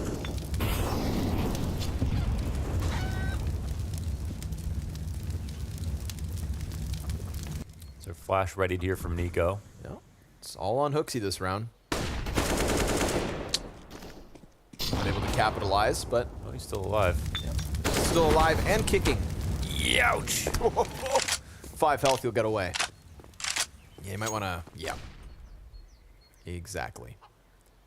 Nobody to stop a short push. Nobody to stop an apartments pop. But if you keep heading into Arch, you're gonna die. Ooh. Hunter insta headshot, gives up a gun. They don't know about Cubby either. Ooh, but that's just a USP, so you'd think it's not enough unless he gets that 2-tap to the back of the head. No way, Rain clears this at this point, right? JKS, how much more can he get? There's Rain dead. Brokey's gonna pick up pieces, and Hunter will have a line of sight towards short. Twist could just win this duel straight up. And he loses a lot of health in the process. This is getting dangerously doable for G2.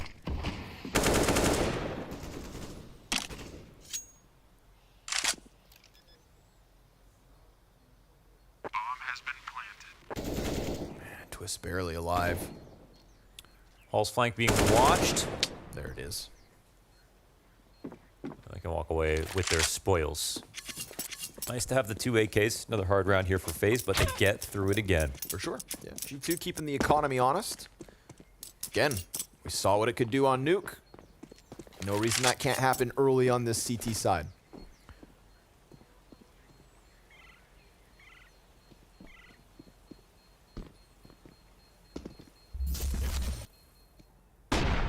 Nice shot from Hunter. Bah. Oh, this was a Galil. Damn, Twist actually had the worst weapon. And wins the duel regardless. Oh, Truth versus the Hunter AK. Mm-hmm. Yeah. All right, Op comes in for Monacy, the hero of Nuke. I want to say he was the best player on the team for Nuke, for sure. Everyone played pretty damn well, though. But he had like that 1v3, the 4K on the B side. I mean, yes.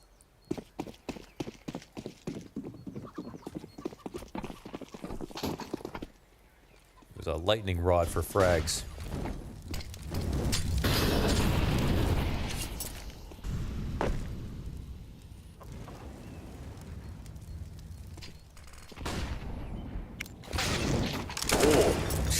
That's fast. That is fast. Kerrigan's a core player here on the T side. Just when he's always leading those arch wraps. So more than just a caller for sure. Info gatherer. Annoying for the team to lose early. Rain can be that other guy. Sometimes we'll go for the lurks here, just lining up the silent drop outside of the back of the halls. Misses it. All good. Nice nade. Softens up twists perfectly.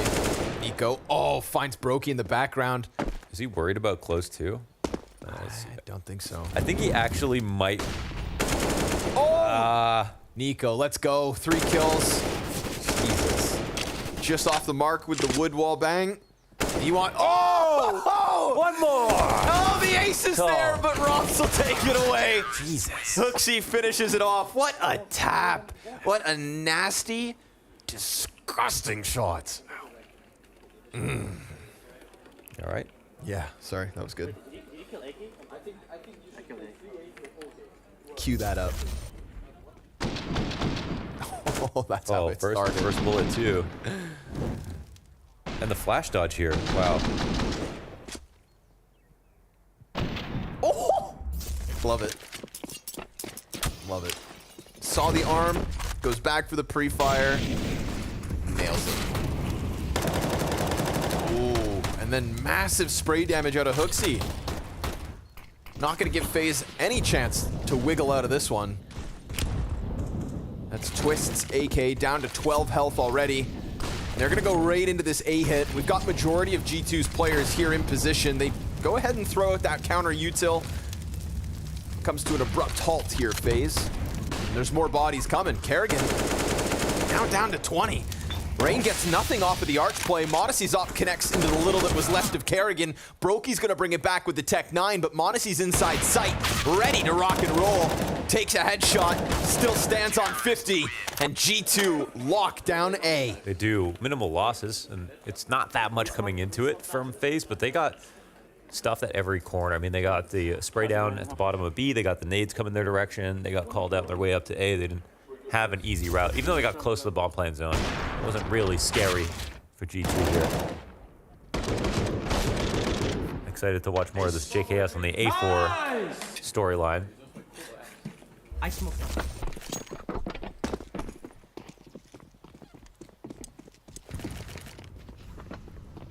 I'm just glad we're back in a place where everybody's saving AKs. True. You know? I know what the M4 no, versus that was, A4 versus A1S conversation. You can argue about it all day long, but let's just admit, as it should be, the AK is now king. Yes, back in its rightful throne, of course, as the That is the Counter-Strike gun. That is the gun. It's iconic. Yeah. Got one frag on Brokey. No other utility here for the pistols, but a dink's a dink.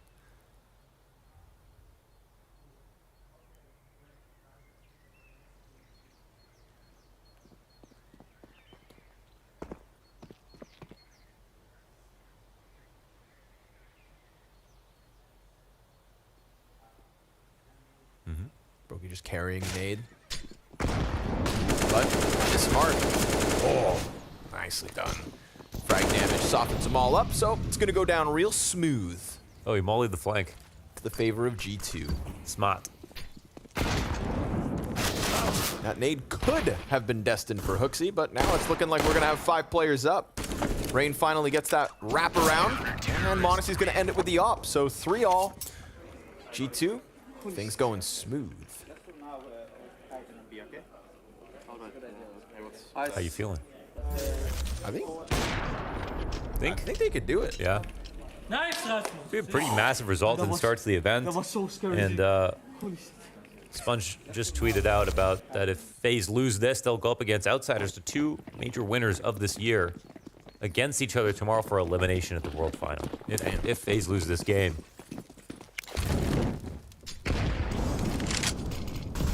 If.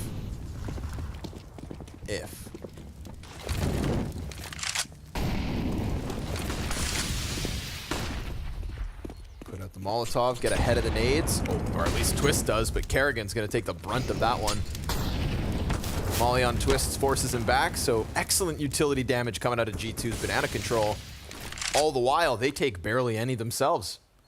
So output, excellent. Oh, wow, the timings for Nico are just so nuts. He's got this funnel to the bottom of B where, you know, you cut people off. Nice peek from Hunter. Yeah, with the flash. Kerrigan had a teammate watching it, but they had to peel off for a second. Man, they just keep coming forward. Feels like Nico's kind of finding that flow This is a bit risky for Hooksy, but he wins his duel. Oh, bomb gets dropped, and then Nico's coming in behind him. I feel like the round wasn't over just yet, so, you know, there's still a chance here for FaZe for sure. Nico on the sandbags. Rain comes round. Head clean off. Nico gonna buy a little bit of time here, and it's Rops versus 3. But so much damage done by Nico that you'd think it's too much to ask.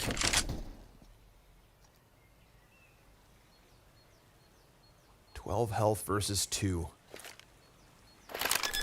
Front sight plant. They're gonna walk right through it. At least it's money here for FaZe, but money's all they've got. Wasting no time jumping left and right. Quick, easy defuse. That's smart. They agreed to push when the bomb gets planted as opposed to just any time after they hear the plant going down, because they'll definitely be caught in animation. So you succeed the actual money. I mean, the bomb gets planted, but you guarantee that their hands are busy for that second. So good way to do that. No money. Just a half investment. Rops will be the 1 AK of the round for FaZe. Money has been problematic for them in these last few. Hunter on the AUG again. He bought that AUG, swung mid last round, got a 1K back on the AUG. He doesn't like the M4 or the M4. Ooh. And Nico's just having one hell of a time. Yeah, I feel like, you know, Nico's like a great white shark in that regard. Yeah, because the hair? No, because there's blood in the water after the nuke win. Oh, okay. And now he's just feasting. All right.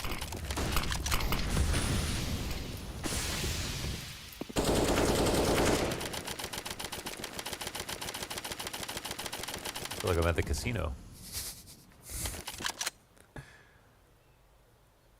Except I'm less depressed.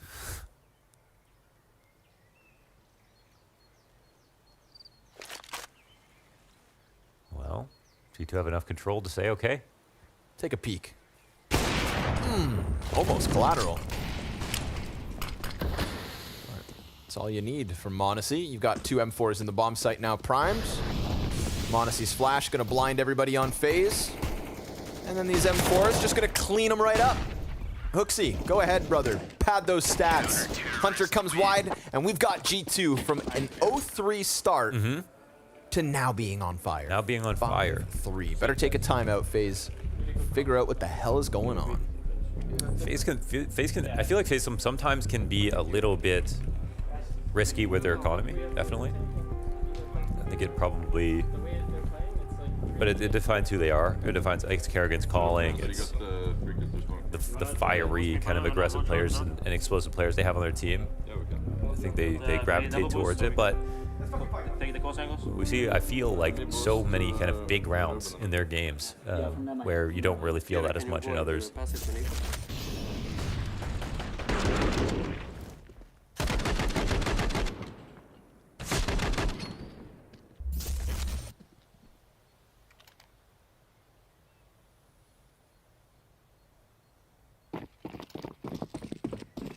Waited for this buy, so let's see what they pull off. They bought an op, so they have to have a plan for it. Brokey's not going to go sit on angles here on T-side Inferno.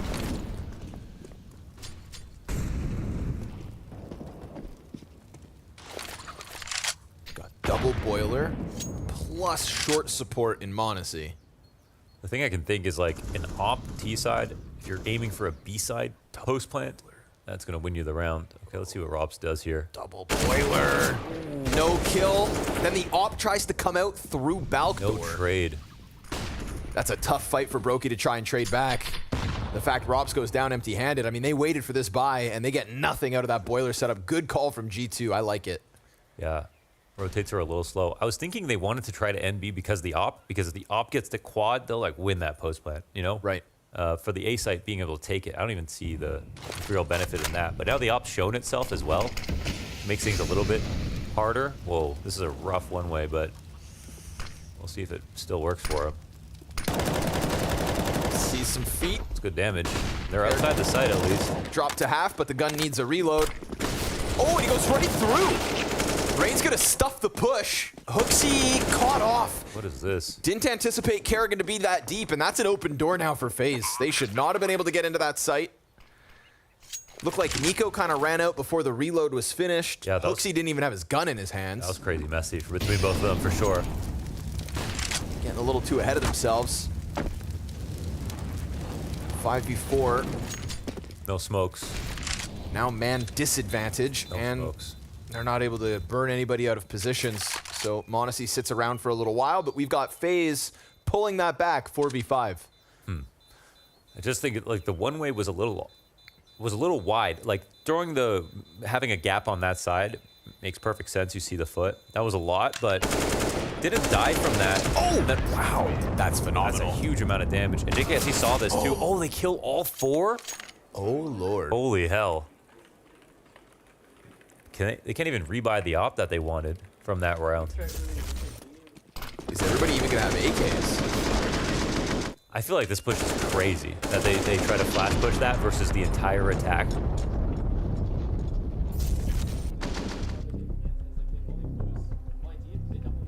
But to be honest, that could almost be like winning the round here. That's FaZe, how they that win. felt.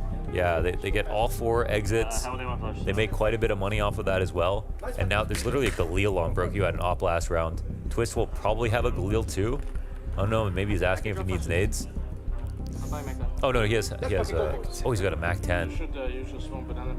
See, the thing is, sometimes you would do a fast call in this situation, but I feel like that's going to be the most obvious thing for G2 to try to stop. So we'll see how their early grenades look like. Man, that's a round win for FaZe, but a Pyrrhic round win. In hindsight, it's kind of like, damn, perfect chance for G2 now. You know, you had a 5 versus 4. You probably, Hooksy's upset. Oh, sorry, got caught. Yeah, Hooksy and Nico both played that a little weird. Feels like that's it feels like there's a very obvious and easy remedy. And maybe it hinges on m0NESY catching opening kills, but good thing Brokey kept his head down. Ducks tucked. So maybe they're going to do the continuation flashes from the window flash all the way to the top of Banana here. Nicely done. Caught Nico empty. That's a freebie upgrade here for Twist, so Hooksy's gonna have to do it on his own. m0NESY's trying to sprint over, and Hooksy holding on with 60 health. Nice flashbang, interrupts the follow through, but a player over top will be the end of him. And another smoke over towards Coffin keeps m0NESY honest, keeps him out of it, and forces G2's hand. Looks like they're gonna have to lean back into the save. FaZe find the opening versus Nico. Yeah. Maybe a little risky there from Nico. Could have expected some play like that to happen. I think they knew the money would have been low for FaZe after a round like that, but Nico just got so much value out of those spray downs in the past. I can understand why he wanted to hang around.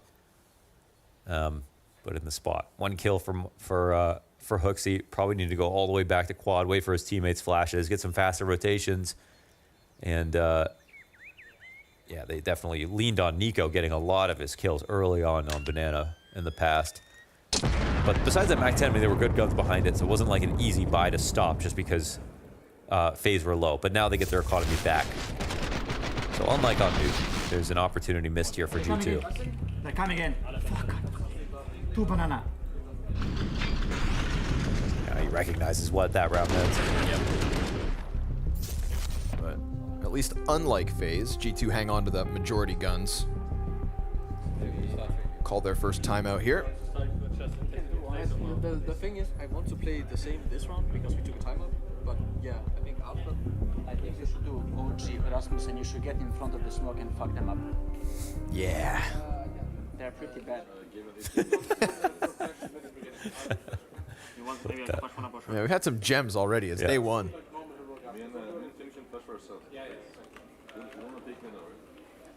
I'm straight from Vietnam, then we fake A2 out some. And no red flags yet for G2 really. Everybody's delivering kills. You got the likes of Twist struggling.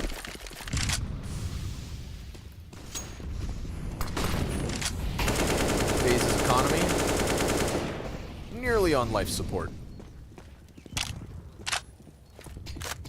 Important to draw attention to that, even with 4 saved.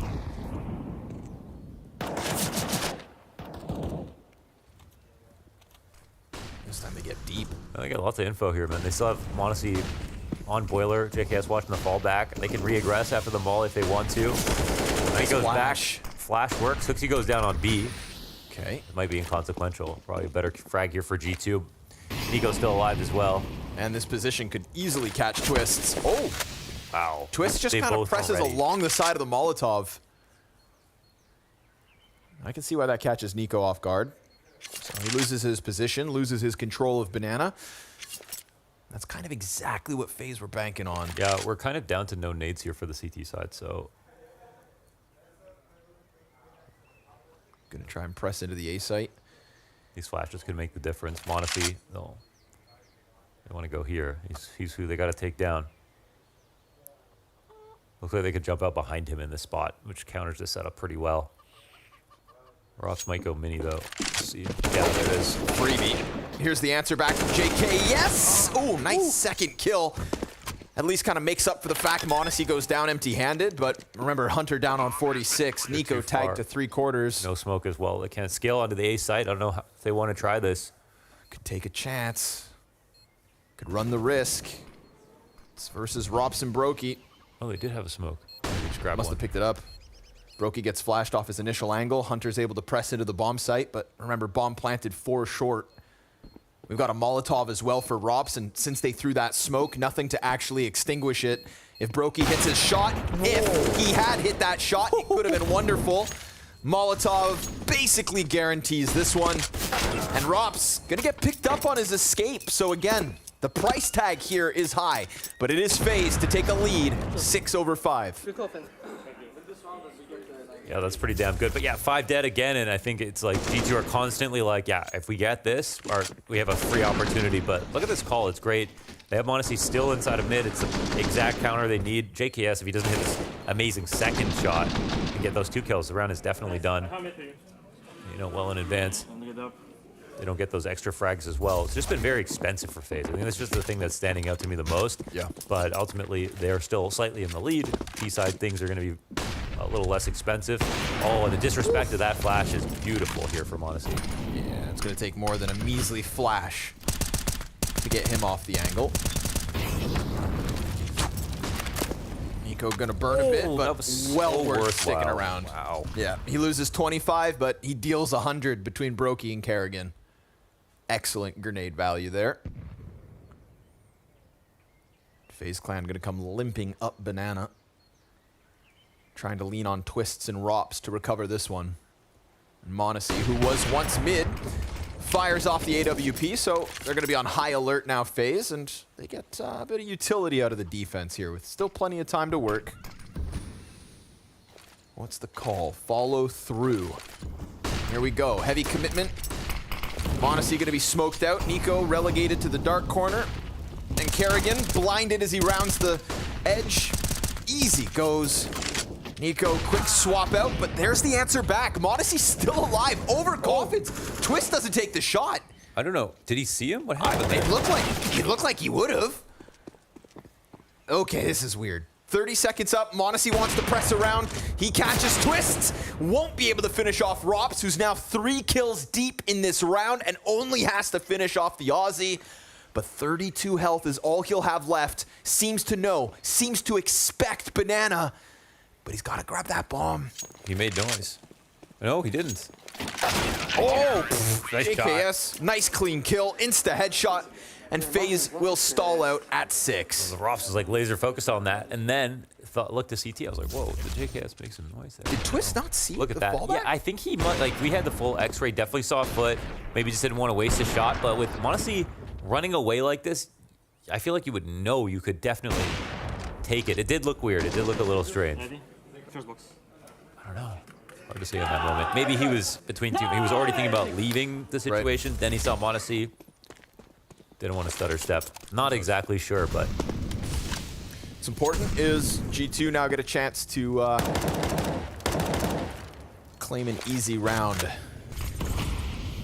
All those deaths have stacked up against FaZe Armored Tech 9s.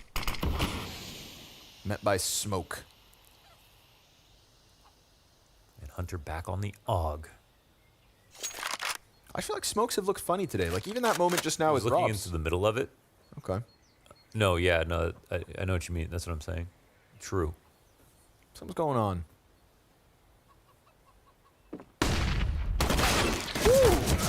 Clean Tech 9 kill, but JK, yes.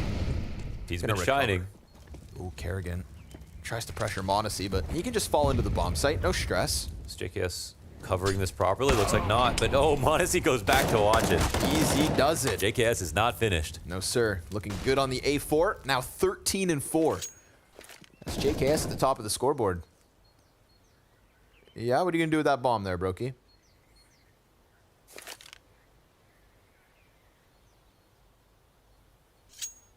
Grabs a deagle, walks away. Brokey works in mysterious ways. He's just trying to figure out how he would like to best die. In a blaze of glory. The moment he rounds his corner, Monacy's going to put him to a very quick end. Because Monacy's not really missing today. No, he isn't. And that's a Monacy that can beat FaZe. Yeah, and Monacy throughout the year in all their worst games, he has not been the reason they got eliminated. He's been one of the most consistent, for sure, across like their most clutch moments and their most kind of tough losses. Monacy's been there.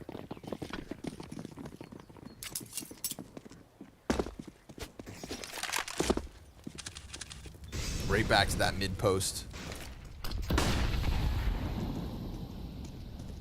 Feel like Nico has deserved taking these risks on Banana. More often than not with the impact.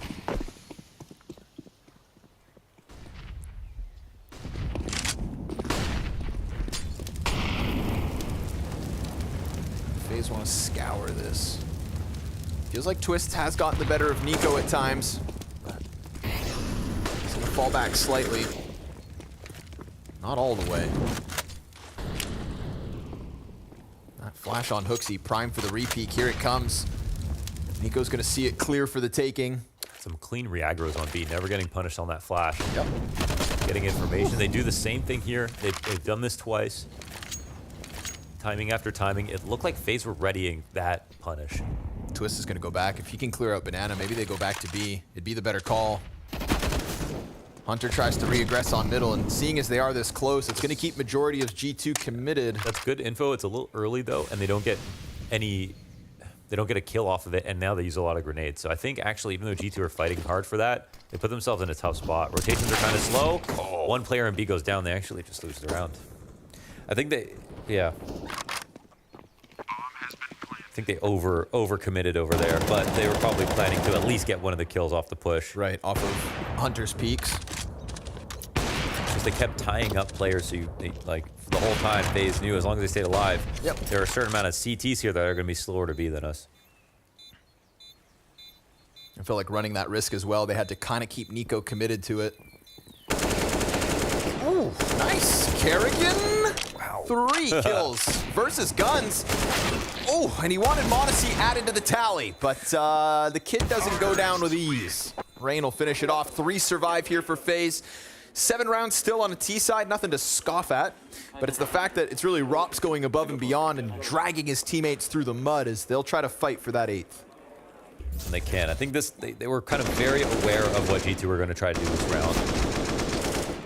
And so even though it looked like G2 were kind of in control of things, they kept clearing things out, flashing. Hey guys, coming in B. At a certain point, with the amount of time left on the clock, I think it was quite clear to Kerrigan, like, this is the right site to go to. They can't be everywhere at once. So we'll end the half with 2 teams on a full buy here, both oppers with ops in hand. Kerrigan down low off an early grenade. There have been some great CT grenades so far this game. This game's tied, but G2 accumulatively actually have 18 more kills than FaZe. Yeah. It was like they've been hanging on by a wire. Just means they've been kind of losing easy rounds. Yep. And they got a lot of exit frags, which actually could have had... It's kind of kept FaZe on edge. Yeah. You know? Kerrigan's going to catch Hunter, so nice little recovery towards the end of this, right? 3 kills in construction. That was 2 and 12 to 5 and 12. Now a 6th, so doubling the frags of Twists. And we got Hooksy off of the B site for what feels like the first time ever. Locked into the cubby. Kerrigan honing in on him. Offers up his back. Kerrigan, oh, he got that library kill. Oh, and Hooksy out with the double. Keeps this one alive. Felt like losing Nico would be the end of it, but now they're going to try to rock this boat back to the B site with Monacy posted on the front, and Hooksy wastes not a second getting over. Flash finds its mark. Monacy falls back. Twist sticks around, and Bomb heads towards A. Yeah, well, Bomb, is it going to go halls? Because if not, JKS, he might be able to cut him off. Brokey could absolutely get this kill, but Bomb in this position. He's trying to rock this move to get someone to peek. Brokey, there's a timing here for JKS.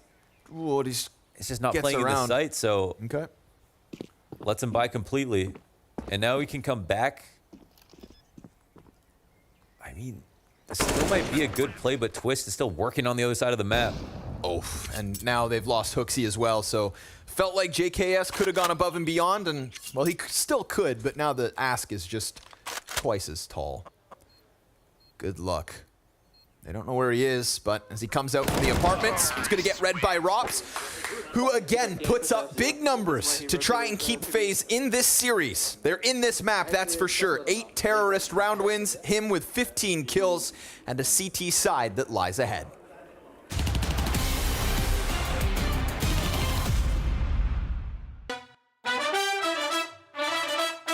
Welcome everybody, I am Maniac here, and I turned myself into a TV host, finally. My childhood dream happening right here at Blast. We're playing The Right Price, presented by CS Money, and I have in my company Nico, Twist, and OC. I am going to give you a skin with its condition and a real-world item, and I need you to tell me which is the most expensive of the two. Round 1, quick fire. The first one who feels like it, you can buzz, miss it, we move on to the next item, no points being won. First question. An AWP, Atheris, minimal wear, or a cup of coffee? Nico got it first. Yeah, I thought it was Nico. I'll go with up, man. There we go. That's the first point for Nico. He's got it. Now, if the set has survived, I think we're good. He really wanted to be first, man. It's good, it's good. I like Let's try too hard. That's exactly what you need. A USPS Cortex well-worn, or a bunch of bananas? I'm gonna say a bunch of bananas. You're absolutely right. Nice. You're absolutely right. That's $2. Say so. An AWP Wildfire, field tested, or a gaming mouse? You were first. I was thinking gaming mouse. There you go. That's a point for you as well. That was $60 here on average, and you were correct. The gaming mouse was more expensive. The average is a bit higher for gaming mouse nowadays, yeah. AK-47 Empress, field tested, or CSGO price on release? Oh, I'm so slow, man. The Empress. There we go. That was actually $15. $15 indeed, the Empress being more expensive than that. And finally, a butter knife, Gamma Doppler Phase 3, or a gaming laptop? I would choose a knife. That's wrong. That's a miss on the end. It's Black Friday, bro. So now we're moving on to All In. I'm gonna give to each of you guys the same question. But the twist here, no pun intended, is if you get it wrong, you lose the value of the skin. So there's risk here. You have to consider it carefully. You guys ready? Yeah, that's Nico, good. I'm gonna start with you. A gut knife, Doppler Sapphire, factory new, or a TV? How big is a TV? Someone measure the TV, please. I'll go with TV. The TV for you. I would also go with the TV. You go with the TV as well, OC? I'll go with the gut knife. You go with the gut knife. Well, for the first question, the answer was a TV.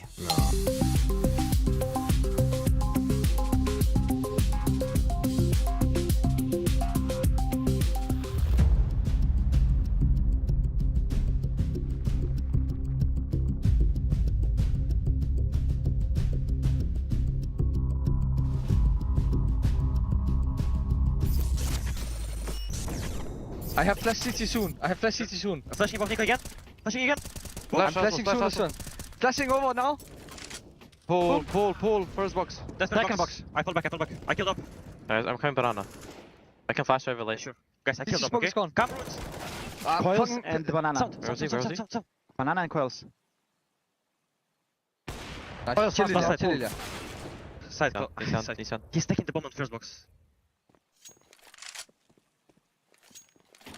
Nice! A solid close from JKS and an excellent half from the Aussie.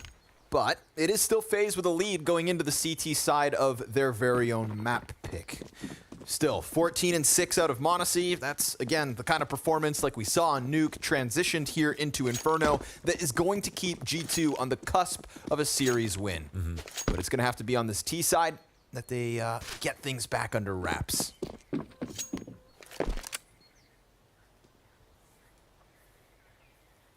3B setup might prove to be an issue here. G2 moving heavily towards A right now. Rops peering down the end of the halls.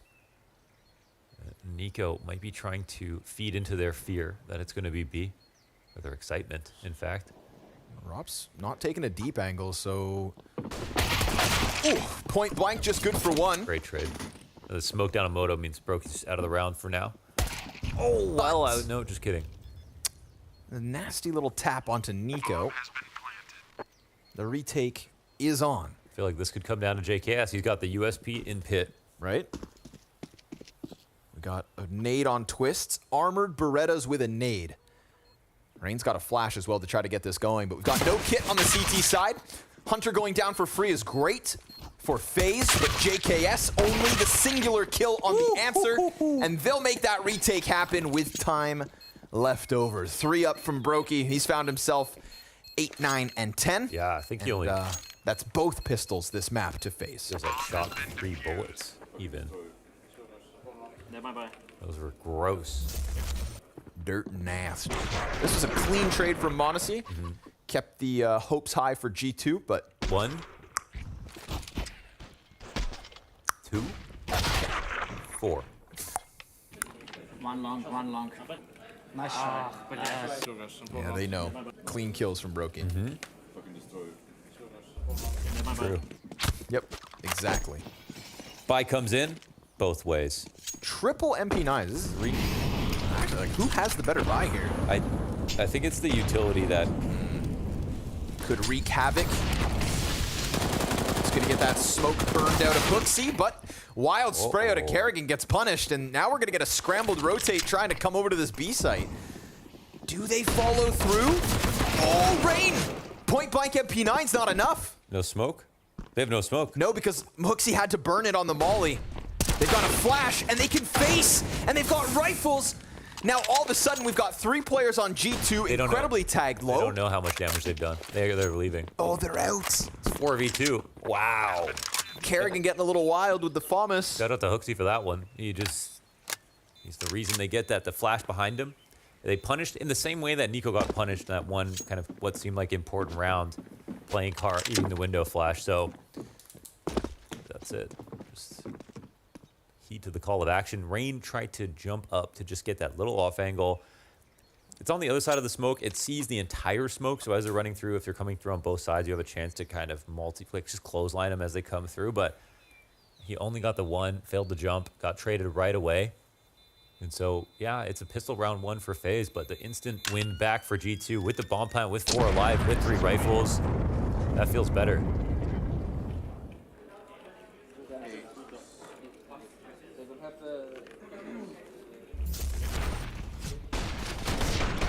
Imagine. G2-0. Imagine. It's been a while. It has, for sure. Literally, the only series win since failing to qualify for Rio was over Fluxo. Yeah. That's it. And then here at the World Final. Oh. Damn. That's Brokey to the sidelines early. Nico's the only player in the world who does stuff like that consistently. Like, even when we look at like Axile and some other players, it's just like these plays he does by himself with 1 or 2 bullets sometimes. Yep. Just totally changes the makeup of the round, the composition of the rotations. Is the X factor, or the capital X. 3 X's. Twists. Very steep drop off from map 1 to map 2, but nice little recovery here with him and Rops. Hunter trades out, and now we've got the rain clutch queued up. Oh, but no way you read that Nico's already through B. Wait a second. Okay, they didn't hear him. This should be free for Nico. Yeah, he's gonna run right by him. Okay. Those trades were hard, and actually Modesty got 2 most difficult ones right there, sitting in alt. That play looked perfect from FaZe Clan. The flash retake on mid, especially with the first 2 kills coming down. Oh, look at this. That headshot. Yeah. Again, you know, Twists. Great awareness. Having a tough map, but when Monacy's putting up kills like that, I mean, what did Twist do wrong? Other than not get an insta headshot. So it looks like G2 will get first turn. First to get to 10. No armor here invested for FaZe. Stacking the correct site, however. There's a slim chance. Tiny opportunity. And Bomb can also just leave. Just leave. It's that easy. Go the other way. Yeah, they're kind of doing it slowly and disjointed, and Nico wants to babysit the gun, so it's not a problem for them later. They're moving really slowly towards the A site, though. Might let Twist get into an interesting spot. Moto Smoke comes down. Kerrigan, will he join in on the fun? What can Twist do, really, with this USP? Oh my God, wow. Actually hit the headshot. Yeah. Honesty gets taken down to 32, but Nico catches Kerrigan, who decides not to play site and instead tries to wrap mid. So all good G2. Is there not 2 guns there? No. Guess not. There should be. Should be, right? Yeah, there's a second one somewhere towards Banana. Yeah, one death in pit and the other one in the corner.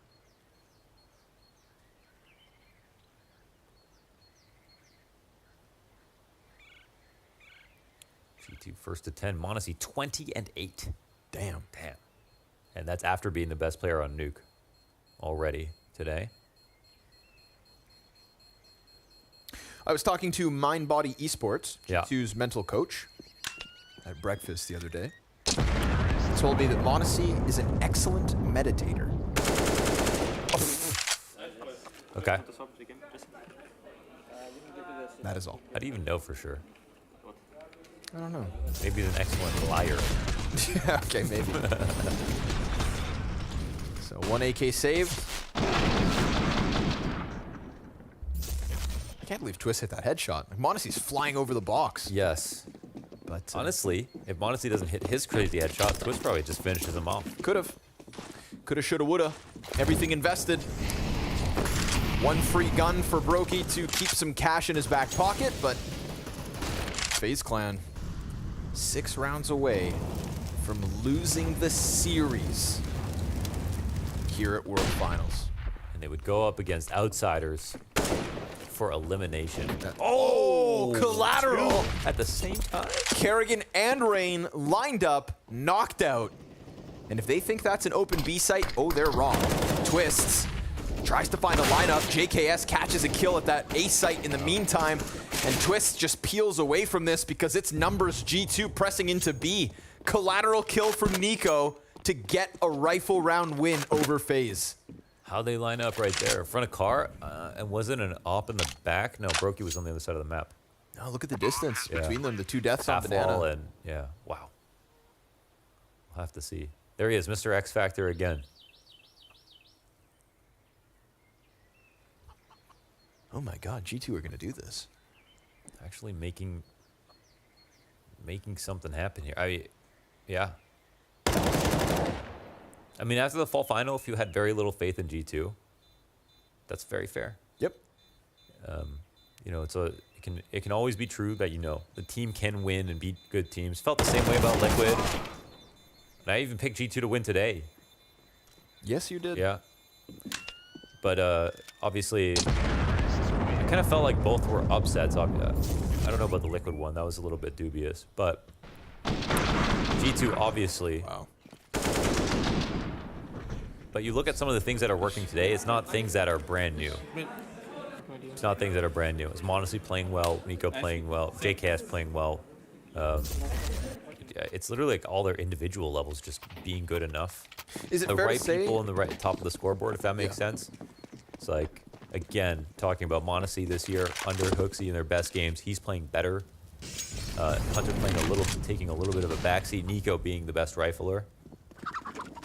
And then it's, you know, like Hooksy not getting 3 kills. That's also just a huge storyline. Yeah. Doing just enough. He was doing really well on Nuke. I feel like we say it's like nothing new, but you know, JKS I feel like has been starting to receive a bit of criticism for maybe not finding his impact. And true. JKS is something. Yeah. Today it's up there, right? We excellent pit play out of that A defense here on Inferno.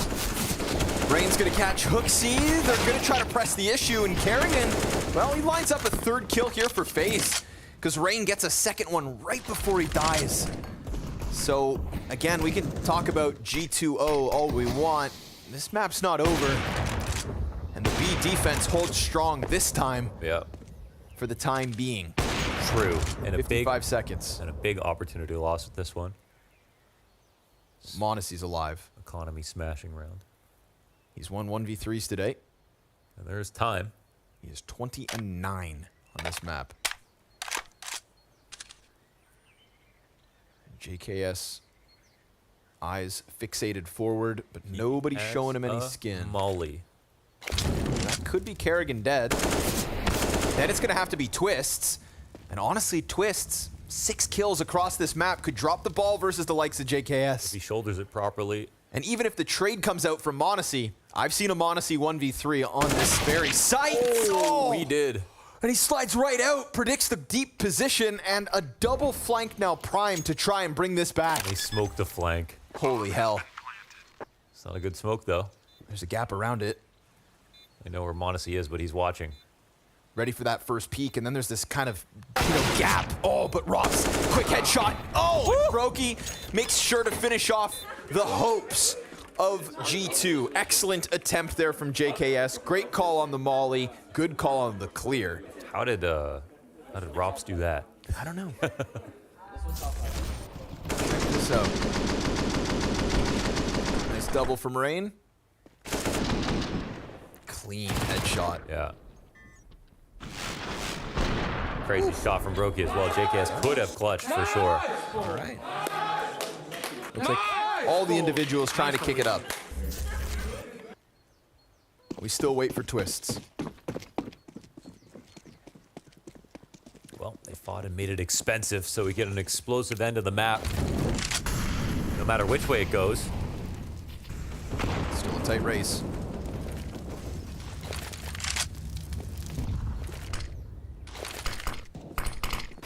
Nico's been so lethal on Banana. From CT side to T side. Not somebody you want to lock horns with at the moment.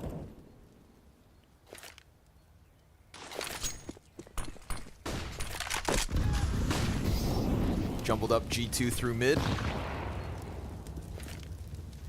We get FaZe Clan coming over. It's going to be Kerrigan tested here on Arch in a second. Not to mention Brokey's support gets smoked off. Kerrigan first kills clean. We get the push along the wall from Hunter. Blinded, he finishes off Brokey.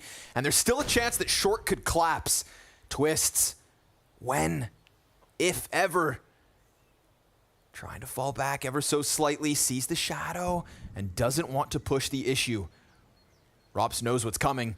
Nico versus Kerrigan. Insta headshot over on Arch. And now it could be the Apps player to get the trade back on Rops. Nice clean one out of JKS. Yet again, Twists in an instrumental position. But where have they gone?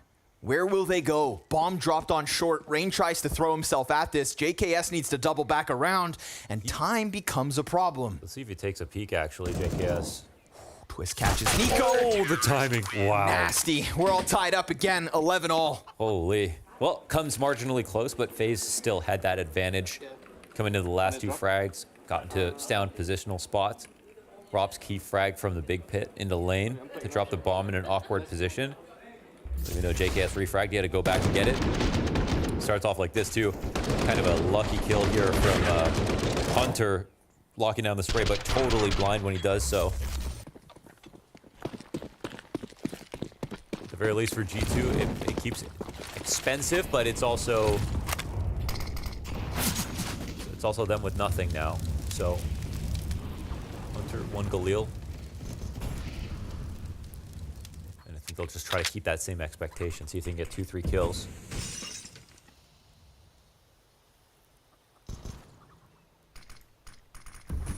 This could be a great chance for FaZe to stabilize completely. Robs takes on the risk of the MP9.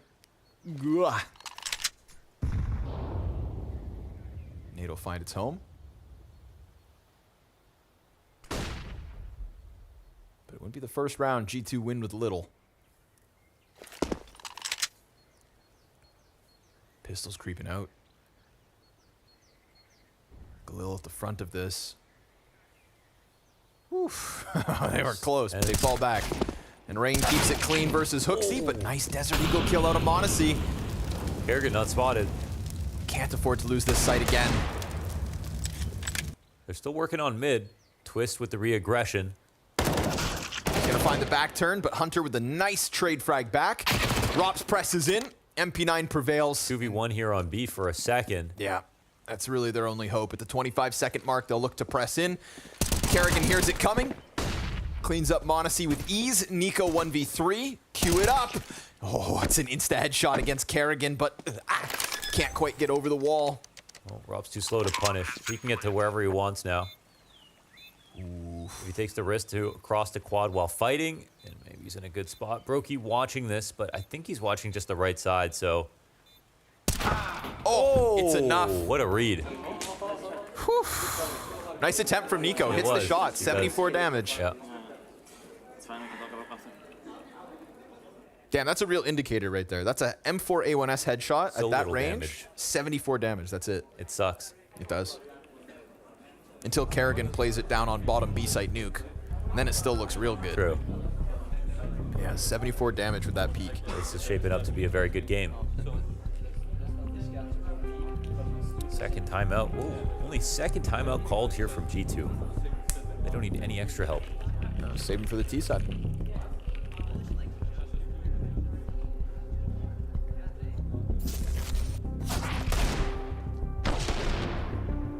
Amazing trades from them in these.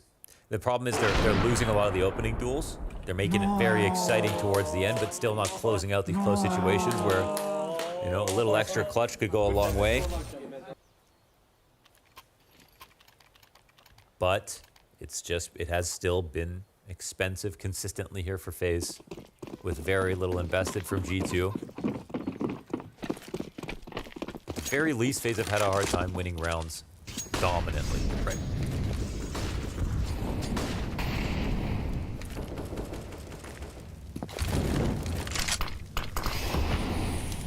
Step by step, though, getting closer. Nico push forward. Rob's about to fight versus 2. Oh, can't get more than the first. We get that early B lean, but remember, Bomb's still back in spawn, so there's no rush out of G2 just yet. They're going to keep Brokey preoccupied. Well, FaZe gambling this. Bomb going back to B, however. Looking for the Coffin's flash. It could be just for the audible. I don't know if they're pushing off this rain. Readying the swing. Not seeing anything. But they're right there. Yeah, they are. All of them. Oh, caught the jump. They were so silent. He thought there was just nothing there. Smoke down. Nade at the feet of Kerrigan. Still has a good amount of health, but his smoke is buns. Monacy and Hooksy tagged up heavy. This could prime Twists perfectly. And he's got a freebie versus the bomb plant. Twists with a chance to shine. 3 kills off of the new box. Finally, a round he can be proud of. Yeah, so clean with it. It was a slow map for him, but here he is. The twist from Nuke that we saw earlier on. And now Hunter in the 1v2. 20 seconds, I mean, it's not impossible. He's got a one-way here. Twist goes down, smoke up. No shots in. Nothing on the cross. Health advantage. Push, Brokey. He's not coming through yet, but as soon as he hears it plant. Oh my God, he doesn't win it! No way, Hunter pulls out the clutch. No reaction. Ice cold. Brokey with a USP. 1v2 from Hunter to keep this game tied, to keep the money of FaZe so limited. After this 3K. And it's still not enough. After they don't clear quad, it has to be the first bullet. Yeah! so it finally starts to spill over. All of these close rounds where they get into severe disadvantage situation, they bring it close, they never close it out. Here, they finally do. They bring it close, and it's Hunter to be the star of the show. And they get that 1v2. And now we see the spillover from all those previous rounds, all the economic damage done. Yes, FaZe won them all, but now they're on 2 pistols, an MP9, 2 M4s, no op here. And because it's just been one round after the other, the game has stayed tied. G2 still have that opportunity at hand to crush them economically on the CT side. It was round 22 on Nuke that G2 pulled the wool over FaZe's eyes and ran away with the economy from that point forward. It's round 24 here on Inferno, and they're given a same chance. Back-to-back maps where FaZe put up a fight, only to face a dire threat at the very, very end. But we got 4 players stacked up on short. We get an insta-kill out of Kerrigan. He invites them to push in. Brokey gets the 1. We've got the bomb dropped down on short, and there comes in from Twists. Again, they're gonna fight tooth and nail to try and hold on to bomb. And it's substantial damage back both ways with nades. And what do you know? This time, FaZe, well, they've delivered. But they've pushed m0NESY into a moment where he could shine, and the lesser weapons prevail. What goes around comes around. FaZe 13-12. Well, they stuffed them in the halls. Those HEs did so much damage, and they made those pistols go far as well. Kerrigan started it off. Well, the story just changes back into the direction. Oh my God. What a first shot. Oh, man. Was showing up too. Clean MP9 spray, CZ down mid. That's the FaZe you need. And look what the result is. G2 down in economic dumps. Oof. Rob's not gonna waste any time. Catches Hunter head at a distance. Now listen, a balcony pop could catch this short play off guard, but it's just the fact they have Glocks. If this was Tech 9s, P250s, a Deagle or 2, then maybe things look better, but they get chewed up by the rifles and FaZe to 14. I love how many opening duels Robs is taking. He's playing in the halls. He's roaming like a sentry right now. He's ready to fight. He's happy to go 1 for 1 if it comes with info. He kind of believes that he's going to get 2 in some of these positions. And if they don't go test him in the halls, you know that he's going to get way too much info. So he's been a test for G2. Definitely the best player coming out of the first half. Still the strongest on the team in the second. G2, they'll be tilted. They had a chance there. Just 2 rifles to go up against. Got decimated. Now, 14-12 for their opponents. Oh, but Brokey goes down. That's an Arch player this quickly. However, Twist in this position. Gets it. Okay, yeah. Little labored for a second. Rob's tucked down in great. Oh, what a shot from JKS. From Apps. Ready for the peak, and JKS with another through the smoke. It is never over until it's over. And G2 off a Hooksy entry claps that A-site defense. Right back to square one. However, FaZe, because they won that on an eco, have money now. They have money left over. It's not even worth hunting this down. So tight game. They have the hardest route back here for G2. Oh, Hooksy. Beautiful start to the round. Kept it simple, wasted no time. Smashes Brokey on Arch side.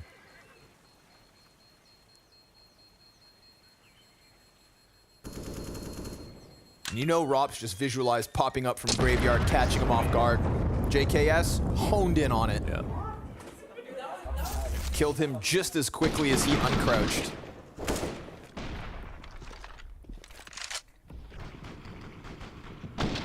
Oh, wow. Jesus. Oh. Give him a tracer. Good shit, bud. Well. The buys in, it's not got the most utility involved, but it's enough. They have 3 incendiaries. No kits this round. The op on Brokey. No kits. Well, already out of most of their nades. Give him a flash and he could tear him up. Brokey shredded in the last round. We get this short emphasis. It's Kerrigan tasked with holding off on Balk. We're going to hear the rumblings of the alt play, but still, Banana looking like there are eyes set upon it. Yeah, there are too many pieces of utility here for G2 to give Brokey a free shot in this position, so I don't know. I feel like he's going to get mollied. They're going to try to flash and kill Sandbags if they want to approach B. If they don't use anything... Okay, yeah, they're setting up now. Nico sent around. Oh, Brokey missed the shot! Yeah, he got blinded, and then he came out and tried to help, but Rain ate that. Excellent flashbang for Nico to maximize that moment with. Can they set up Rops? He's been the king. Whoa, 3 kills in an instant. Oh, they exploded on mid. Everybody died. Bomb gets dropped. Brokey still with a slim chance, but now taken down to 59 and surrounded. So Bomb will be grabbed in a moment. Oh, Brokey just continues to fight and survive. And as he swaps out to the AK, again, they're all around him. And that bomb now down leads G2 to a 14th. And unlike off of the back of that eco round win, we will now have FaZe's bank accounts bottomed out. This AK save could be huge, but I don't think he gets away. Yeah, they're probably less scared of him now, too, dropping that op down. 30-round game. They're waiting, but they have all of his choke points surrounded. Just looking for a mistake. They want this kill so badly. They will commit to it.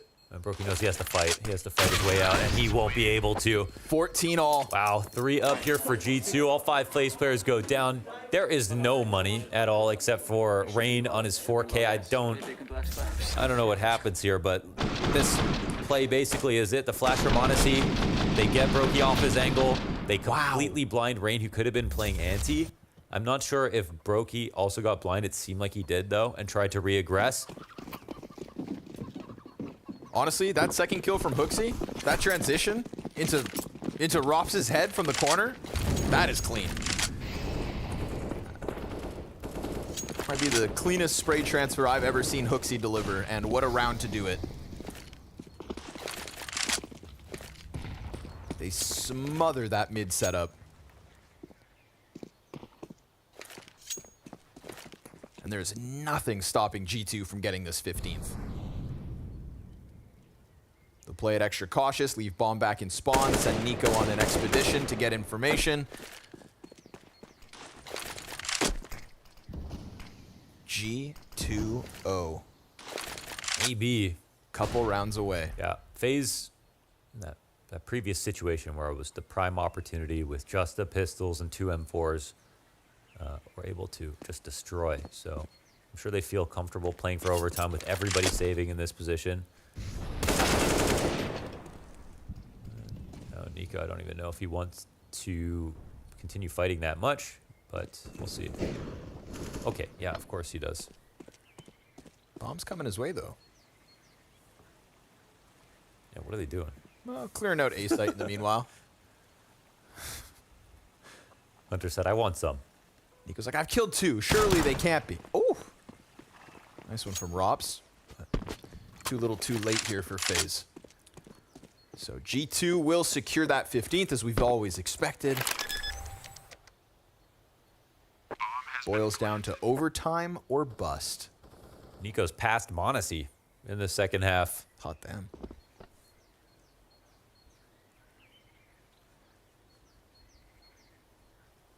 Again, after Fall Finals, there was no real reason to believe that G2 were going to do any better here at World Finals, right? They just skated in with OG, qualifying for this event because Heroic win. Leaderboard opened up to both of them. And again, no reason to doubt FaZe. They only lost to the best Heroic. Oh, ow. The best Heroic we've ever seen at Fall Finals. Do you want top or no? Career performance from Jabby is what beat them in the finals. They will start this event with a potential 0-2 to G2. Potential. If it couldn't be more open. the tournament with the amount of teams here. G2 are towards the bottom of the list in terms of who has odds to take it. Of course, FaZe are right at the top, alongside Heroic. But with the substitution for Heroic, this is based on the fall final, based on FaZe's year, based on Outsiders' loss. Yeah. Now they have to go potentially against Outsiders. But look, this bye is enough to get them through overtime. This match is not over. FaZe one round away from overtime. They can win in overtime. They can win on Ancient. And it's not Rops on his own in the apartments. He's going to lean on Brokey's support. Twist, the only set of eyes on the actual mid-exit. And Nico doing his own thing yet again over towards Banana. He's unraveled that setup on his own before. And now Rops has been left alone. Twist falls back because of the molly. Where do they want that op? Can Kerrigan read this appropriately? Yeah, they've done a bit. Look at the CTs, man. They have no idea what's going on. And the molly comes out a little early. None of the T's move. They don't even know how many T's are here right now, and people are starting to move over towards the wrong side of the map. Oh, God. Hook, line, and sinker, unless Rops, who has kept them in this, goes big. Brokey, he finds that first one, sets Rops up for the next. Brokey, missed shot, dive sight, and JKS again with a double kill. Here comes Twist with 1 kill back. A 2v2 to close this. 20 seconds, bomb crosses in the hands of Monacy. Kerrigan's gonna take the apartments wrap, and bomb will go down uncontested. Oh, they have a late moto smoke as well. JKS in pit. Comes down to Kerrigan here. He's up in halls. This is where he delivered on his CT half, and it's where he's looking to lock it in, but Kerrigan finds the headshot. Monacy back from sight is dead. Round 30 to FaZe, and we go OT. Okay. Let's go. We need to. Kerrigan, timely flank getting into the halls. Made that decision early. He's going to make it there in time to peek right away. Catches JKS jumping up, who did so much work to trade Robs. Site player who missed. Brokey going down, and then got pick control. And you think that would be enough. Not only that, tilling Twist as well.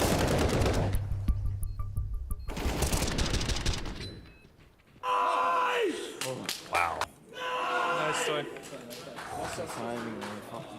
To be honest, it was a great round from Rops. That was an expected thing that could happen based on what he's done so far. He's been playing extremely well. But in the whole half, it's hard to say who's the better team. They both had great rounds. They both had weaker rounds where they got eco'd. FaZe got eco'd on the second round. G2 got eco'd when they could have won, basically, when it was 12-10. Oh, but Nico, he's been getting better and better. But what if they go too fast? What if they go too fast? Rops with a double kill out of the boiler. Brokey's dead already. Twist's not going to be able to stop Hunter from rapping, but he could stop JKS on short. Oh, but the hops into the bomb site will save them. And there's Nico's impact catching Rain's flank. They know exactly where Twist is. Wow. And G2 wasting not a second as they clamp down on that A site. Twist gets past. Tries to wrap around. There's a little time here, but so many open spots. Twist sees nothing and will be put down to rest. Very quick round out of G2 and successful. Yeah, insane how they're comfortable to pop mid that early. And Nico helps out with his kill on Banana. As soon as they make a decision, he gets out there. And G2, some of these T-round calls in terms of where they're going and when they're going have been really good. There was one rounds where they got 3 kills in mid and went through the hardest possible setup they could, but they really just trusted their entries. Double up. Wow, okay. Interesting. I mean, Rops, he's in halls. He can make use of this. It's OT. You kind of just need a kill. Even if you don't use this op next round, it'll be worth it if it brings you the first. He's got plenty of space. Obviously, this retake will not be easy. We've seen this setup before with Brokey, and he finds his pick. Rain's pressed in. Nice flash from JKS. Instant execution out of Hooksy. They saw the CT peek. Oh, and he snaps it up into Kerrigan. Double kill out of Hooksy. Brokey trying to hold on for dear life. And a miss no scope leaves him exposed. He continues to press his luck. He continues to press through smoke, and he catches Monacy post plant, but Hunter burns him. And with Hunter down to 42, we're gonna get this Rops retake around from Banana. He needs to maybe find a rifle. There's gonna be corpses on the way in. Oh, he's playing oranges. They're not coming through construction, however, so JKS's spot is particularly strong right now. There's an M4 if he wants it. Rops swaps out. He's got utility. They start to press in. Twists. There's the trade. Rops brings it back and keeps things tied. Oh, JKS had the position right there. I think he felt uncomfortable that maybe they were trying to retake through con and decided to swing on CT. Fluffed his spray, but had a chance to lock that in. I want to say pretty easily, honestly. As soon as Brokey missed this shot in CT, thought, okay. And with these two entries from Hooksies as well, I just felt like there was too much to handle. An overwhelming amount of presence from G2, but it is dealt with.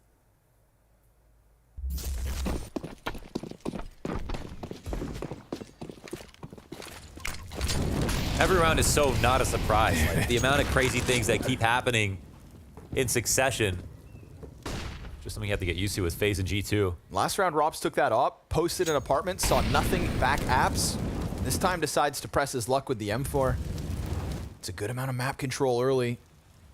It's gonna justify Brokey coming over, but he might not get there in time. Oh God, Rain falls off of Orange. Nico not gonna find an opening kill this time, but maybe his cousin can. Hunter presses into the tree. Oh, Brokey. Oh God. Oh God. He's gonna take his kill as JKS finds Rain.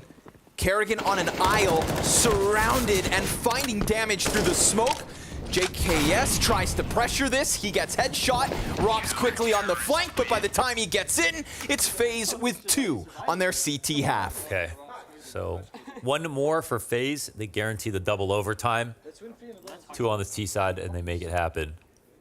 Close the map, open up Ancients, and allow us to erase the thought that there was ever a chance that they could have lost this series. With G2, that feels like at almost any other point of the year, they'd feel totally comfortable defeating. This is a huge chance for G2. They know it, we know it. They don't want to think about Ancient right now. FaZe can't forget it either. Hunter back on that AUG.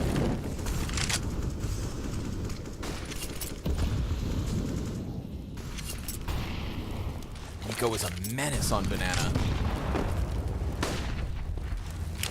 See if he can find his groove again. Nice nade damage onto Twists, but could be much worse. Follow-up smoke, and Apartments belongs to FaZe.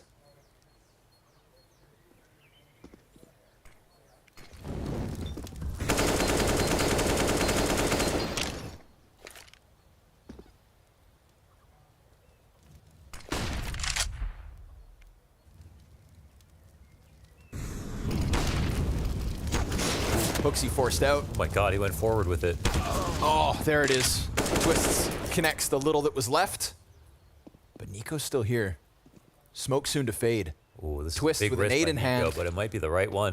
Underhands the flash. Predicts the walkout from Twists. He's gonna get that man advantage back and a little damage onto Kerrigan. Not to mention, that would have been bomb spotted on its way, working up towards mid. Nice shot from Monacy. Gets away, holds it off. Second one is his, but can Brokey find his double? JKS pressed into the box, loses it to Kerrigan. And now it's the Kovac versus Brokey and Kerrigan. A 2 versus 2 as Nico comes sprinting through CT spawn. Brokey can keep this fixated over on short, and Hunter's gonna take the wraparound through the apartments. Kits on both CTs, no other nades for them to work with. Flashes for Brokey inside of the pit. Kerrigan back sight holds. They've got this pinch lined up. Can they get to the kills? Brokey's pressured, has to hide, has to keep this tucked. That allows Nico to fixate on Kerrigan, and now they've got Brokey pinned. P250 for that first, and with a kit on Nico's back, he jumps on top of Bomb. He's got the time for the defuse. G2, 17. Woo-hoo-hoo, denied the clutch. They get that guy in pit. Oh man, Nico's eyes go wide. That's a hell of an opportunity. Couple of shots being missed here. Key moments. And there was a JKS spray that felt like it was a little bit easy. Some of these Brokey shots, he's been going crazy, but at the same time, a couple of big moments. Could have locked it down. Kill into Halls. He was being stubborn about it. Came back twice, missed twice. Feels like they feel the pressure right now. Not a millisecond to spare to keep this one wide open.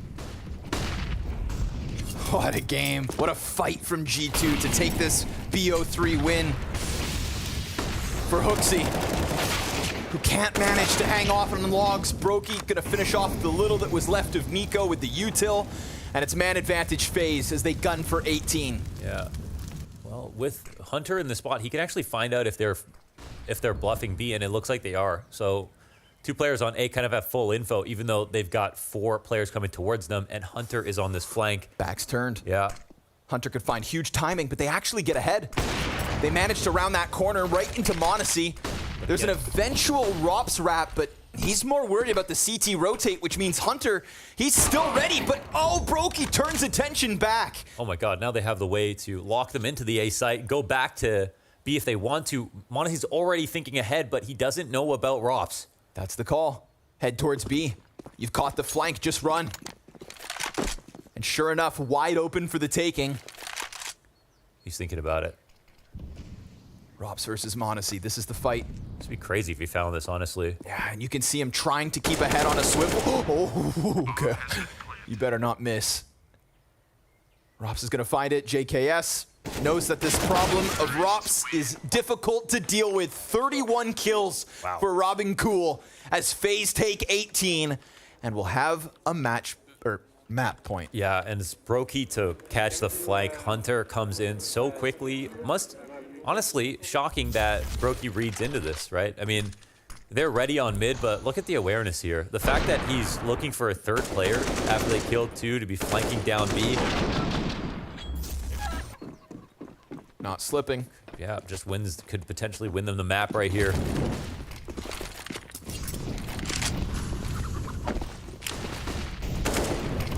Whoa, real quick.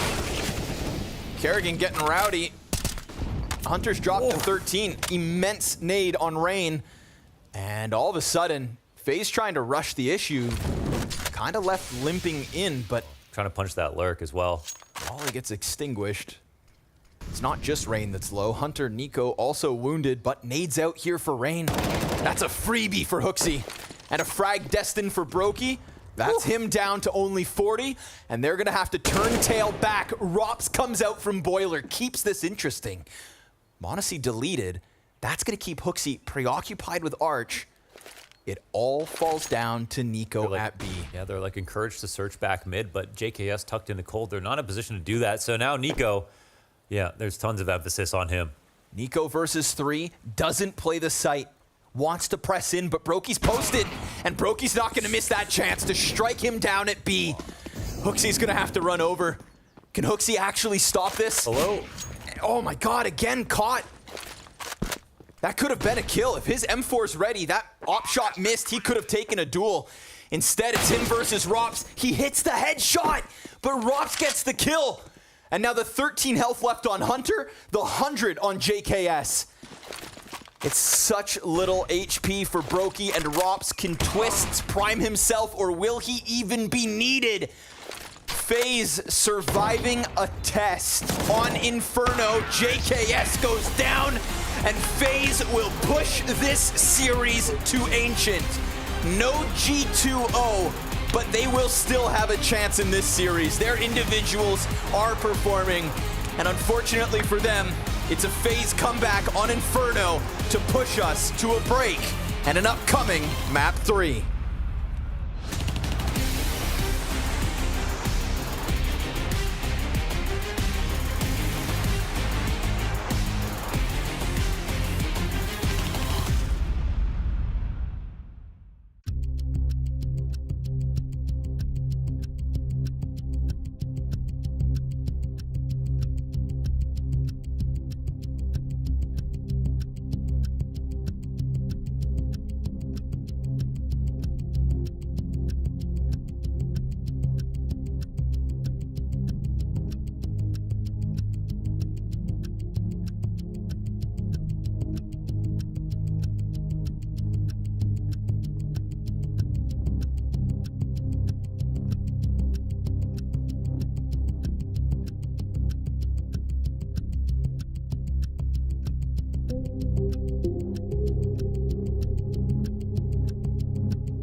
Yeah. Hey, boost me fin first. Red. They don't know. Running. Dead. High now. He was ups. Yeah. Long time ago. I have CT. Yo, you risks. Hide in dark.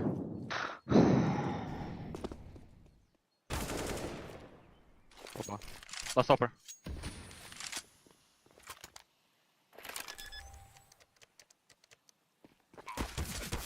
Yeah! You want Delia? No. Let's go! The G20 tantalizingly close, in part due to the play we just saw going down in that beautiful 1v2 clutch from Hunter. But FaZe, somehow, some way, they managed to find some order in this chaos. And I don't use chaos as a term lightly, because that was just absolutely mental as a map. Back and forth, so many clutches, so many comebacks. I don't know, I really enjoyed watching that map go down. Yeah, isn't this the purest form of Counter-Strike? Isn't this where it gets the most entertaining, when rounds just go absolutely crazy? Heads or tail, it was absolutely bonkers.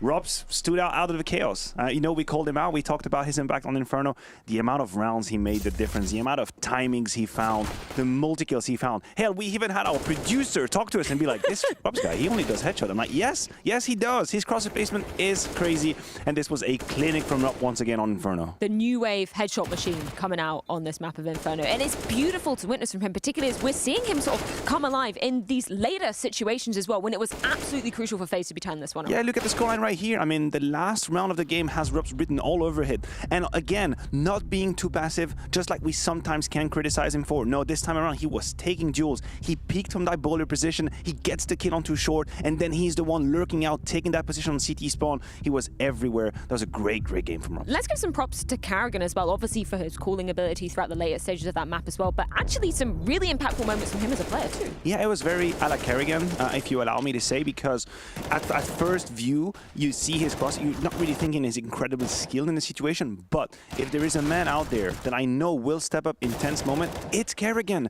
I think he's got the courage, I think he's got the calmness that's necessary. He's the one that is standing face to overtime. In that 2v2 clutch, he's the one coming in from behind, and he takes the timing. He takes his responsibility. He's doing it time and time again, and I think he saved FaZe a couple of times in this regulation. Yeah, 100%. Let's move it back to one of those regulation rounds, as you were mentioning. Move it back onto the T side, the final round of the first half. What were you so impressed with FaZe deploying in this one? I mean, we can bring round 15. To me, it's a signature round. It's a signature move from FaZe. It starts again with Karrigan finding an impact kill. That's just a happy coincidence that we were talking about him. But then they'll do what we talked about in the pre-show, which is take that long control, go for trades. We see the great double kill happening from Hooksy. But FaZe have taken so much map control and have left G2 so much in the dark that the rotation from the CTs is actually false. It's erroneous. And what's happening at the same time as this pressure is going on? Robs, who else but Robs, taking the timing towards shore and calling back the rest of the troop while Twist is ready to punish. Now, JKS is a little bit unfortunate in the timing that he could have potentially found Brokey, but that is just it.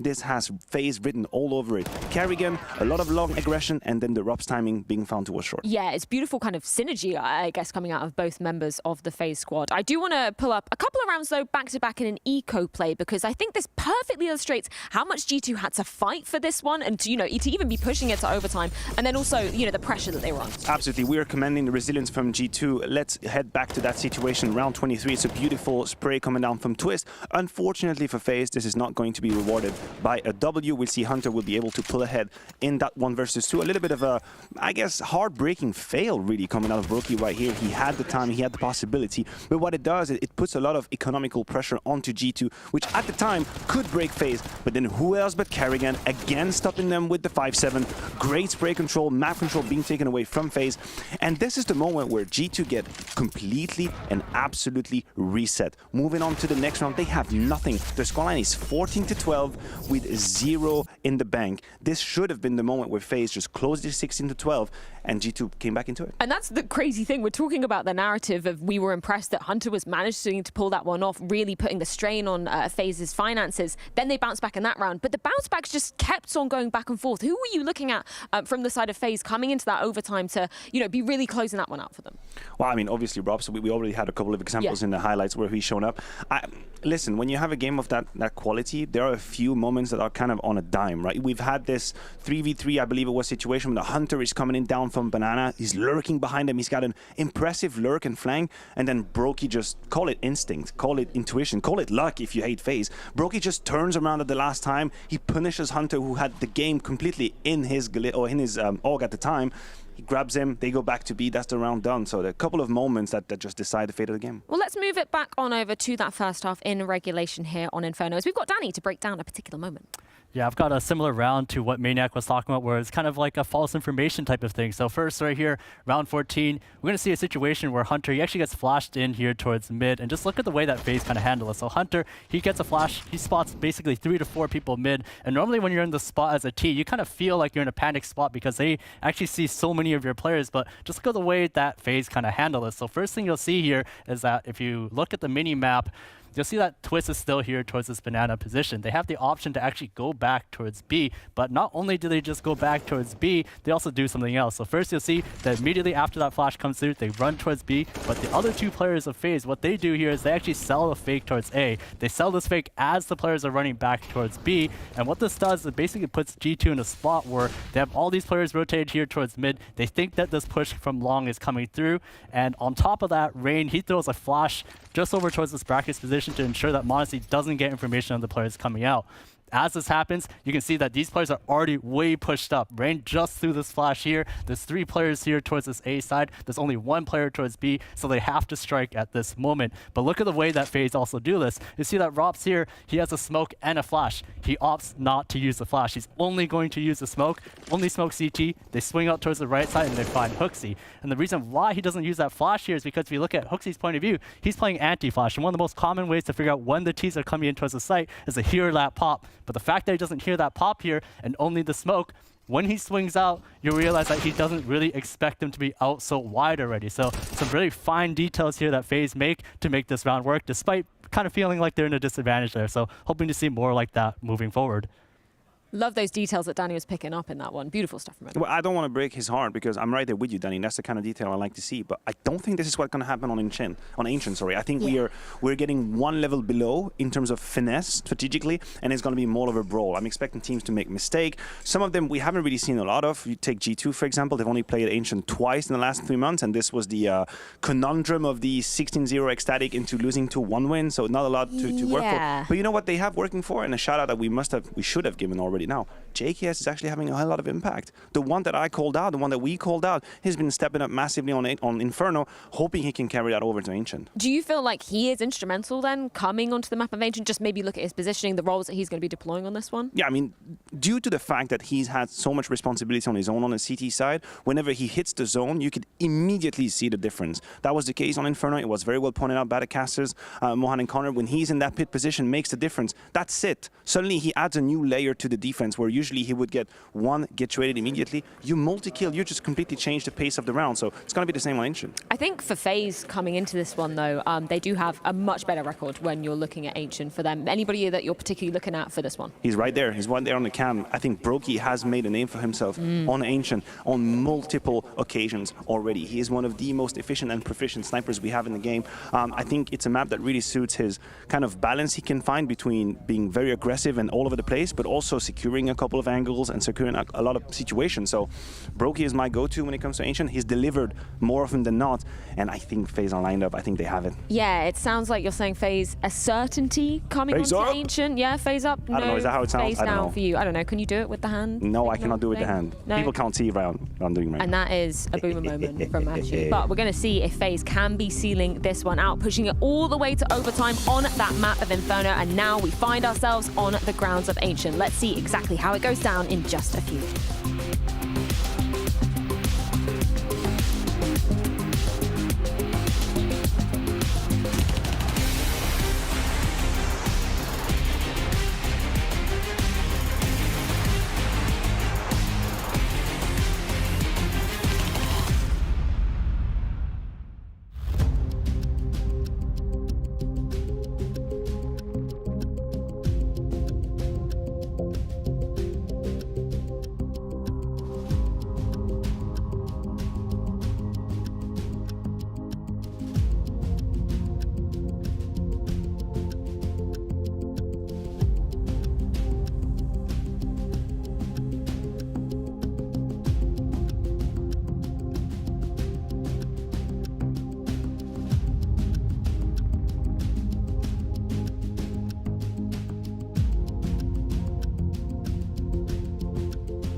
Welcome to Blast Premier 2022.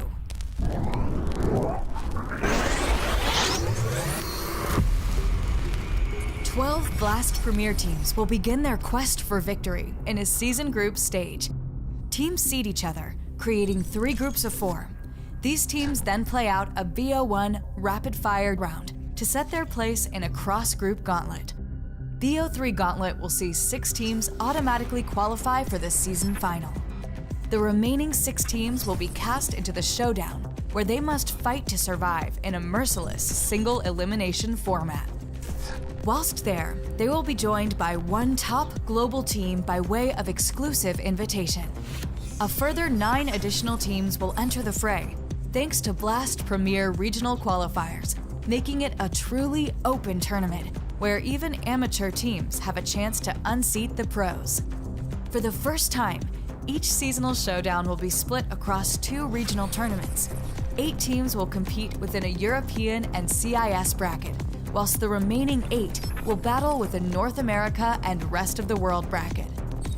Victors of the showdown, 1 team from the European and CIS bracket, and 1 from the North America and rest of the world bracket, will secure their place in the season final to join the 6 teams from the group stage. The 8 finalists will face off in a GSL format, leading into a single elimination playoff bracket with quarters, semi, and grand finals. The champions of both the spring and fall seasons will be joined by exceptionally skilled teams, including winners of the CSGO Major, ESL Pro Leagues, as well as the 2 teams who top the global leaderboard.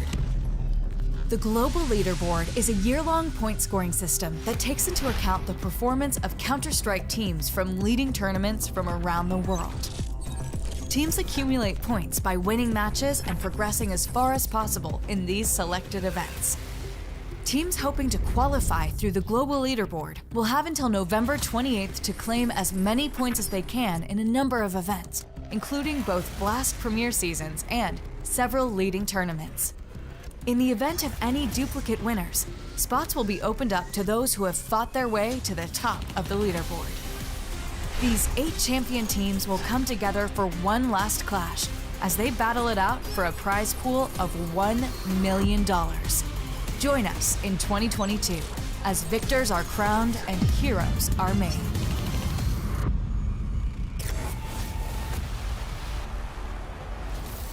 And so that's the road as to how we got here. Here we are today, day 1 of the Blast World Finals in Abu Dhabi, where now FaZe have gotten the Betway odds back to their favor after reclaiming Inferno. Now, things got sketchy, man. That came down to the wire. Robs had to go above and beyond and then some. It gave some runway to Twists to recover from what was a very slow map 2 after an excellent first one. But it's Ancient now. This is all that's left between these 2 teams. Somebody has to play Outsiders tomorrow for elimination. It's either FaZe or G2, and it's Ancient to make the difference. It's gonna be a good match no matter what, but neither team wants to go there. So we'll see what FaZe clan we get, because yeah, on paper, FaZe, they should be comfortable now. They should be feeling really good. But G2 have been fighting really hard today. Nice little freebie for Robs ×2. Rain comes out from cave. Brokey down from ramp. And FaZe Clan stuff G2 before they can even throw their nades. Yeah. I mean, Robs on Nuke was okay. Robs on Inferno was something else. That was the Antwerp Robs on Inferno, basically. The thing with Ancient is, you know, despite whether it's Twists on Nuke, whether it's Robs here on Inferno, you're going to get something out of Rain on Ancient. That's true, yeah. So we talk about Rain playing the cave on Ancients and how good he is at all the spam timings. I personally feel like players will learn from him when it comes to timings and angles and everything like that. Huge value. Look at the amount of CTs here ready for this pop. Yeah, so ready for it. Brokey, quick couple of kills, and I feel like, you know, step 1 versus FaZe on Ancient is establish any kind of control when it comes to ramp, when it comes to lane, when it comes to caves. And back-to-back rounds here, G2 have been stuffed on the offense. Yeah, so the way I like to look at map control on this map is with that back lanes control on outside of B. It's where it starts with the CT side, and then it's smoking the elbow to shove out mid, and when you have that control, then you know either it's A or B. And you can keep one in donut the whole time, and majority of the CTs towards this side, and it's really about the Ts to figure out how they dislodge the cave player, when they attack or re-aggress over onto B, or if they go fast, is it a really good call where they think that the CTs are not going to be stacked towards the B side. And then full As are entirely possible as well, like we see sometimes. And it looks like this round might be one of them. Yeah, with guns, of course. Rops diving into cover. Util support in front of him. Twists picks up the nade kill. And we got more frags being chucked out all over. Bomb plant was attempted and cut out by Brokey. Comes through with some smoke spam, and now things get a little weird. We've already got Kerrigan breathing down their neck in A main. JKS tagged to 22 health. I thought G2 were going to get through with that. Yeah, they had so many players up there, just Rops for just a moment. And then things fall silent. Yeah, and ominous. I mean, no smokes here with the bomb on default. This round is so lost at the moment. G2 have to hope for a mistake. They need some kind of huge multi-frag. Right. But you'd think then again, Rob's twist, both close to death already. Maybe a bit of a clandestine operation to get this bomb back, and if they do, well, they could push to CT actually. I mean, some weird options now that they get the bomb back, but they don't get the kills, and Kerrigan activates. Yeah. And, you know, Twist and Rops were low that entire time. The next two players to take fight, Rain and Kerrigan, they're also now 46 and 19 HP. That's 4 close kills, but none of them come to fruition for G2. And at the end of the round, 5 up is 5 up. Yep. FaZe just made a ton of bank. They did, and they've had trouble doing that this series, so that's a nice start for them here on Ancient. Papa kicking it off with a pistol, not getting ecoed. 5 alive on the first rifle. Things looking up for the clan. So we'll see now what happens as G2. They have some onus to try to get kills. I mean, yep. They can't just give this one away. Here comes Rain. Oh, and there goes Rain, in fact. Nice deagle kill from Nico. Grabs the AK, catches Brokey on the smoke spam. Kerrigan suddenly in an awkward spot. That's a game changer, but Rops answers back. And dunks it on him. And Kerrigan gonna get pressed from both ends. That's an AK, yet once more offered over to FaZe. But you got Twists and Rops to try and piece this one together. We've also got now a second rifle in the hands of G2. And just by pressing up into this site, they could rob away this round. Rops, headshot. And Monacy so tucked into caves that Twists, almost gets away from him, but Monacy faces. Monacy decides to take that fight, attempt the trade, and instead it's an easy double. Twists will walk away with FaZe's fourth. So I think Monacy was kind of low, and he wasn't guaranteed, confirmed to be in cave, so he thought maybe Twist, after that tap, could be doing something else, had to make some kind of play. Twist was aware of that option. And they get the kills. I mean, they could have won this round, absolutely, but they got kills here and a bomb plant, so not a terrible round for G2.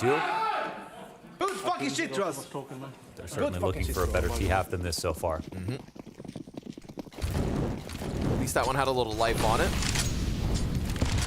It's Nico's first 2 kills of the map, waiting for Monacy and Hunter and Hooksy to get online. Ooh, nice, wow. Nico. It's gonna leave him on only 4 HP, but a clean press into Kerrigan. No smoke for Cave, and Rain reveals himself, so we've got 2 players in here. Oh, missed shot, but luckily Rain gives cover. Brokey's barely alive.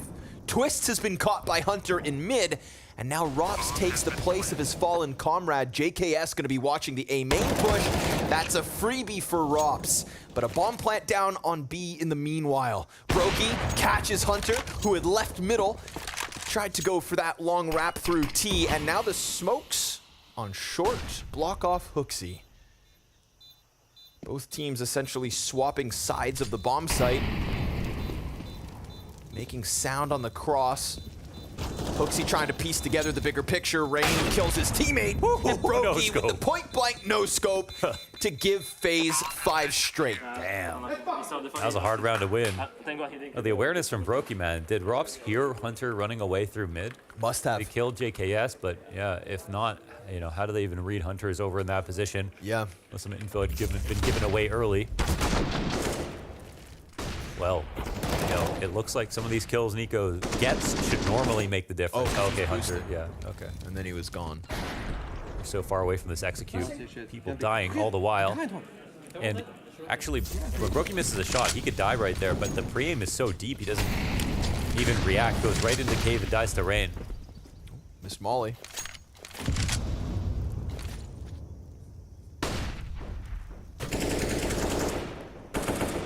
Rain on one of his 97 gaps slash spams slash gimmicks inside of cave. Kerrigan swinging the arm. Oh, don't let Hunter get his hands on that. Nico and Hooksy both dead. Very clean couple of kills out of Kerrigan. 6 and 2, off to the races. Monoceal catch twists, and it's 3 from Kerrigan in a gun round. Just cleaning up shop inside that site. Brokey drops bomb, and while Hunter has this A site under wraps, it's looking like 6 straight. Yeah, I mean, the pace keeps things interesting, and there are some moments here where it's clearly like trades could come through, but they missed a smoke that allowed Kerrigan to re-aggress with the AUG to get that 3rd kill. And they consistently don't have enough players at the same time on the site to like hold multiple angles, so easily getting picked apart. FaZe happy to see this pace coming towards them, and Hunter just entering into a 40-second save here. So here's that AUG play, very sharp move from Kerrigan, swinging out. Goes completely unnoticed on the first frag, and Hooksy's way deep on the second.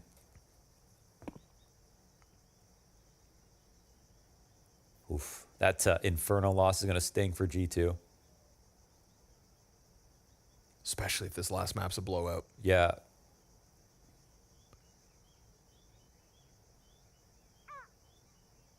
And it's really about zooming out, right? Like you mentioned, you know, their 1 series win versus Fluxo. And so, you know, if this is a loss, it's not about it was such a close loss that they could have won. It's just they lost again. Yep. So that's like all they're really able to hang on to right now is the what could have beens, what should have beens. Yeah. The close but no cigars. They will expect Tay now. For the time being, they're getting smoked. Kerrigan off to a hot start, 7 and 2. Rain is 6 and 1. Brokey's 9 and 1. You know, Twist and Rops have had their maps, and now everybody else from FaZe is putting in early numbers, but it is early days. And it's another chance for Hunter to go God mode with the solo AK. Rops gonna catch one inside A main and fall away from that fight. No immediate trade as Hooksy 0 and 7. And I don't know what's gotten into Rops, but I like the more attempts on the openings like we saw in Inferno. Being very aggressive in his positions.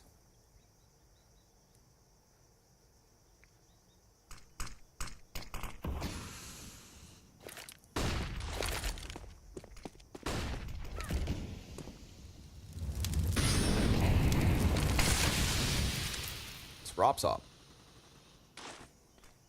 He's been pulling it out quite a bit in this series. We saw it on Nuke, the double op. We saw it on Inferno.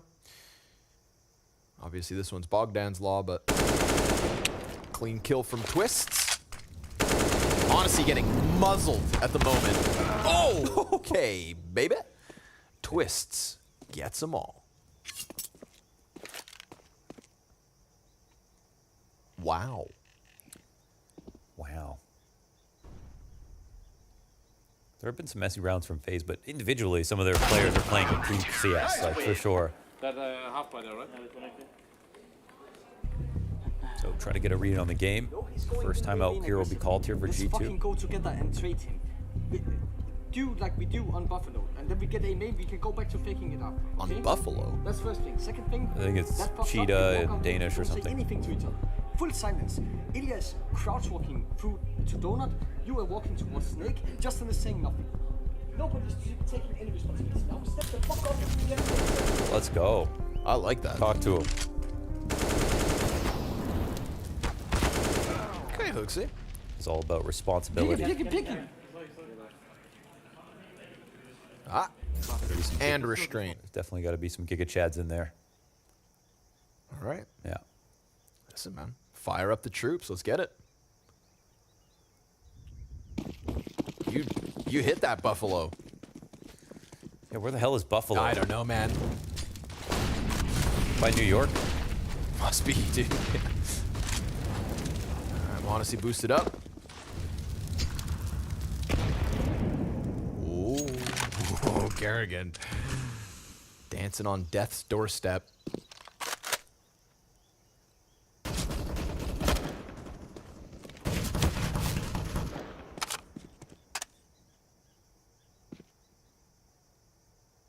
Get a Nico versus Brokey moment. Missed shot. Brokey on the corner. Gets his second one in. That's Nico out of the round. Molotov into the donut. Gonna fluster Rain. Twists insta headshot onto Hunter. 5v3 coming out for FaZe Clan. Oh, he's been shoulder to shoulder with another rifler or opera almost every single kill, it feels like. Nice lurk out from Hooksy, though. This could catch him. Sure enough, his first kill. Looking to take the round into his own hands. And JKS has pushed through red. Kerrigan meant to get caught off. And it's traded right back by Brokey. Hot swap into the AUG. Twists, spam smoke. And Brokey won't overplay CT. Good call, because Monacy's looking for that kill. And Rain instead climbing the flank. Bomb plant will be committed to. Monacy falling backwards is going to fall right into Rain. Unsuspecting victim. Hooksy's going to have to come up with the clutch. He's the reason they got into this A site. But is he the reason they hold on? 3 players here, and Brokey insta-kill for FaZe's instant 8. A super fast 8 rounds here. All types of rounds being won, and pretty damn easily as well. The most dominant that we've seen so far in these last 2 maps. Brokey having a field day at the moment. Yeah, this is might be his map of the year. You know, I mean, I think for FaZe, Ancient has been an important map, but yeah, Brokey's just so good. CT side Ancient. Standout opera for sure. And that's after they nerfed him and his temple position. Yeah, no kidding. A targeted attack. But with Brokey, there's always a will, there's always a way.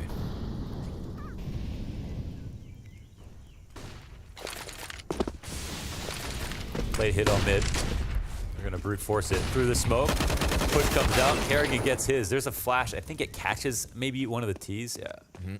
Monacy. Yeah. Blinds Hooksy. But at least they get the trade kill, or so they had it. Rops deep off A main peak. Yeah. That's gross. They're just flexing their money now. And the double op, yeah. Again, 3 maps in a row. We get this double op. So FaZe leaning into it. Rops showing his depth. Now G2 feeling like they can go 2 players into this B site. We don't have Rain in cave. Twists versus JKS, perhaps in mid. JKS comes around. Clean kill onto Twists. Creates a bit of a question mark as to where really G2 should go. And yeah, it's tough. I don't really see a timing, actually, because like their mid lurk is being covered. Rops has an op. He doesn't have to move. And if they take the A site, he doesn't really have to worry about that for like some time. So Brokey's just another op on the B site, but he is probably the best target. We'll see if he misses. No. Not right now. And he just instantly turns his attention towards ramp, so now JKS is going to try to be the pivot point. Rain denied vision, but remember, Rops is still deep inside of Donut, and Rain holds off on the smoke. So all goes swimmingly for FaZe, 9 rounds straight. Yeah, late start for them, but they have woken up completely. It is Ancient, so of course they're, G2 can keep hope alive. Just even the tail end of the half, getting a few rounds, they can feel okay about it. But they are already running out of time to do that. Especially just because of the quality of play. Especially if Rop is going to play as well as he is, and then he's opping, and the map really welcomes a double op. That's just problems on problems. But now he is back to an AK. And Rain. Back to killing ways. Of course, Hooksy to call from the sideline. Tech 9 pressure up ramp. That's going to be Kerrigan at bat next. Versus not 1, but 2. And the AUG gets away from him. Twist tag to 27. There's an opening here for G2. And you only need a few as much as they have been bullied so far on Ancient, make the most of this moment. Minute 5 left on the clock, and they peel away from B.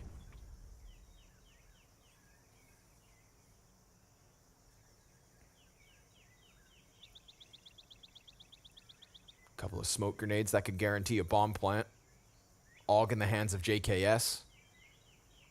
But Rops, yeah, doesn't see enough towards middle. And because FaZe had leaned towards B, it looked like they were coming back, but now still a bit of back and forth hesitation.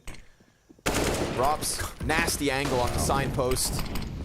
Drops an incendiary frag to follow suit, but drive-by Tech9 from Hunter. That's a second weapon offered over. Twist now swinging the big green as he's on a quarter HP. Modesty hands busy with the plant. Rain's got a problem as Hunter's press close smoke, and that is an open door now. G2 even, 2v2, and Twist looks for another kill. Sees the head over the box. Brokey's right in front, and now it's gotta be Twist to come in big with the USP of all things. Modesty finds their first. Oh, yeah. No, Hooksy's still very much awake after that one round. Kept the energy going, you know, through all these losses as well. And now they have money, of course. So again, it's just about ending strong on a T-half. Even with a few rounds, you could still reasonably expect to come back into a game. They've gone this far. They've shown that they can keep up individually as a team versus FaZe Clan. And had the opportunity to make the 2-0 happen.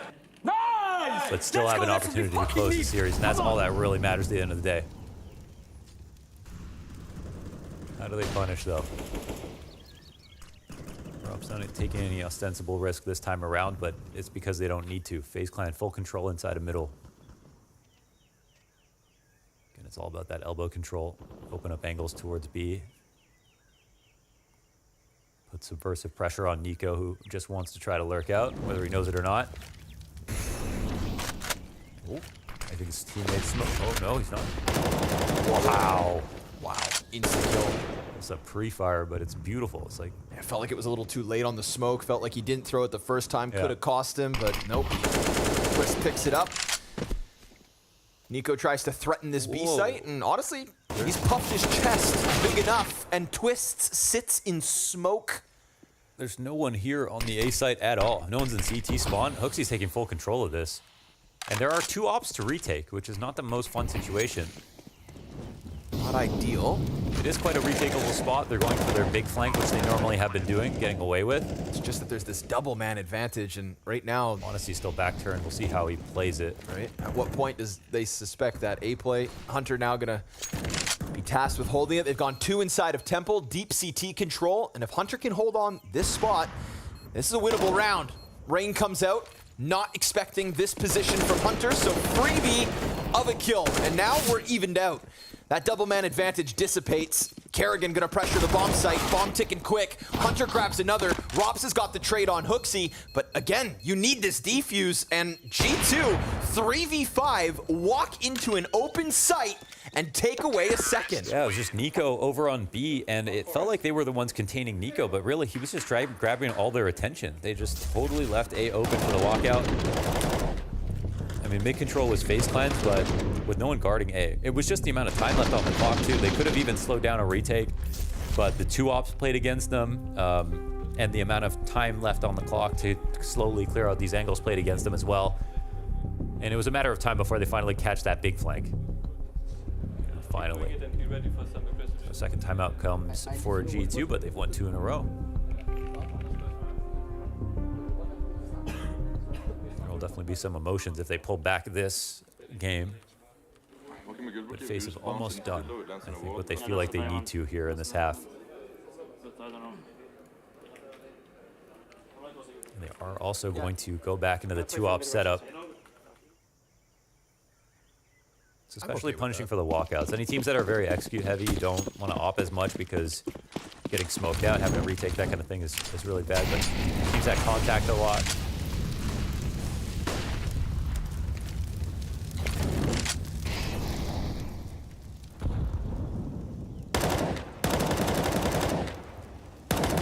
Rain is always so ready for these. Nade catches a quarter of Hooksy, but Rain Whew. Nico's over there. Dangerous jiggle. Nico loves these kinds of games. He just Yeah, catch something. He knows he's holding a smoke. Yeah. He's waiting for an opportunity to come in, flip some wings. But down goes Hooksy. Looks like he tried to press up the ramp. Meanwhile, Nico applying this cave pressure. He's got an open line on sight. He's got Rain dead to rights. They know Kerrigan's on the other side of that pillar as well, so now Kerrigan's going to feel the pressure.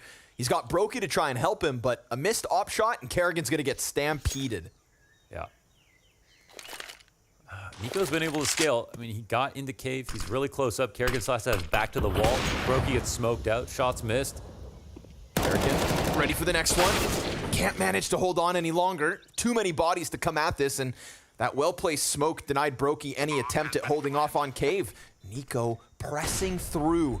And we've got this rotate from Rop, so he's honed in, allows for Brokey to keep eyes on sight, and now JKS has to stave off versus the double op and twists inside of cave, but that's not gonna happen. 3 up from FaZe, 10-2 their lead, and yet again, a round added to the tally. Yeah, another dominant win here. You still think? Yeah, I honestly don't care what you think. We should fight it. Damn. I think we should take it fast, yeah.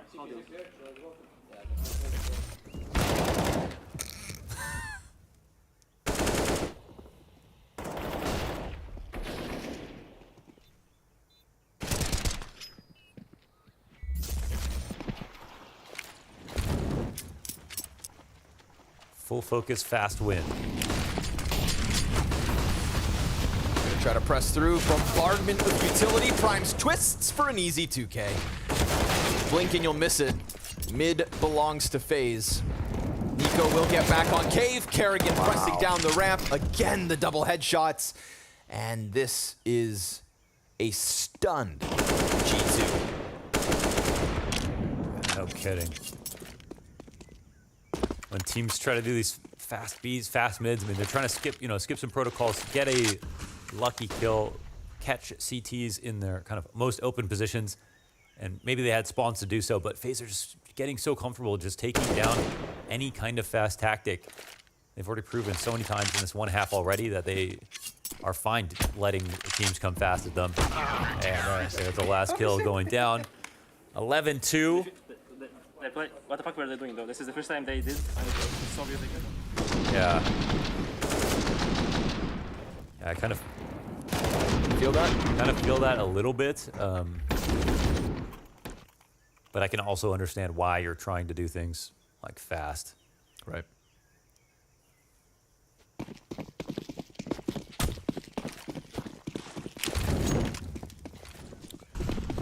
Well, they'll try it again. 5 strong into the B-bomb site. Kerrigan, Brokey, and Rain all in position. And Tech9's simply not enough. Rain slides out with impact, and just as quick as the last round crumbled, this one crashes down upon G2, a 12-2 lead. And I was like, how? one more left to go. Yeah. Kerrigan shooting today too. Game's looking nice.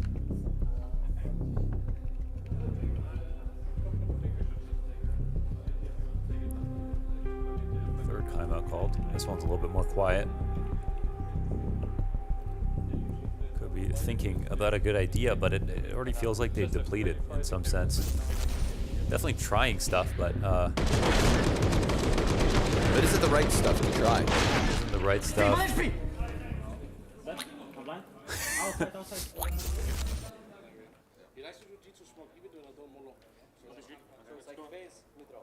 Again, it's not the first CT half blowout that could be prime for a comeback, but I mean, you know, you want to see stuff at least. Yeah, you want to see some more close rounds than what we've got. Yeah. Oh my God, Robs has an auto sniper. Wow. Oh, I actually hate him. I love that. You know, the Ops only got 5 bullets. Yeah, the auto didn't get nerfed. Scar's got 20. It's not even that much more expensive. But Kerrigan's dead. Now they need Rops more than ever. Oh, listen, if you're playing against a tilted team and then you buy an auto sniper, you're going to win. Mentally, that's over. What a contrast to the last couple of rounds we've seen. G2 just stoic at the moment outside A. But that just opens up a timing here for FaZe to press out on ramp. Nico doing his thing. Easy pickup for Brokey, but that would have been 2 players spotted, I presume.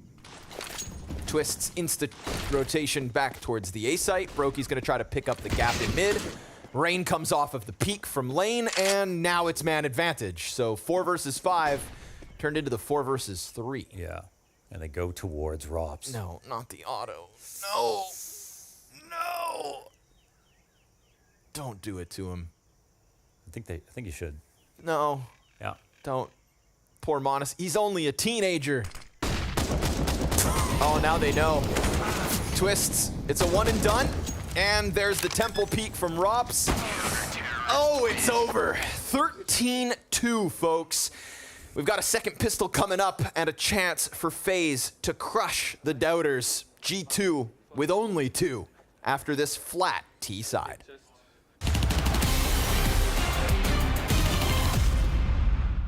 Oh no, he doesn't! He comes through!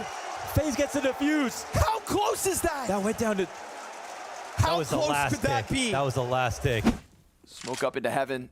That supportive FAMAS now gonna have to be the key to a 3v3 retake on this B site. Already at least able to throw those smokes out, creates a little bit more room to work around, but a Molotov to dismantle the boost, and Brolin picks up Bit.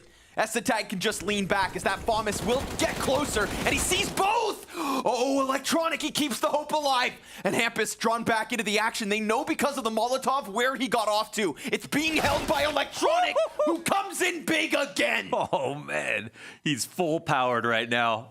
Basically playing a 1 versus 5 with the AWP. He's got nowhere to escape. He does drop the bomb. Needs more. Rain. Oh, what? No way! He can't get that kill, but he does. Back into a 3-on-3, and they're trying to get there. Kerrigan gets one, Brokey, one more shot. They should have lost this round already, but they've stolen it back. Tessus is on his own. This is I so don't know stupid. what's even happening. It's so stupid. The bomb's even dropped now. Oh, Rain's gonna finish it off. Tess is brought down low. He's being wrapped around by Kerrigan going to Boiler. Yeah, how do you read this? All of the pressure on the world here on Tessus. This was a 1 round, no doubt. Tess trying the best that he can. A little bit of a Molotov, wants to peek it, but there it is! 16-5, and it's FaZe in the semi-final. That one was close, but still fine for JKS. He's got a few great frags already this map. Wow. Scrum just jumped in real life. That jump scared me. Yeah, I wasn't ready for that. Yeah. Dupree setting up for potential bit of disrespect. They're baiting it out. Oh, Nade, you've got to be really careful. That could have blown them up. If that had been angled off, here they come. Trying to run down Simple, and he won't take it. Big couple of kills there. And now it's tagged. Molotov. Yeah, they know. Oh, what a grenade. He's going to throw one right back, and there's no smoke on the other side.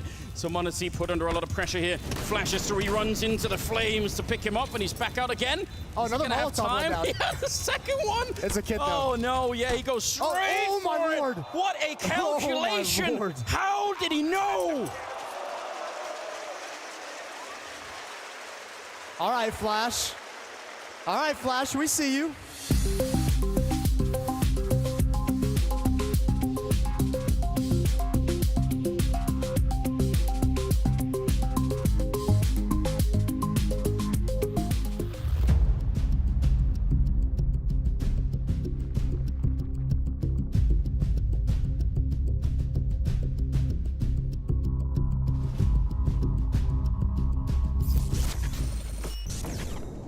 Hitting it. Same guy shooting, that's him. Nice. Can I'm gonna be jump anywhere. We don't know. Upper already. Both Top side, side. they have AK. One core mace. Yeah. Landing. Yeah, he's I'm walking banana already. he's waiting for the smoke maze probably. I'm pushing zero. Yeah, I'm walking inside as well. Banana. Walking. Could be second. Second. And maze probably. Jesus. You have smoke? Nice! It's fine. And so we find ourselves here. A 13-2 lead for FaZe after their CT side on map 3. A series that G2 could have put away in a 2-0 fashion. I offer you one of two things. Either a very quick and easy close from FaZe to reassert some dominance, or the greatest G2 comeback you've ever seen. Pistol could decide. But right now, we've got Nico cleared out of A main. It's Rops and Brokey with kills apiece, and Hooksy on the double attempt. Shut out by Rops. Hunter tries to slide out. We've got busy hands, and it's great coverage offered by Rops, pushing Justin Savage into a nasty 1v4. Daunting task. Rops faces him, executes him. It's Rain with the final kill, and it's FaZe to the 14-2. I'm just like looking at the scoreline. I'm not sure if this is weird, but only 3 G2 players didn't die in that first half. They have the maximum amount of deaths outside of 3. The best way to word that, but 3 of the players died 15 rounds in a row. Right. And there was 1 Hunter save. My God. That's true. I don't know. 1 player saved, and then each of the rounds they won, they had only 1 survivor. Jesus Christ. Well, at least they might set a record. Those aren't the... Oh! Okay, but, you know, all you need's a Deeg. Co-signed by Nico. It's one way to start it off. Monacy lands the scout shot as well, so it's never over till it's over. Just playing absolute hard mode. Bomb gets picked back up. It's Rain and Brokey versus the world.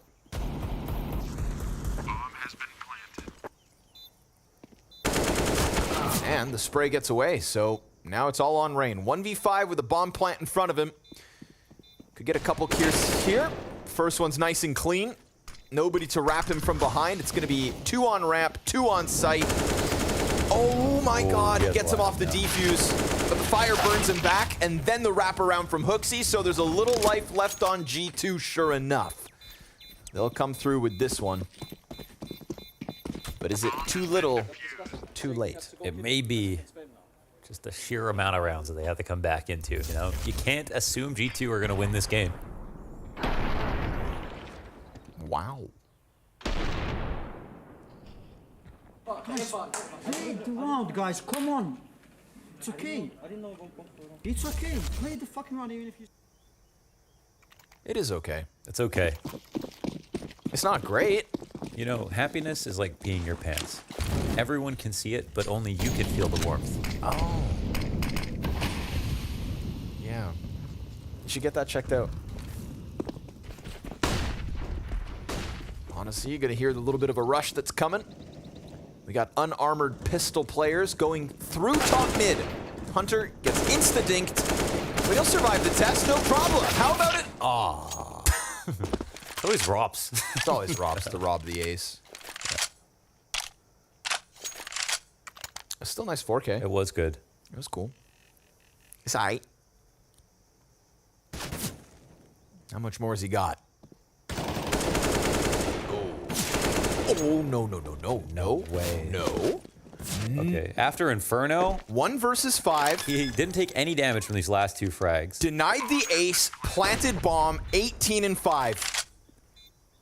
If he pulls this off, what a miraculous...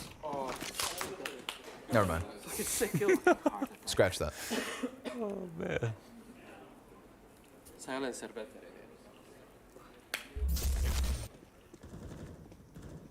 I don't think they're having fun.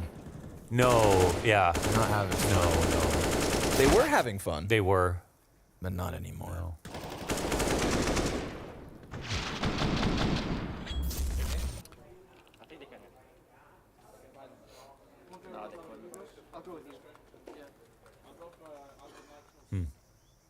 Economic impact there from Rops. They win like 5 rounds. They think they'll have fun. They'll start having fun. Yeah, maybe. 6, maybe 6. We'll see if they can bring it back from the edge of the abyss. It's all mental. Remember that. Oh, nasty play from Kerrigan, pressing into the side of this smoke. Because Hunter's going to be having... Okay, none of that.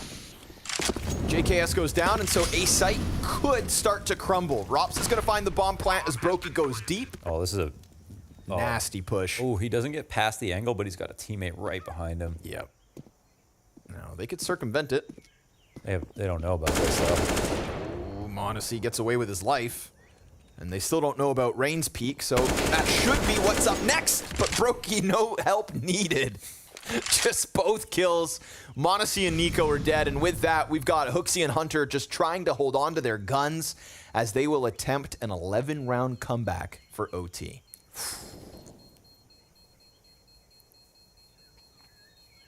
I'm not feeling it. Terrorists win. But you know what? Just play the round. Just play the round. Just play the round. Yeah. Play the round. Wise words from Nico. It's okay. It's not great, but it's okay. It's okay. It's okay. It's not elimination. No. It would be a win over FaZe. It's kind of like the elimination is not as bad as it would be good to get the win over FaZe. Yeah. Especially day one. With having the chance to close on Inferno. Yeah. It's the baggage where the frustration lies. There we go. Opening kill. It's a good way to kick it off. Hooksy takes it into his own hands, but... Oh, he doesn't even know. Oh my god. He doesn't get the gun. Rain doesn't see it. Wait a second. And now Hooksy's got this like false sense of confidence. What is happening? But Rain didn't shoot. Wait, he didn't get a gun. He went back with a gun and can't pick it up, and now Nico has to go back with him to get the gun, and now Nico died. Nico dies. Oh, Nico's pissed. And Hooksy's spotted. Hooksy was spotted too, right? Yeah, right. Yeah. If he's thinking that, oh, they don't know about me, he's in for a sad reality check. Of course, he needs help to get out of here. Rain's position's committed. There's no cave fight coming at him. Hunter's in the bomb site. Brokey's on full alert. I might have been spotted again. No, maybe not. Now they for sure know that he's out here, and Hooksy gonna fight every step of the way. Twist picks up the kill. It's him and Rops in a 2 versus 4, turn 2v3. JKS has the lesser weapon, but Twist is kind of running over rambunctiously, haphazardly, and timing could play into JKS's favor. Could. Could, but look, Rops might get a kill right now. Easy. Insta execution. That allows for Twist to sprint. Oh, man. No. This flank has just been nullified. It's just a regular Oh, God. It's 2v4. potential play. Let's see. JKS. This is open. It's planted opposite default, though, right? Back for CG. Doesn't challenge, doesn't stop it. Now he's spotted, and with this, Twists and Rops have ripped away the dream of G2. What could have been their 2-0 is now just another missed opportunity. Yes, they won Nuke versus Heroic at the Fall Finals. Yes, they won on Nuke to start this series, but it is a calamity and a collapse on Ancient versus FaZe, who have survived a challenging test. FaZe reign supreme as G2. Unfortunately, they simply run out of gas in the third and final deciding map. Ancient, the flag firmly planted for the side of FaZe, and that was absolutely commanding when we're looking at this. Incredible stuff considering the fact that Inferno was so close. I was expecting G2 to be putting up more of a fight. Yeah, listen, we all had that feeling that G2 might have just missed the moment on Inferno. They were so close to breaking FaZe, but if you mess with the bull, you get the horns. And this is what happened on Ancient. Oh my god, that was such a demonstration from FaZe Clan. Clinic on the CT side, 13 rounds. Brokey once again defining the rules of the map.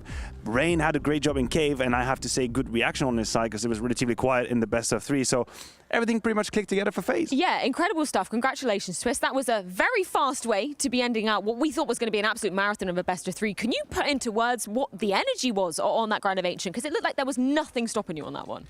Yeah, you know, we just talked before. It's Ancient. We put a lot of work into the map. Be confident about it, and that's kind of what we did. Made sure that we kept a strong CT side, and you know, even on like against force fights and stuff, we tried to keep the numbers up, try to keep our money good the entire time, and played it smart. I'm gonna annoy you just for half a second, right? On Inferno, scoreline is 14-12. You've reset them. You have the keys to the castle. You can roll on them, but then they come back and push you to an overtime. What happened towards the end of regulation? Honestly, it's kind of hard to remember. I just remember they made some pretty good calls, fake B split, fake banana retake, and then instant hole spot. It was a pretty sick call, actually. And yeah, I mean, they obviously played well. Have to give props for the calling and how they played. But I think we finally adapted at some point. I mean, they had a good T side, and we also had a pretty good T side, so just how Inferno is right now. I want to pick your brain a little bit on the veto, because we saw you obviously banning out Vertigo first of all, but then Anubis in the second wave ban as well. What's your take on the map at the moment? You've been practicing it at all? I mean, I was just saying, pretty much every team is practicing it right now, besides the ones that... Actually, I mean, I've literally seen every team practice Anubis. So, yeah, I think everyone's just trying to feel out the map, see how it plays. I think for us, it's a cool map. You know, people are kind of liking it individually. Unfortunately, they didn't patch this B entrance. I know. Like, the whole site is kind of messed up, honestly. Like, even in this middle site thing, you can't throw nades around it. It's really complicated. But yeah, I think Anubis plays pretty well. To be honest, I already like it more than Dust 2. In terms of confidence levels for FaZe as a whole coming into things, obviously we heard from Karrigan when you conducted an interview with him earlier on today saying, you know, as much as you fell at the final hurdle in Copenhagen, he still views that rather as a really solid result. Can you give us a little bit of a temperature check on just what the confidence level is for FaZe? I mean, yeah, that result is very important for us, you know. I haven't seen interviews prior to that. If we don't win that event but make the final, I'm still happy about it because it's, you know, trying to climb back to the top, like, get to know ourselves again as a team, and, you know, making a final was the goal. And, you know, the other goal we have is to win this tournament. So it's kind of just, you know, trying to follow through. Well, Twist, thank you so much for your time. Great to get a catch up from you. And yeah, we're going to be looking forward to seeing you taking on a Liquid, I believe, as how the bracket is going to be playing out. Yeah, actually. That's going to be a spicy one. If you win that, you're through to the arena. We can take a look at the bracket just here as well. Of course, G2 now falling to face outsiders in that elimination best of 3 series. Man, this is such a savage group. Yeah, I tried to talk about it when we were in between this series, in between the maps. I said, listen, there's a candidate coming on eliminations. But I'm going to be honest with you. I think the pressure is on outsiders. I think it's very clear. There's no debate to be had. You have the reigning major champion currently in the lower bracket, one best of 3 away from being eliminated, last place here at the World Final, kind of fueling the fire of all the people who call BS about the major run. You know, you didn't beat anyone of importance in the playoff. Well, this is your moment. It's right here. You can actually prove everybody wrong. You have to survive. You have to be playing in the arena here at Etihad Arena. But for that, you have to be G2. Yeah, context incredibly key for outsiders coming into that elimination series tomorrow. But we do have plenty more Counter-Strike on the cards. Of course, a slightly new look NAVI taking on Vitality later. But first, it's going to be Heroic taking on OG. And it'll be Pimp and Banks, rather, taking you through that one.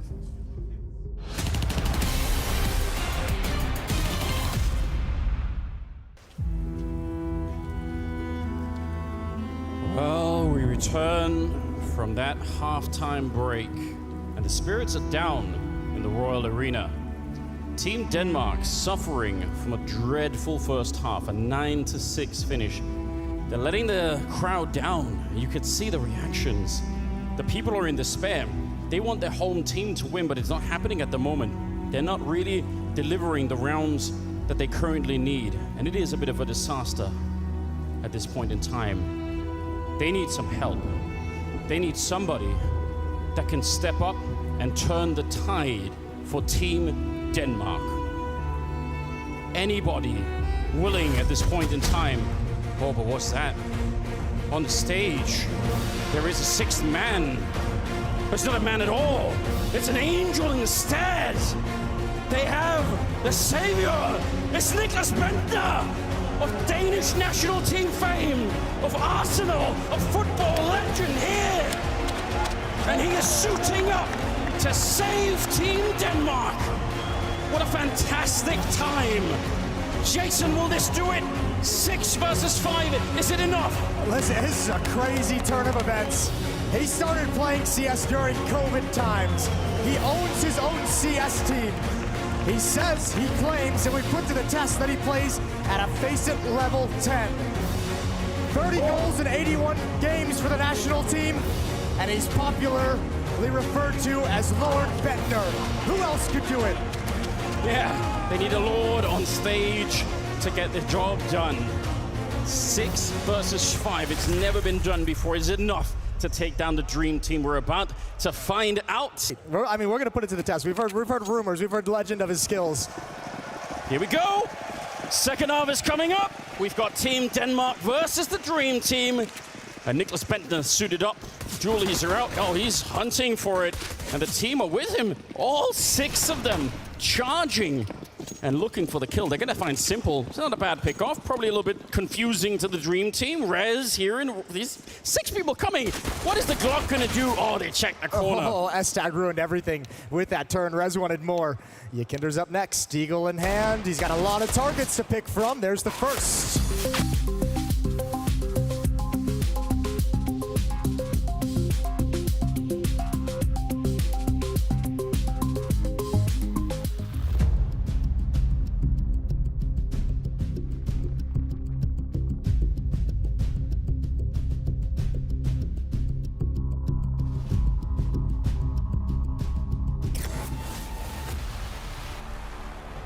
OG Esports, the young misfits, the underdogs.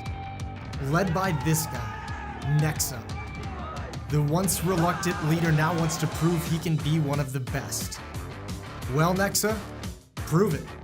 It's been a year of ups and downs for OG, but after some standout performances at the spring finals and the fall groups, they're here at the World Final. Just about. A surprise, sure, but when Dexter is at full force, it's not just Flames' hand that's in trouble.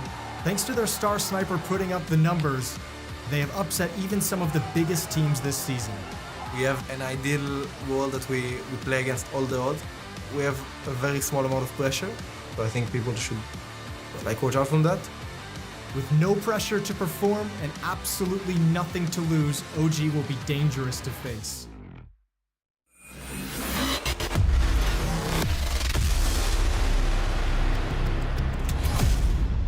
Welcome back, ladies and gentlemen. As we just saw from OG there, they don't have the pressure on their side, but it will be a tough fight for them going up against one of the best right now, even with the situation that Heroic have for the moment in terms of Stown, the star player, not being there and Config coming into it. But we'll touch on that a little bit later. You've got myself, James Banks, alongside Pimp. Not Pimp's, just one of them, but I think one's enough for me, mate. I think one is enough. One is enough for the world, James, to be completely honest. We never want any more of that. But what we should take a look at, Pimp, right, is how some of these teams got here, how we saw the journey for these teams, right?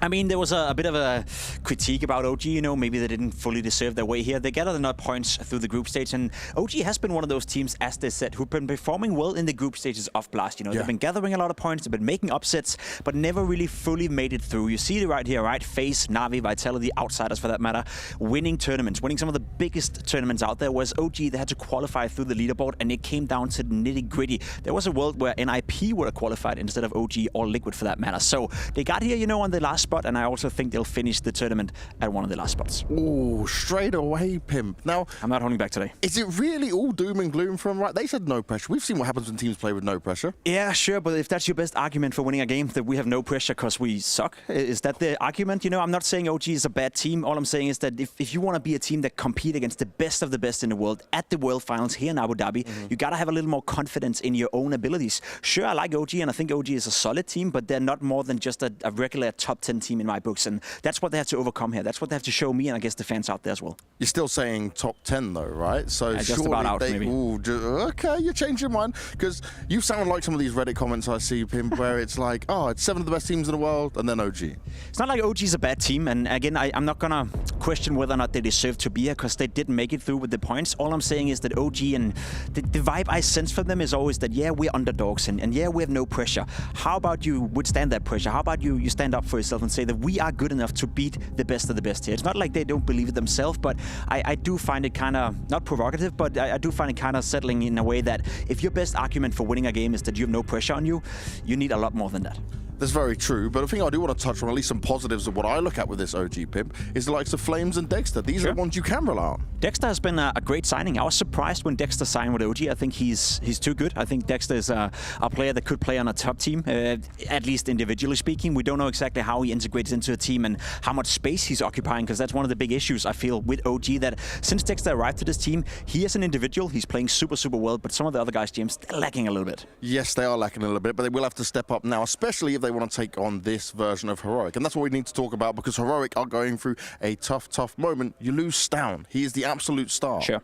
I'm not worried, though. I'm not worried at all, though. I spoke to Yabi yesterday. He said that he believes Config is one of the best individual Danish Counter-Strike players we have right now, and he's fired up. He even said that himself, Mr. Config right now coming in, and he's potentially playing for his future. He's potentially playing for a contract. I'm not necessarily saying there's an opening within Heroic, because I think it would take an awful lot to find a spot within this roster who just won a tournament. But for Config right now, he got the perfect opportunity to showcase himself in front of the world. The perfect opportunity to showcase that he's back on a level that he can compete with the very best. Yeah, I basically look at this as like an interview, but for every other team except Heroic. Exactly, that's the thing, right? Because Heroic, they're a very close group. They're a very tight group, and I don't expect Stown to be out of this lineup, no way. And none of the other, no, that's the thing. And none of the other players, you know, in terms of roles, doesn't really fit for Config. So he got a golden opportunity right now, as you said, to job interview himself for pretty much any other team out there. And maybe even Astralis are watching right now, thinking to themselves, maybe we should bring back this guy, because the fire inside him, you know, the redemption act that he's on right now, I'm curious to see if that's just all words or if he can put it up on the server. And that's the thing, right? Words are one thing, and this is a golden opportunity like we're mentioning here. He must deliver in a big way. And realistically, his stats even at the end of Astralis, okay, it was a very weird Astralis. It wasn't like a consistent team. It was not great. There was not impressive numbers there. I've said it many times. I think Config is, without a doubt, one of the most skilled individuals when it comes to Counter-Strike. There's very few players who have the ability with the rifle to take over a game and dictate the pace of a game and dictate how the game is being played with the rifle. You're talking the likes of Nico, Yakinda, Electronic. Config even sometimes in Astralis were able to do that. So make no mistake, individually speaking, this guy on your screen is a monster. Mentally speaking, in terms of consistency, that's where you put in the critique of Config. But can he rediscover some of that? There's still a bright career for him. Well, you can definitely hear the voices of Heroic behind them because they want this. They did it at full finals. They come off the back of that. But when you look at the rest of the team stats with it, right, we talk about what Config can deliver. How do you think this is going to fit in? It's not, for me, a one-for-one trade with Stown. No, it's a little bit more aggressiveness coming into the team, and I think Config is going to fit in well. You know, this team love to be proactive. They love to move around the map. They love to go for openings. They love to go for kills, and that's exactly what Config want to do as well. Maybe they're going to lag a little bit. In the other hand, you know, the, I guess, smart player, the player that doesn't make too many mistakes, the player that you can always rely on, especially when it comes to Cadian and his in-game leading skills. Yeah. We talk about Stown being the second hand to him, right? Always chiming in with ideas, always trying to help out Cadian. So maybe he's going to lag a little bit in that department, but in terms of raw firepower, Config is up there with Stown.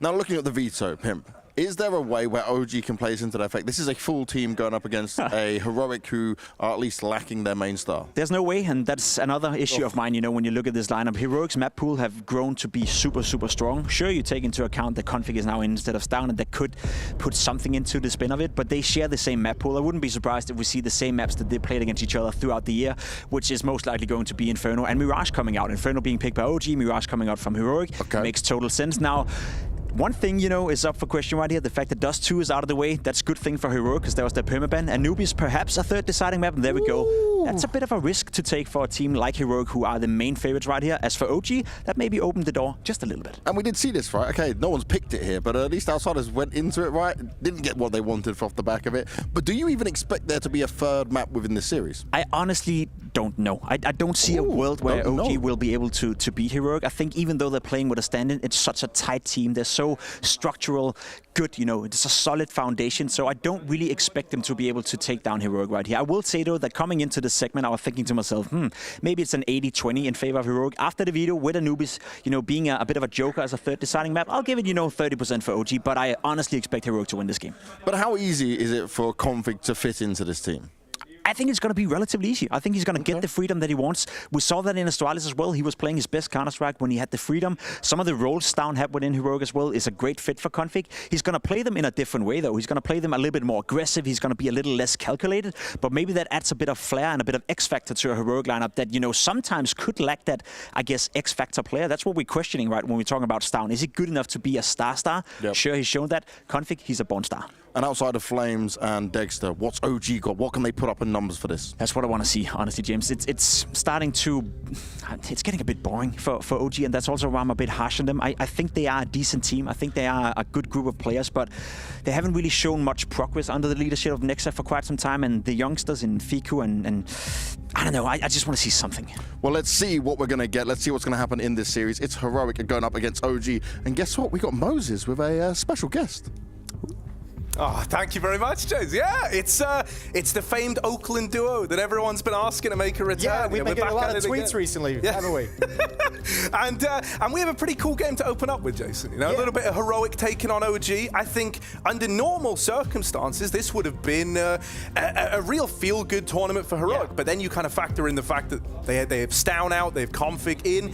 Do you think that's going to cause them some problems here? Because I know the Pimp's kind of all in on this Config redemption arc story. Sure, it makes it a little bit weird, a little bit interesting. It opens the door of opportunity for that kind of conversation that OG have like an extra angle to take with a lack of cohesion. But honestly, like Config feels like almost in a way a perfect player to have as your stand-in because he's just a volume fragger. You can leave him on his own. He likes to play on his own. He likes to just do his own thing and take his risks whenever he feels like it. So, I mean, don't even attempt to really integrate him into the strategies. Just let him play his game and let him put numbers on the board. We got Inferno as the first map as well. Heroic OG going live here at the Blast World Championship. And this is going to be spicy. It's going to be good. OG over on that T side to open up. And Shush, he did just take a little peek in through the apartments there. So he's got that info that OG are moving in through alt mid. This is something Heroic have got now. And they're going to start to adjust on the back of it. You see Config back in spawn, looking to move on over, but Cadian, he's done enough for the time being. Smoke over at Moto as well, going to give you this option across into CT, but that's exactly what Config's ready for. Nice shot from Neofrag, one more to find, but it's the dualies of Yabi just waiting behind the pillar. Do they want to keep pressing the issue? Now he knows one is close as well. He spotted that. Here it comes. Here's the salvo, but everything misses until the headshots come out and Yabi's recovered. Yeah, just barely. Thank God for the 30 bullets in the dual Berettas. He does get them out of the way. It's going to leave it all on Dexter. Even though he might have a bit of a path through B, it's this man at the back of the site. Tess says lying in wait. And he just snipes him out of the round, out of the server. So there's the pistol for Heroic locked in. Yeah. A lot of that coming on the back of Cadian, opening up with that lovely double from Long. Yeah, this is huge. It stops the strategy, right? It slows it down. Those two kills, they want to aggressively attack Rap side towards CT spawn, and those two kills make the final two players, Nexa and Neofrag, they both pause, and they have to readdress the situation. Timing for Yabi and Config both to shift over, and that's a nice pistol round start, pistol round victory for Heroic. I'll tell you what as well, you want to talk about this stand-in situation for Config. Think of like the pressure it takes off of you if you're Heroic right after you win the Copenhagen, the fall finals, the big event, the flagship event for Blast. You kind of have like a little bit of pressure taken off now that you're here with the stand-in, right? You're not going to be compared in the same way if you're not able to kind of live up to that hype and string the tournaments together. No, 100%, you know, because it'll always be that caveat, right? Yeah. It's like, yeah, the full team wasn't there. There's so a little bit of an asterisk. Yeah, you know, we had it going against us from the get-go. And so as a result, you know, any damage they can do, I think, makes them that much more terrifying. Also, Config spoke very, very highly of how they've tried to integrate him, you know, and of the kind of Heroic game plan as a whole. He said it's been pretty easy slotting in because they have a very good system in place. So, yeah. Yeah, it seems, at least from the interviews, like he's very, very comfortable from the little exposure he's had. Got to be something as well for someone like Config also to be inside that Heroic huddle with Cadian just hyping everyone up. You got to imagine that's going to get his blood boiling. Cadian, again, Rap side, again, handling business. Double kill, pistols out. He just challenges. He's got Yabi there in support, so feels all the confidence, and it's 2-0. Yeah, did steal the ace away. It doesn't seem like Cadian's taken that one to heart. These little long raps, something that Heroic are clearly ready for, as they put that one to bed without much of a worry. Cadian looking this good out of the gate. It does have me intrigued. It does have me enticed. So let's see if he can keep that up, Chase. Yeah, and he might, I mean, this would be a great round for him to continue to deliver. One of the 2 M4s on the Heroic defense against all AK-47s for OG's attacking side in round number 3. A trio of SMGs for Heroic to try and contend against the rifles. And look at this shift in the defense. Even Cadian was thinking about rotating back, but 4 players stacked up at the A-bomb site early. Leaving Cadian alone, that's great utility damage down Banana. And that's one of the things that's been marking this kind of rise in these great performances from Heroic. 2nd place at the Major, 1st place at the Copenhagen Finals. Like, their utility usage has been phenomenal during this stretch. Yeah, he's even dropped back an extra nade over towards spawn, so he's got a lot more damage util to lay out before this B play comes through for OG. Only way out of it is to kind of deal with him on this first initial peak, right? He's playing for the info, and now he's got it. Just going to drop that molly. They smoke it off. They're looking to come through. Now that will allow the nade to do a little bit more chip damage there. Neo Frag catches both of Cadian's nades in the round. And now OG, they might have control of the site, but are they ready for this boost that's getting lobbed up now? Cadian, the man to go over. That flash helps him get up on this perch, but he's immediately taken off a bit by Flames.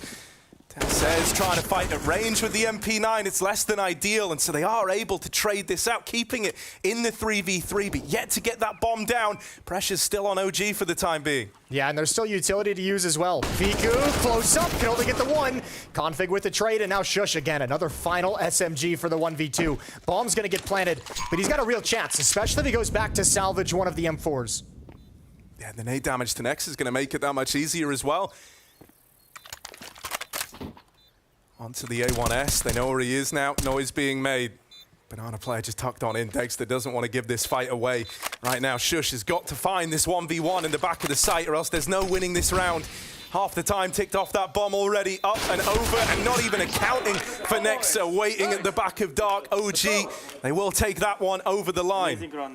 Yeah, it was a battle though. Heroic does a great job stalling out that bomb plant. Good utility usage to delay things as much as possible, and OG have to be cautious and patient with it because all the smokes have cleared by the time they've settled into this 3-on-3. Phenomenal trading, good round from Nexa, including the final kill, but he got all the important trade frags coming in to secure the site.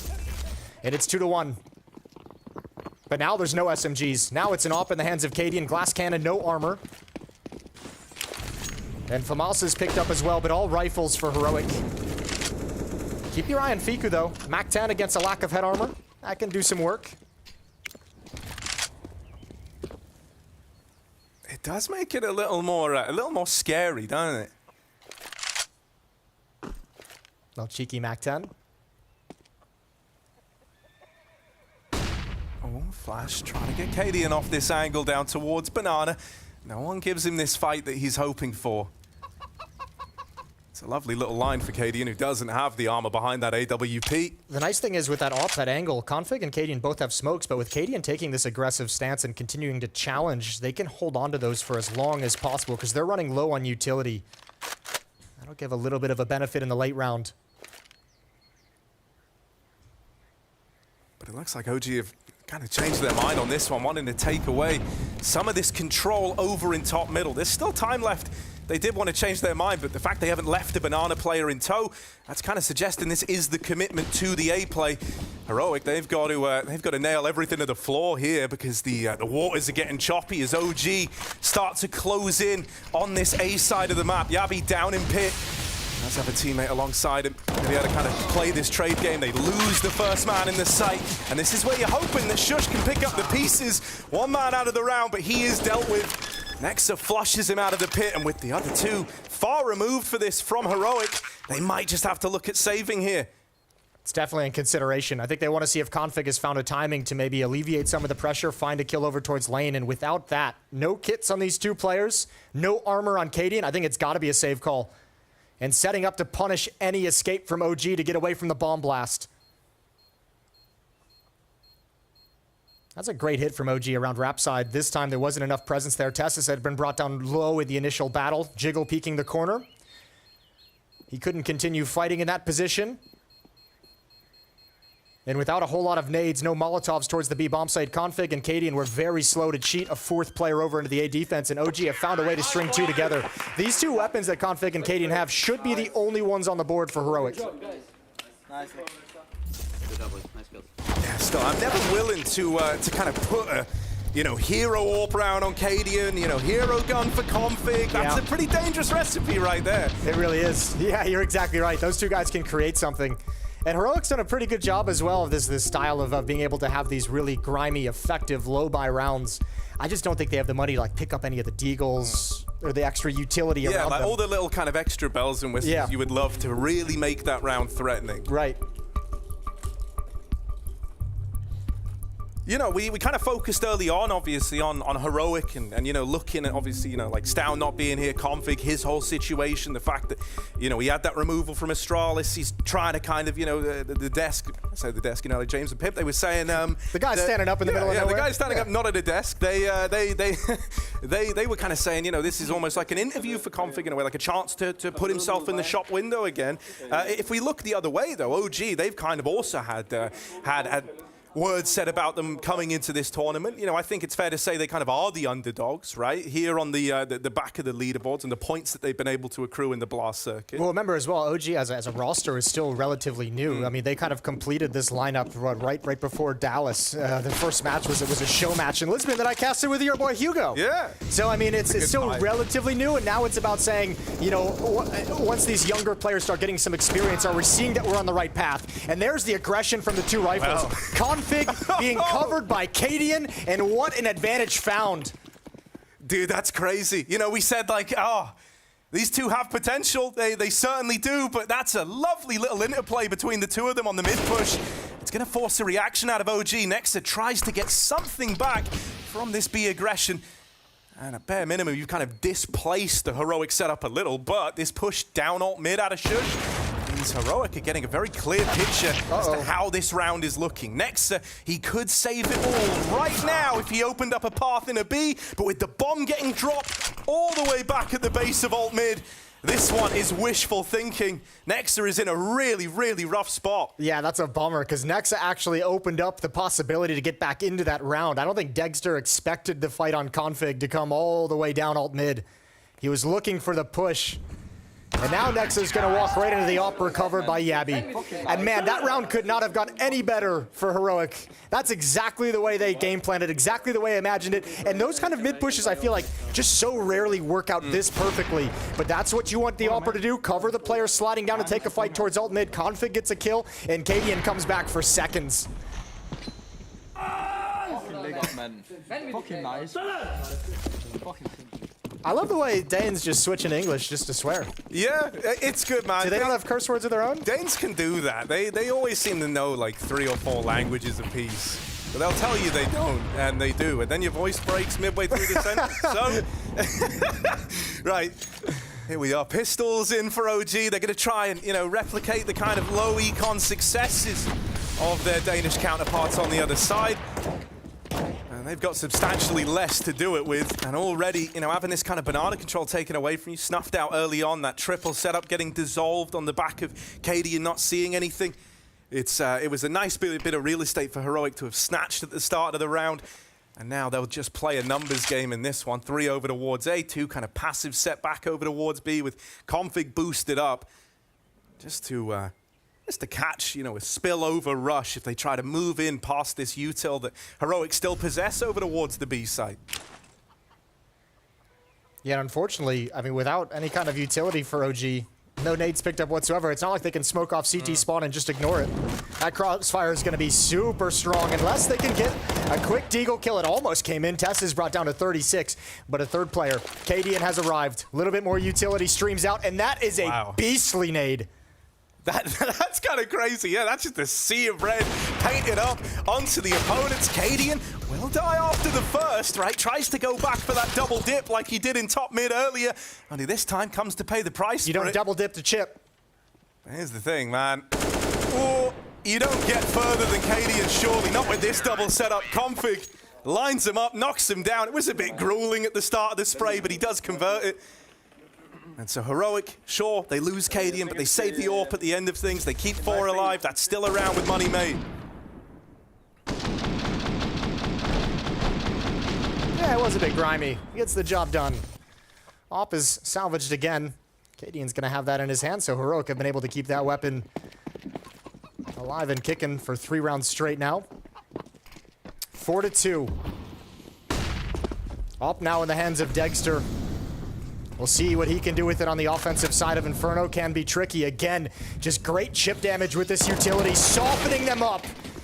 That kill didn't come out quick enough for Yabi to convert, and brilliant trades. And this is a triple B start for the defense. A bomb site is wide open, so again, Heroic have a decision to make. Yeah, OG see all this room they're getting, and they've realized that, right? They're going to get this bomb across and into the site. Heroic, it all kind of teetered on winning that first gunfight right there. And with Dexter being the man to find success, that might just write this one off. They're still curious, they're still floating around, but now the call's been made. They are out of there. And that was one fight deciding the outcome of the round, really. But that's Inferno all over. Once you get into the mid-round, once you've lost the site, you know, you'd struggle really winning it in the 3v3. You needed the 3v2 to entice you in. And, well, it went pretty badly. OG's doing a great job trading kills into bomb sites. They had a great one earlier next to trading those kills into B, I think, in the first round that they won. And now here, these are phenomenal trades. And obviously with the pacing as well, no chance for Heroic to recover. This is great. 4-3. They're keeping it close. Problem is there's a good amount of money for Heroic. OG's gonna have to grind out a couple more rounds to take all the economy away.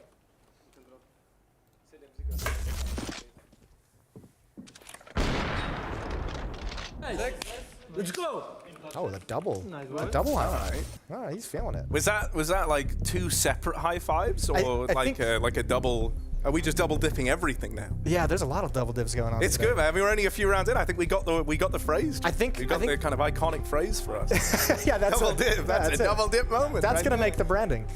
I think that's Dexter just saying instead of one ultra intense high five, I'll give you like two half-powered high fives. Yeah. Because if he high fives you at full power, we've seen you're it. not gonna stand around much longer. You're flying. Yeah, Flames probably like had a chat with him. Was like, bro, I'm into it, but this is my mouse hand. This is my shooting hand.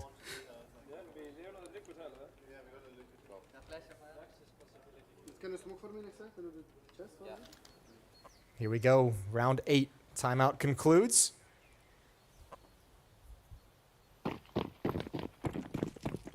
Curious if that's going to scare them away from this triple B lean early, but it doesn't look like it has.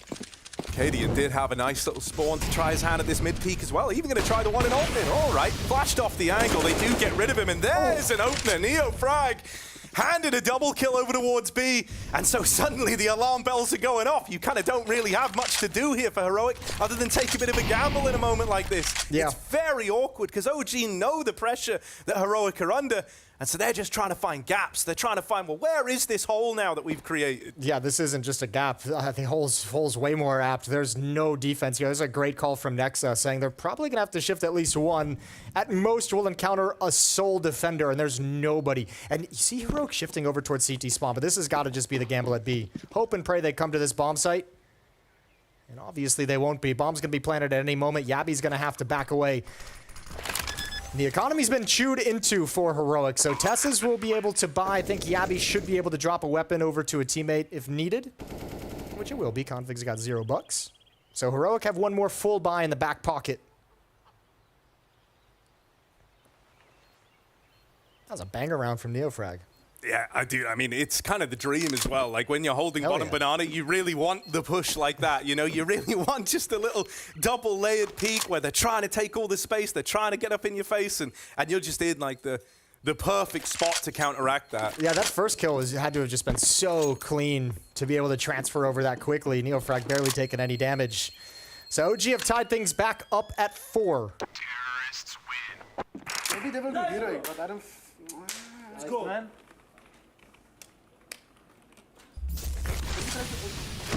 Oh yeah, very clean. That was lovely. And actually, the guy right at the back who got wrecked first. So yeah, kind of, you know, an interesting way to have done it, but it works out beautifully for him. And that's what it takes to find that fourth for OG. Gotta say, you know, thus far, as far as T-sides go, I think they've done a tremendous job of kind of putting a lot of pressure on Heroic and making it feel like you really can't set a foot wrong because they're gonna capitalize if you give them an inch. The old saying goes, they'll take a mile. Yeah, give a mouse a cookie, he's gonna want a glass of milk. Ooh, Cadian in the flames, only able to get a missed shot and down to 1 HP, barely surviving. Now, as you mentioned, OG's doing a great job applying the pressure. This is a critical round. If you reset the economy here in round number 9, oh baby, that's a nice little pathway to boost this into a good 2-round lead.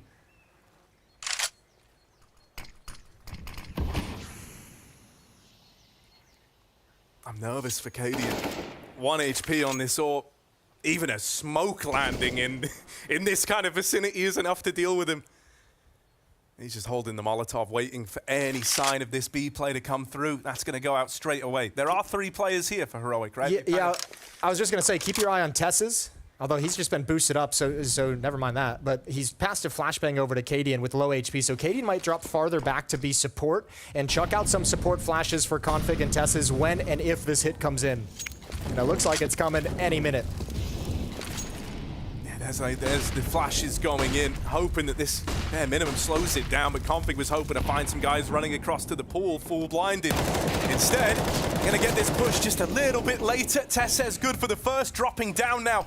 And Config lying in wait. They don't know about him. The gatekeeper at the back of B, and oh my god, Tess's is the one with the keys. He comes through, does all he can. It's a very, very tight spray battle through the smoke.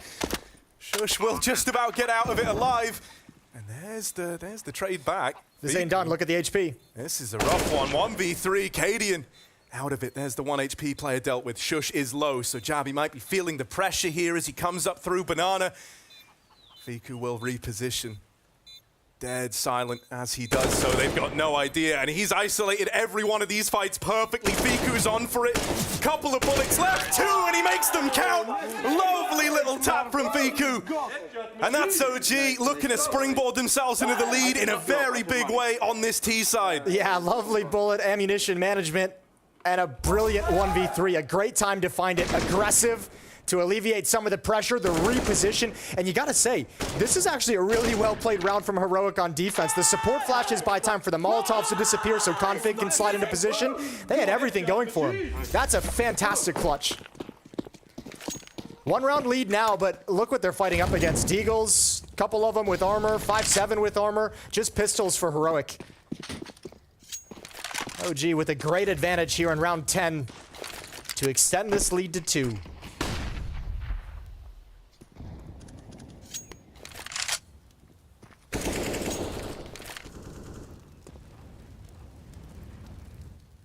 See, as time goes on, I find myself more and more scared of the 5-7. I've seen some of the things that can happen with It's come back into fashion, hasn't it? It feels pretty snappy nowadays. Yeah, no, I find myself believing in it more and more.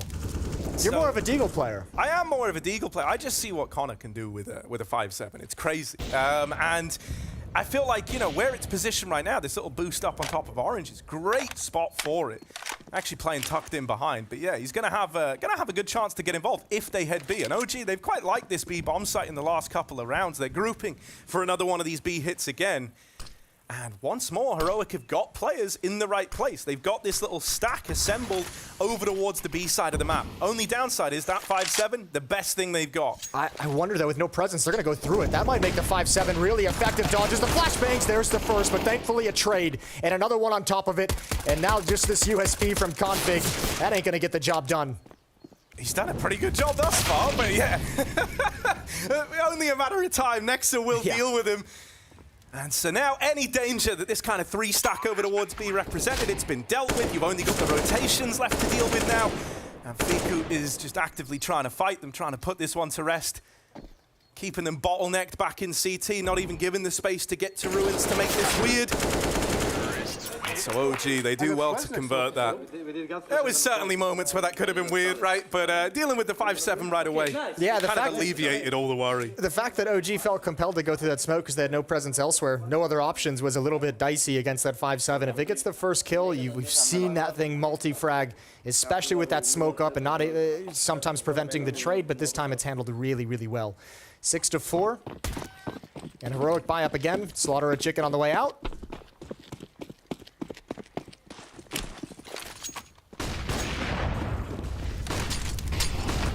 All right, Dexter, he is burning. He is burning a little. Just down a half. Hangs around in the molly. Bit of a trader util over towards Banana as OG once again try to assert this control early.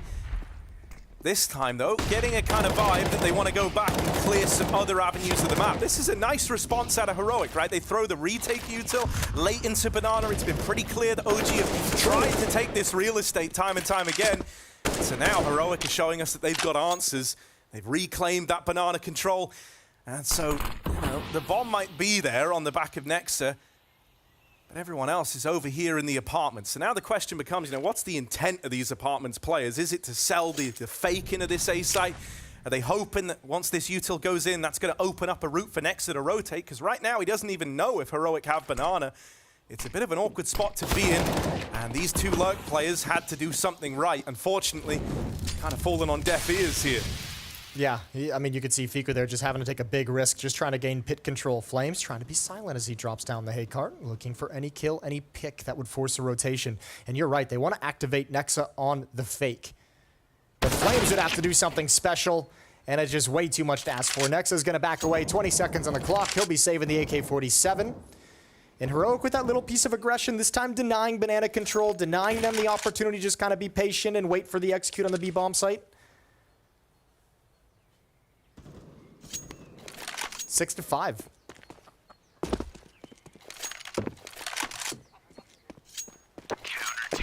Yeah, I like the timing on when Heroic pulled that in. You know, like I think they've kind of set a bit of like a condition over towards this B side, which was like, yeah, we're gonna fight early, but then once that initial like volley of util is clear, we're gonna go turtle up in the site. We're gonna play our leans. You know, they're not normally afraid to rotate that third man around towards B, and so that was kind of the precedent that was set right up until that moment there. And so now it's interesting, it's like, how does that affect the OG game plan? Does that change what they're doing over here towards Banana? Are they going to be worried about another one of these retake setups, coming in a little bit later? So it all starts to pile up into this mind game. OG have their sights set on a fight in middle. Dexter hoping that dropping down would have given him this chance at the opener. Another triple B start, and they don't choose to position Katie at the car with the AWP for a deep angle. So he's going to be the one shifting back, and you're aggressive at the top of the Banana right now if you're Heroic, keeping information on the pacing of OG's map control. And you're aggressive in mid as well, with players at each corner. The now standard utility is going to come out to force those positions away. And a slow-paced round from OG.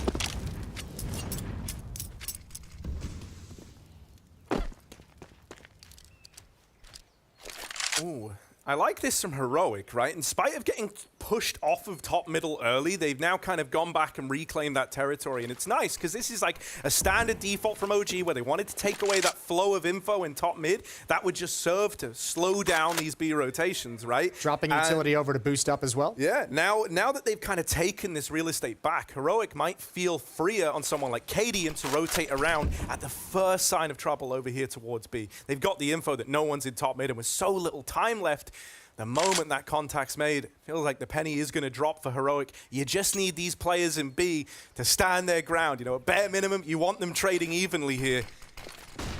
Let's see if they can do it. Config once again up on this boost, opens up the round, and now they hear this volley of AKs coming out. It's a lot of damage, and Nexa will oblige them by finishing the job. And a man down, that's going to leave you staring down the barrel of a save. And so Heroic, they're out of there. And because Config actually dropped off of that boost after the first kill, he was fighting at a pretty similar angle to Tess's, so a nice easy transfer as they kind of line up for the attack. And OG have once again just done a simple B execute and cracked in. It's been, like a two-pronged T side so far. We've seen a lot of attention towards rap side up middle, like to attack towards the spawn arches, and a lot of just basic B executes behind the smoke as it's fading. It's working. Yeah, I guess it's like that idea of, if you've got your game plan and you do it well, that should be enough, And so it feels like they've don't overcomplicate things. Yeah, why start throwing other things out there when this is doing a more than serviceable job right now?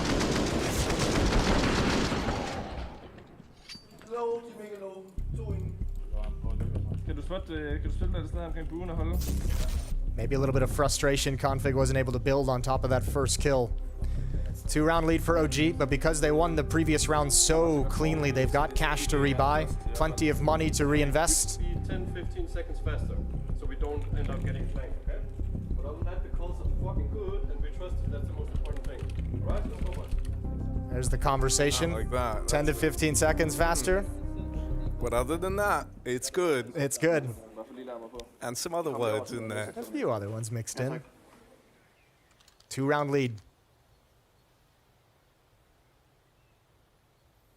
I'm always curious to see what sort of spawn Cadian's looking at. That's pretty good. That's pretty good. I think He's that's enough it. of an invitation for Cadian, yeah. Hell yeah. He loves an early fight. All right, well, Dexter has been posting for exactly this, so let's see how it pans out.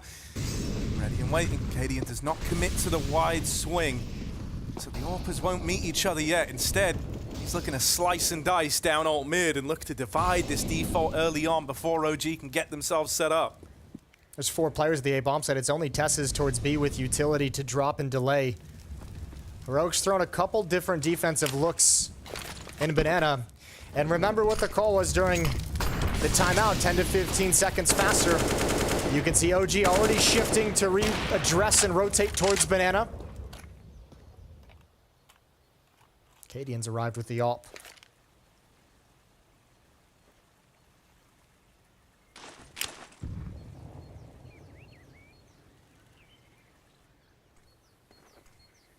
Yeah, similar to the last time we saw him bring this AWP over towards B, right? He's just going to play this kind of long line from the coffins. And as you pointed out last time, it's great considering they only have this one smoke molly combo over towards B. You can really hold on to that till Cadian either gets smoked off or gets contact down the line. If they fall back and re-rotate towards A, they're in trouble because there's one more smoke for Shush to put up in that mid choke point, but they actually come right back up Banana towards Cadian, towards Tess's, who himself has a smoke Molotov combination.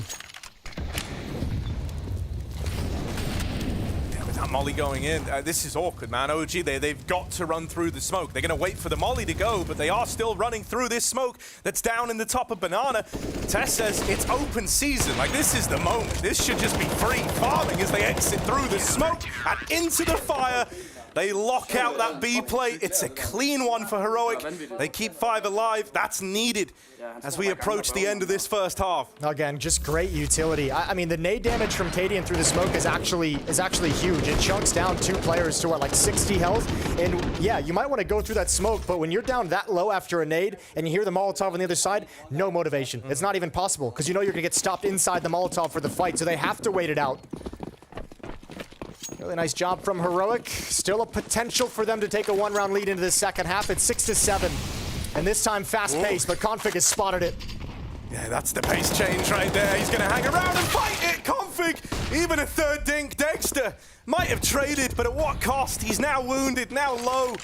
And this attempt to get up fast Banana, it's not gone well.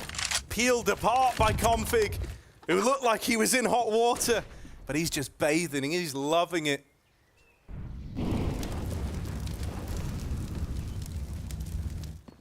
Spot for OG to find themselves in. How do you try and dig yourself out of this hole? Yeah, I don't think there's really much you can do. You don't have presence towards the A bomb site. Coming back at this point would be extremely dangerous, and you'd give away the game early, especially with Shush pushed all the way out. He's pretty much cut the map in half. Cadian knows he doesn't need to worry about the A bomb site. He's got the early warning signal there.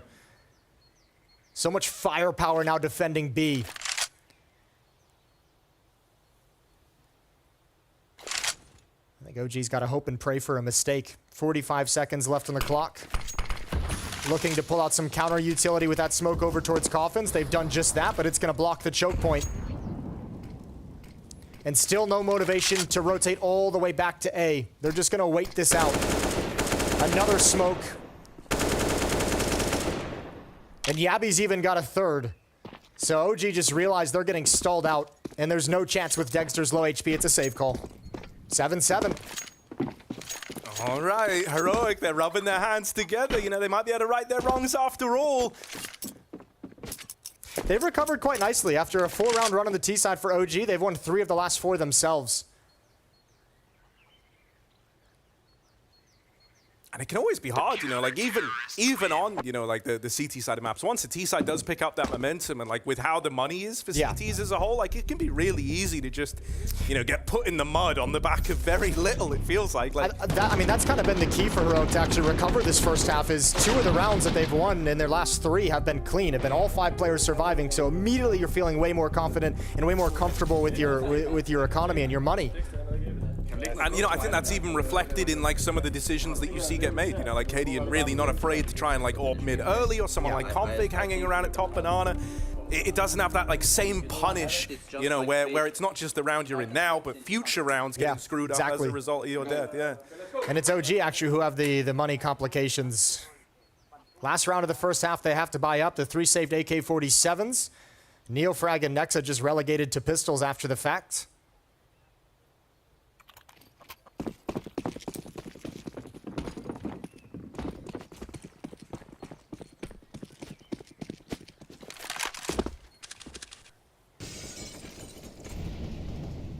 Having mercy on the chickens. I thought he was taking that shot all day. Oh, he just shifted his crosshair over. That's what he was looking for. Can't flip back. All right. Dexter still putting the fear in Cadian and knocking that AWP off of mid. It's nice. That was a pretty serious angle for Cadian to own.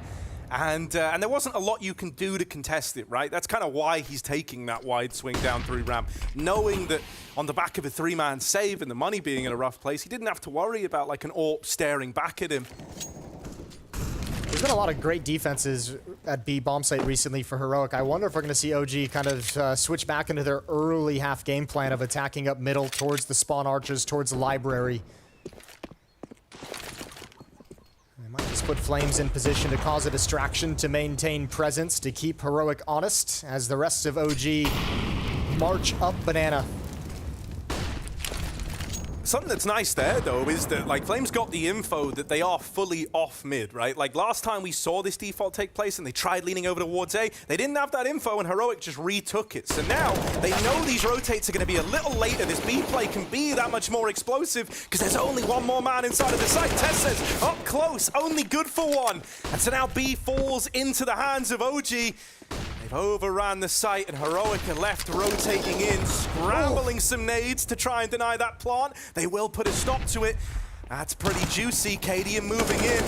Oh, want to offer up the trade, and oh my god, Blinken, you've missed it. It's an 8-7 half Heroic. They are able to recover.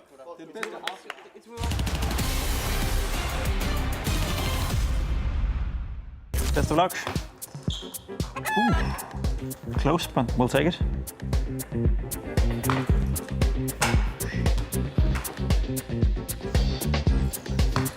Oh, lucky for me.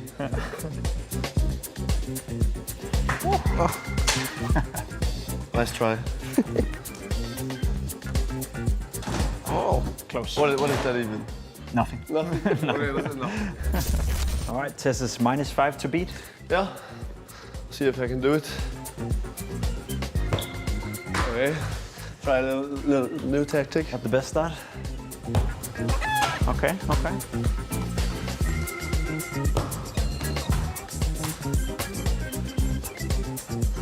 Alrighty. Yeah. All right, the first semi-final is over. VSM -5, you are eliminated. Tess is +10, you're through to the final.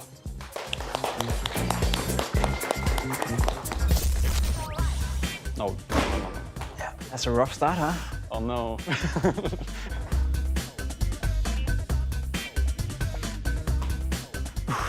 Bro, I'm curving them. Saved it.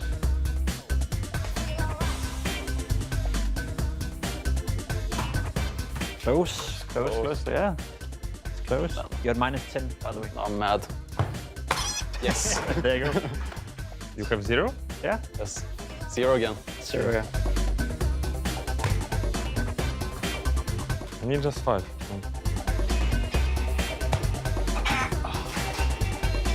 But now you can hit the barrel. Hope no. Yeah. Yeah, it's not looking dark. Looking dark. One ball left. There we go. After a hard-fought battle, Res, you finish with a total of 0 points. Again. Yeah. Bit, you get 10 points and you move on to the final. You're eliminated, you sub, you're in the final.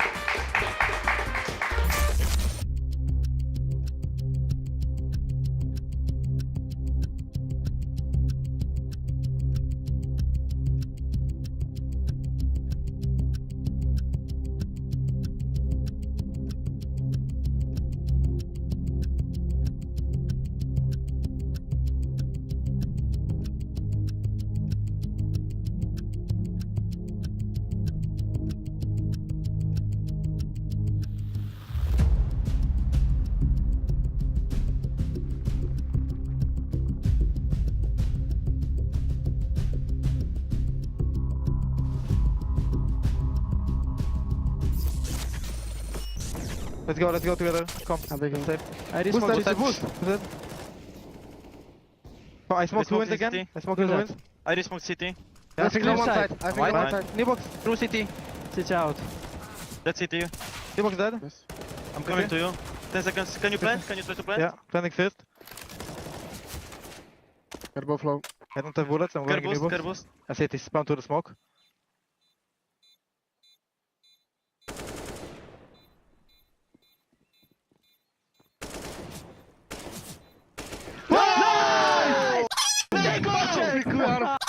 Go! All right then, Jason, I'm going to say, you know, as far as vibe checks go, things were sounding pretty good back when Fiku was clutching and putting up great rounds. An 8-7 half does see Heroic up in the lead, but as far as T-sides go for OG, I think you can't be disappointed with how that panned out. No, you got to be so pleased. That clutch came in the midst of a 4-round run for OG, which really allowed them to have that great T-side. Now they get a switch over. Things, in theory, should get a little bit easier. 4-man stack at mid brackets. Neofrag and Flames at the rap side corner. Degster and Nexa playing quad. And Fiku just jiggling for information down banana for the moment, where Yabi is positioned at the half wall. Yeah, a bit of an entirely separate 1v1 happening over towards the base of banana. This stack in middle is actually pretty dangerous. Heroic doesn't have the utility to really break this up. You have a smoke on Katie, and if you want to choose to put on left side mid, you might be able. I mean, you can obviously negate kind of half of it, but they can still come through that smoke. They can still spam you down through it as well.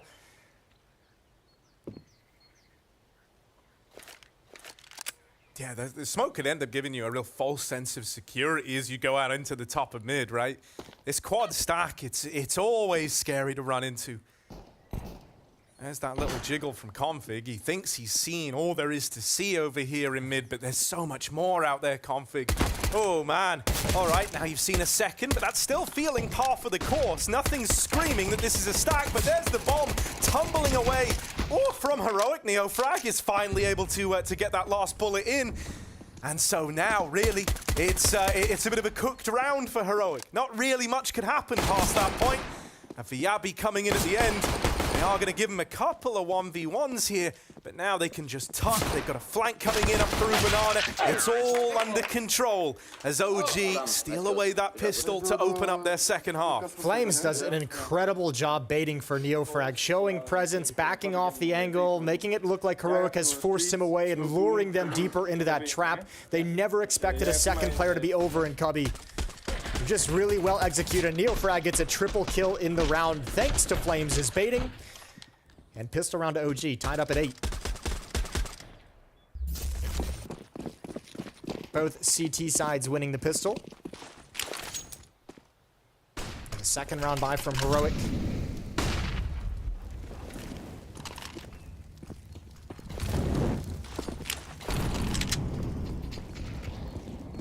Okay. Utility to maintain some safety, clear out a couple of the important corners to allow Neofrag to push up. Oh, counter flash is great. Counter flash is phenomenal, but the deagle from Config is just one level better. 2 out of the round. Now suddenly you need a hero. You need someone to try and step up and... What the hell? It's like this one, yeah. The eye of the tornado? He's found something there. Woo! All right, they'll double up. He's seen into the eye of the tornado, possessed by the storm, but it's Tessez raining on their parade, man. It's just Nexa left, 1 versus 3. Famous from CT, a hope and a dream, and Cadian is committed to a very long flank, so it's actually a 1v2 inside of the site. But we won't ever have to worry, because Tessez swings on out with his Tech 9 and finds 4 in the round. What a way to reply for Heroic. I love the balls on that call to identify the deep banana nades coming in and just going like, yeah, that would have worked if we were about, 2 meters ahead. Instead, we're going to counter flash through on the back of this. We're going to get up in their faces. They're taking that bottom banana and clearing the logs. Oh, that was a cool solution to that deep banana play from Heroic. Yeah, I think they hear the double nades towards logs, the Molotov towards Bell, and they're like, all right, someone's pushing behind that. These are nades used to get aggressive, right? Let's just challenge this, and a perfect timing on the flashbang. Obviously, Config helps out with a fantastic deagle shot. Dexter, scout in hand, upgraded pistols for the rest of OG as they do reinvest. Here in round 18, Tess is going to challenge all the confidence with an AK-47, but it comes out on the losing end of the duel. No defense inside the A bomb site. It's just these two players, Nexa and Flames. Oh, and that kill over towards B comes at a bit of a bad time. OG were like very committed to that B side of the map, and they were relying on this bait and switch hold, and it doesn't even need the switch part of it. The bait's done it all. Oh, mate, Yavi suddenly left up in the 1 versus 5. He's wondering, where did everyone go? Like this was a brand new round just moments ago. Versus Pistols, this was meant to be easy. That's the second time the little bait and switch has worked. That's the second in that same time. corner as well. Oh. Obviously, some banger dealer shots are going to help out any day of the week. But man, I wonder how many times Heroic, if they're going to just be like, all right, let's not get ruined by that one again. We're hard clearing that each and every time. And I mean, when they watch the replay too, it's going to be frustrating. This is just one of those rounds where you just kind of lost it blindly by just the strategy, right? If they had chosen to go up lane, there's nobody home at the A bomb site. They would have had a free plan and probably a free round from there. See ya. Let's go. Nice entries. Yeah, that's kind of brutal. That you know, as far as kind of the duels you have to win not going your way, this was a combination of like that's very unfortunate timings on these swings. You know, lovely pistol work, obviously, out of OG as well. But really, I look at that kill over towards B as like a defining moment in that round. It's the whole reason as to why that kind of entourage of players are all swinging from CT and Arch. You know, they're coming back from a triple B stack. All right, Heroic, they weren't really expecting this much of a fight so early on. Not after winning, or at least, you know, I guess, momentarily winning the Force by Wars. Now we're well and truly in them. AKs for 2, pistols on the rest, and a light sprinkling of utility on top. This is that classic economic tug of war to start the second half. Which team is going to be the first to win 2 in a row and really stabilize yourselves moving forward? Heroic trying to respond. This time they've got 2 AK-47s to bolster the loadout. Cadian has 1, Tess is with the other.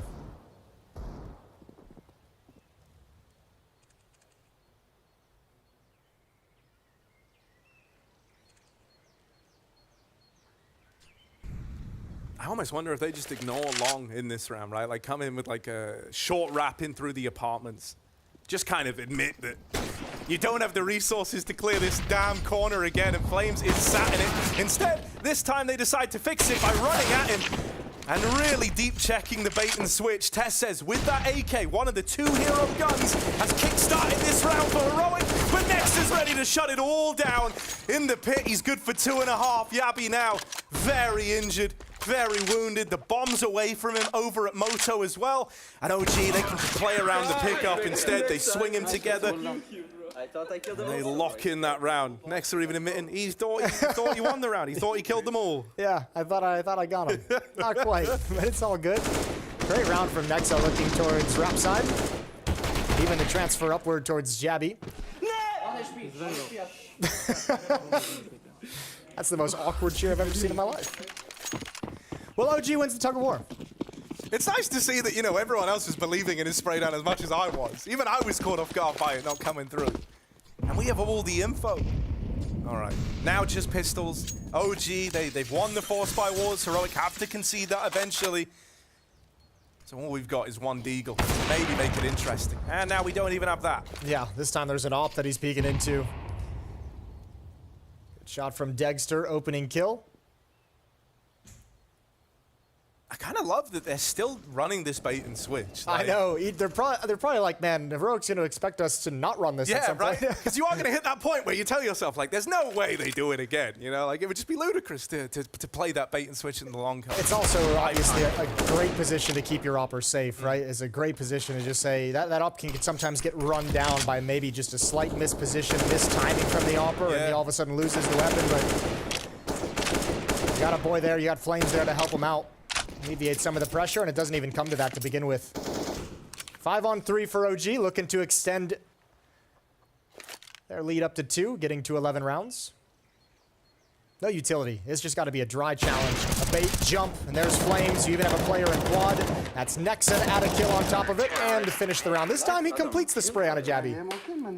Let's go.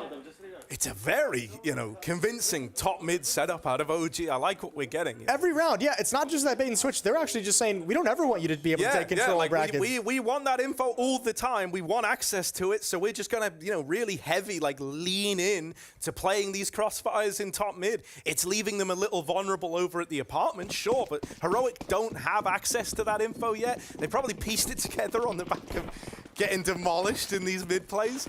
But even then, it's all coming back to the kind of mind games that we talk about. The game within the game. Oh, great shot from Cadian. Immediately dispatches Fiku through the edge of the smoke as well. 5-on-4 for Heroic. And I mean, the nice thing about this is this allows Heroic to get into that style where they can kind of seesaw between the bomb sites, apply pressure at both sides, a thinned out defense they have to contend with.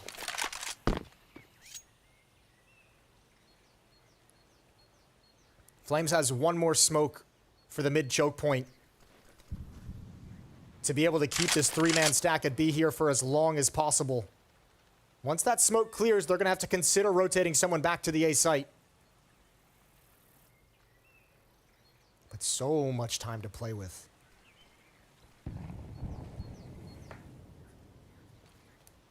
Yeah, they even employed that little boost there to clear CT from the off angle. Good nade. Gonna find a bit of damage onto Tesses and Yabi, who are trying to work their way out through middle. And they've now got a lot of space on the back of this smoke fade push. Tesses claims the long side as his own, and Flames, sure, he's nearby. He can kind of hear what's going on, but he does have to deal with it. And that's an entirely different matter. There's the burst, but they start to pressure him now. He does well under the pressure. 2 in the round, that's more than enough to have, kept OG interested in this one. And the bomb is committing to the B side of the map. Thank goodness Shush wins that. But the bomb's still taken away. And Cadian, he was over towards the A side of the map. He was on a bit of a solo journey there. It leaves him high and dry. The bomb's gotten away from him as they walk into the belly of the beast over at the B side of the map.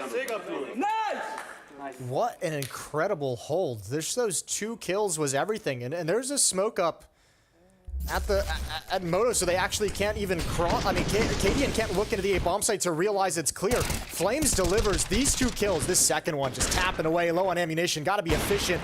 And they get lured into attacking this mid to B split exactly where OG is stacked. Interesting too, because Flames is an A player. It's not like they killed him and they're like, oh, it's one of the B defenders. Oh, a little bit faster. Nade's gonna help Nexa out. Flames, rather. Uh-oh. This feels like Heroic's crumbling a little bit here. Yeah, they're getting pushed up and on. That is a full disrespect play out of Neofrag. I do like that. To pull that in now, you've just seen them try to take this top fast mid control. You go, you know what? I'm going to make them paranoid that we might be aggro towards Banana. Just keep it in the back of their minds now. That's a good little flank. 5 rounds straight for OG. They've won 6 of 7 so far in the second half. They're looking clean, and Flames has been a beast. If you take up, I'm gonna... And I'm kind of curious. Do you think this is Heroic, struggling under the conditions, or are you kind of the belief that OG are just rising to the occasion right now? I think the game plan for OG to deny any access to brackets has been wonderful so far.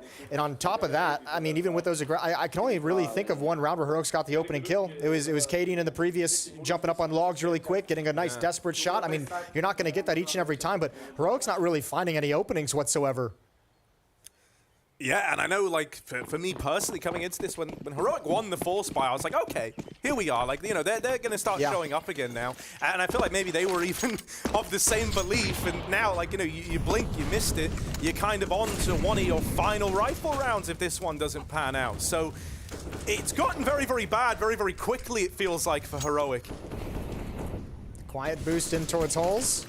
Oh, not so quiet. No, that's a big footstep. So Heroic trying to go in towards halls and just avoid brackets altogether for the moment. Or maybe approach it from a different angle out of Boiler. This time a more passive setup from OG. Flame's the only one here. He's got a player in pit, that's Nexa. And a player inside the bomb site.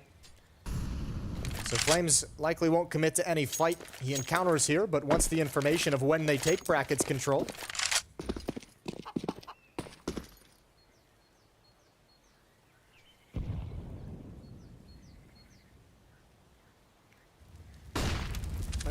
get past this orb. Be a nice default to hold, but Dexter doesn't give anything away for free. Oh, that's even a tag onto Cadian through the wall. All right, Dexter, he's going back in for more. Hell yeah. He's going back in for more. Neofrag's getting aggro in the meantime over at A, and all across the map, everyone goes and seeks their fortune, and they all find it. Oh, mate, this has gone real rough for Heroic, real quickly. This is really cool from OG. They are finding some great timings, again denying access to the A-bomb site. And what are you supposed to do if you're Cadian? Dude, that's brutal. I don't know, it feels like, you know, you took like the most standard call you could, like try to establish this default, take away the info flow at like top mid, look for that banana control, and then weigh up your options. But you never even get to complete on the take the banana part. They're challenging you every step of the way. Well, the first kill Dexter get is a blind player who thinks that flashbang is going to be for the B retake, right? He thinks there's going to be a rifle kind of swing out wide. He's trying to get back into the half wall, and Dexter's there just for the easy kill. This one right here, you can see him trying to jump back into safety. It's Shush. The flashbang from Config as well didn't help his teammate get activated to attack and aggress against the op, and man, Heroic is buried in a little bit of a hole, down 5 rounds, having to make a comeback here on Inferno. Okay, so don't overthink it. Just stick to the things we have. But it's good call with Heroic. Let's go. Yeah. This is OG's pick. And so far, all their prep and all the ideas they came up with are working spectacularly. This is a big tournament for them as well. Nexa gave that pre-event interview of just saying, this is an event for us to let us know if we're on the right track. If the ideas that we have and the philosophy that we're trying to institute and play with is the direction we actually want to commit to. I mean, it's early going to really kind of decide that, but this is a good showing so far.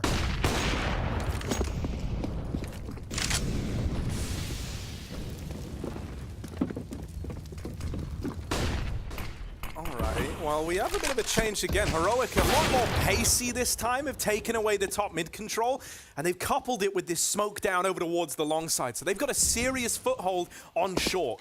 The one thing you're worried about is Nexus sometimes played down in the pit, but you haven't seen him. And as you get into the site now, you're starting to not worry about it. Gonna have that plant in tow now for Heroic. And a 4v4 retake. Flames trying to play the jumps over the top of this smoke. He knows that like one spam kill through the lip of this smoke can make the difference between retaking or not. They're hoping that on the back of a boost up, they can find a way in. They can find that golden ticket, you know, roll out the red carpet and move in, but it's not going to be easy. No fight's been given over. They've got to, oh, that's brutal. Oh, that's brutal. It spreads at the last minute, and Cadian, he thought he was safe, but he was anything but. In at the back of the site, Config and Yabi go on a tear. And so they do recover that one for Heroic. Cadian gets burnt out, but everyone else was able to stand the test of time. And so double digits locked in. Heroic still have a little bit of fight left in them. That's a sick Molotov to chuck there. Cadian did not think that was going to spread. Well done, but a better hold from Heroic in the post plant in way too strong a position. So many crossfires still set up, and yeah, sad times.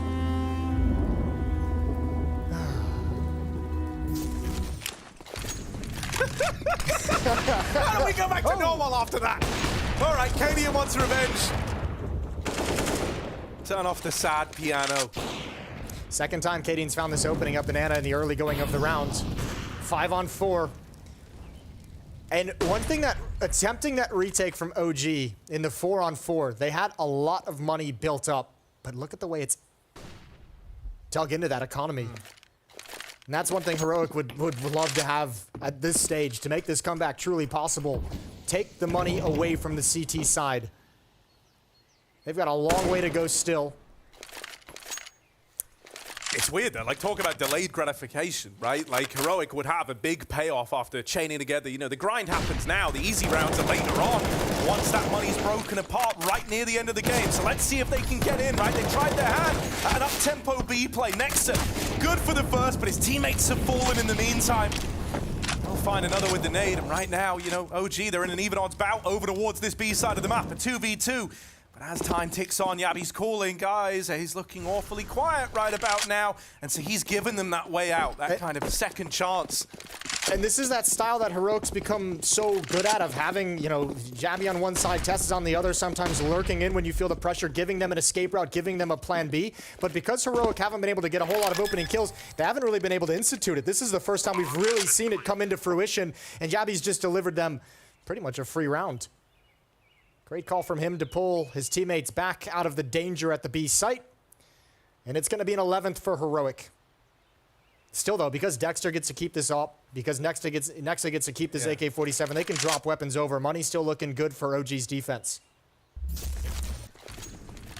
Yeah, this is where Dexter's like big bank of money, the fact he sat on 10K starts to matter. You know, him able to save the AWP. Like, that's the only reason I didn't really want to say, you know, oh, Dexter's got 10K, though, they're all right. Because, you know, you think about what that actually is. It's like one AWP and some util, and it's gone. You know, like, that can get chewed into real quick. The 10 grand's just gone immediately. AWPers like to spend money. Yeah, and, you know, he at least stays alive. So now he's able to, like, you know, supplement his team by investing in some M4s here. That's going to allow that much more utility to come out, and the rest of the gang kind of spread that wealth out for the CT side and just keep them going that much longer.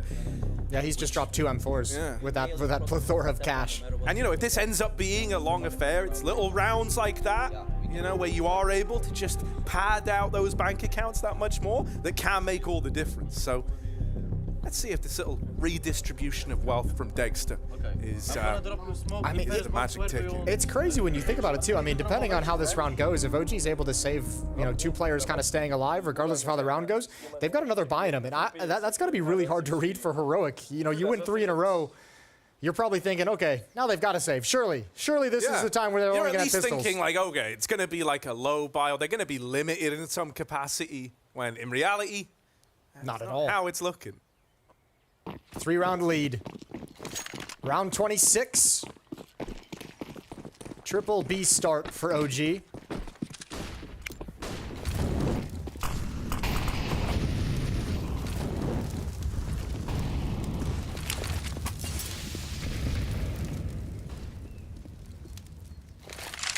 I like this slowdown as well, because over the last few rounds, you've kind of felt the pace like ramping up almost for Heroic, right? They almost have that like B round where they go up tempo, fall apart because they're going into a stack. They had that fast A play round that was kind of the first one to put them back on the board in this T side. And so now they've called for a complete change of pace here. And Dexter's alone at the B bomb site with the AWP, and he's not taking a deep angle, so he has no warning system. He's actually tucked far back into the B bomb site. So 4 players here. You have to imagine this mid defense is going to have to get aggressive at some point.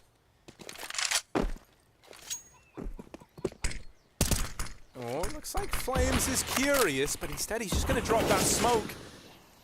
And so now they still don't really know the numbers over here in mid. Yabi's making noise. There's so much danger. If this is a B execute like right now, and obviously there's no way for Heroic to know that it's just a single AWPer inside the bomb site, but that could just be a straight heads-up loss. Neofrag's on the hustle back to B with the indication that a hit is coming. Dexter's already used a defensive smoke inside the site, so he won't have that for later on, but this is all a fake. It's all a ruse. Yeah, with Config dead, that's that low component gone. They're going to try and hit the go button on this top mid play. Into Flames, into this layup on short, man. This crossfire that OG have been running to deny the top mid control constantly. It comes back out. Short, they were a man down. They pulled away the 4th player in that crossfire setup. And it still works out brilliantly for them. Man, Heroic's never been able to deal with this bracket's presence from OG throughout this entire half. They have not been able to shut it down. They have not been able to expose any real weakness in it. I think Nex has been a pretty big part of it, because like he's only played 2 positions on this CT side, as wild as that is. Actually, there was one round where he left B early, so that's a lot. But he's only been playing either under balk or down in the pit or porch side, like you know, playing in the brackets. So it's been very irritating, I can imagine, if you're like the apartments player, because you're constantly paranoid that this is the round that Nex is down in pit, and it feels like in those moments where they're spending those extra few seconds clearing it, they just so happen to be the rounds he's sat up on short, playing this crossfire position. Now that Caden has this control, I wonder if they're going to want to kind of come up brackets and really challenge it. Flames, that's a good nade. That's going to do great damage. That's a good Molotov as well to hold him at bay. Utility being spent, so Flames can reposition. And there's even aggression outside of the B bomb site as well. Both defenders positioned over towards sandbags.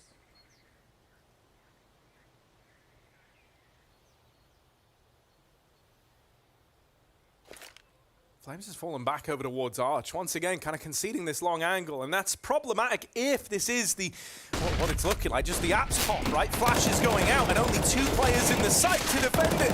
Nexa doesn't seem to think that's a problem, though, and neither does Dexter, as the 2 of them put on a show. That apps pop gets absolutely bodied.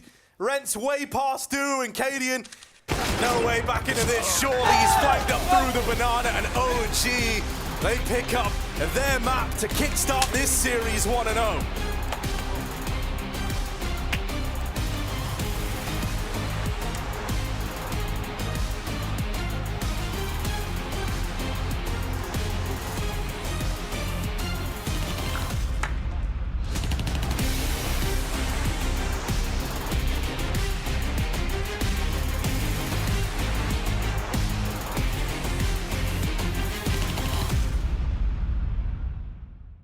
I mean, once you're in there, you could go anywhere. You can split both sides, but hold on! The fans have voted, and this next round will have limited gravity, but I believe they're still deadly accurate in the air. So jumping is, you're gonna have a laser sight up there. You can jump and look at this! Oh no! He's so quick in there, trying to look over the map. Oh, look at it, they're all airborne, but they should be able to shoot. There we go! Dupree! He doesn't even know he's getting shot from at all. Yikinder dropped. He thinks he's safe down there, but he's airborne above him. Dupree here to shut it down. It's so close. He missed a couple of shots, and now it's just S-Tag left. He's coming in with a ridiculous flank. Is he really going to try and throw? This flashbang is going to go to the moon. That's not even, it's too much. He's at the obelisk, getting one wall. They're trying to knife him. It's just so good. And there's the stab. Mid-air, he cut his parachute, and it will be the dream team to pick up a second round. And of course, it's simple with the knife at the end of the day. We know he loves a good knifing. so absurd. The P90 is quite the weapon to have for that as well. Yeah, with laser sights on it. Yep. Infinite bullets. It's all fun and games. Not bad. Not at all bad. But Team Denmark definitely need to do a little bit more. And that feature is one of the features you can vote on at Blast.tv. So make sure you get, I think we have like 6 or 7 more different features that we can throw into the game whenever we feel like it. So make sure you're in there voting. Nice shooting from S-Tag. Ooh. Yeah, he's not asking for any votes. He's just taking all the kills. Double for him, both of them headshots. The Sucker's going to be going down. That's unfortunate. Simple there on the other side. Welcome to playing against the best. Yep, probably a very different experience, one that you're not easily going to be able to have. They're still fighting him here. R8 comes out. Look at the damage. Oh, he's done some work. Look at this. He's half winding it up to reduce the amount of time that it takes to fire it. He's an expert. Ruben is now on his own. Again, the other fan player that we have on the stage playing for the Dream Team. So now he's got some of the best players in the world watching him saying, wonder if this guy's going to be able to actually do this retake. 1 versus 2. Dupree and Kirby on the other side. Players, no doubt, that he's been watching and just looking up to for a long time.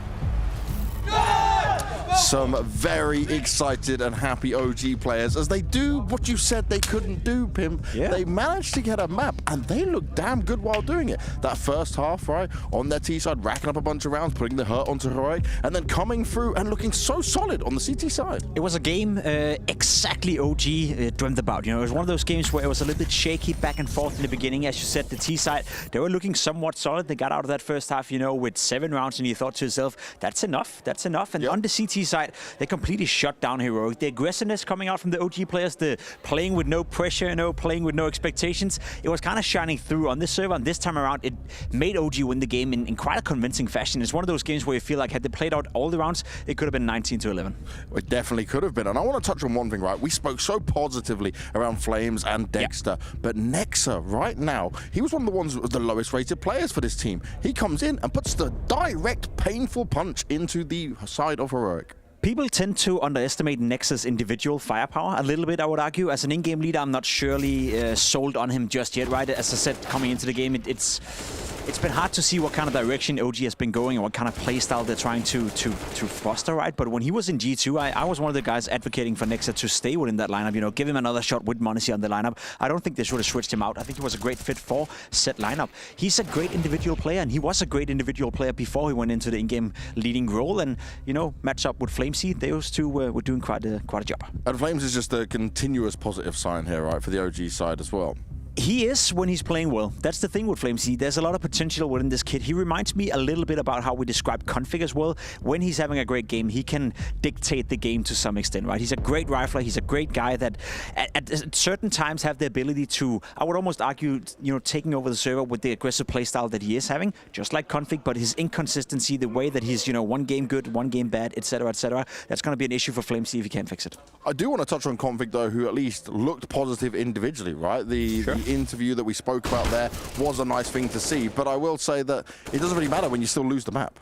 True. It was not a bad showing by no means by Config. Of course, we had a little bit of extra focus on him in the beginning. We wanted to see how he was doing, and I think he was actually teaming up together with his teammates on Heroic quite decently. He was being put in good positions. He was delivering when he was supposed to, and it wasn't like Heroic not playing well, and that's why I want to give the credit to OG. I think OG was simply just better in this game. You're looking at the scoreboard. Everyone from Heroic were charming in once in a while. Everyone had a decent round or a decent moment in the game, but overall, you must argue that OG were the better team this time around and had the individuals stepping up the most. And it was a lot more messy than we expected, though, right? Yes. It was even on the first half, we look at that 8-7, it was Heroic trying to battle back after a string of T rounds that came through from the OG side. Then the beginning of the second half was just back and forth, who was going to win this out. That's the thing, the game went on the premise of OG. They wanted a messy game. You see it right here. Heroic starts out by winning 2 rounds, then it's OG, then it's Heroic, and then it goes into Heroic losing 4 in a row on that CT side, and that kind of haunted them a little bit, because I think this game would have been significantly closer. Then you look towards the second half as well. OG winning the pistol, you think to yourself, okay, this is going to be great. Then Heroic forcing back, winning an eco round. Then OG forcing back, winning, a forced eco round as well. And from that point and onwards, there was no doubt that OG were the better team. Once you got the AWP in the hands of Dexter, once he started to be aggressive on Banana in particular, it felt like Heroic couldn't obtain any map control. I think Harry and Moses said it a couple of times that even the most simple standard strategy from Heroic, take Banana control, take mid control, they were constantly being disturbed in the way they wanted to approach the game, and that was well done to OG. Now, going into our second map, though, right? It's going to be Mirage. It's going to be a tough fight for sure when it comes to the side of OG, because your individuals can step up on a map like this. Yes, you come into this nicely, but you're dealing with a man like Config, who I know loves this map. He loves this map, and he's going to get a lot of freedom on Mirage as well. So I would, again, say and argue that Heroic are the favorites coming into Mirage, but I'm a lot more positive for OG now than I were before the game, because they have shown me that they can play Counter-Strike at a somewhat decent level. The aggressiveness coming out of the CT side, the ability to take over the game and be proactive on the server and kind of play it on their own field and their own terms, that was a great sign, because that's what we praise Heroic to do a lot of the time. They're the proactive ones. They're the one forcing the opponent's team to play into their game.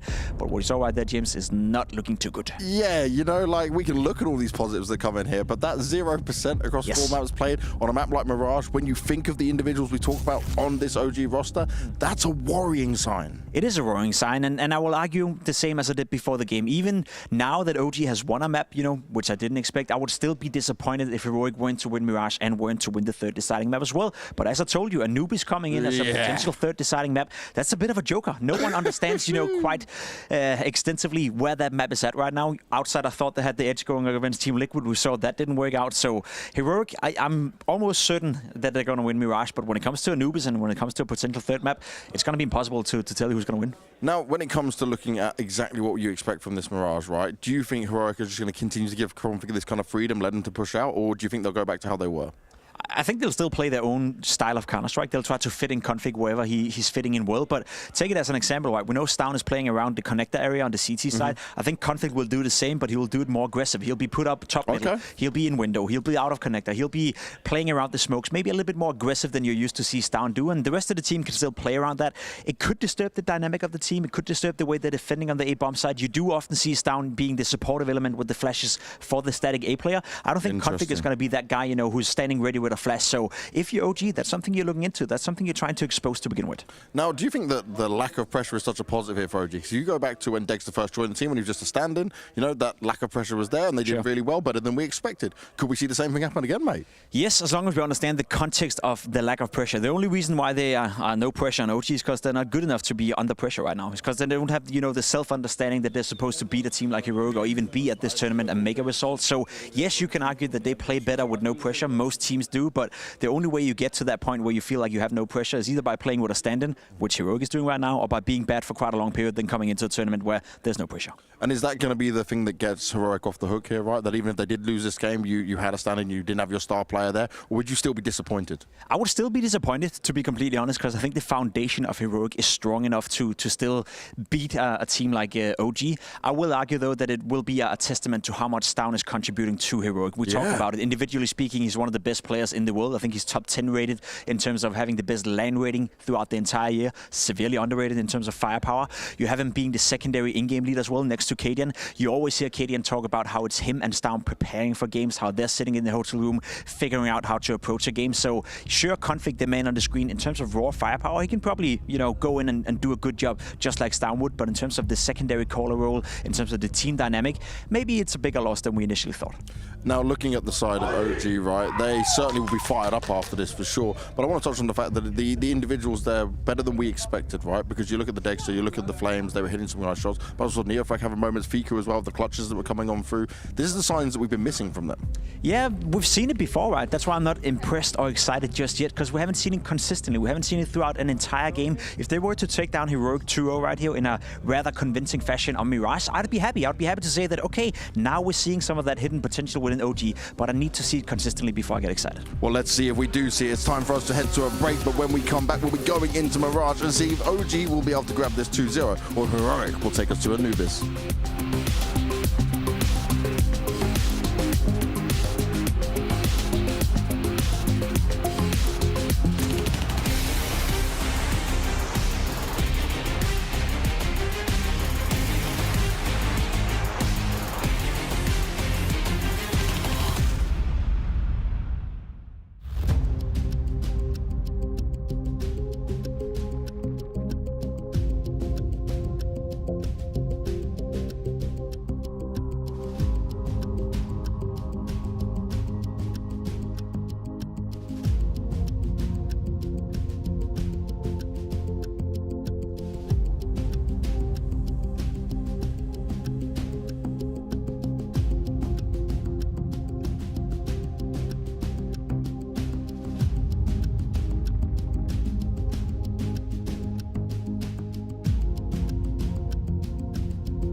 Well, color me impressed. It's like a combination of impressed and surprised. You know, OG, pretty convincing win just now over on Inferno. Yeah. Now kind of getting poised and ready to head to Heroic's map pick of Mirage in this series. But Jason, this leaves us in a spot where Heroic are going to have to take us to Anubis if they want to win this. Oh, and I would love it. Don't get me wrong, I'm excited to cast it. But it's a lot of uncertainty. Yeah. It's a lot of unknowns there, right? Well, and obviously, too, what we saw from OG, phenomenal game plan on Inferno, a very staunch, aggressive defense at brackets and middle. That's their map pick. Let's see how well prepared they are actually on the other side of the coin, on Heroic's map pick. If they come into Mirage and have a great game plan they can execute here.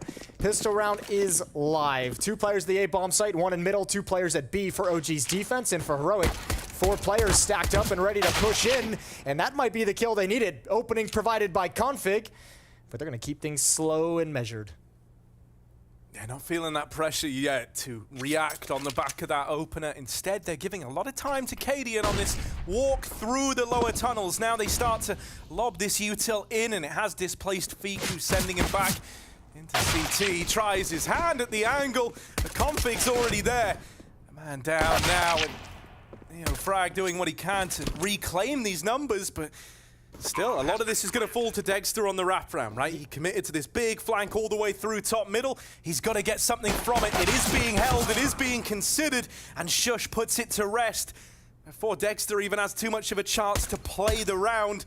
This one looking like it's going to shape up nicely for Heroic after all.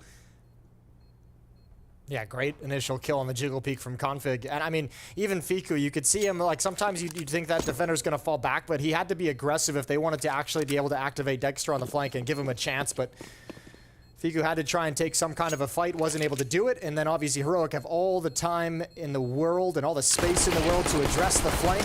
Neo Frag is going to jump down for the knife, but Tessis has backed away. And oh boy.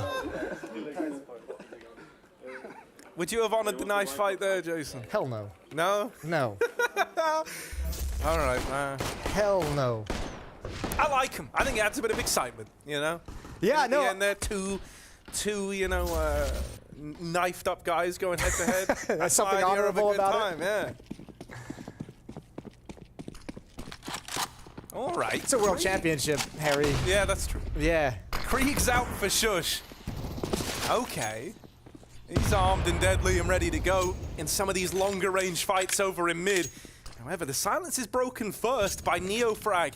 This force buy starts off nicely for OG, right? A man up, no real way to trade that. It was just a bit of smoke spam. Yeah. You're kind of in a weird spot now for Heroic, where they have this mid control they wanted. They have the B split coming together. But they're kind of going into murky waters. Nexa fell asleep at the wheel. Yeah. Fortunate he did as well. That could have been a kill for him. That could have been that advantage extended even further. But instead, it's all what ifs. Yeah, what if Neofrag gets another headshot? Good job from Yabby. Finds him through the corner of the opening. And Testis knows there's at least one at the A bomb site. Likely knows that both are there. And this is going to be a second round for Heroic. Good work on the entrance of Catwalk. But man, these Deagles are hitting some shots. They're clean, man. When you give them the chance to get involved, that was a lovely shot from Fiku. It's an expensive round. Although, even with the victory, Heroic's going to be happy for it. But man, if Flames gets this kill, almost. Tess is down to 4. But still, Heroic early on, that economy is going to be in shambles.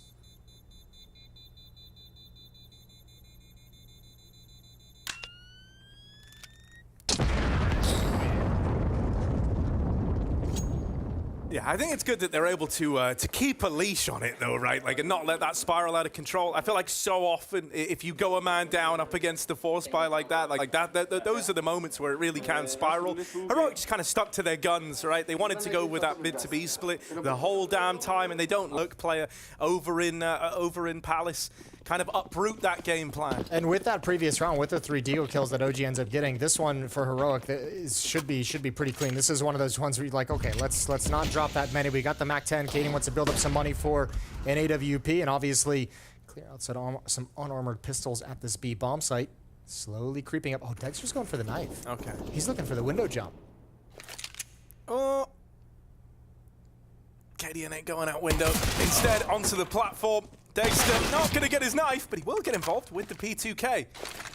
Now armed, now dangerous. He drops that little one-way to try and give himself a look into the apartments.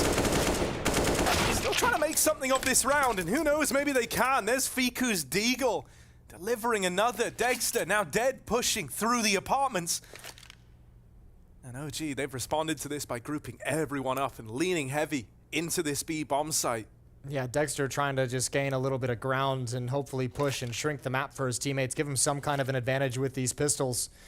Everyone from OG has rotated over 3 defenders at the B bomb site, and yeah, that looks like it looks like they're going to turn up Catwalk here. They could just clear things out. There's 45 seconds to play with. They don't have to hustle. They don't have to rush. But look at the positions from OG. They're all hiding. They don't want to give away any information that they're stacked up at this bomb site. This is so dangerous. But good spacing from Jabby. He's just going to let Config go forward and explore, and he has the escape route Shush is providing at A if need be. Config gets very, very deep in before he makes first contact. They don't want to overplay their hand here. 20 seconds left, and now they spot a second player at B, but at this point, the bomb's committed. This A play from Shush is now looping in through Marky, but he's going to lob a molly out first. That will force a fight out of the drop player, and in the sight, Shush just gets it under control with that late trade onto the third man. Heroic, it looked like they had an idea of what they were walking into there, but they do commit to the B play. They walk in to the 3v3 fight on that side of the map, and they just narrowly get out with the round. Ooh, yeah, I mean, just hanging on by their fingernails at this point. This is a rough start for Heroic. They do go up 3-0, but that is going to feel horrible coming down to just one player in that third round. Now the money's an issue. Heroic, if they lose here, it's back down to saving far earlier than they'd like.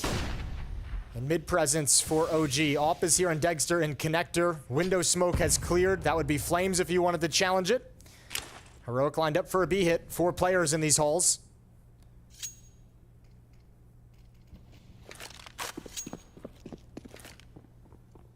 Both B defenders can look towards Catwalk as the mid-presence from Flames and Connector is letting them know nobody's up Catwalk just yet. I have information. Nobody's obscured my vision.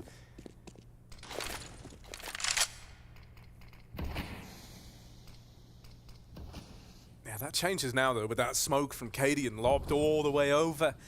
Landing to block off the Connector and give a route up through middle. Doesn't look like Heroic are desperate to take that just yet, though. They're going to leave one man over here. Yabi still hanging around. That bomb getting juggled back onto Cadian. Mac-10 to lead the way as well. And Neofrag has no head armor.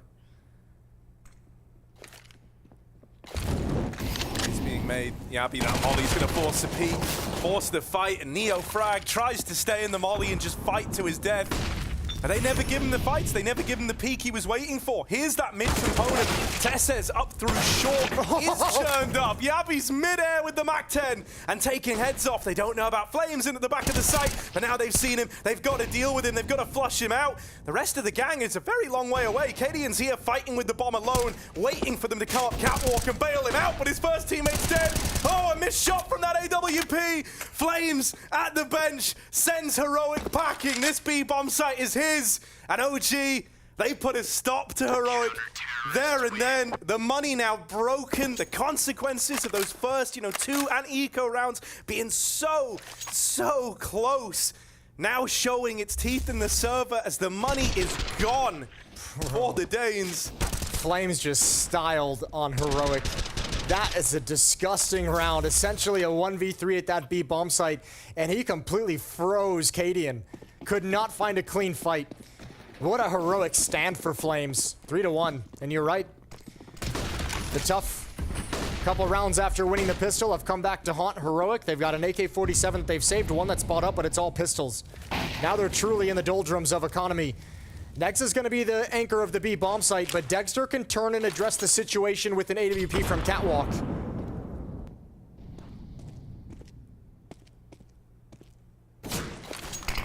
Nexa's got the info, Dexter's got the angle. Maybe a little bit early on that defensive smoke. I think Nexa thought they were going to pick up the pace in a round like this, probably thinking with the damage they did in rounds 2 and 3 that it would have been a lot of Tech 9s, some pistols, that they would have just kind of bomb rushed him after the fact. So that smoke will fade, but it has caused a rotation from Neofrag that's here to bolster the B defense. Dexter is still on Catwalk, and you've got a flank as well. Flames coming through the underpass, and he's going to find the support player. Cadian throwing the util, and when you see him lining up the util like that, you know it's the B play. They're all in on this, however, it's not made it any easier. They might have had everyone on the right side of the map. They had the flank coming in, they had the info, and yet still, Heroic have battled their way into this B bomb site. Wounded on Shush, sure, but a plant here. Able to just play this kind of trade game between the two of them. That molly does complicate matters. Shush is forced into the open. Yabi plays for the trade, and a 1v1 now to decide. No kit. Heroic have found it in the force buy. Yabi dancing around, just playing the time, and there's the footsteps to give up the aim of the game. Fiku's locked out of it, and Heroic, they have their prayers answered by Yabi in the clutch. That's a disgustingly calm headshot from Yabi. Absolutely magnificent job from him. Addressing catwalk, the reposition, and calm and comfortable in the clutch. 3-round lead for Heroic.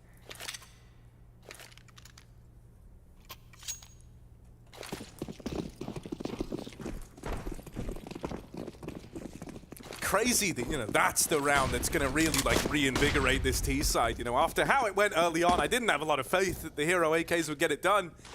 But they provide in spades. And so now this is Heroic's like chance to flex a little, you know, make some money, start to run away with this game.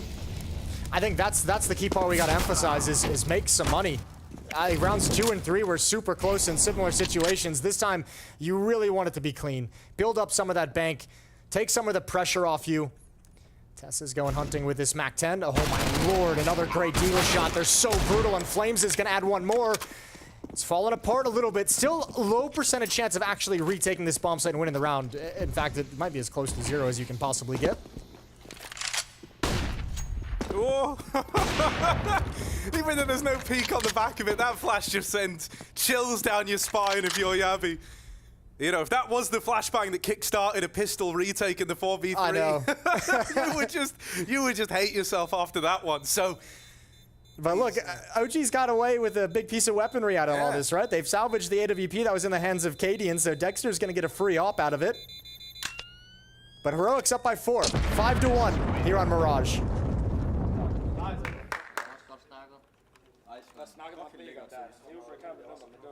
Someone saying snaggle?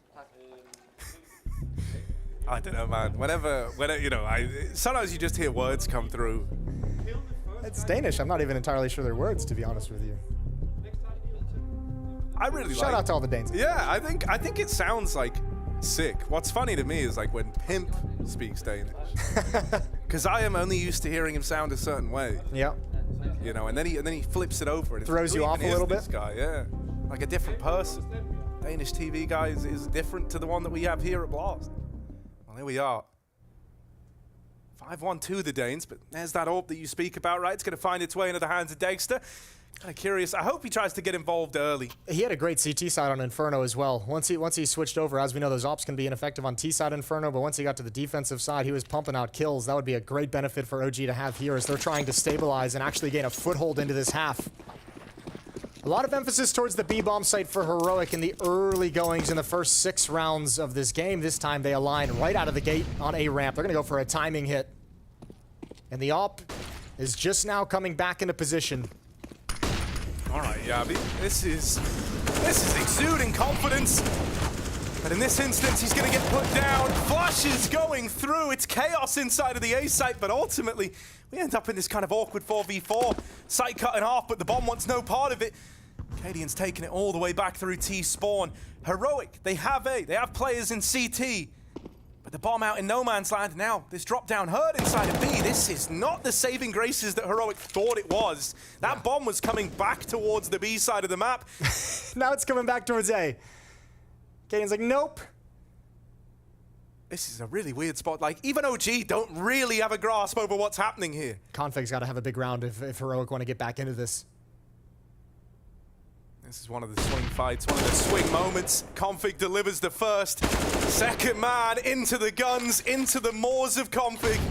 CT on lockdown, and that's given a route to this plant. OG kind of left high and dry on this one. Dexter up on the catwalk, pretty far removed from the round. And Nexa, they know that he's been leaning strong over towards that B side of the map, so he is out of it as well. A save call here for OG. As Heroic, sure, it gets a little bit weird in the mid-round, you know, losing the B-lurk and having to send the bomb back, but Config makes up for it. That's a lot of liberties taken. I mean, the assumption is that with that kind of fast-paced timing hit towards A ramp, that OG would have shifted pretty much everyone over to the A bomb site to address it, especially considering Heroic actually controlled the bomb site. So thankfully, Config is able to deliver 2 great kills towards CT spawn to get them back into it. The defensive flashbang to clear that angle didn't go deep enough, didn't blind him and worry him whatsoever. The nice thing, with a full losing bonus and Dexter saving the AWP, I mean, maybe not nice thing, but it's all you've got at the moment if you're OG. He can actually drop 2 M4s over to his teammates. So they can come up with a very strong buy here, OG, in this round as well and fight back if they choose to. Looks like they're going to be content with the 2 weapons and pick up pistols instead. Pretty conservative way to use the economy at the moment. Undeterred by the 6-1 deficit. Oh my God. When you miss that first shot, you normally start worrying, but not Dexter. He goes back in looking for a second go at it, a shot at redemption. And he does dispatch of Cadian. Late lurk in the palace now brushed aside. It might belong to Heroic, but they've lost their captain, who's now leading them from beyond the grave. And they slow down. Uh-oh. How prepared are you, Yabby? Oh, you're perfect. You're just fine. He's really prepared, as it turns out. You're having a great day. Oh, God! Oh, man, okay. All right, Shush, it's all good. He scared us, too. Smoke fade. And a trade found at least, and now Yabby walking out. Did he see that? He looks so aware. He must have seen something. Must have just caught the barrel for a second, but it doesn't matter. Might have seemed aware. Might have had a thought eating away at the back of his head. But that AWP still comes out ahead, and now Nexa, he hears the footsteps over here at B. This guy has not been moving, not been budging off this B site for free. Damage done, he's low on health, just trying to buy time, but Config comes to you. Knocked out of the round now and down to the 1v1, but Dexter's put on a show. 2 in this round already. Gonna need the hat trick on either side of the coin. Config playing through the smoke up in the face of Dexter. And that's more like it.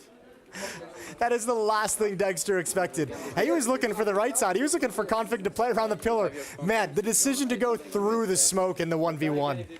So risky, but it pays out for Config. And an otherwise wonderful round for Dexter. Opening kill on Acadian and Palace while sitting in the fire.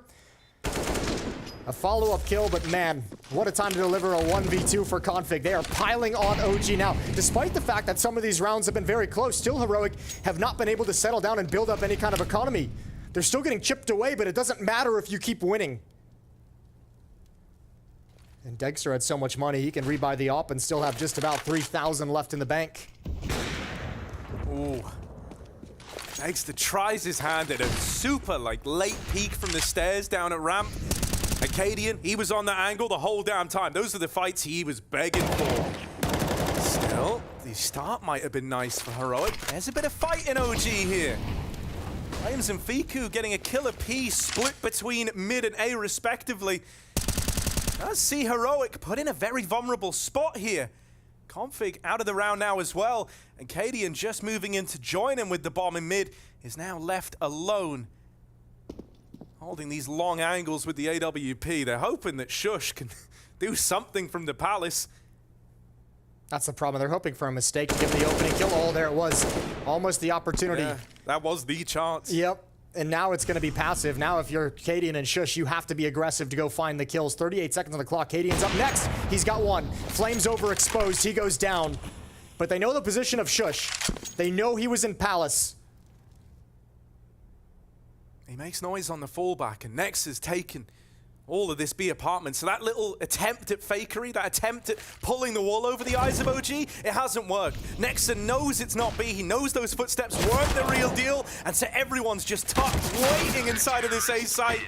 Lovely from OG. Nexa might not have been involved in any of those fights, but he's a huge contributing factor as to why they go down like that. Yeah, and time was a huge factor as well. There's not enough time for Cadian to reposition after the kill. Shush had shown himself in Palace. There was 30 seconds, not enough time for him to reposition and find a different angle of attack. So OG know exactly where to position themselves to be patient and just wait.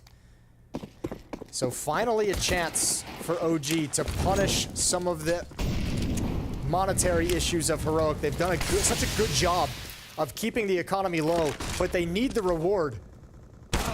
Ooh, and finally Dexter's gonna win that AWP head-to-head. And he's picked it back up. Dexter, the one on the angle. Ooh, pulling the molly, it's a little scary, but it gives him that fight he was looking for. Lovely little two-piece to open this round up in the apartments.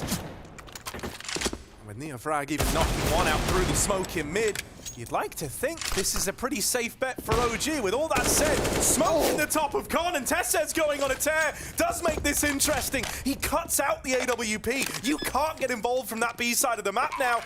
It's a Heroic. They've got the sight, they've got the control, but they don't quite make the crossing into CT. Or at least Tess's doesn't. Shush did. And now, he's got to win this round in the clutch. The 1v2, he knows the whereabouts of the Con man. But isn't able to win that fight, and so OG, they do tame the beast. They get Heroic back under control, and putting a stop to them when they kind of have the ball rolling like that, it's easier said than done. It really is. Yeah, good round. Good round here from OG. Nice job from Dexter with the AWP. Even though Tesses and Shush make it interesting, it's a nice recovery in a 2v2. And finally, they've put Heroic back, put him on the back foot. They're gonna buy up again, but it's weak. It's a MAC-10, 2 Galils, a Tech 9 on Cadian. It's not pretty for Heroic. This has got to just be all 5 towards the B bomb site, you'd imagine, right? Is it a full-blown rush? Oh, yeah. Oh, it's speedy, all right. But 3 strong here for OG. Seemingly 1 step ahead. All you needed was a single Molotov, though. Yabi's the only one. It disconnects the entire attack. Nobody can follow that up, so his death goes to waste. They get nothing for it. And now OG can just sit back and get comfortable. 1 player on catwalk. Nexus sticking around in the B bomb site. Oh my god, yeah, that's it. You crazy. He really wanted to fight the lower player, but it's like, man, was it worth it for the eco frags? Now they're armed with this AWP. Now this Force Spy's got legs on it. Cadian in window. Such a pivotal position for him to try and lock down, and with Conflict backing him up, it's a terrifying duo to run into.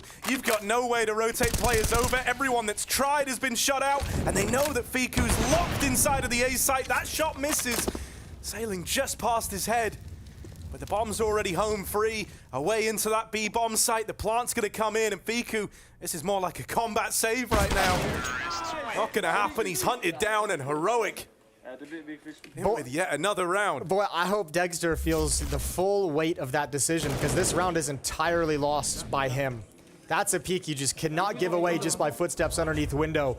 Look at what they recover. The off on Cadian, window's exposed, Config jumps up to guard his back, and then your entire defense is forced to shift to try and close the gap, and it's just not possible. Heroic get a gift. Yeah, and Heroic seemed just so aware of all the contingencies, like all the follow-up moves that come on the back of that kill. You know, it felt like you were just kind of feeding more men into the meat grinder there if you're OG. Fiku tries his hand at a ramp swing, so does Dexter, and they're both punished for it. The aggro, not the friend of OG right now. A-side taken, this molly heating things up for Flames. He's fine right now, but we'll have to extinguish it. It spreads onto him. Heroic only won 3 rounds on their offensive side of Inferno. Only 3.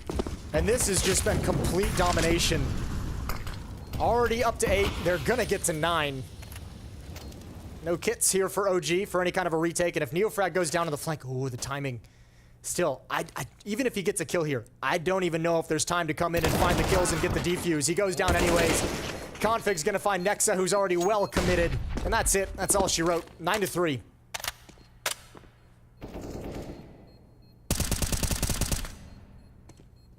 I kind of thought we'd see some good shades of Config here, right? What with Mirage becoming a bit of a staple of the Astrala squad as well. And him and Blame F, you imagine, being influential parts as to why that's the case.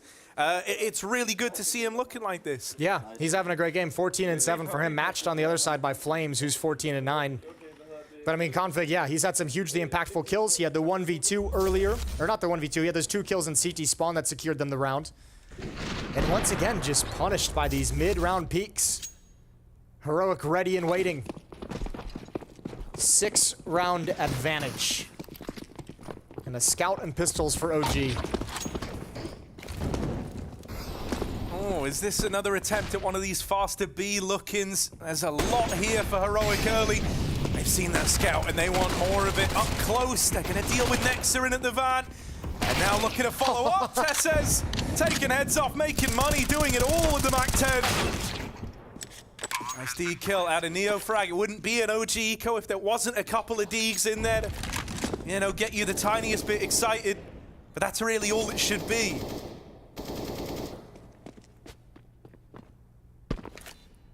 What a dominant route from Tess's. All right, so 2 Deagles remaining in the round and gonna try and find some exits. That's a nice shot from Fiku, but it's not gonna have any real consequences. Config is flaking him out anyway, so even if he was to recover a weapon, he'd never be able to save it. 10-3. This has just turned into domination. Yeah. Real quickly at the blink of an eye. It's kind of sad because it's like OG, they look like they just have like the best aim going when it's a 2v4 with the Eagles in an unwinnable round, but like, here we go. There was one man who would rise above it all.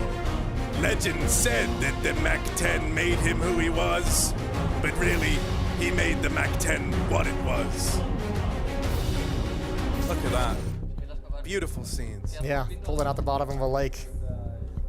It's like, that route is like ASMR for your eyes with that MAC-10. Just headshots every step of the way, perfectly reading it all.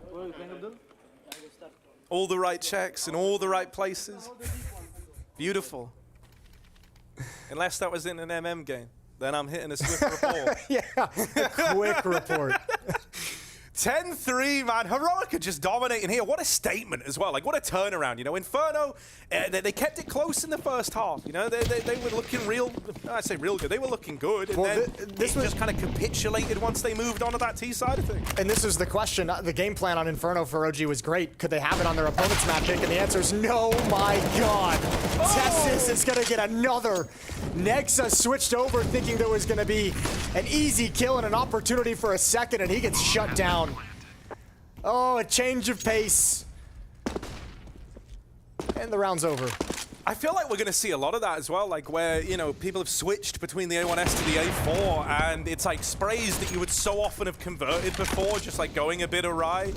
Next, it looked like he fully believed he had that kill. Yeah. Woo! Okay, any more? No scope required. No scope challenge. There's a lot more where that came from, Neofrag.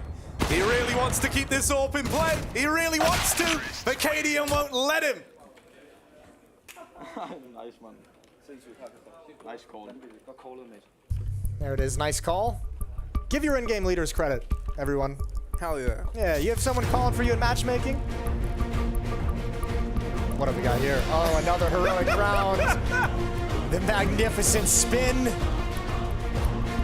And another one on Nexa. Dus's back-to-back heroic performances.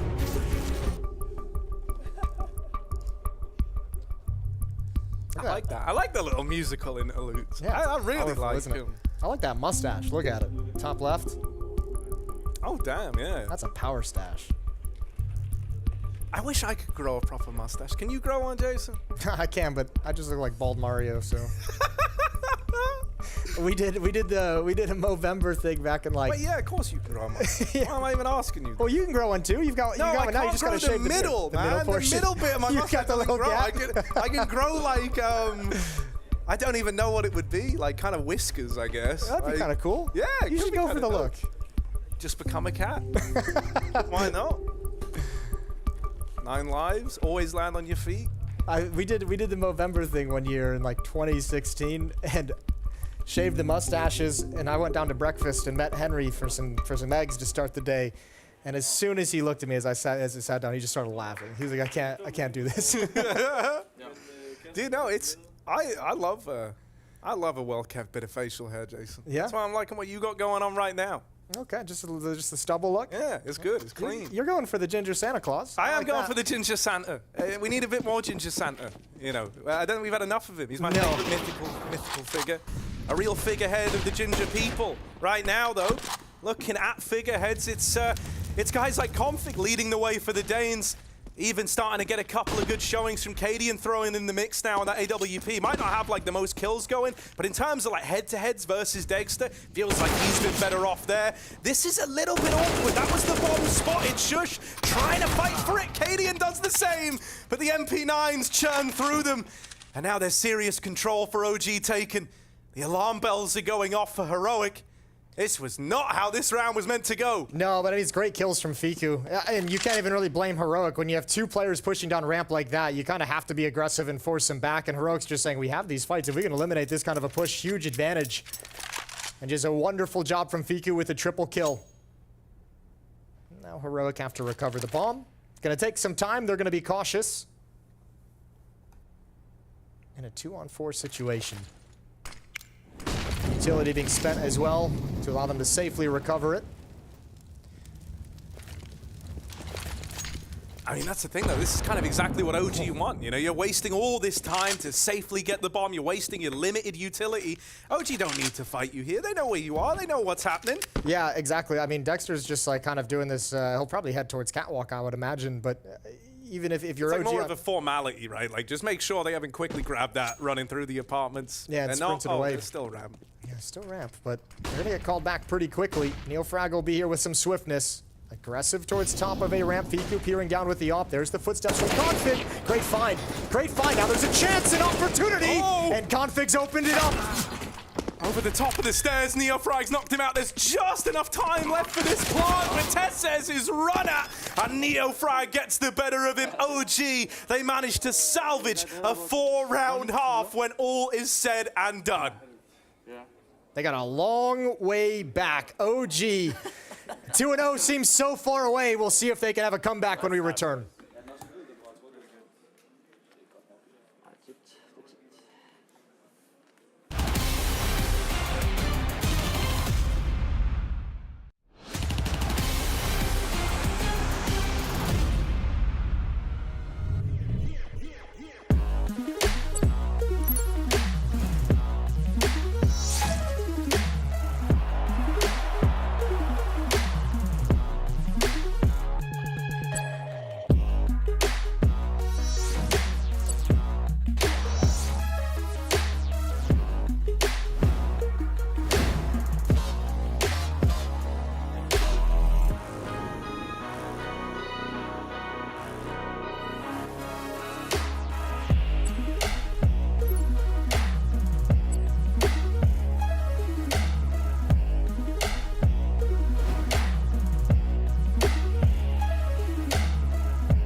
Well, a dominant first half for Heroic on their map pick sees them sat 11-4 right now, out for a bit of revenge after Inferno was taken away from them earlier on.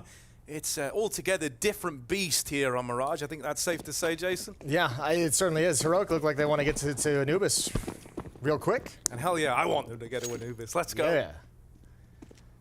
Well, Cadian's going to push middle. See it absolutely clear. Shush and Config to defend, and Config is committed.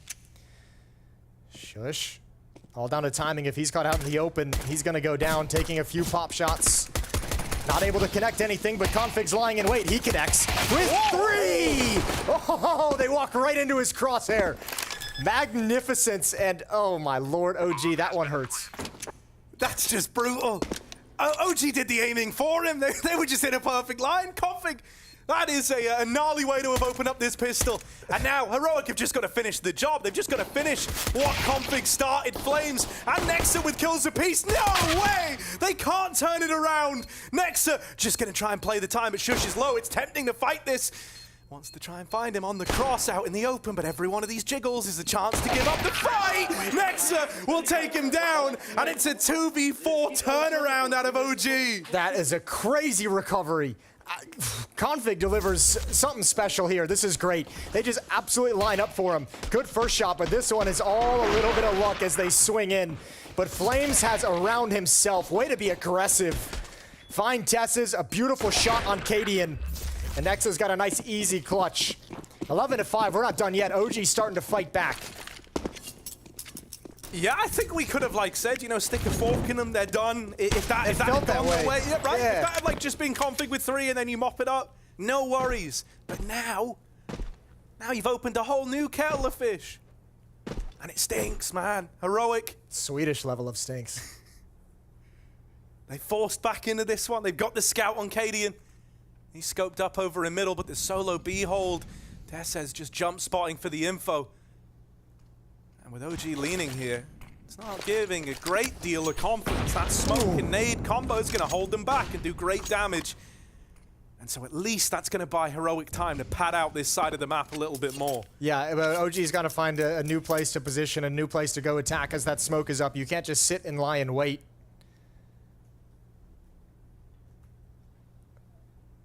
Utility should be running low. OG saying they've used plenty of smokes. Let's start making our move. A boost up in towards window. Up connector, splitting towards the A bomb site. 3 defenders here though. And Config knows Palace is clear. Yeah, that's big. Yabi can just focus so much of his attention in one place right now. Play this crossfire right between CT and the site cross. Well, they give him this fight. He's been so patient waiting for it. There is a man out ramp. They know about Neofrag, but all of a sudden, these pistols start ringing out with kills from elsewhere. Flames, another clutch needed from this guy. He's got 15 seconds to try and do it. He needs a plant, or he needs 3 kills. And with each second that passes, it's so unlikely. Shush caps it off with a lovely shot out of spawn. And so there's the response. Heroic. They win that force by. Config gets a kill from Palace. Shush is such a distraction in CT spawn. This right here, great shot from Config. Even doing a little bit of extra damage. But Shush gets an easy spam through the smoke off Config's information. And he keeps building upon it. OG gets stopped stone cold. 12-5. Take a timeout. All right, put a fork in it, it's done. Yeah, now we're getting the forks out. Yeah, plenty of forks.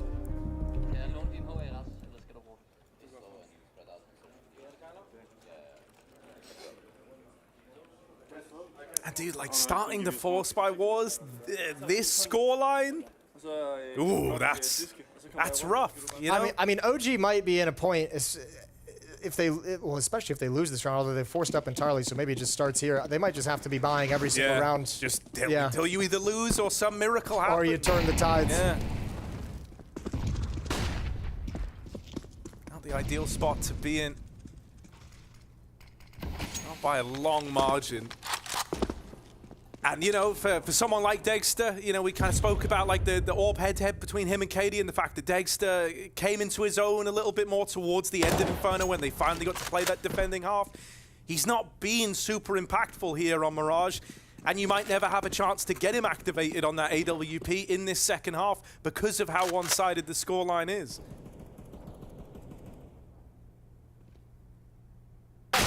Oh, I was wondering. That timing was everything. A little overexposed. It felt like Config wanted to push, kind of second-guessed himself, and gets absolutely deleted. Now, Cadian steps up to make sure the M4 can't be recovered. Yeah, that's close. They're trying to find all these little grimy angles. Navi was ready for it, though. Cadian gonna follow up with a little bit of nade damage. I think that was Neofrag saying, oh, someone's a connector, I want nothing to do with it. Awkward spray, missed, and he's actually blocked forward by a Molotov. Oh my lord, it's all come crumbling down. And here's Flames, who finally gets the kill onto Shush, and OG have turned it. Nobody goes down. All right, here's my elevator. Here we go. Play Deagles only. Because, man, like... You're not getting the job. Yeah. Fair enough, to be honest. But, dude, I don't know what it is. You give the OG guys a Deag and just tell them, like, try do something, and then suddenly they cook up a round like this. They have had some spicy Deags in this map. It just feels so consistent. That's like the wild part, you know. Every time they have a couple of Deagles, you feel like they get away with murder on them. Still, they need a lot more than that to turn this game around, but it's certainly a step in the right direction, isn't it? All those kind of woes and worries we were saying they might just be forcing till the game ends. Yeah, now you can kind of forget about that. It keeps hope alive, right? Yeah. So you have some space to work with now. Run boost to clear middle. Nexus made the crossover, spots nothing with the jump. 4-man stack for Heroic at the A bomb site, everyone passive. Similarly for OG, just a default spread, looking for any pushes, looking for any aggression, trying to negate that aggression on the extremities over towards Palace and B Halls. Oh. Man! Fiku does not know what just hit him. A dink goes both ways, but the Deagle beats the M4 in that regard. 23 kills on Config to stand in. He has been lights out here on Mirage, hasn't he? Now for OG, like, you didn't really like what you saw over at A. You don't have any more resources on that side of the map, so you're all into this B play, but ready and raring to go are Heroic. A Deag from Yabi, and just Dexter left. He's dropped into B, fighting tooth and nail for some control over the site, but everyone's throwing themselves at him. And that might be a decision they come to regret. The Molly's gonna displace him all over again. He's so low on health. One bullet would do it. Oh, no. One bullet would have done it, but he's knocked Shush out. Config 1v1, waiting back at market, very, very slow on the approach. Right now, Dexter's convinced he's an apps flank, convinced that he's in the back line. We'll decide to plant this for short.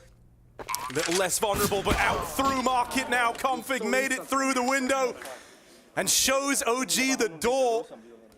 It's the Deags to step up and deliver this time for the Danes. I can't believe that Dexter almost wins that 1v3. That's Shush, I think he gets in market. That's an absolutely disgusting shot to hit with 1 HP. So close to pulling it off.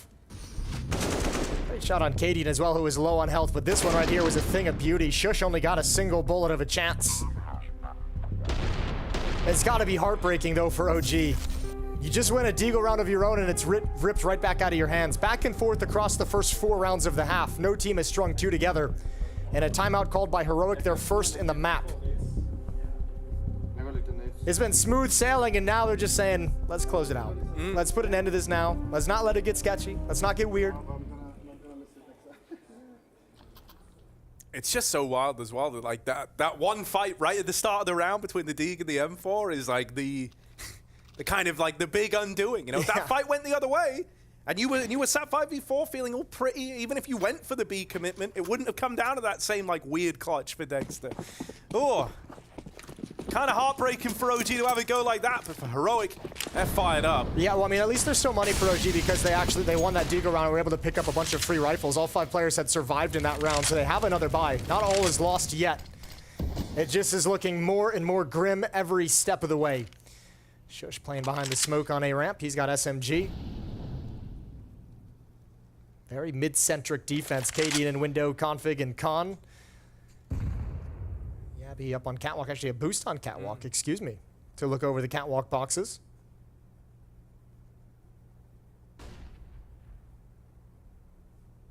OG OG really haven't dedicated themselves anywhere early on here. Just kind of waiting for all that early util to come out, and now, you know, have their eyes set on a late mid play. They start to move in with the smokes down, but this is where Tessa's up on the boost. Should be good for something. So there's the opening kill, falling in favor of Heroic. OG now, man down, and still kind of mid-control, tenuous at best. They think they have more control than they actually do. Config is here to react in the connector, and even if you deal with him, you still have this double short side play to worry about. Yabi is actually dealt with in that breath right there. So that's one component of this double mid setup knocked out of the round. Still, with the bomb cut loose over at ramp, that fight had to come through for Fiku. He's at least recovered it. With 25 seconds, your hands are tied. You are committed to this A play, but they're getting some kills to try and get them in. However, it's Cadian with the real defining moment, swinging out from the stairs and dropping the bomb. That is enough to seal the deal on this round. Fiku made it kind of possible because Cadian and Config were so bunkered down and pinned down that they actually couldn't get information coming out of Palace, but there was no way for that hit to ever really connect with each other. Neofrag's gonna just save the AK-47. 6-14. We're just 2 rounds away from taking us to Anubis, and OG running very low on funds. But again, like we kind of said a few rounds ago, in this kind of a situation, you might just have to kind of buy up.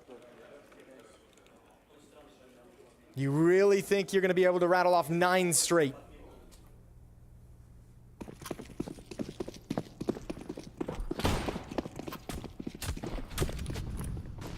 Did Flames drop something over in this round, or was he? I think he dropped the scout to Dexter. Oh. Well, Cadian actually dropped the scout. Yeah, it didn't pan out. Flames was like, come on, bro. That's my money. Dude, that's a shame. OG, they were kind of hoping that they could get a bit of a feeler and, you know, get a chance at one of those openers and then try to long this out to something interesting. Now, they realize that Heroic have very much bought the fight to them. They're not letting them go for this kind of slow creeping default early. The fights have very much happened on Heroic's terms in mid. They took all that control super early, so look at how restricted OG are, man. Like, they're still in T-spawn, basically. Yeah. I'm actually surprised Cadian is still being this aggressive. You don't really even have to push anything if you don't want. Cadian's just looking for information at top middle. He's got Config covering the underpass. Now, the drop scout is at least going to allow Dexter to buy the AWP in the next round. So that's obviously a big piece of the puzzle for OG to try and come back into this, is get that AWP heated up. They'll need so much more than just that, though. Shush, lying in wait.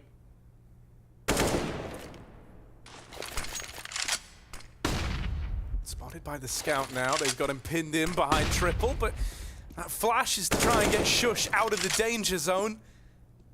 Now he's home and away into CT with his teammates ready to swing from the stairs. This should look good for Heroic. However, OG have battled in. That scout found the CT player. Next! Oh, what is that? A little quick flick, and next thing you know, Cadian's gone as well. 7 seconds, time is not his friend here. And there's the swing from CT to put a stop to a very switched-on Nexus scout in the 1v2. Nice Molotov, though, initially to stop the plant, to burn the planting player down to nothing. A second Molotov was going to come in. Great, fine scout work from Nexa. Just too little, too late. 15-6, Heroic with 9 chances to close out the map.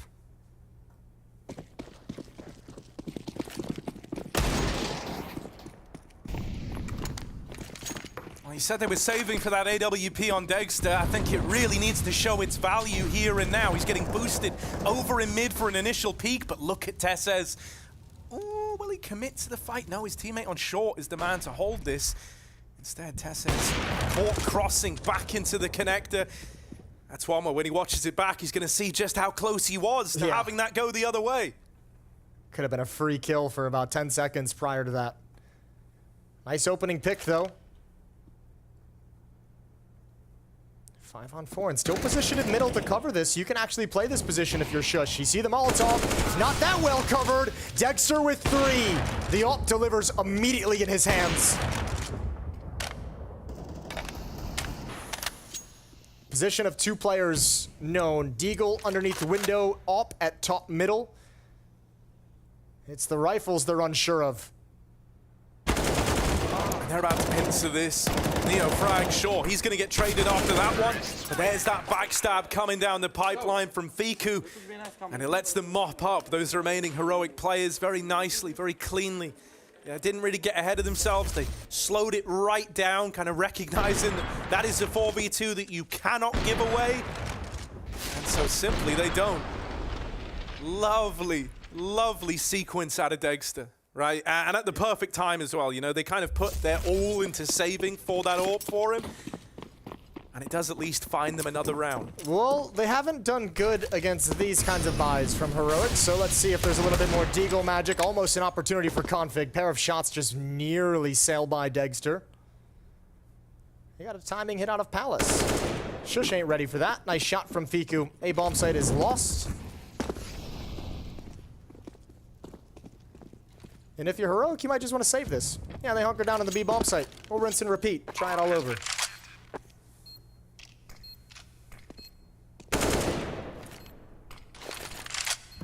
Seven more chances for Heroic when all is said and done. Plenty of time. I always like these sorts of calls in the force buys, right? I think it was like Blame F's Complexity that we saw like doing that a lot, where you would just employ these super heavy stacks, and that was like a trend that kept up when him and Config went into Astralis. So it's one that, you know, Config's seen this sort of thing. He knows what's afoot. He was like the one guy running away to go and hunt. So you just know that Katie was like, no, come back here. I've seen you do it before.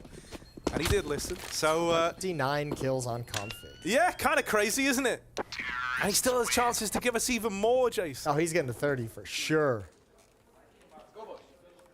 But yeah, on the back of saving those 4 pistols and the armor around it, you basically just have the same round, but again, a second chance at it. Yeah. See if these Deagles can ring out on Yabi and Config. 5-7s on Cadian and Tess's. No investment in any, well, a little bit of investment to replenish some utility. 1 smoke and 3 flashbangs for Heroic to use throughout the round.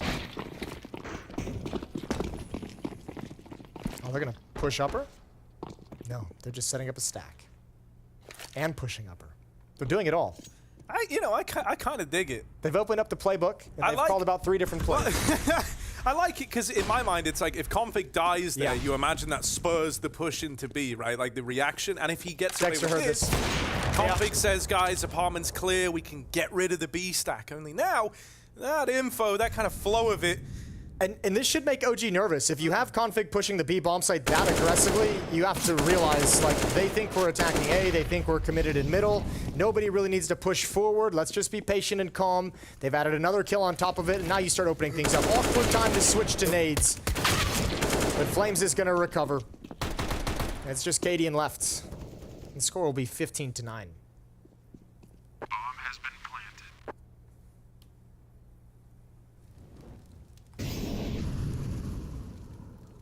How you enjoying Abu Dhabi? You've been here. You're like the tour guide now that you've showed up. You've been here before. This is where you won, what was it, Medal of Honor or something? Yeah, Medal of Honor Pacific Assault. You're the champion. This is where I became the 3rd highest earning Medal of Honor, rather. Good for you. Pretty sick, yeah, you know. But other than that, Jason, I landed at 2 in the morning, so I haven't really... Yeah. The elevators were cool and the room was a room. No, the room was lovely. The room is lovely. There's Christmas music everywhere. There is everywhere. 24/7. 6 more chances. M4 is being picked up. No op in the hands of Cadian. No kits across the board for Heroic.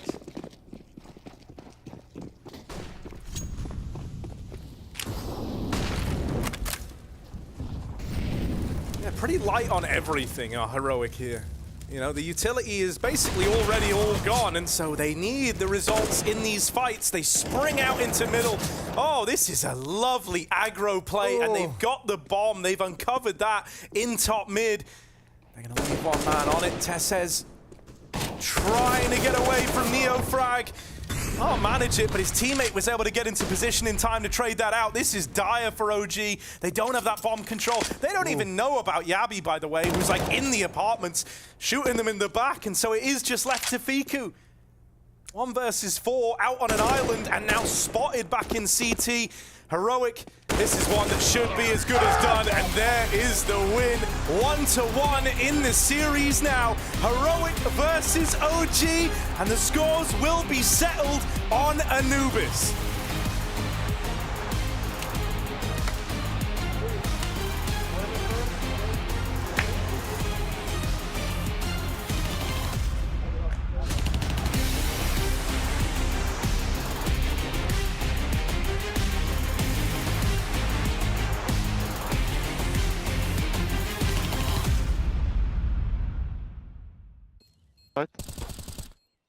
Good job. Oh, blast. Nice try. Unlucky. Nice. Nice. I got 4. I don't know if he has no time. Nice! Let's go, boys! Sick, guys! Nice, let's go! I'm flashing CT. He can see it. I didn't see. It was deep. 3 coffins. I'm in the perfecto smoke. Coming out back up probably. Pushing. They're coffin. Nice. CT. That's CT. Back up. 2. One more. He's hurt. Nice! Let's go. Nice. Good job. Rolig. Dig til. Ja, rolig. Vi har 2 gode flashes. De kan spille tæt kort. Ja, bare kom. De ved, vi er. Vi kan bare gøre det ordentligt. 2 dildo. 1. Backside. 2. Planke. Kort. Og vandet. Lad os gå. Kom igennem her. 3, 2, 1. Angreb. Nice! Skru pistol! Nice! Vi snakker man! Kom nu! Nice. Base 1. Pegar, pipoca gravar. Os dois base. Tamo varado na direita. Da direita no tag, Fapão. Vou cravar da direita. Direita é minha. Cravei já. Aqui saiu. É os dois aqui, mano. Não morre. Calma, Pior. Não. Ai, que Boa. Para. Calma, deixa eu pegar uma bomba. Deixa eu ver se tem bomba aqui. Boa, Jato. Close to B. One more. Above you. I have to find a spot. He wasn't there. Wait, CT. He's next to Riz. Nice. He's in B. Knife. Oh! Go! Let's go. Fucker kon nu her. Ja, gør det. En UG. Tæt kon. Ja, nader ham. Tæt kon. Bare skal lægge ned i den, eller nej? AK. Jeg nader ned. Jeg giver dig med molo-massen. Ser ikke noget. Helt op. Pas på A nu, Lund. Ja, vær klar. To mere. Vi er også fuldstændig nu. Nej, en mere godt. Jeg har junglet. Glid. Jeg spiller bedre. Og den anden er A gang. Kan vi dobbelt pick A-gang, Madsen, også? Jo, picker her. 3, 2, 1 nu.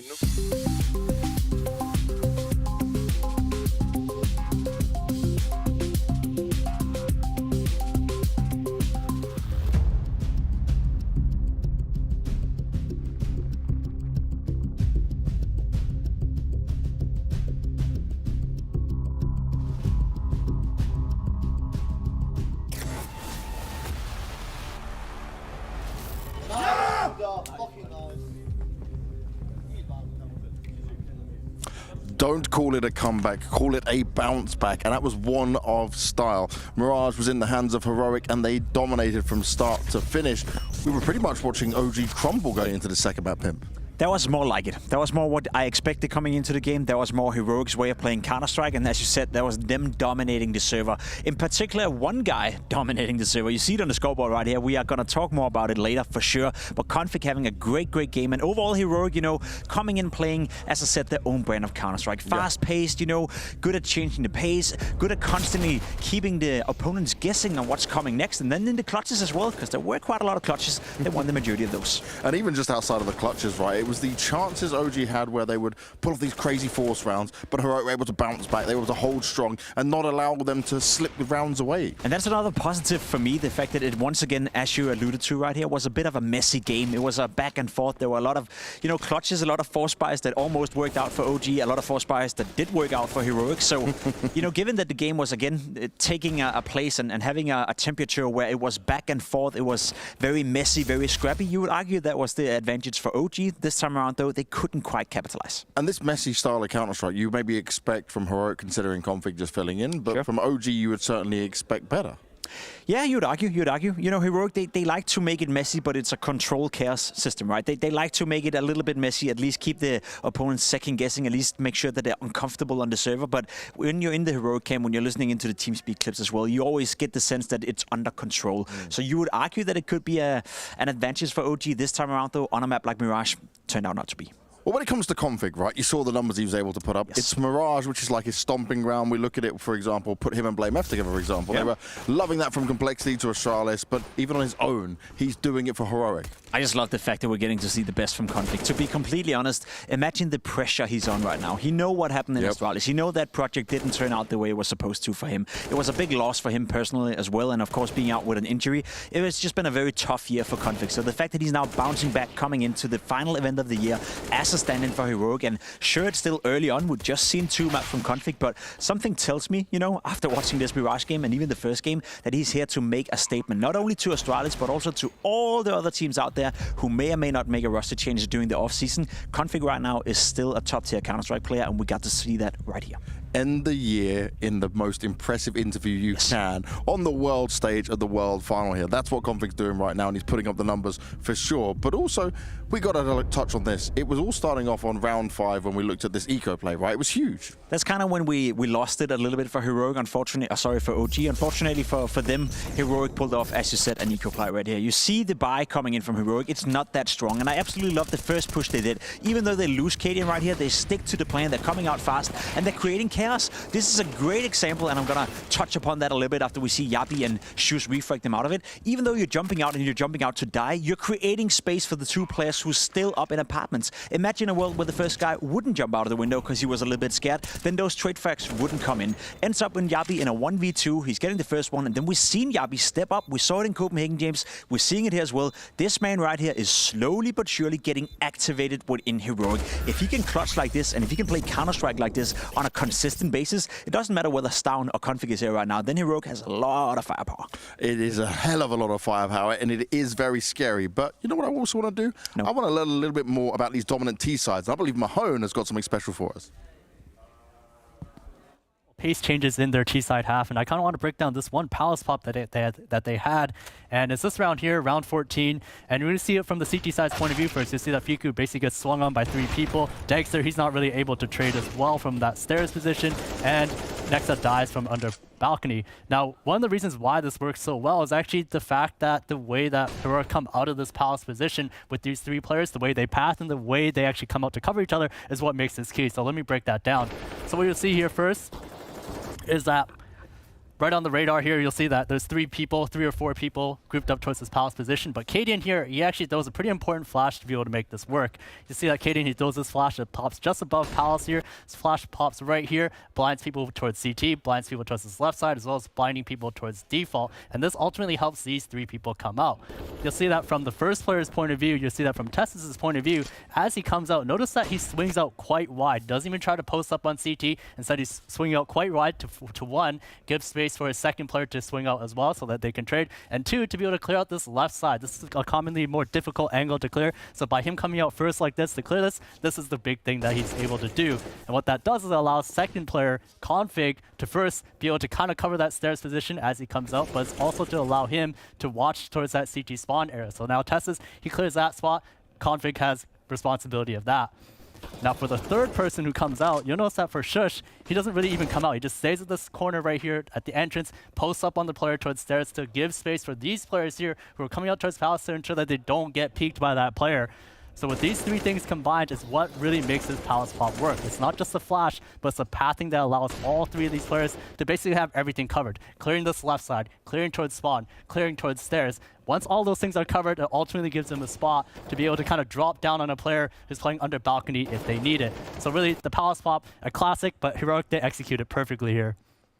I get a little bit smarter every time you speak, Danny. At least in Counter-Strike. I wish it would help everything else for me. But we may be able to get a little bit smarter when it comes to Anubis, Pimp. Yeah. That is a decider that you didn't expect us to get to. But this is now going to be the crunch time on how much have they been able to practice with Config. The thing is, Heroic had the opportunity to still, you know, force it out to Vertigo. Or at least they could have kept that in the map pool, and that would have been a decent decider for Heroic. We saw how well they played it in Copenhagen. We know that they're a very solid team on Vertigo, even though OG have beat them once before. Maybe that played into that one. But overall, I I was a little bit surprised to see Anubis come in. Sure thing.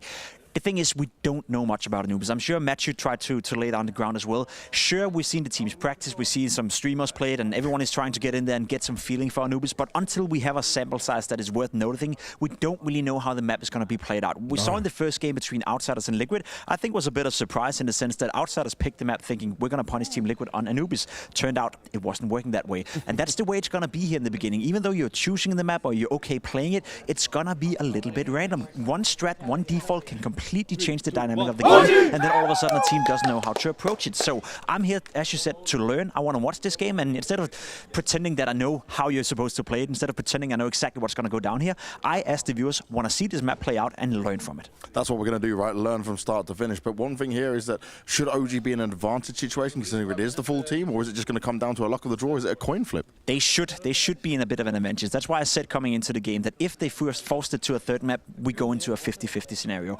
Having Config, you know, within Heroic, we've seen individually speaking, he doesn't have a problem whatsoever playing with Heroic.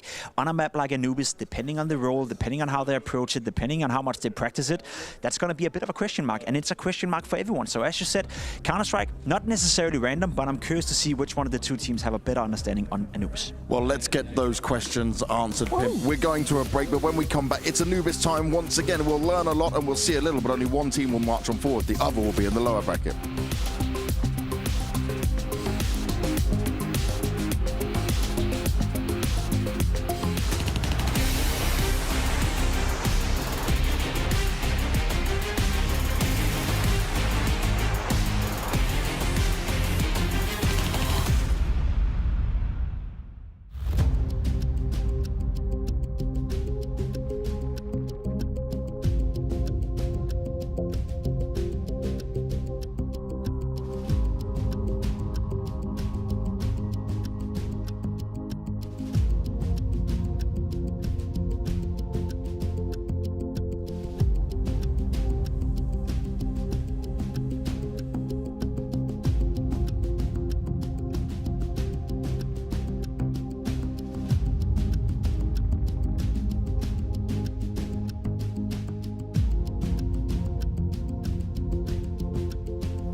Well, I mean, after Mirage ends up being a bit more of a kind of typical performance over what we expected in this series, we end up getting to a third map. But it's not just any third map. No.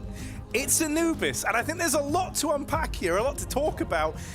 Firstly, I just want to have your opinion on the veto, or analysts maybe a little surprised that Anubis was allowed to float through the pipeline here. How do you feel about it? I'm fine with it. Let it float through. I think a lot of teams are trying to show that they can play it and that they're willing to play it, and they're trying to establish that to start 2023, saying we've got this in our pocket, we're ready to play it, we're ready to be on top of all the adaptations and all the things we figure out. Obviously, it went south for Outsiders, trying to kind of establish that against Liquid earlier today. But yeah, this is going to be fun. Already, just an immediate fight outside of B. Okay, well, it will be Heroic kind of edging out over that one. Looking to move into this B site now, 4 versus 3. I don't know if that was the intention at the start of this pistol, but hell, when you get 2 kills like that, you kind of want to take the space. Instead, they're looking like they want to run this into Temple, and this now gives them options. They could look to move through mid, they could get real tricky with it, but instead, they will just go back and commit to that B pod. Down here in dark, that's what this room's called. Config is going to get spammed out after one. It's going to be a learning experience, all these call-outs. Yeah. We're going to have a good time with it. So here we are, look, as they walk around, we can kind of... Heaven? So this is Heaven on Yep. it, yeah? This is Canals down here, then the bit that's next to that right now is Boat, yeah? Then that's A main, like, kind of obvious on this one. Up here's Fountain, because there's fountains to the right of Degster coming down the wall. Because there's a lot of pillars on B. So it's kind of problematic to say, like, pillar. It's like, oh, which one? Like, that should never be the reply. So what was the whole, like, there's like 5 connectors on this map as well? So well, no, so we've lowered the amount of connectors. Down to 2. Down to 1, I think. Connector is A, like, mid to A. Okay. That's A connector. But some people call Temple B connector. Okay. But that's like, you know, do whatever you want there. You know, like, I ain't making the rules, really. I just have the mic, so I make them right now. Had a couple days of matchmaking after the fall finals. A couple of Anubis days of just grinding it, but it's not automatic. This is going to be a wild ride for everyone. 2 MAC-10s, 3 AKs for Heroic after winning the pistol. We got a FAMAS picked up on Nexa and a scout on Degster. And Tessa is going to head towards Bridge, aggressively crossing over towards the double doors. Looking towards the A connector where Neofrag is. Molotov comes out, a nice opening kill. The speed and the pace is so tough to deal with. Yeah, next is sat pretty on the other side of this this Temple smoke. And then everyone's just blocked out by utility. Yeah, kind of the way she goes in this one. And then that re-smoke in at the A connector, that's just brutal. It's like you've waited out 1 smoke, now you get to do it all over again. This will probably just be the save for OG. No one else looks too enthused. Nexa is hanging around. Everyone else is out of there, all up B long and into T spawn, just saving it. Gonna try and run this round back again. Well, that was nice and quick.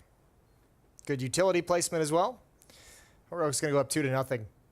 You've really enjoyed this map, Harry. We've all really enjoyed it. We had a good time. I think I have nearly 100 matches played, considering it only came out like... That's not bad. Yeah.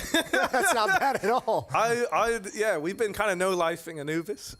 It's really good. There is actually a lot you can do on this map. Chad has tweeted some of the things he's came up with. There's this really nice like CT mid layout of util you can do that blocks off one whole side of middle, and then you like couple it with a Molotov to clear like the right hand side. Sure. And then you can fight like aggressively through that mid bridge down onto the like the T stairs and like T spawn area and rugs.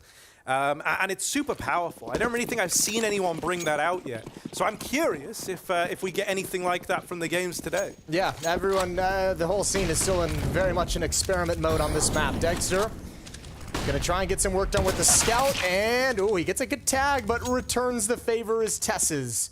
A gush with the MAC-10 to force him back.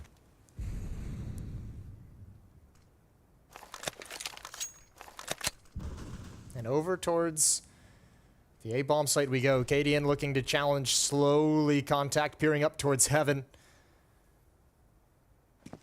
Oh, he's starting to recognize how much room they got here. Yeah, the whole defense has just shifted to the other side of the map, taking a big gamble, and obviously it's not going to pay off from what we can see. Tessa is going to work his way in slowly, bringing up the rear guard with the bomb. Now, I guess the one worry you have if you're Heroic at this point, if you're Yabi, is I've got this AK-47 of Ruins all alone outside the B-bomb site, and if I lose it, that would suck.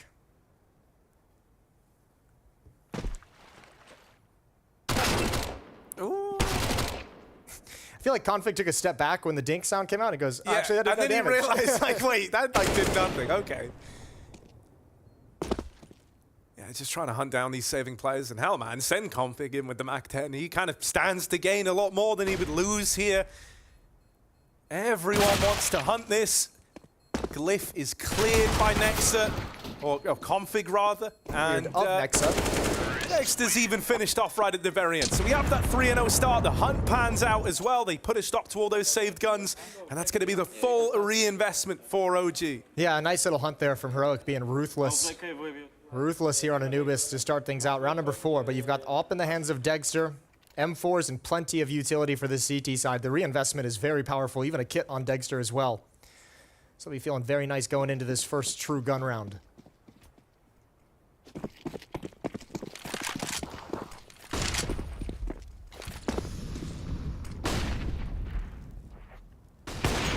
Oh, a nice opener from Dexter's AWP, striking early, putting a stop to this cross over at B main.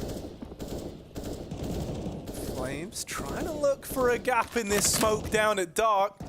But Cadian and Shush lie in wait on the other side.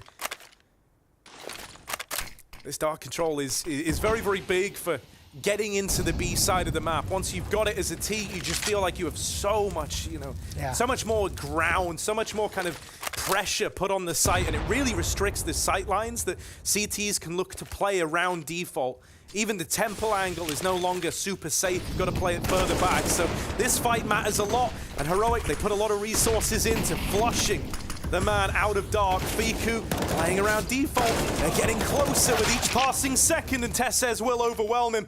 They're able to keep it in the advantage of OG, but that plant is coming in. And the execute smokes keep the CTs at bay as well. Tessez almost goes down through the smoke. He's going to sit right at the plant spot. 4 HP as he tries to sneak back in towards Dark. They're going to be doubled up here. Tough position to be in. Moves back to give Shush some space to work with. He wants 1 kill before he goes down.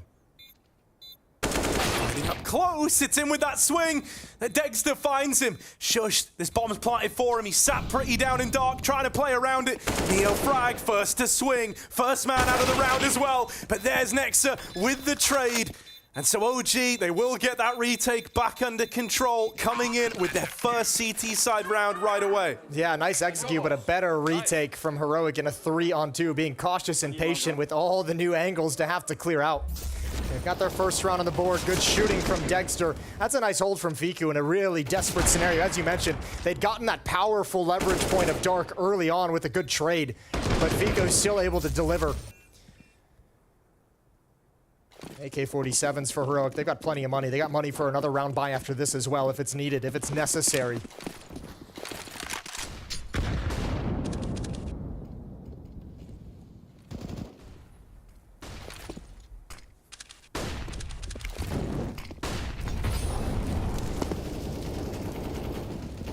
See, this mid-battle can just turn into smoke spamming and praying that you find something.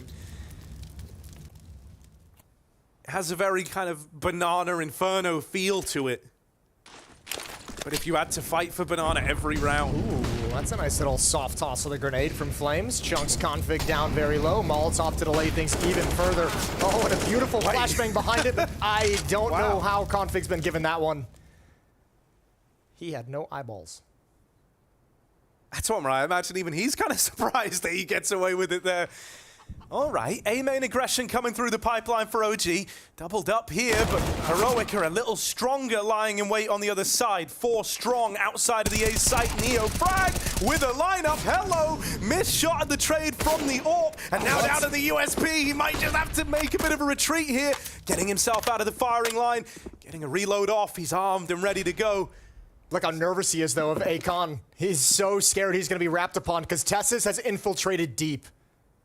Oh, this is big. They're rooting through lower, through Dark, into the B site, and Tesses has opened it up. I'm expecting to see him being annoying in middle a hell of a lot more. You can really influence these rotates. You get so much info from it.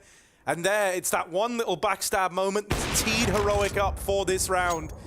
He had the info that the rotate had already happened. He had the info that there was a man in Temple. He kind of just pieced together where everything was for OG there. And with all the chaos, with the double push out towards boats, or out towards A main, we're calling that. Yeah. Or boats. You know, it was towards a boat boats. push. Yeah, I'll give it to myself. I mean, that's a lot of resources there that take your eyes off middle. So Tess is just able to occupy the space so well.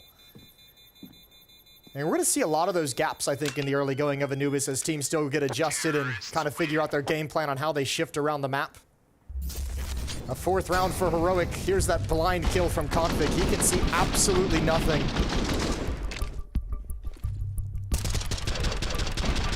Bro, I can't believe when he took out the USP, he was still challenging. Yeah. I can't believe he went back for that. He had the opportunity to retreat so much earlier. That was bold. And Cadian able to make sure that Neofrag has no chance to drop into canals to flank the B-bomb site. Playing slow mid, so I don't know. Skal jeg smukke på dem? Jeg tænker mig, ja, der er René så ikke kaste i 2 sæt. René kaster den oppe fra, du kaster den nede fra. See, you know, we kind of come into this and we were looking at it as like, oh, is it weird that Heroic let Anubis through? But I think like an alternate angle to it is, if you're OG, I don't think there's a bone in your body that really expected this to be the 3rd map you ended up on when it was Heroic's choice. Perhaps not. Yep. I was hearing, ooh, hold the thought, hold the thought. That's a great shot. Cadian almost with the quick follow-up over towards Temple. Nexa's just locked down, knows he can't go for the repeat. Good clear from Yabi. Config adds one in as well. And this round is lost. So I was gonna say during media day when I was going between the various rooms to do my little interviews and all that jazz, heard someone interviewing Cadian talking about Anubis, and he was just mentioning, like, I like this map. This is cool. We've had a lot of fun kind of coming into a new map and coming up with new ideas and creating it. So I had like an inkling at some point Anubis would be brought out. I'm surprised we've seen it twice already, though, on the opening day. I really think it's just a really good map. Like, it's very well, no, but like genuinely, you know, like, I think if the map's good, because you're always going to have teams that like cling to a brand new map early on because they want to try and learn it and like hit the ground running and have that be, It's such a like benefit if you're the first team to establish. Yeah, exactly. You kind of like set the meta. You're like the ones that the guys are looking to try and influence their own strategy and learn how to play. So that always happens, but I feel like there's been like a more widespread adoption of Anubis because it is just fundamentally it plays and feels how a CS map should. Yeah. And I think it was a great replacement for Dust too. I do like that everyone's kind of taken to it so well. So fondly, I guess I should say. So fondly, yeah. I really haven't actually heard a whole lot of negative feedback. No, I think the worst thing I've heard. unusual. Yeah, right? Like, I mean, you think about like when Vertigo or Overpass or like, you know, even Ancient were first brought in, there was kind of obvious changes that had to happen. Whereas here, you know, fix the clipping on B main. That's kind of where my list begins and ends. Like, yeah. That's the one. That's the one right there.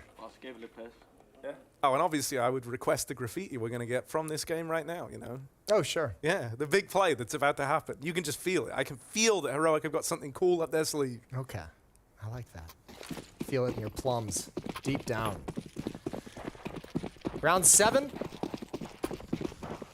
Nobody towards B for the moment.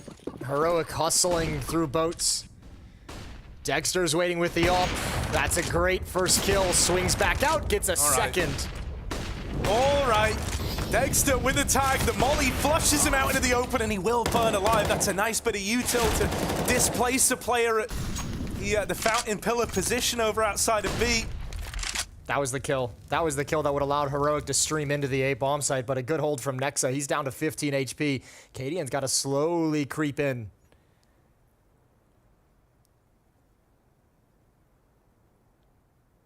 Yeah, I mean, kind of 50-50. Will he check up? Will he check down? He flicks to it. All right. Knocks Nexa out of the round, but there is still this second man lying in wait. Another re-swing from heaven, and now they learn about Neofrag. That was kind of a lovely, you know, double peek out of those two CT defenders. Just timing that slightly wider swing from the close angle with the heaven peek. And of course, lovely AWP openers from Dexter. That fountain position here, the pillar he hides behind, it is a real power position. Teams are going to have util to deal with it. And so it was nice to see Heroic had that up their back pocket at least. Yeah, Nexa just, Neofrag just using the curvature to just chill and hide and wait for his moment to pounce. Tess's. Deep back towards top mid. Config looking for a peek through window. It's not coming.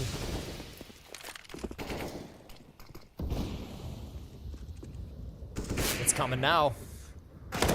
Oh, okay, that's a little bit awkward. Config, he was holding it in his defense, but it's a very, you know, deep peek from Neofrag there for the opener. And it was just an angle that Config didn't quite have. Now the jump spot there for info is nice. You spotted Yabi over towards these long doors. Fiku, back of the site, on plat. Spotted him now. That smoke obscures their vision and can give you a little one-way over the top as well. It's a very powerful one-way at that. So let's see if Fiku's going to elect to play it. He will. Looking for a shot over the top. Yabi's going to spam him out. I guess he's seen that one before. Yeah, but OG's, they've done such a good job of getting information of what's coming at this B-bomb site that they've been able to kind of deploy all the defensive utility, and they've negated anything Heroic wanted to do with the execute, so no more nades for the Heroic T side. They've got to win this 3-on-4 with some dry fights. And Shush is going to try and create a little bit of chaos on the map, moving across bridge. That footstep will be heard.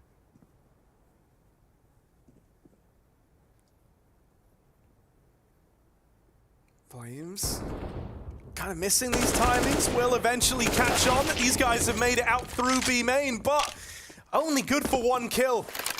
And now the plant out of dark. Neofrag could put a stop to this, and he just about does. By hiding, he's won the round.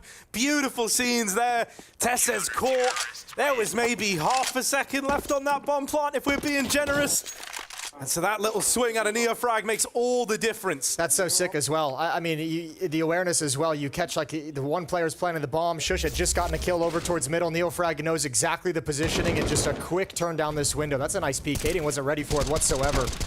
I'm not sure. Maybe they thought Config would have spotted a peek like that, but as we said, just way too deep. But this is just good awareness to drop down. You have a moment of opportunity where you can stop that plant if it's out in the open and it pays off. Yeah, it's kind of weird. It felt like Heroic was super fearful about CT there, right? It surprises me that they didn't plant for Temple, given that's the real estate they have. Dexter wins this alt fight over towards B main. Fiku tagged up, but Flames is here to help him out, and they want to fight for this control. This kill's from lower dark. Config getting stuck in, but it's cancelled out. Dexter dispatches of him. I mean, with those initial 3 kills on the challenge, it's like Dexter's just like, I got so much room to move up. Smoke down on the choke point. He has all the safety in the world to address dark. Shush quickly, the last one left. And he's going to get taken down. Dexter's up having a huge influence in this game. The stop towards A main a few rounds ago. Now towards the B bomb site, he's got 3 kills. Så lad mig Krille gå tæt midt, og så rush A, Ras og René. Bare den swift, Lost a similar battle to Cadian earlier in this half, just a few rounds ago, but this time the victory goes to him, and he's put Heroic back to pistols. Tech 9 and P250's picked up.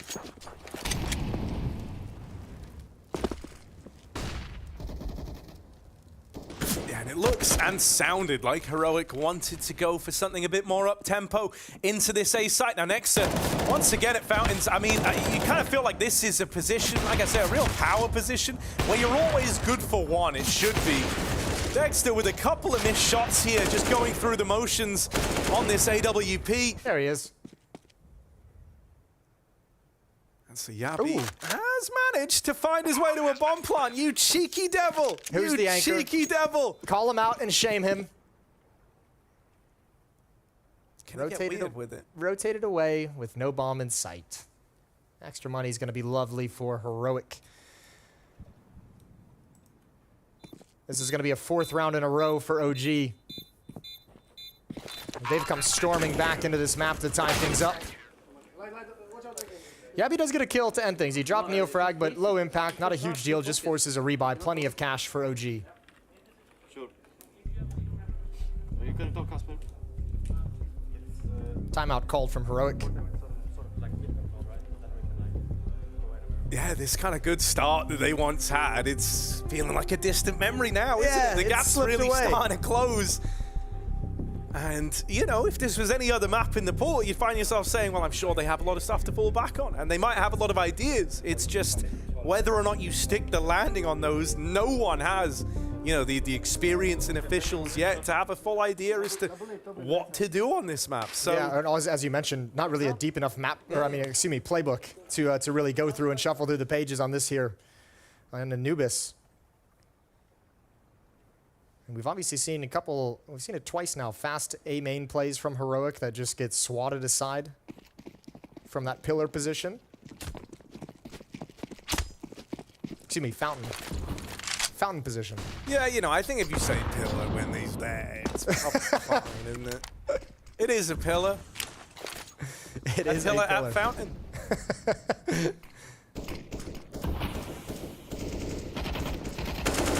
Config likes this little spot down by drop down in the canals, it looks like. It's kind of constantly here. There's this smoke that gets lobbed in to block off that early peek from Dark. I don't imagine that's a peek that many teams are going to get away with, right? It's a pretty easy smoke to lob in from spawn. That's a lot of utility spent towards canals for OG. Dexter again going to have influence. Another opening kill with that off towards A main. Going to reposition with the AWP. Neofrag has control of middle as well. No one from Heroic has been able to push forward and gain any space. This offense is still very well held at bay for the moment.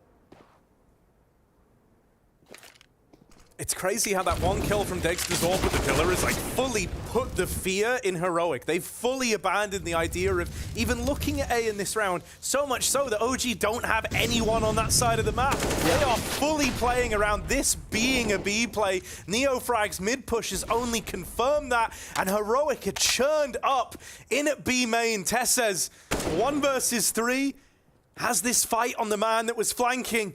But from there, where could he hope to take it? He would have so little time, and Neofrag is just masterfully delaying this kill. Does he have time? No. Yeah, it's an easy no. That's the save for Tessez. Just gonna hold on to the AK and armor because he couldn't really do anything else. And I like that OG were kind of able to recognize the response after losing canals, right? And after having that A fight not go Heroic's way, you know, how are they going to try and respond to it? What would be like a good counterplay? I like that Dexter just like ups and leaves here, right? He kind of goes, well, they've seen me at pillar, they've seen me at the fountain, they know that I'm in a position that's just so hard to deal with. And that was enough to send them away. That then OG took the full gamble, even throwing mid-aggression in a man-advantage spot. Like, it's crazy just kind of how much they got away with in that round. Yeah, and Config's position at Dark is the leverage. So hold the thought. Neofrag dinked. He's going to have to back away. He knows the challenge is coming. Does great damage. Gets the kill. Completes it with the fire.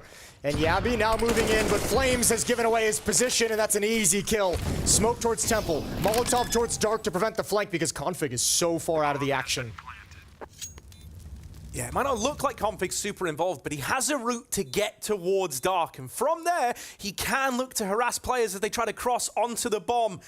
Nexa wrapping through B long, will not have an angle to Yabi. He has been spotted by Dexter's AWP. Knocked him out of the round, and now it is left onto Config. While he can watch the cross, he does have to swing to stop a defuse, and he'll come early. Config with one. Now spots Nexa back at main. That molly forces him back. He's got one shot to catch him crossing, and he makes it look easy.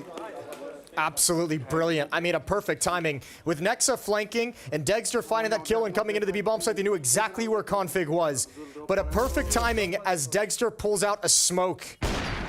Activates Config in the 1v2 right here. No chance for Dexter, no gun out.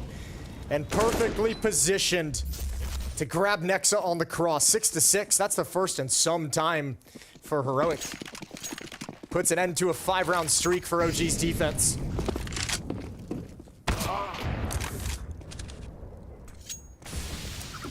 Dexter again with his AWP is just finding opening kills wherever the hell he goes.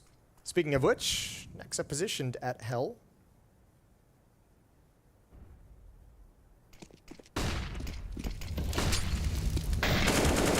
Missed molly, not ideal. You would have loved that to land at Fountain and just kind of remove the angles that Heroic can spill into this A site from. That plant's coming in. Just gonna plug in those numbers. Looks to fight his way forward. Config knocked out in heaven. Shush. close, getting personal with it, drops a man, and now looks to make a bit of a play for this control. Takes a lot of real estate on this push into the heavens. And now his teammate can just tuck in. Shush is the man to make that first contact. Cadian just waiting, playing this passive, playing the long game back at Fountain. And Flames is knocked out of the round. Dexter, 1v2. And so much time having ticked off this bomb. He's just going to look to save the AWP, as wild as it is. He needs it. If he got on that bomb, yeah, he could have actually grabbed the defuse. They were both very, very far away. Yeah, he slipped the net. No way for him to know it, obviously. Huge win for Heroic. After 5 rounds straight for OG, they weren't able to build up enough of a bank to sustain 2 losses. This saved off is crucial that they can have it to fight with. Other than that, upgraded pistols. If they want to get really frisky, OG, they can go for some SMGs. They can go for some FAMAS. FAMASes? FAMASes? Thanks for your help. I appreciate that. Yeah, maybe it's like FAMSUS, you know, like it changes a little, like how okay, the plural of something else is probably another word entirely. I don't know, man. Okay. No, I think I'm still a little slow to be like quick with the jokes right now. You know, I need the warm up time. Yeah. That's what this is. You Day know, two. My brain is still processing that we're on Anubis right now, man. It's crazy. I love it.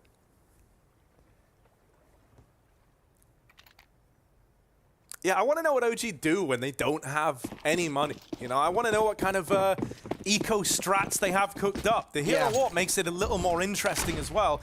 Dexter's going to take it into middle, and that is a lovely way for him to find this opener. Not really anything Heroic could have hoped to do. He goes back in. Third time, maybe the charm as well. Oh, no. Clean tap from Flames, and this has gone disastrously for Heroic to open up.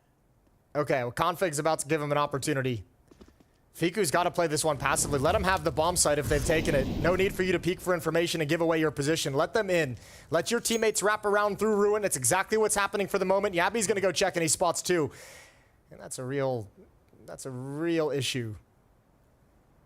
This is so hard. They know the net is closing. They know that with each second, more and more OG players are arriving, and now that they've lost the bomb down in lower, down in dark, it is a rough place for Config to find himself. Caught off by the second man in through B main. Blindsided by him. It is an eco round win for OG to tie us up. And all credit to Dexter. The 2 opening kills with the AWP. He's been doing that this entire half, finding those initial kills. He has been a beast at the B bomb site, at the A bomb site, now here at middle. And I mean, that's the kind of confidence or just insanity when you know you have to deliver. You're the only AWP. You're the only rifle. You have to have an influence. And Dexter just fearless in his challenges.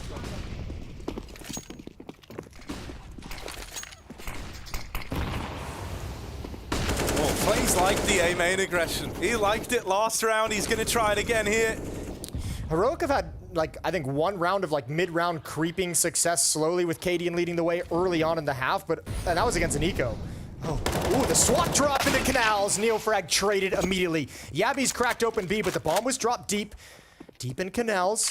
So it's going to take a little bit of time and give Flames an opportunity, but a good double peek. And that should be the final round of the first half, sealed in the favor of Heroic. It's a 3v1. And it's awkward for Nexter. Like, he doesn't even really know where they're going right now. You know, you see them in canals like that, it can mean anything. It's such a fast rotate between A and B. He's just got to flip a coin and hope that it comes up his way. On this little mid-walk. It's not. There's 2 heads on this coin. Yeah. Still hasn't heard anything to allude to this being the B play. There's a bit of util going out now. So that will start to have his decision shaping up. But with Tessez on the angle, it seals the deal on an 8-7 half for Heroic, leading the way on their T side of Anubis.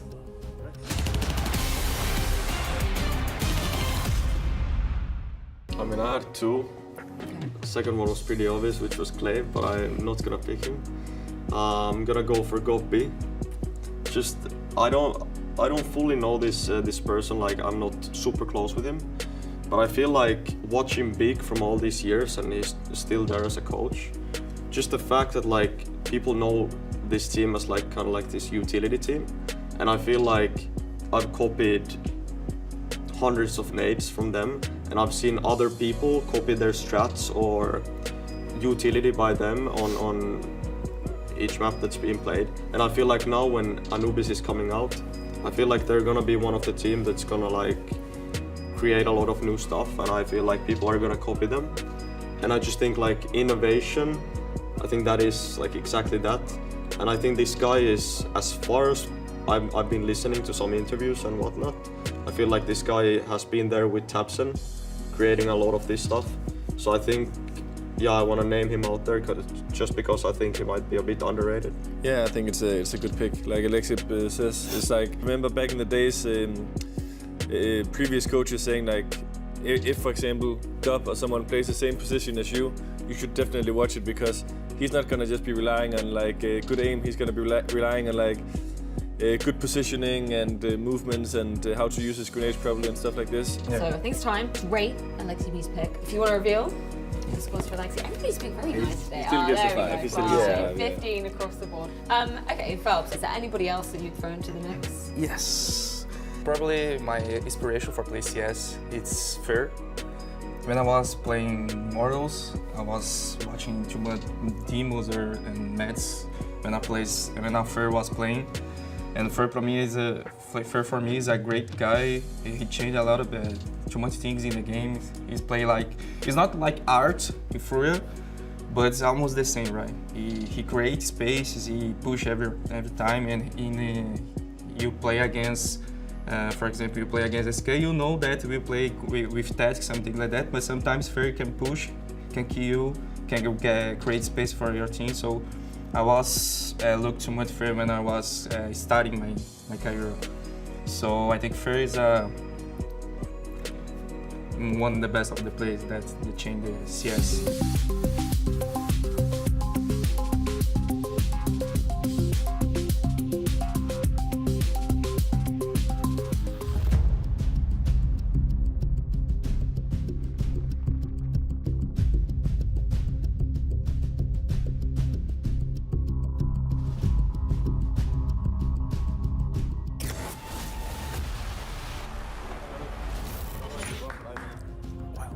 Might have been underdogs coming into today's series, but here we sit on a third map of Anubis, with these two teams being just one round apart.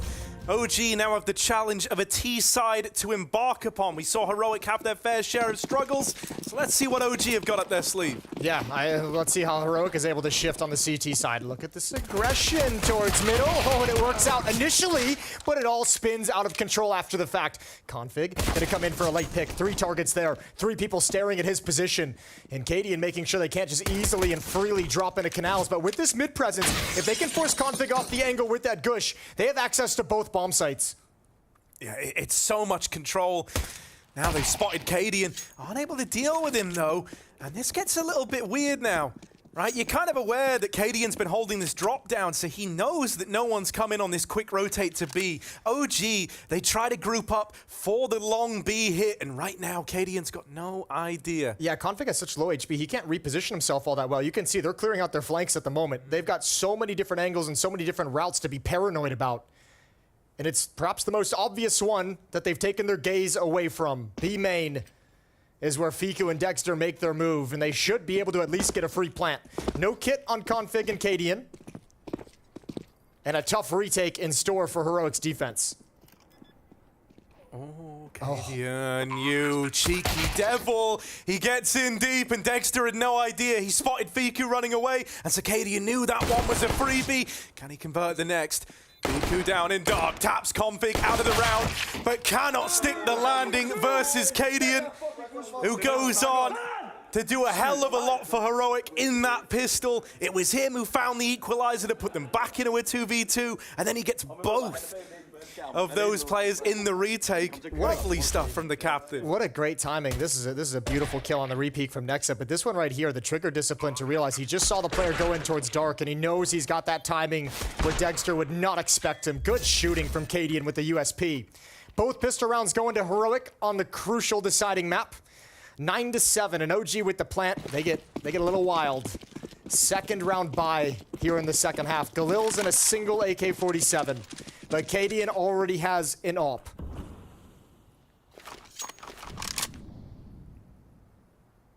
with this buy too. Look at the utility for OG. 2 smokes, a flashbang, and a decoy.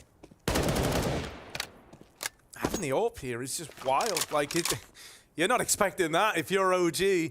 And it's really, going to kind of change up the angles that KD and can occupy over towards this B side of the map. Right now, he's sat on this CT angle for a swing. But he could just as easily reposition in towards Temple, and then he's kind of that like swing player